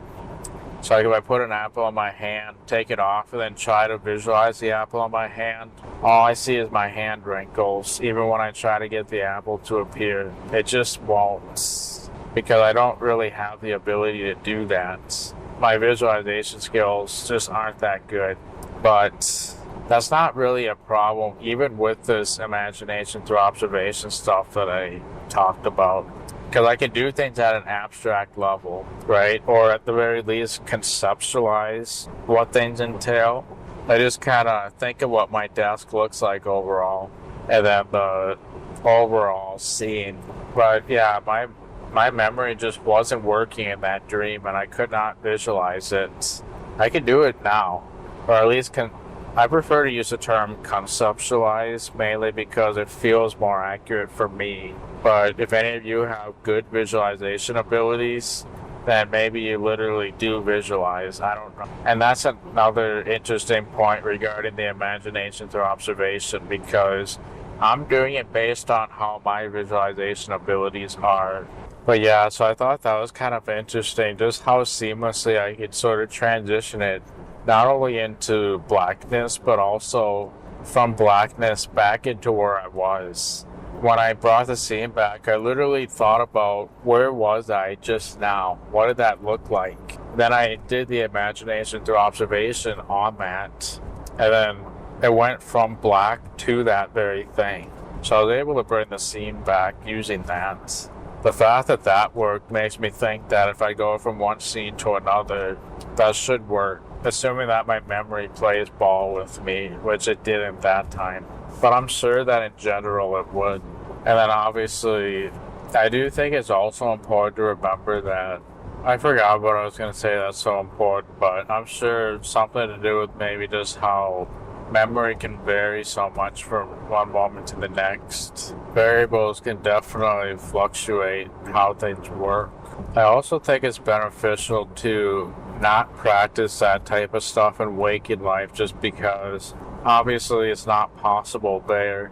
You don't really want to train yourself on what that impossibility is like, because that could potentially give you a harder time to do it in the dream. If you get used to how it's not possible in waking life, only train yourself in dreams where that sort of control really works. That goes with flying mentally, moving the scene mentally, changing the scene mentally, all that stuff. I would avoid training yourself on that in real life, just because, you're going to have an easier time if you don't get used to what it's like for it to be impossible to do that. It's not that it is going to definitely hold you back, but there's no reason. You may as well get yourself used to it being in a world where it works when you are doing it. That's where you just sort of conceptualize the idea. And then when you're doing it in a dream, that's where you get your practice. So I thought that was kind of cool, but it was so unbelievable just how much the way the mind was processing things in that dream was so bizarre. Even in the middle of events happening in the dream, I was either processing things related to that, or it might not have even been related. But those processes are part of the dream, which is also kind of interesting to think about. So even though you may be in the dream having certain thoughts, those thoughts are the dream, basically, like, especially since it stemmed from that whole process. But yeah, I suppose if the dream did visually fade and I'm still in the dream, I suppose thinking about where I just was and then trying to use that imagination to observation might be a potentially interesting idea for bringing it back. Otherwise, I would honestly probably just look in front of my eyelids and think about where I just was, maybe, and then see if I can find any of those elements behind my eyelids and just basically focus on them if they're there. I think that would help bring the dream scene back. I'll just simply continue the dream even without the visual element, and then next thing you know, it'll just come back. I mean, it's kind of a weird thing because it's almost like the sense isn't actually there at all. It's almost like it's something that's held in your memory, and if you're not focused on that memory aspect, then it almost feels like the dream isn't there at all. It's almost like it's in your short-term memory directly. If you don't have that short-term memory and focus, then stuff just won't be there, if that makes sense. It's really weird. But those are the kind of things you can explore in lucid dream. You just have to have your focus in the right areas, if there's a dream at all. But yeah, I spent a lot of this dream just watching what the mind was doing. And I could not get over how much stuff the mind went over, even in a minute-long period. It felt like it went over, like if I'm awake thinking about stuff, it might take me like 5 or 10 minutes to think about as much as my dreaming mind thought of in 1 minute, if that even makes sense. REM sleep really is a whole other animal when it comes to mental processing sometimes. It's not necessarily that the mind is functioning faster or processing faster necessarily, it's just the way it naturally does everything is so different.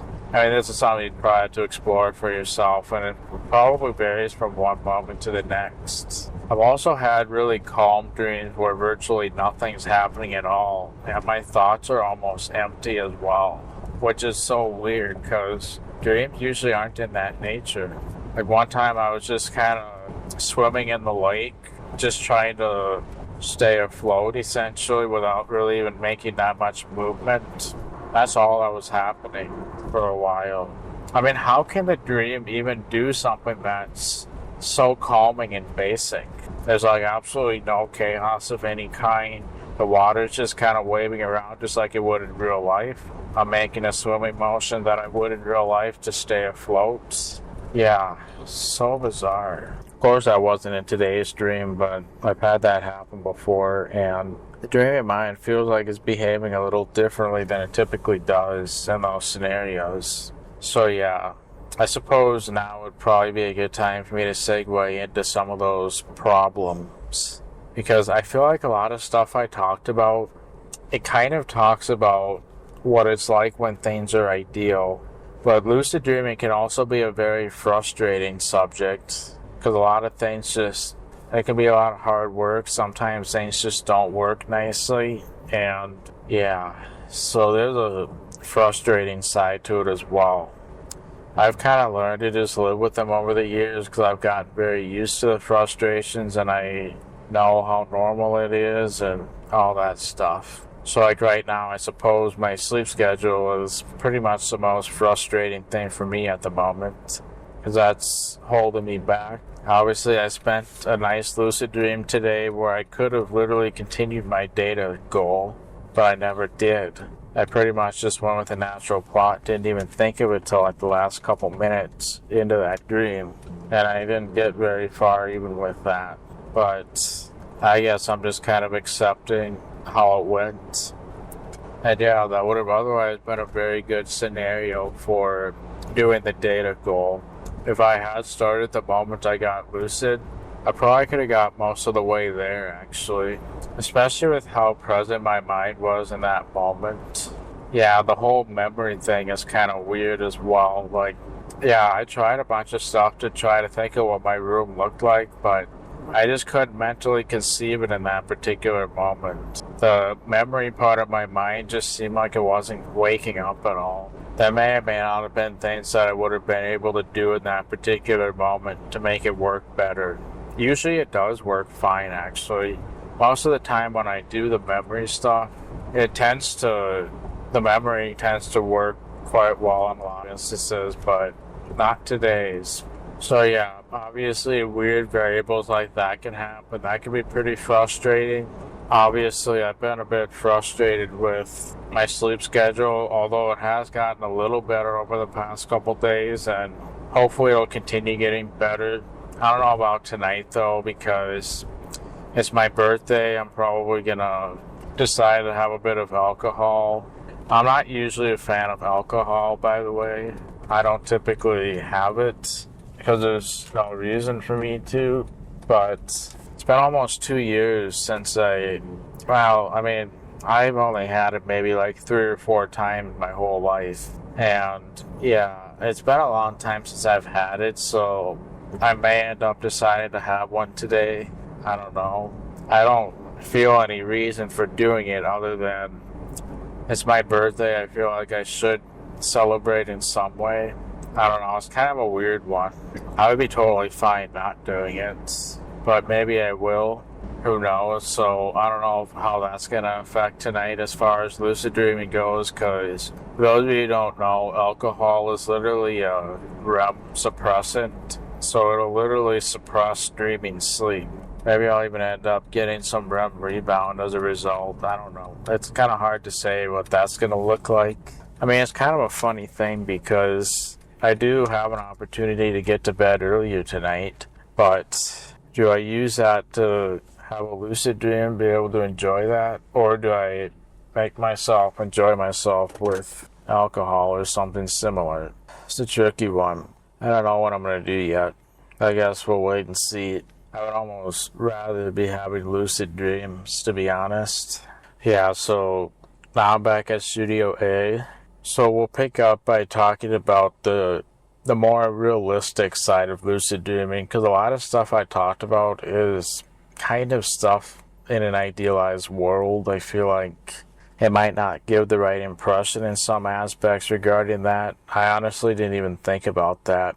I mean, I did go over, while I was talking about stuff, I did kind of talk about how things could go wrong and not be perfect, but I don't know if I did it very much, to be honest, because I just haven't talked about like the frustrating side of it, which will probably be what happens most of the time. If there are frustrations, they probably are normal. The misinformation merchants, they tend to show the idealized side as well. In fact, they exaggerate it a bit, and then that gives the wrong impression. I don't think I really exaggerated anything as far as I know. If I did, it certainly wasn't intentional, but I kind of want to go over things from a realistic perspective, so that's what we'll do. Anyway, we'll pick up next time. This concludes part 2 of the post-production behind the scenes for my time travel film. The last part should be coming out relatively soon, if not already. So if you enjoyed this, I hope you continue to enjoy the discussion in those parts as well. Thanks for listening and have a good one. Peace.